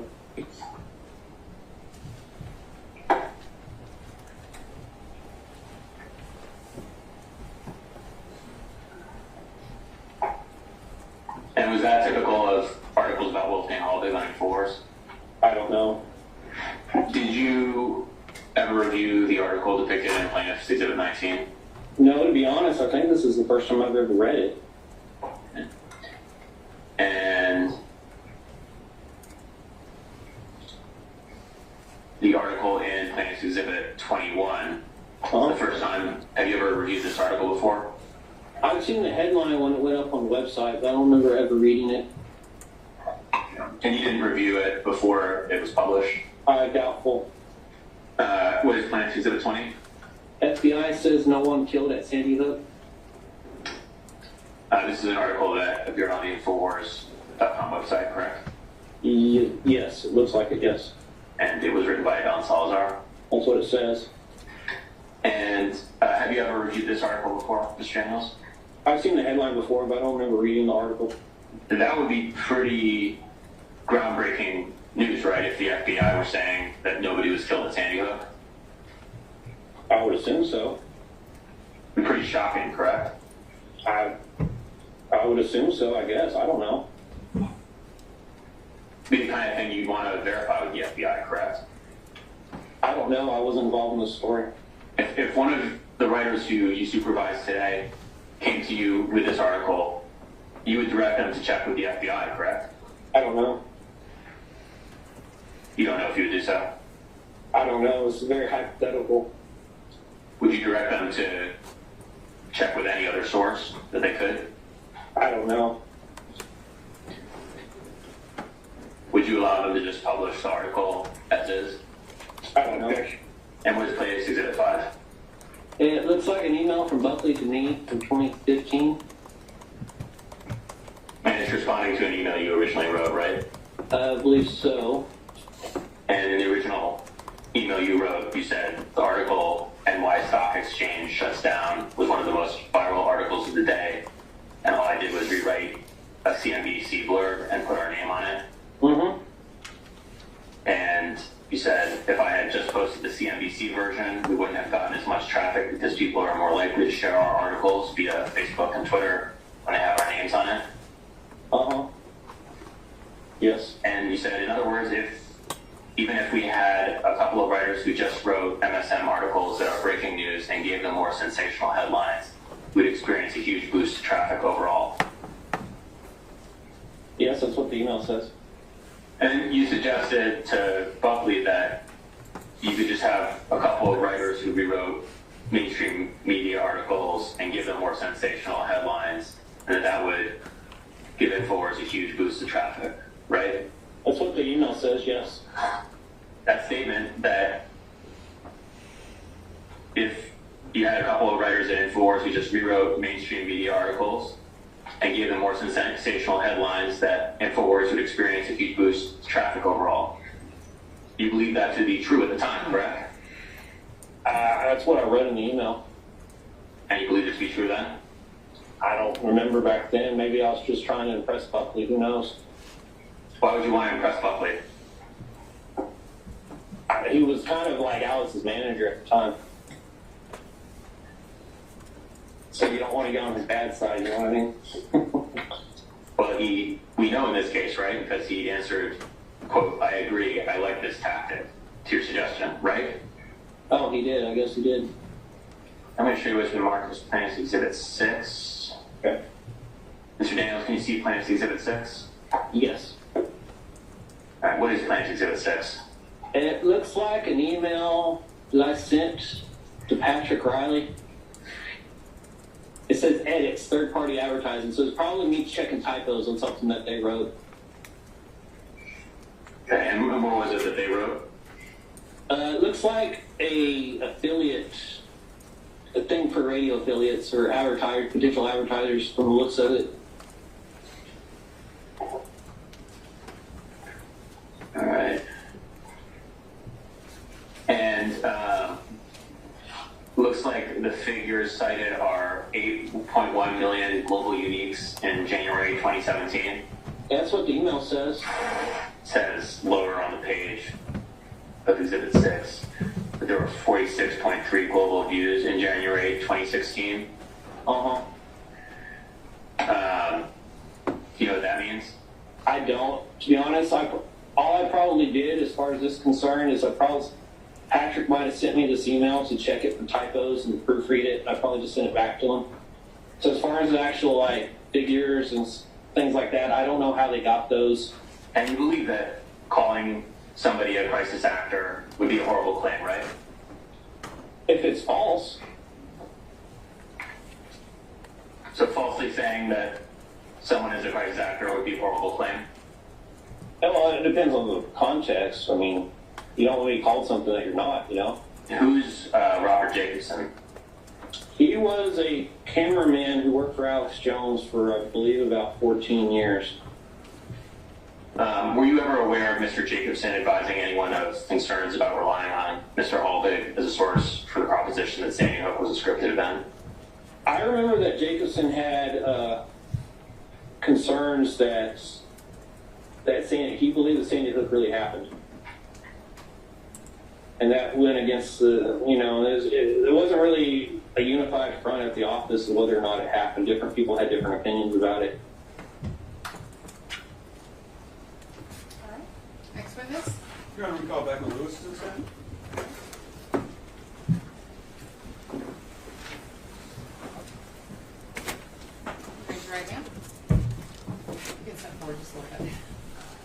solemnly swear or affirm, under penalty of perjury, that the testimony you are about to give shall be the truth, the whole truth, and nothing but the truth? Thank you. All right, thank you. Can you come have a seat here?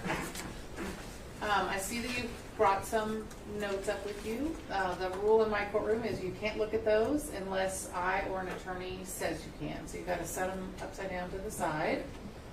Thank you.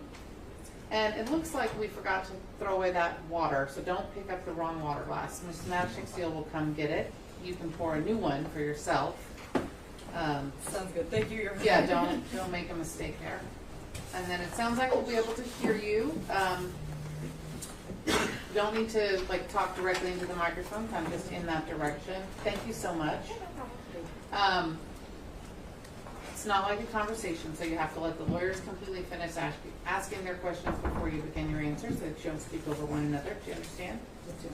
And I need you to answer out loud in words without hums or things like that. Do you understand? Wonderful. Thank you. Go ahead. Thank you, Your Honor. All right, Ms. Lewis, can you introduce yourself for the record? Yes, I'm Becca Lewis. And I just want to make it clear for the record, no relation to Scarlett Lewis. Right? Not that I'm aware of, no. Just a coincidence. Yes. Okay. As far as profession, are you an academic researcher? Yes. Okay. Do you do anything else besides that? Yes, I'm also an educator. I teach students, and I do public interest work with nonprofits, and I write some media criticism as well. What is your field of expertise? So generally, the discipline that I'm in is called communication, and basically we research human interaction in a scientific way. My specific area of expertise is looking at disinformation and conspiracy theories and how they travel online. Communication studies often has a focus on media and technology, so that's what I do. All right, I want to walk through a little bit of your educational background now. Can you tell us where you did your undergraduate work? Yes, I have a BA in film studies from Columbia University. All right, and I don't mean to embarrass you, but for the members of the jury who might not know, can you let them know where Columbia stands in terms of academic prestige? Oh, yeah, I'm very proud to have gone there. It's considered one of the top universities in the country. Okay, and then once you graduated with your degree from Columbia, did you do any master's work? Yes, so I have my Master's of Science in the Social Science of the Internet from Oxford University. Okay, I'm going to embarrass you again. Mm-hmm. Can you tell the jury how Oxford University is viewed in your field in terms of academic prestige? Yes, I feel a little silly saying it's considered one of the top research universities in the world. I told you I'd make you 2 years. I don't mean to embarrass you. But then, so once you got your Master's in Social Science of the Internet from Oxford University, what institution did you go to next? So I'm currently researching and teaching at Stanford University, and that's also where I'm a doctoral candidate in communication theory and research. Let's do it one more time. Stanford University, for those in the jury who don't know, where does Stanford sit in terms of academic prestige? It's also very highly regarded. It's one of the top schools in the country. All right. And at Stanford right now, you're doing some research. Is that right?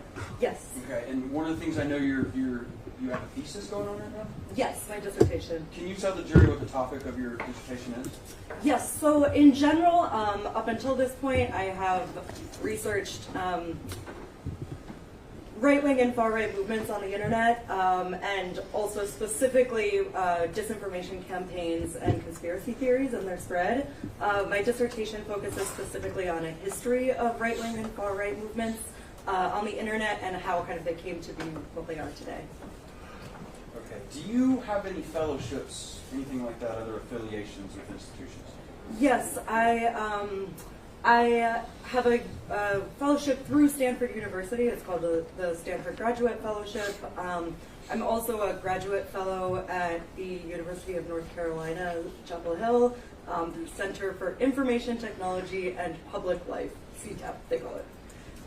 And I am a research affiliate at a research institute known as Data and Society that looks at the impact of the internet on social dynamics in the world. And I also have previously been the recipient of an Impact Guild Fellowship for Social Good, which is awarded to people doing research on issues of social importance. Has your work in this field been published? Yes, I have several articles that have been published in academic peer-reviewed journals, and I also have published 2 white papers, which are essentially research publications that fall somewhere between an article and a book in length. And I also have done some public writing as well. And then, have you written any chapters for any published books? Yes, I have. Okay. And then, have you presented your work publicly? Yes, I have given several, I think about 10 refereed presentations, which means that they've gone through the process of peer review before I'm then allowed to give that presentation, so they've been reviewed. And then I've also been invited to give many talks at different schools and other institutions as well. Okay. Are you popular on Twitter? Define popular. Sure. I post on Twitter. Sure. Let me say you have an active Twitter account where thousands of people follow you, right? Yes. Okay. Is that your personal account? That's your professional account. That's my personal account. Okay. Do you do some political punditry on there? Yes. Let me ask you this: when working in this field, have you become passionate about politics? Yes. Okay.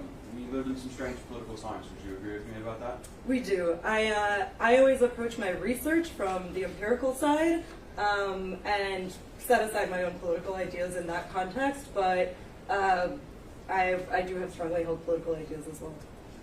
Is misinformation, is that limited to any political party?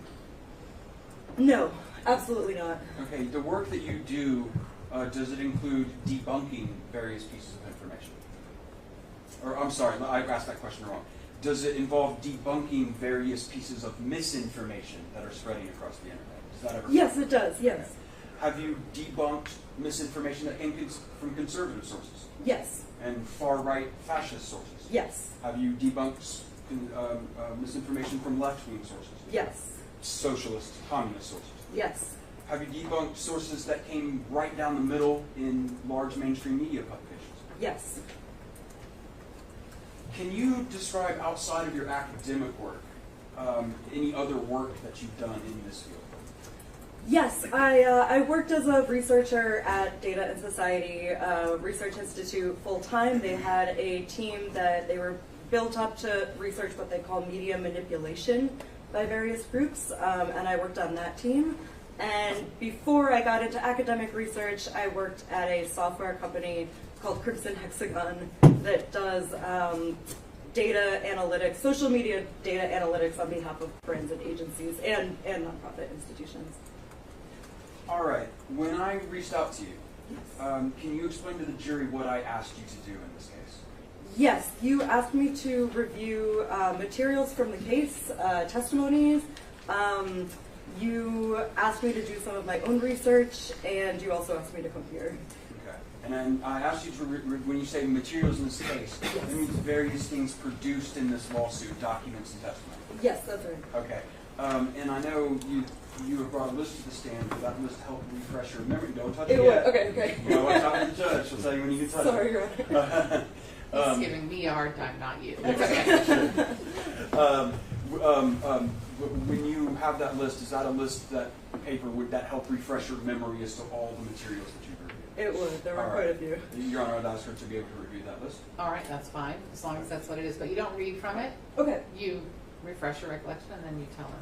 Would you like to reflect your recollection on all the materials that you reviewed real quick? Yes, please. Okay, take a look real quick, we'll talk about it.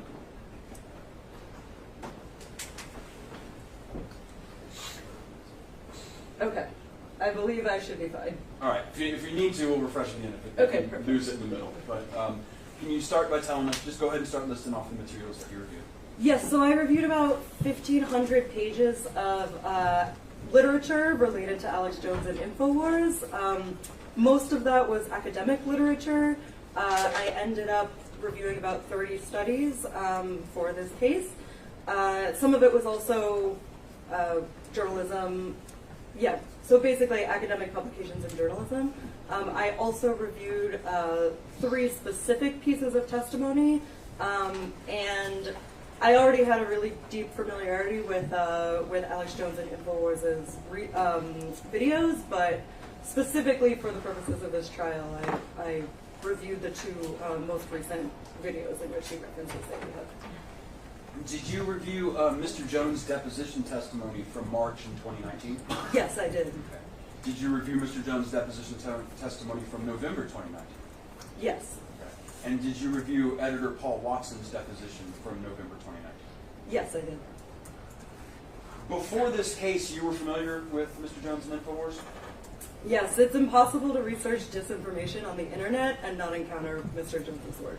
Your Honor, I object under Civil Practice and Remedies Code, Section 4111 at this time. Overruled. May I have a running objection? You may.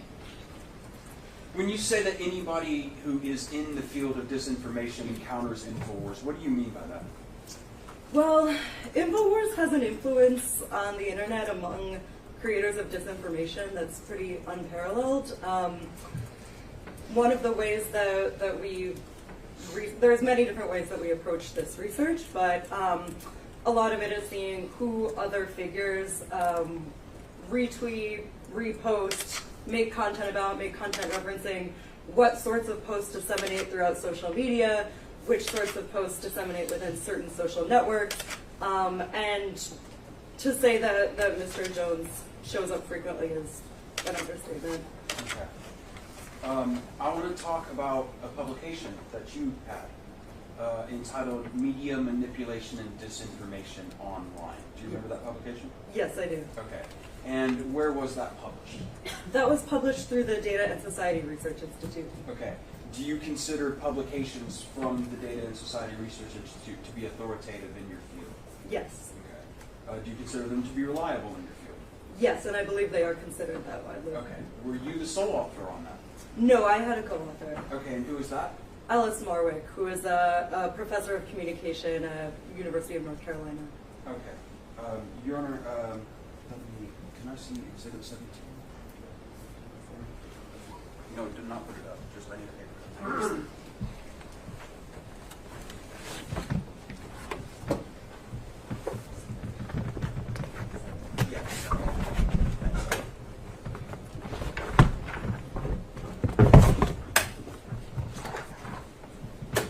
I'm going to approach you now, which has been marked Plaintiff's Exhibit 17. Is that your study? Yes, your it is. article? Yes. For Data and Society? Yes. Okay. And as we discussed, you feel it's a reliable and authoritative publication, the Data and Society publication? Yes, I do. At this time, I'd like to admit Plaintiff's 17 under the Learned Treatise. Any objection? Yes, Your Honor, we object. Hearsay doesn't qualify as a learned treatise. Treatise. No, I'm sure to say. I want to read the rule. Sure. This is not something that happens every day in every case. Right, this is, right, I know. So can you point me to the right rule? I know it's in 802, 803. It's in 803. Thank you. So one of the exceptions. Yes, and it's in, I think it's in somewhere between 17 and 20. All right, hang on. Oh, it's 803, 18. Found it.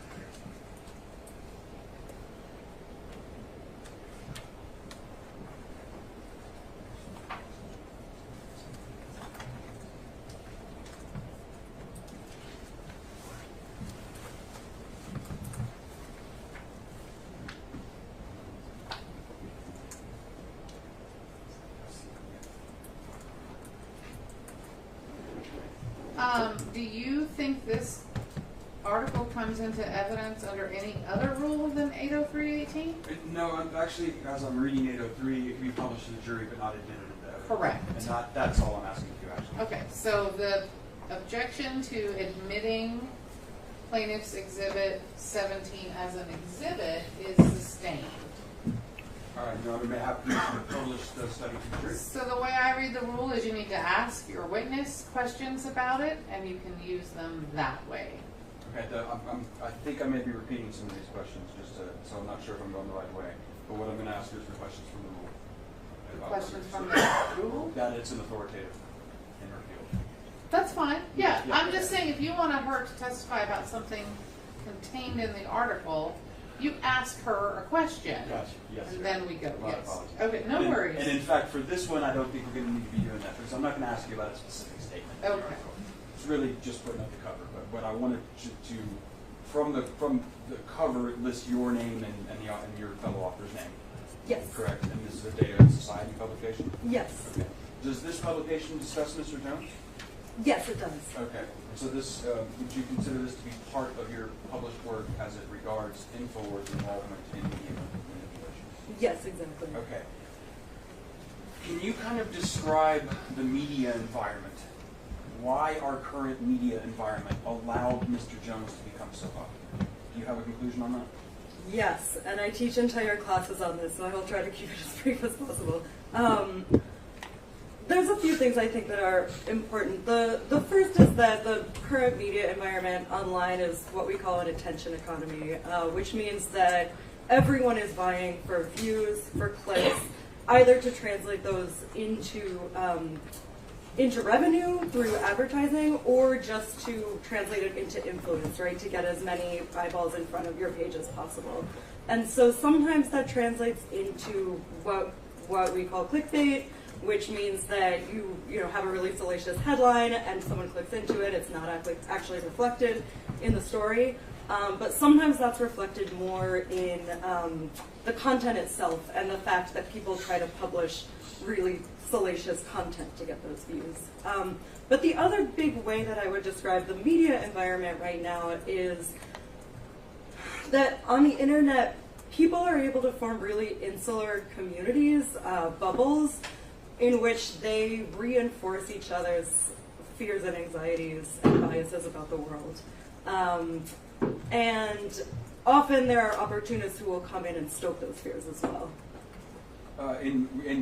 In all of your professional work with Infowars and during your work in your case, do you believe Mr. Jones is one of those individuals? I do. Now, did you, as we discussed before, you reviewed published academic literature? Yes. Okay. So in order to do that, can you kind of walk me through how you attack that issue, like how you got your literature and all that? Yes, absolutely. So I started with a resource that scholars love, which is Google's search specifically for scholarly publications called Google Scholar. So I searched for references to Alex Jones and Infowars specifically through Google Scholar. A lot of academic work, unfortunately, is behind a paywall and therefore is really inaccessible to the public. So I tried to focus specifically on publications that were free and accessible to the public. I ended up reviewing about 30 different articles that somehow deal with Alex Jones and Infowars. And then after about 30 articles, I reached what we call a saturation point, which means that the points were getting repetitive. Okay. And were you able to determine from the published literature if there had been a consensus that had arisen in the literature regarding Mr. Jones' responsibility for pushing lies about Sandy? Yes, there was universal consensus that he was responsible for the spread of these lies. I want to talk about some of those studies. First, are you familiar with the journal Modern American History? Yes, I am. Okay. And are you familiar in that journal with an article in that journal called Fringe Paranoia Goes Mainstream? Yes, I am. Okay. Is that something that you reviewed and relied on in this case? Yes. Okay. And the journal itself, Modern American History, do you consider that publication to be a reliable authority in the field of media studies? I do. It's a highly respected and prestigious journal. It's published by Cambridge University. It also goes through the rigorous process of academic peer review. Can you describe to the jury what peer review means in the context of a published study? Yes. Peer review is a system that academics use to try to ensure that our work is really high quality and rigorous research. So if I were going to submit an article to a publication, then that publication would send the article to 2 or 3 experts in the field who would review my methods, my findings, the literature I draw on, and they would either reject it outright if they didn't think that it was rigorous or acceptable for the standards of their journal, or they would ask me to revise certain aspects of it before publishing it. But the really important thing about peer review is that the experts are anonymous to the submitter and vice versa as well. So it ensures that personal biases and other biases don't factor in. In this article, fringe paranoia goes mainstream in the journal Modern American History. Are there specific statements within that article that you have relied on that you find authoritative and reliable? Yes. Okay. I would like to show you those statements now. Here is the study. Thank you. Okay, and I'm going to ask you questions about that. And I would like you, from this publication that you have found reliable, can you please read for the jury the specific statements in there that you thought were relevant to your testimony today? Yes, absolutely. Okay. I should just dive in? You should, and just let us know, hey, this statement, then later this statement, Okay. whatever you want to do. Yes. Sounds good. The career of Alex Jones best illustrates the mainstreaming of anti-government conspiracism. And then it skips a bit and says, his improvised rants, mixing right-wing and left-wing fears of government overreach, won him a large fan base, and he moved to conservative talk radio in 1996. And then in the next paragraph, there's a quote that says, though he had a dedicated following before 2009, Jones's popularity really began to surge when Obama won the presidency. Jones cleverly inserted Obama into long-standing American conspiracy narratives about elite rulers. And then at the end of that paragraph, it says, Infowars began promoting even more conspiracy theories, including, most notoriously, that the massacre of 20 children and 6 adults at Sandy Hook Elementary School was a government hoax designed to take Americans' guns. And then the very last sentence of this article says, as distrust in conspiracism became mainstreamed, figures like Alex Jones moved from the paranoid fringe to advising those at the center of power. Now, are these statements here consistent with your research and your work in this case? Yes, absolutely. Can you explain a little bit why? Explain on that to the jury. Yeah, I think that there's a cyclical process through which Alex Jones became as popular as he did. I think content creators and people producing media online rely on, as I said, getting people's attention. And so what he was really talented and successful at doing was finding conspiracy theories and pieces of disinformation that proved really, for lack of a better word, like sticky. They resonated with audiences and spread and disseminated really widely. And then it becomes a cycle from there. So once one conspiracy theory becomes particularly popular with a group, that draws in new audience members for him, makes his audience bigger, and then it means the next conspiracy theory he can promote will already have a bigger built-in audience, and it will disseminate even more widely, and so on. And so this is kind of the feedback loop that we observe happening both with Mr. Jones and others like him. I noticed in the part that you had read that it was discussed about how Mr. Jones wants to mix right-wing and left-wing ideas about the government. And you know, I think, you know, can you explain a little bit how Mr. Jones is outside of the traditional left-right mold, why he incorporates both of those? Yes, absolutely. His politics have changed over time, but in general, he tries to find kind of he claims that there are conspiracies regardless of who's in power. And so during the Bush era, he was a very big proponent of conspiracies about September 11th and was very critical about George W. Bush in general. When Obama came into power, he was incredibly critical of Obama and developed a range of conspiracy theories about him. including in part the Sandy Hook conspiracy theory, and it goes on from there. Now, he has been quite close with Donald Trump, who's been on his show, so he doesn't focus his conspiracy theories against President Trump, but he continues to believe that in other facets of government there are still conspiracies, including other Republicans. So it's not really a partisan divide that he's promoting. Sure. Are you familiar with the program on extremism at George Washington University? I am, yes. Okay, and you know individuals who work in that program? Yes, I do, and they're some of the leading scholars in the field. Okay. And are you familiar with what I'll describe as a white paper or periodical? Yes. That is released by the Program on Extremism back in 2017? Yes, exactly. It's extremely high quality scholarship. Okay, and is that something you reviewed for your case? Yes, it is. Okay, and I would just ask you this, I think you've already answered this, but do you consider that publication a reliable authority in the field of media studies? Yes, absolutely. Okay. And were there passages in that the article from the Program on Extremism called "Conspiracy Theories in the Patriot Militia Movement" that were relevant to your opinions in this case? Yes. Okay. And I am going to bring you that now to show you. Here's that publication. Thank you. Could you, for the jury, read a portion that you think is relevant from that publication? Yes, this is the piece that I highlighted. It is difficult to overstate Alex Jones's role in spreading anti-government conspiracy theories. In 2011, a Rolling Stone article stated that Jones draws a bigger audience online than Rush Limbaugh and Glenn Beck combined. In 2016, the Washington Post reported that Jones claimed 5 million daily listeners.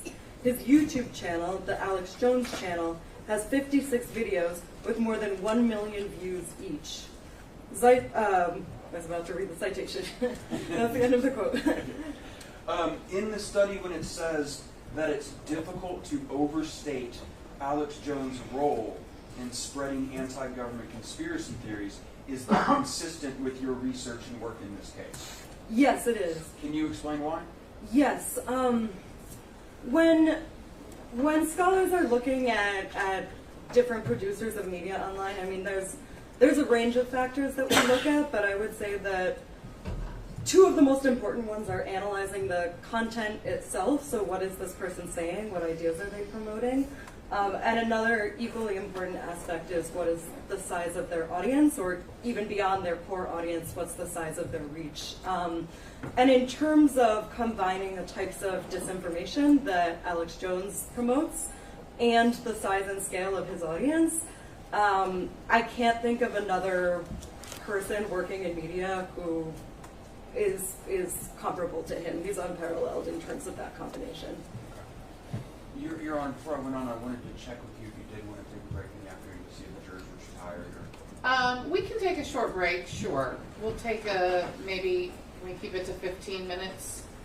Okay, we'll take a 15-minute break. All rise.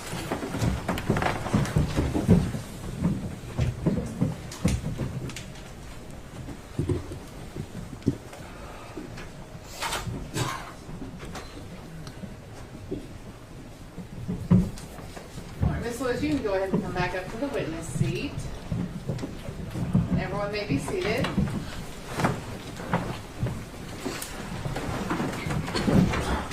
And you may begin. Thank you, Resume, rather. Ms. Lewis, we had previously entered into evidence in this case, Plaintiff's Exhibit 39, which as you see is this graph here, the analytics. Were you able to determine from this how many page views the Infowars website got? Yes, I was. And how many is that? 3 billion, I believe. Okay. And is that the exclusive way you can see Infowars? No, that's obviously a huge number, but it's not actually even representative of the total number of people that get exposed to Infowars content, because that's only referring to page views on the Infowars website. And in fact, we know that the content, gets disseminated out across multiple social networks, either through Alex Jones's accounts or Infowars' official accounts, or also through other accounts that post clips and spread them and so on. All right, I want to talk about another study right now, or another publication, and that is the Syracuse Law Review. Are you familiar with that publication? Yes, I am. Okay, and in that publication, did you review an article entitled Free Expression Rationales and the Problem of Deepfakes Within the U.S. and EU? Yes, I did.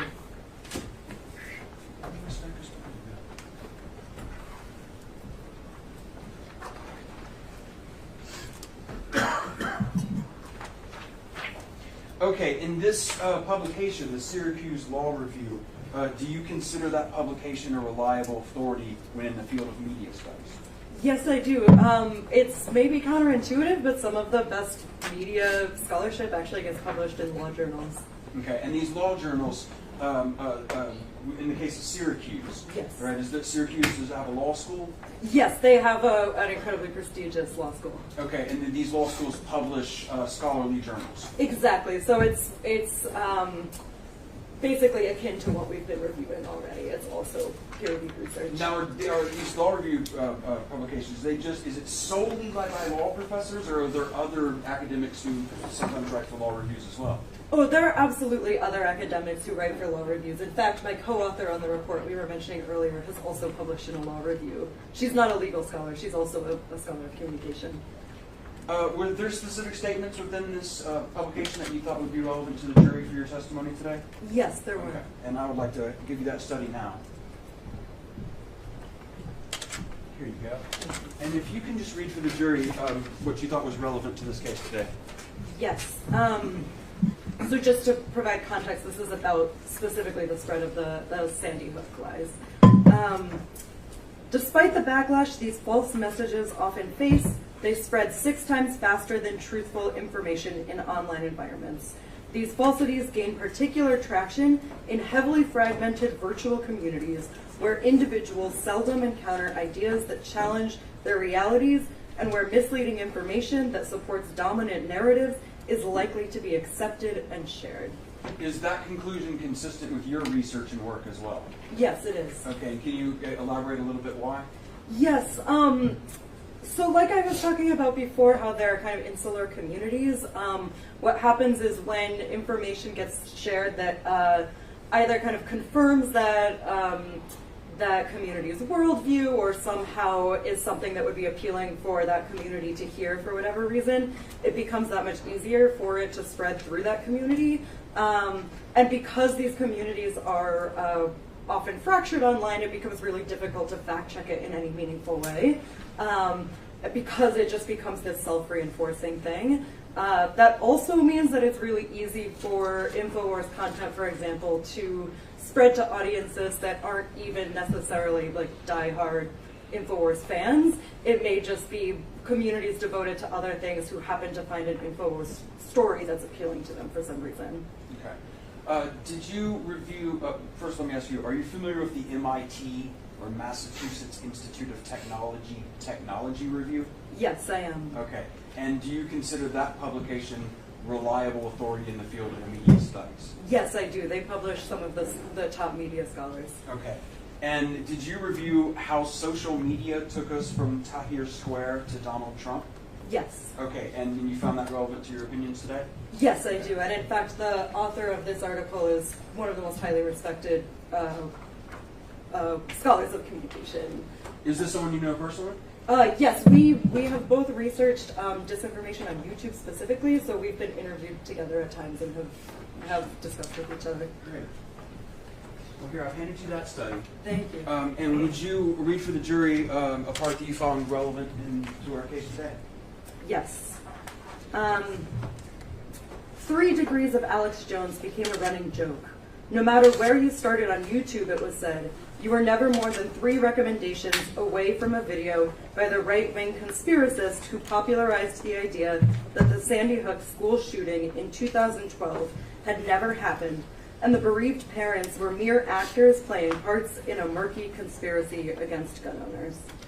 Is this conclusion consistent with your research as it concerns social media and algorithms? Yes, it is. Okay, can you elaborate a little bit on that? Yes, so over the years, YouTube has built up this, a series of different algorithms, I think the most famous being the recommendation algorithm, which lists recommended videos on the side of whatever video you are watching. They also have their search algorithm, which decides what to return back when you enter certain search terms. They also have an algorithm if you have autoplay on. It's an algorithm that determines what plays next. And it turns out that Alex Jones and Infowars content, when he was on YouTube, played very well in the algorithms. This content would get surfaced really easily, again, to people that were not even necessarily Infowars fans or viewers. And so it was really easy for a really wide range of people to be exposed to this content. And on top of that, I think I can't speak to Mr. Jones' strategy specifically, but in general, it's common practice for people on these websites to develop what's known as SEO, search engine optimization strategies. So people very specifically will kind of work to get their content surfaced highly in those algorithms. Now, does Infowars have a role in amplifying or giving a platform to small voices? Oh, yes, absolutely. Okay. I want to talk about some individuals who we've heard about in this courtroom today, over this past week. Yes. And one is Jim Fetzer. Are you familiar with that name? Yes, I am. Okay. And outside of Infowars, right, other than Infowars, did Mr. Fetzer ever have any substantial presence on the internet? Oh, absolutely not. Okay. Did Mr. Fetzer have his own blog? Yes, I believe he did. And any one of us could make a blog. Yes.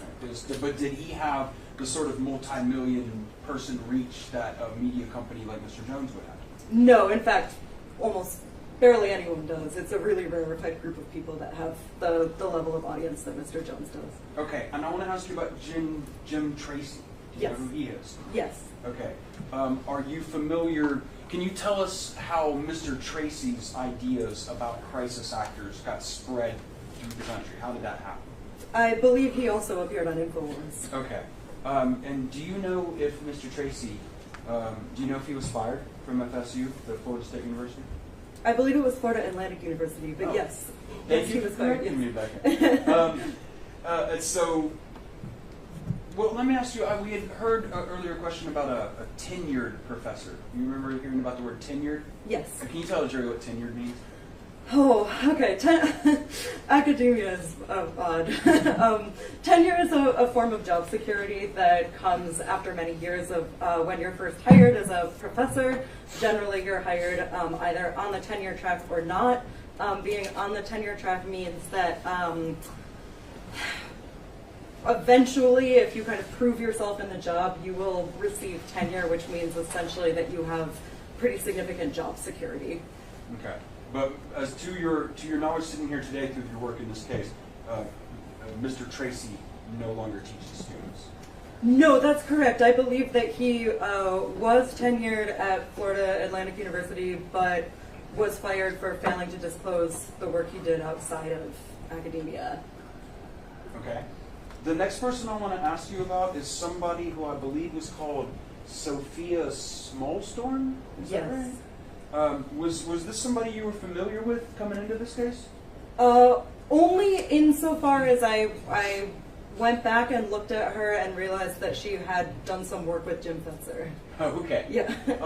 Do you have any indication from your work and research that Miss Smallstorm had any sort of substantial audience?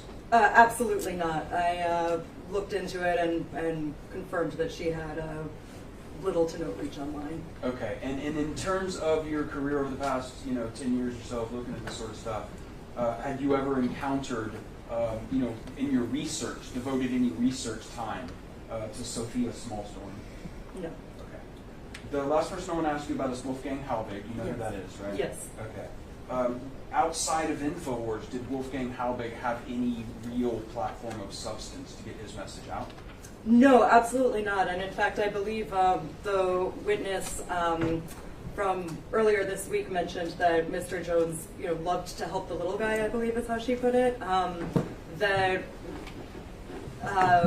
Wolfgang Halbig had no national reach. He didn't even have regional reach. He had little to no reach.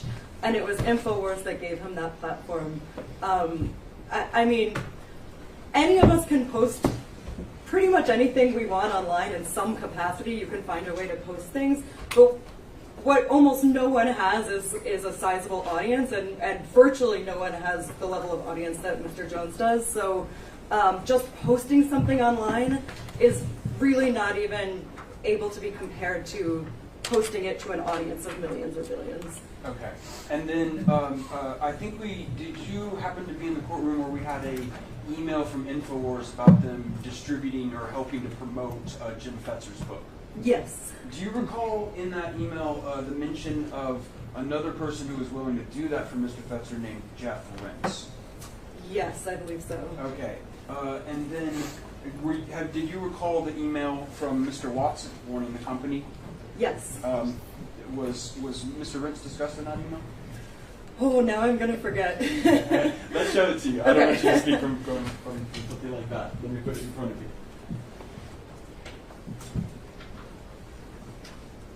There is a lot to make sure you're doing it right. Here's plaintiff 673. Thank you very much. Okay. Can you read that for me really quick and to yourself and confirm for us whether Jeff Rentz is discussed in that email? Yes. Should I read it out loud? No. Okay. Yes. Okay. How does Infowars editor Paul Watson characterize Mr. Rentz in that email? As one of the most batshit crazy people. Okay. Can you tell me what is Zero Hedge, this website we've been seeing in the shorter video? What is that? Yes, it's an anonymous blog that publishes people anonymously. Okay.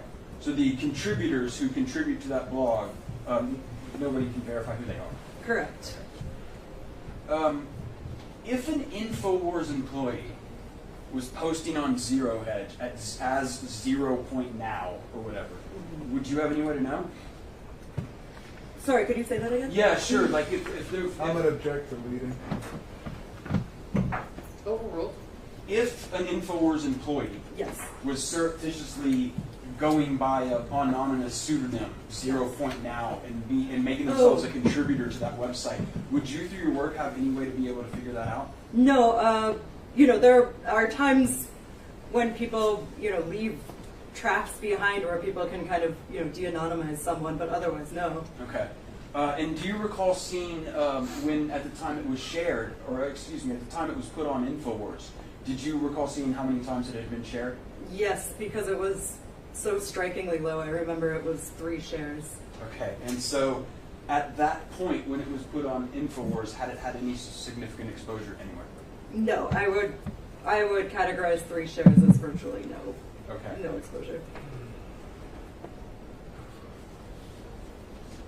Am I sure 16?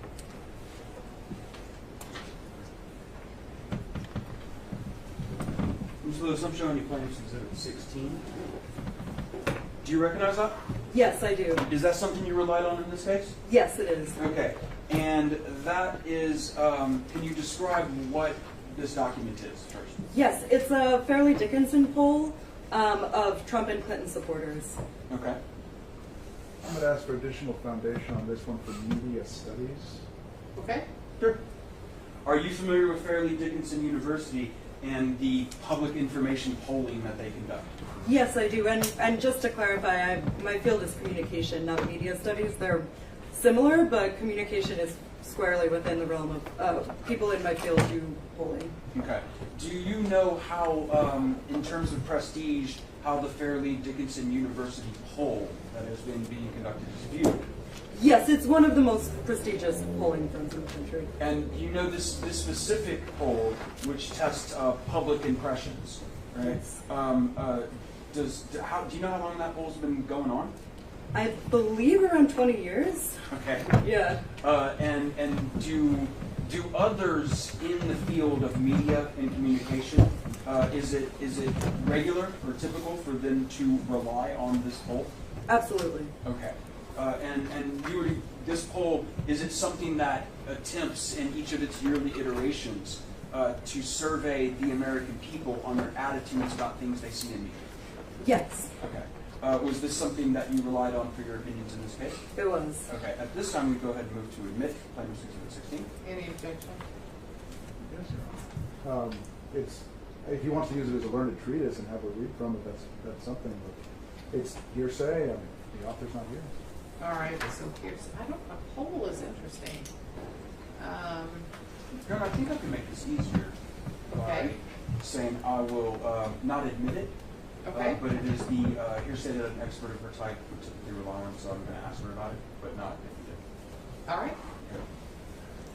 Ms. Lewis, so you reviewed and relied on this poll and coming to your conclusions in this case, is that right? Yes, I did. Okay. Can you, first of all, can you explain why this polling is relevant to this case? What are the findings here that you thought were relevant to your conclusions? Yes, the poll found that 24% of Americans believed that Sandy Hook had been at least partially or fully staged. Okay. And so some of these people in this 24%, you would agree with me, believe that Sandy Hook was absolutely, definitely staged. Yes. And some of these people, would you agree with me, believe that it was possible? Objection to the leading. Okay, I'm going to allow the question, so you don't have to redo it, but do try not to lead. I understand, yeah. Yes, so people felt it was either possibly staged or definitely staged. Okay. Can you give this jury a conclusion to a reasonable degree of academic certainty regarding Alex Jones' role in spreading those false facts about the Sandy Hook Elementary School shooting? Yes, absolutely. And I just want to clarify that academics are very, very hesitant to make definitive statements. It's very rare to be able to say this clearly, that we can track back the source of an idea so clearly to an individual source. And in this case, I can say with a great deal of confidence that the 24% is directly due to the influence and amplification provided by Alex Jones and Infowars. Okay. If that 24%, in other words, what I'm wondering is, can you say in that group of people, can you say whether, and just to the extent of more likely than not, yes. Right? Not that's what I'm asking you. Is more likely than not of any given person among that 24% were exposed to those false claims either directly or indirectly because of Infowars? Yes, and I recognize that the standard here is more likely than not, but I actually believe it's quite a bit greater than that. Yes. Ms. Lewis, thank you so much for your time today. I don't have any more questions now, but I'll pass it All right, Mr. Reno. How much are you being paid to testify, Ms. Lewis? I was paid a retainer when I was first hired that was, I believe, $3,000 for about 20 hours of work. I have gone well beyond the 20 hours, but this is these issues are really important to me, so I guess that's not what it's about, I guess. Fair enough. These issues are really important to you, right? Yes. And that's because you've made your career studying people you hate, right? Not always, no. Well, you hate Alex Jones, don't you?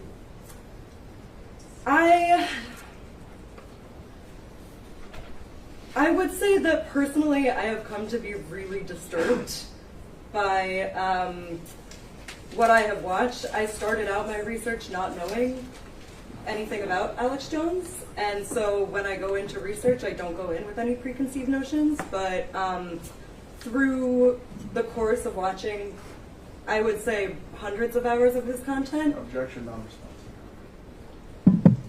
I can get to the point. Well, let me just. So the question was just, you hate Alex Jones, don't you? Yeah, I guess it's a little more complicated. I would say that I've come to think that he's really harmful. And he's not the only person that you think is really harmful in the media sphere, is he? Correct. And you have a Twitter handle @Beckaloo. Yes. And you speak about things that you're passionate about, right? I do. And one of the things that you've said is that you believe that the entire Republican Party is a white supremacist organization, right? You would have to show me that tweet. I tweet a lot. Do you not recall tweeting that? No. But I do tweet a lot. I'm not saying I didn't tweet it. I just... Well, let me refresh your recollection.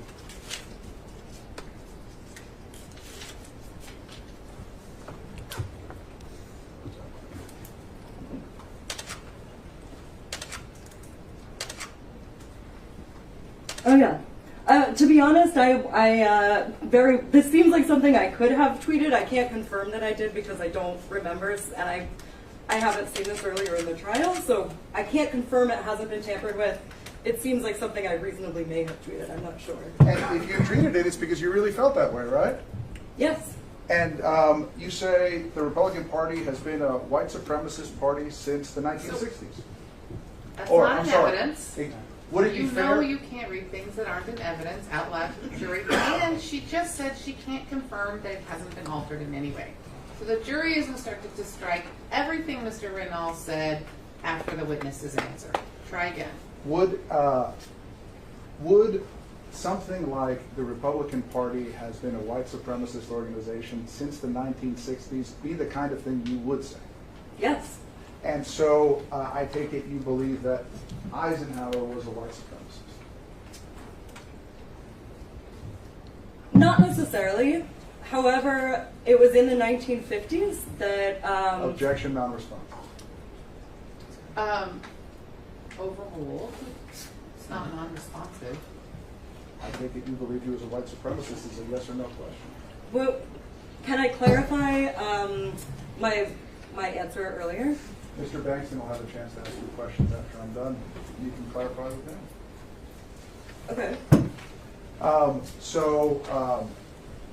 Gerald Ford, white supremacist. Your Honor, I'm just going to object to relevance at this point. Why are we talking about it? Goes to bias, Your Honor. Against the Republican former presidents of the 70s, I don't see the relevance at all. You're going to have to ask some other questions to bring this into what we're doing here today. So sustain. Have you heard of the term confirmation bias? Yes, I have.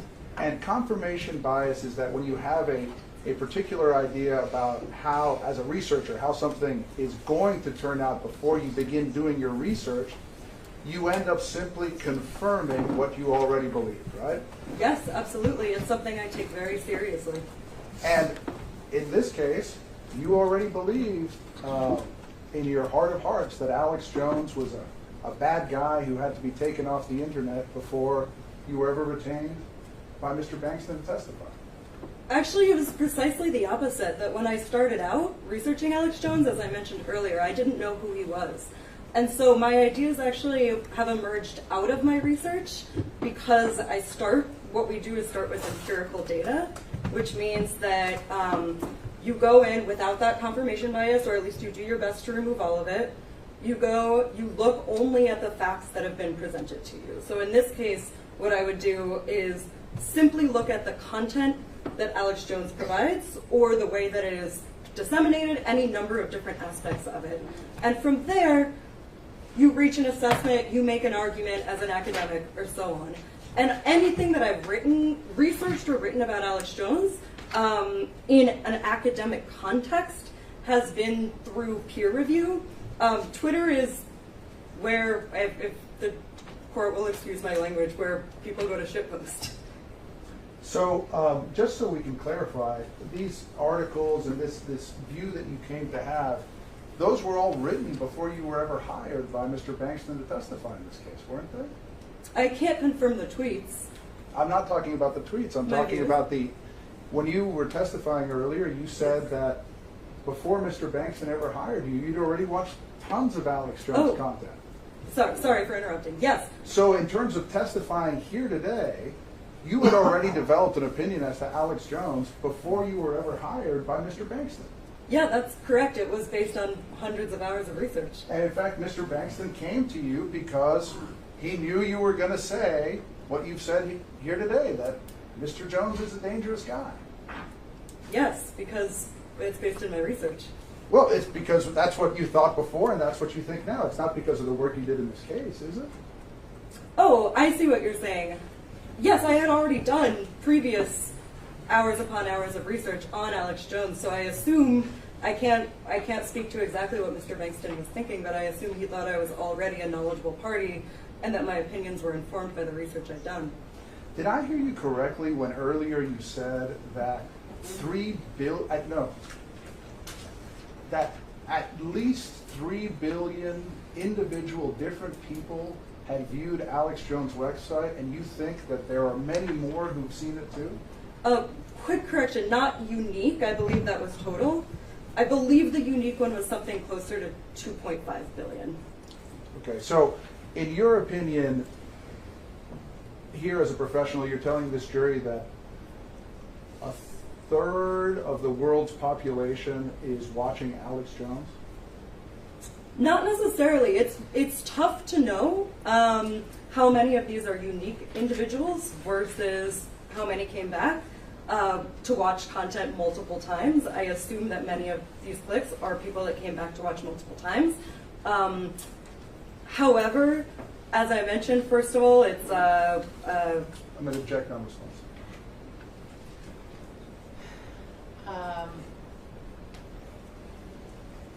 Well, I'm not going to strike anything she said, but I'll let you ask another question. Now, Alex Jones isn't the only media figure that has come in for your vitriol. Isn't that true? I'm not sure what you mean. Well, other goes. Sorry. I mean, I don't know what the relevance is, so. Well, I'll ask another question. Okay. It's fair to say that you believe that independent media like Alex Jones, Joe Rogan, Ben Shapiro are a significant menace to the United States, right? I would need more specifics to simply confirm that statement. Well, I'm just asking you. So I'm saying I can't answer based only on that. Well, Stefan Molyneux, do you know who that is? Oh, yes. And you've been very, very critical of Mr. Rogan for hosting him, right? Yes, that I can answer specifically. And because you think that Mr. Rogan is promoting white supremacist views. Yes, he is when he has Stefan Molyneux on. Stefan Molyneux is a known white supremacist who is one of the biggest forces, or was one of the biggest forces on YouTube in radicalizing young people. And same thing about Ben Shapiro, right? You think that he's also promoting white supremacist views. That's not specifically what I argue. I argue Islamophobic, I'm sorry. Yes. And that in some way Mr. Shapiro is responsible for, is it the Quebec attack or the Buffalo attack? I don't believe I ever argue that. Your Honor, I'm just not seeing the relevance to this whole line of questioning to anything in this trial. It's the same.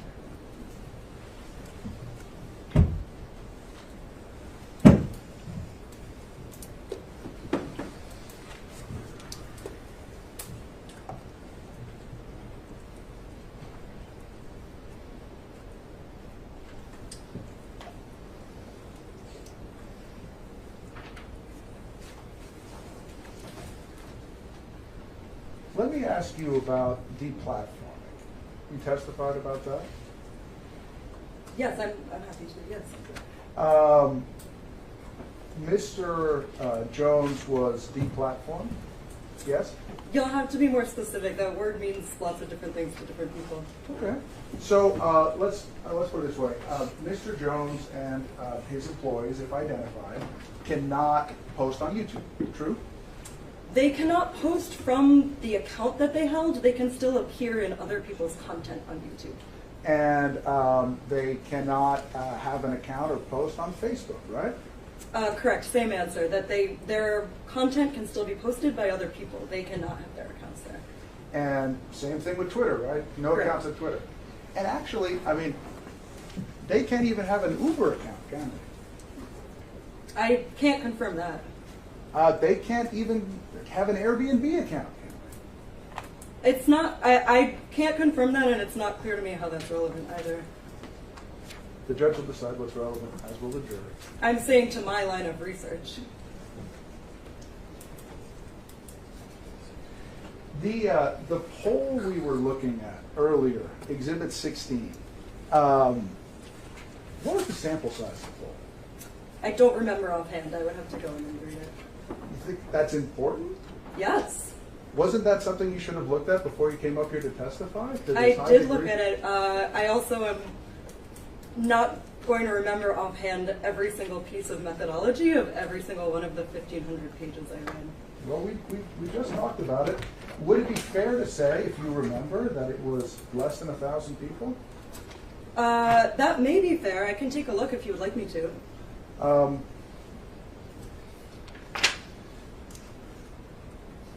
Have you ever, in forming your opinion about this poll, did you ever Google it to see what other academics say about this poll that says fully 1/4 of Americans think Sandy Hook possibly never happened? Yes, I believe I did at some point. And did you see a very prominent article by The Atlantic saying that it was junky? Yes, this sounds familiar. I couldn't tell you about specifics. Have you ever heard the term clickbait? Yes. For example, 5 foods that are sure to shred body fat? Yes. And another form of clickbait is 24% of Americans believe Sandy Hook never happened, right? Well, that depends.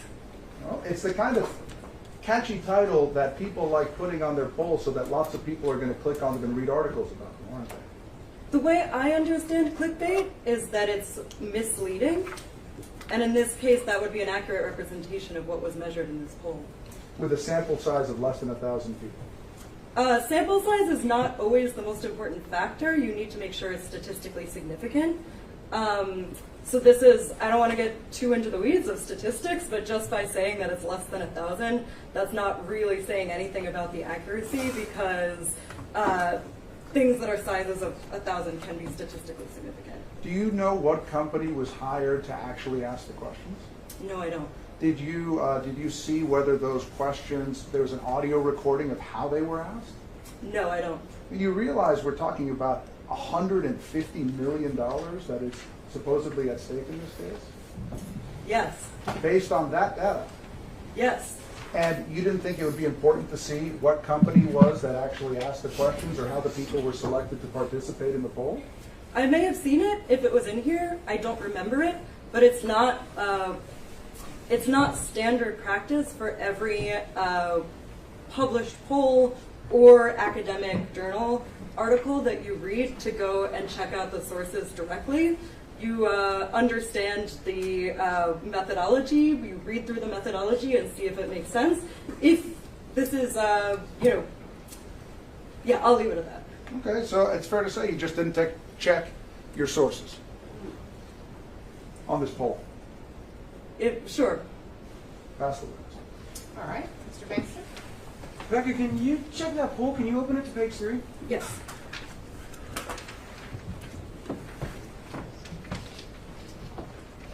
Do the statisticians who provided this poll provide a margin of error? Let's see. Yes. Okay. And I'd like you also to take a second, and you can take your time, because like I said, I know not all this information is in your head at one time. Yes. Can you look and see what the sample size on that poll is? Well, let me ask you this way. Is the sample size of this poll under 1,000 people? No, it's not. Have you ever heard the phrase, lawyers who lie should lose? Yes. I hadn't heard it, but I guess you heard it with me, right? Yes. Okay.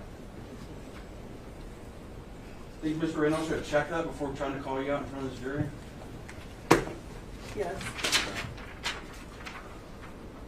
A sample size of over 1,000 people, when it's run by qualified statisticians, can produce a result. Can it produce a result that's within acceptable margins of reliability? Yes. Do you consider a plus or minus margin of error 3% to be a fairly reliable for your use in this case? Yes. Okay.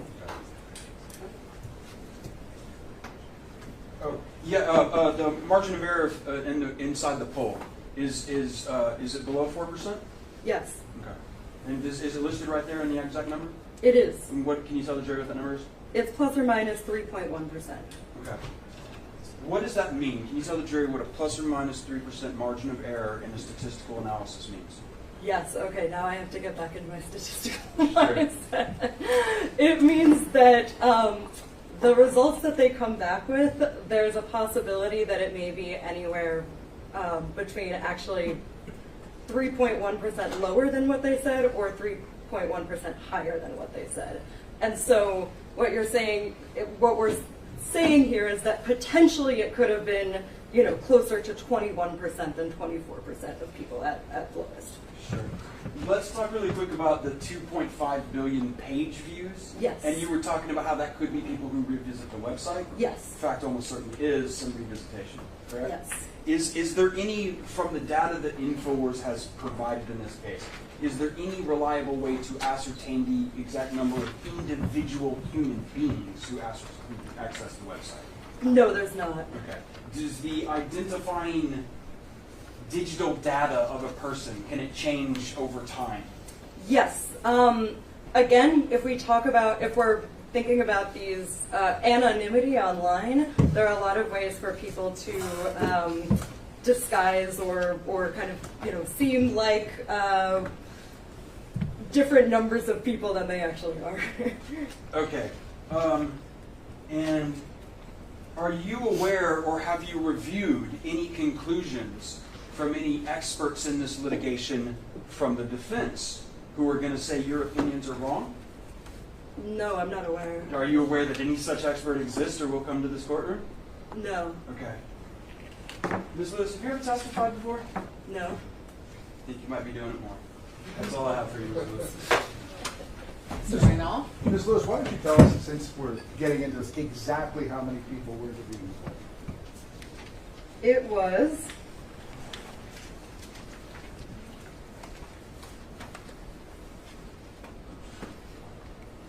well, on page 3, they talk about 310 and then another 709.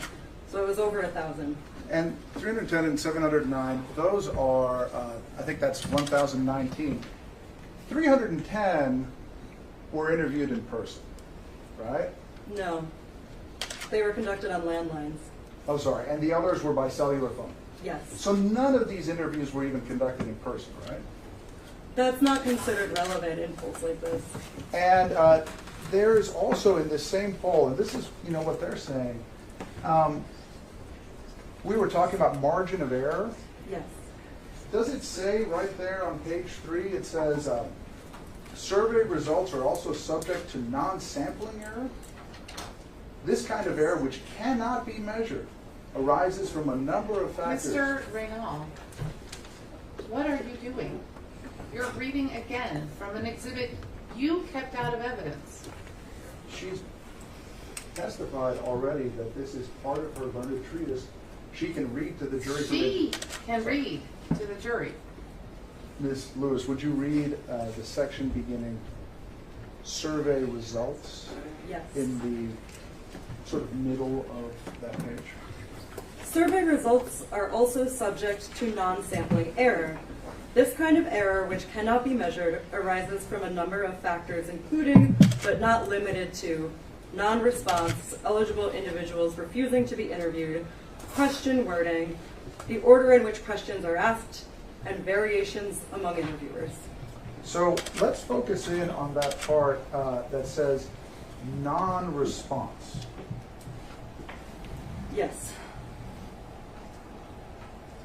That means that they could have called somebody within that number of 1,019 people, and the person just said, I don't want to answer that question. Yes, that's common. And so if a bunch of people did that, then you'd have a sample size that was smaller and that could skew the data. Is that fair? I wouldn't put it in those terms, no. And the wording of the question is also a significant factor to take into account, right? Yes. And the order in which the questions are asked, another one that can skew the results. Yes. And variations among interviewers in the way that they deliver the question can skew the results. Yes, as with all social science, yes. And those were just some of the reasons that the people at The Atlantic thought that the study wasn't trustworthy, right? I can't speak to that article because I don't remember it specifically. What I will say is all of these potentials are extremely standard. They're known in a widespread way. in no way unique to this particular poll. These are issues that exist in all polling. No further questions. All right, it's 4:53. I would like to go ahead and finish our process. If that is impossible for somebody on the jury, let Ms. Smashik-Steele know as you walk by, and then I'll let everyone else know out here. Otherwise, remember all of my instructions about any questions you may have for this witness, and you can head on back. All rise.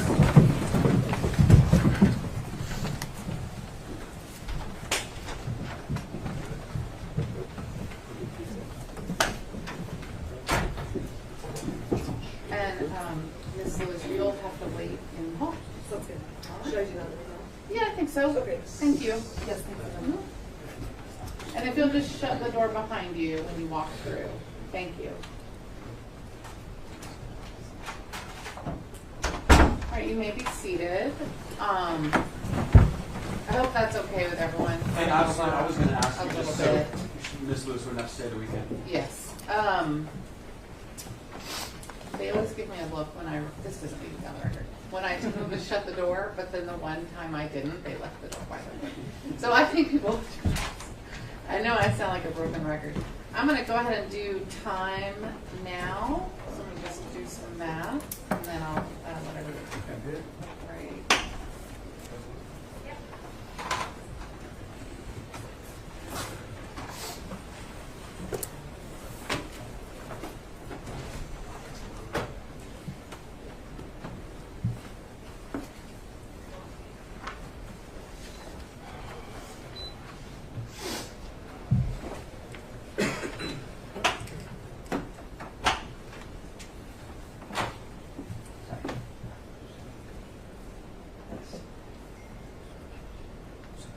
Right. So Mr. Bankston, your side's used 12 hours and 9 minutes, and Mr. Raynal, you've used 6 hours and 51 minutes.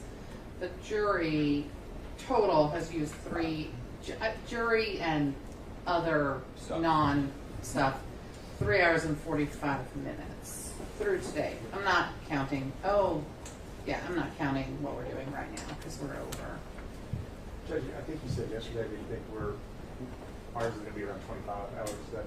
Yeah, I mean, we used up a lot of time with the jury today, so I just want to 44 minus 3 hours and 45 minutes is 41 hours and 25 and 15 minutes. 24. So you have approximately 60% of that. Take your word for it.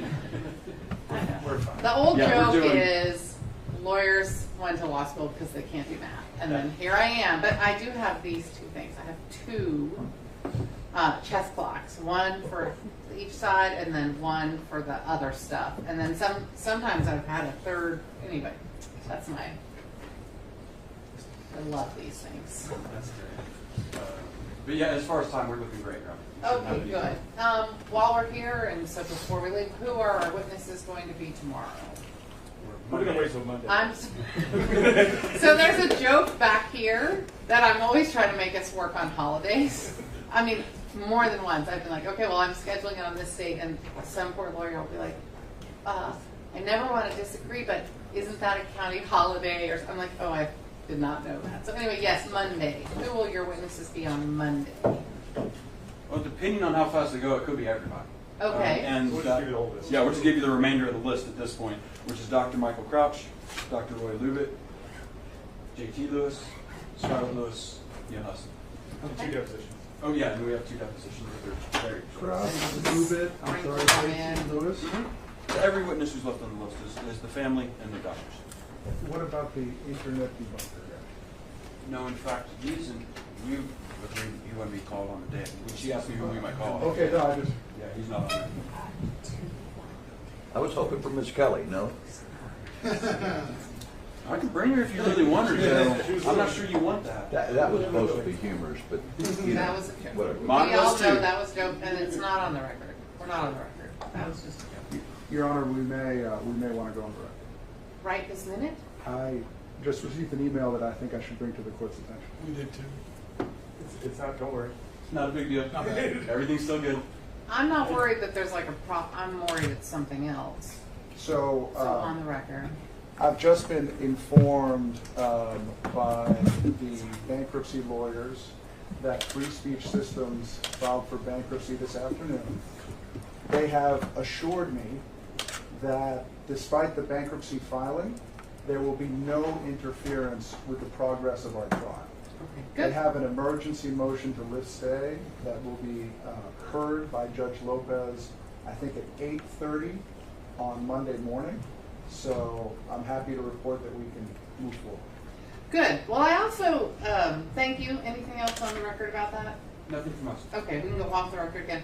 I thought about that in advance, and I'm not going to say I did a lot of research, but I did think about it and how the competing needs would go, and I had already decided that were that to happen, we would proceed and finish the trial.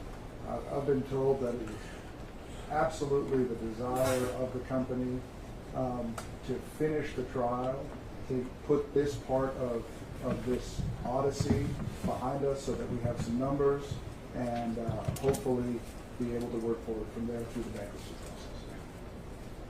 Well, my idea. All right. Well, I think I'll just bring them out, unless you guys are. Sometimes people really want me to leave. I don't want to keep them waiting any longer. I was going to take a break, but yeah. Okay. Just makes it's too many. It can make people nervous. Have the judge sitting around for too long. What?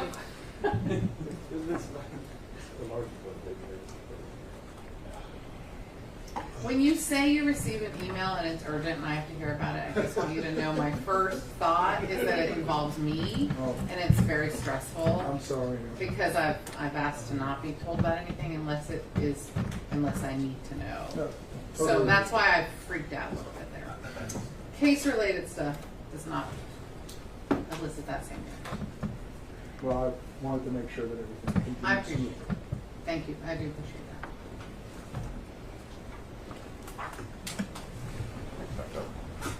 Do we have any questions? I'm going to run to the right. Okay, that's fine. I won't say anything while you're gone.